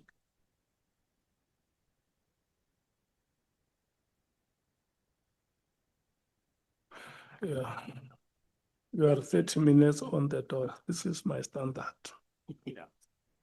Honorable Sangwan. Thank you. Thank you very much, Chairperson. Good evening once again, Ms. Trent. And let me maybe just, for lack of a word, commiserate with what you're going through. I mean, you've told us it was a trauma response, and I'm hoping that you've sought support around that trauma response. Ms. Trent, I'm hoping I won't be long, but I just want to check with you.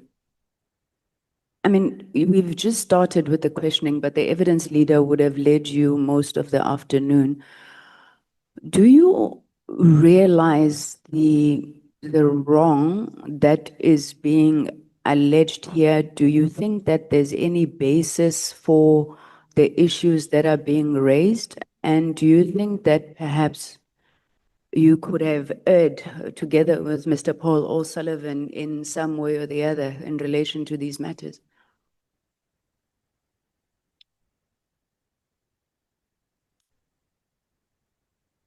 Thank you, honourable member. I think that's the allegations against myself are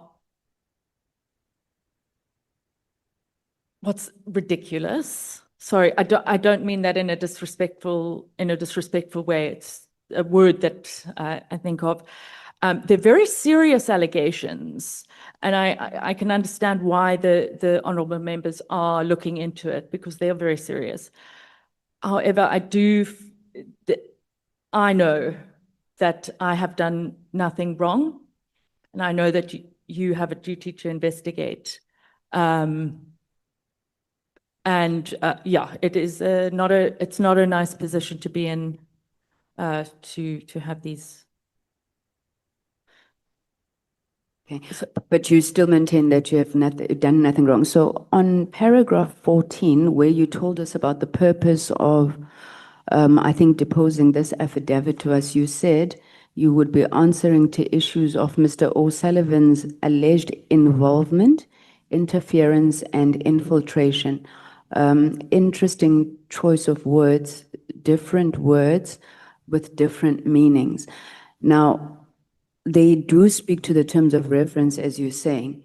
If you were to take those three words of yours, involvement, interference, infiltration, what is your averment? Was Paul just involved lightly? Did he interfere? Did he infiltrate the system? And why would you say that? So it is, I have therefore been informed that this committee requires me to give evidence regarding the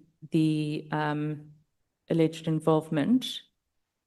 I'm sorry, can you ask that question again? I mean, what did Mr. O'Sullivan do as it relates to our law enforcement agencies, IPID in particular?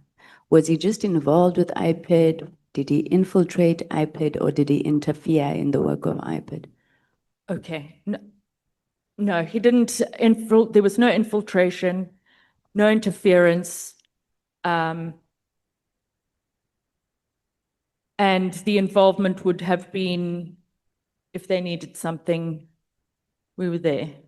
But absolutely no infiltration. However, yeah. Okay. What's your relationship like with Mr. O'Sullivan? I left his employ in 2022. and we are not in contact at all. I think we got in contact because of this the ad hoc committee and my name coming up and that. You weren't in contact before that? No, I think on Christmas he would send like a Christmas thing, and then maybe I had another job at the 2024, but we didn't. But it's not a strained relationship or anything. No, I left, amicably. You just lost touch. Yeah, I had no reason to be in touch with him. I mean, we weren't friends or. Okay, let's go into that. So paragraph 8.4, you say Forensic for Justice NPO was an NPO that identified elements of the criminal justice system that had been captured by criminal or politically corrupt individuals, etc. How did you identify these elements? It would have been through work that we're doing. So, an example I usually use when people ask me is because we're looking at alleged criminal offences that someone's if you come to me and you say, listen, someone's committed this offence, I listen to you, I say, okay, there could be something there, let's have a look.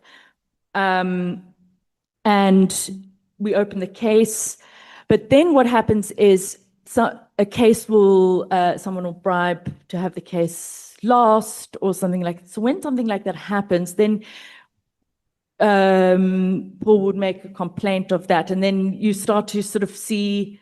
Sorry, Sarah, I think you're digressing. How do you identify elements of the criminal justice system? So when do you start investigating somebody? Is it always because somebody comes to tip-off, or as you say, you identify them? How do you identify them? Okay, I understand your question.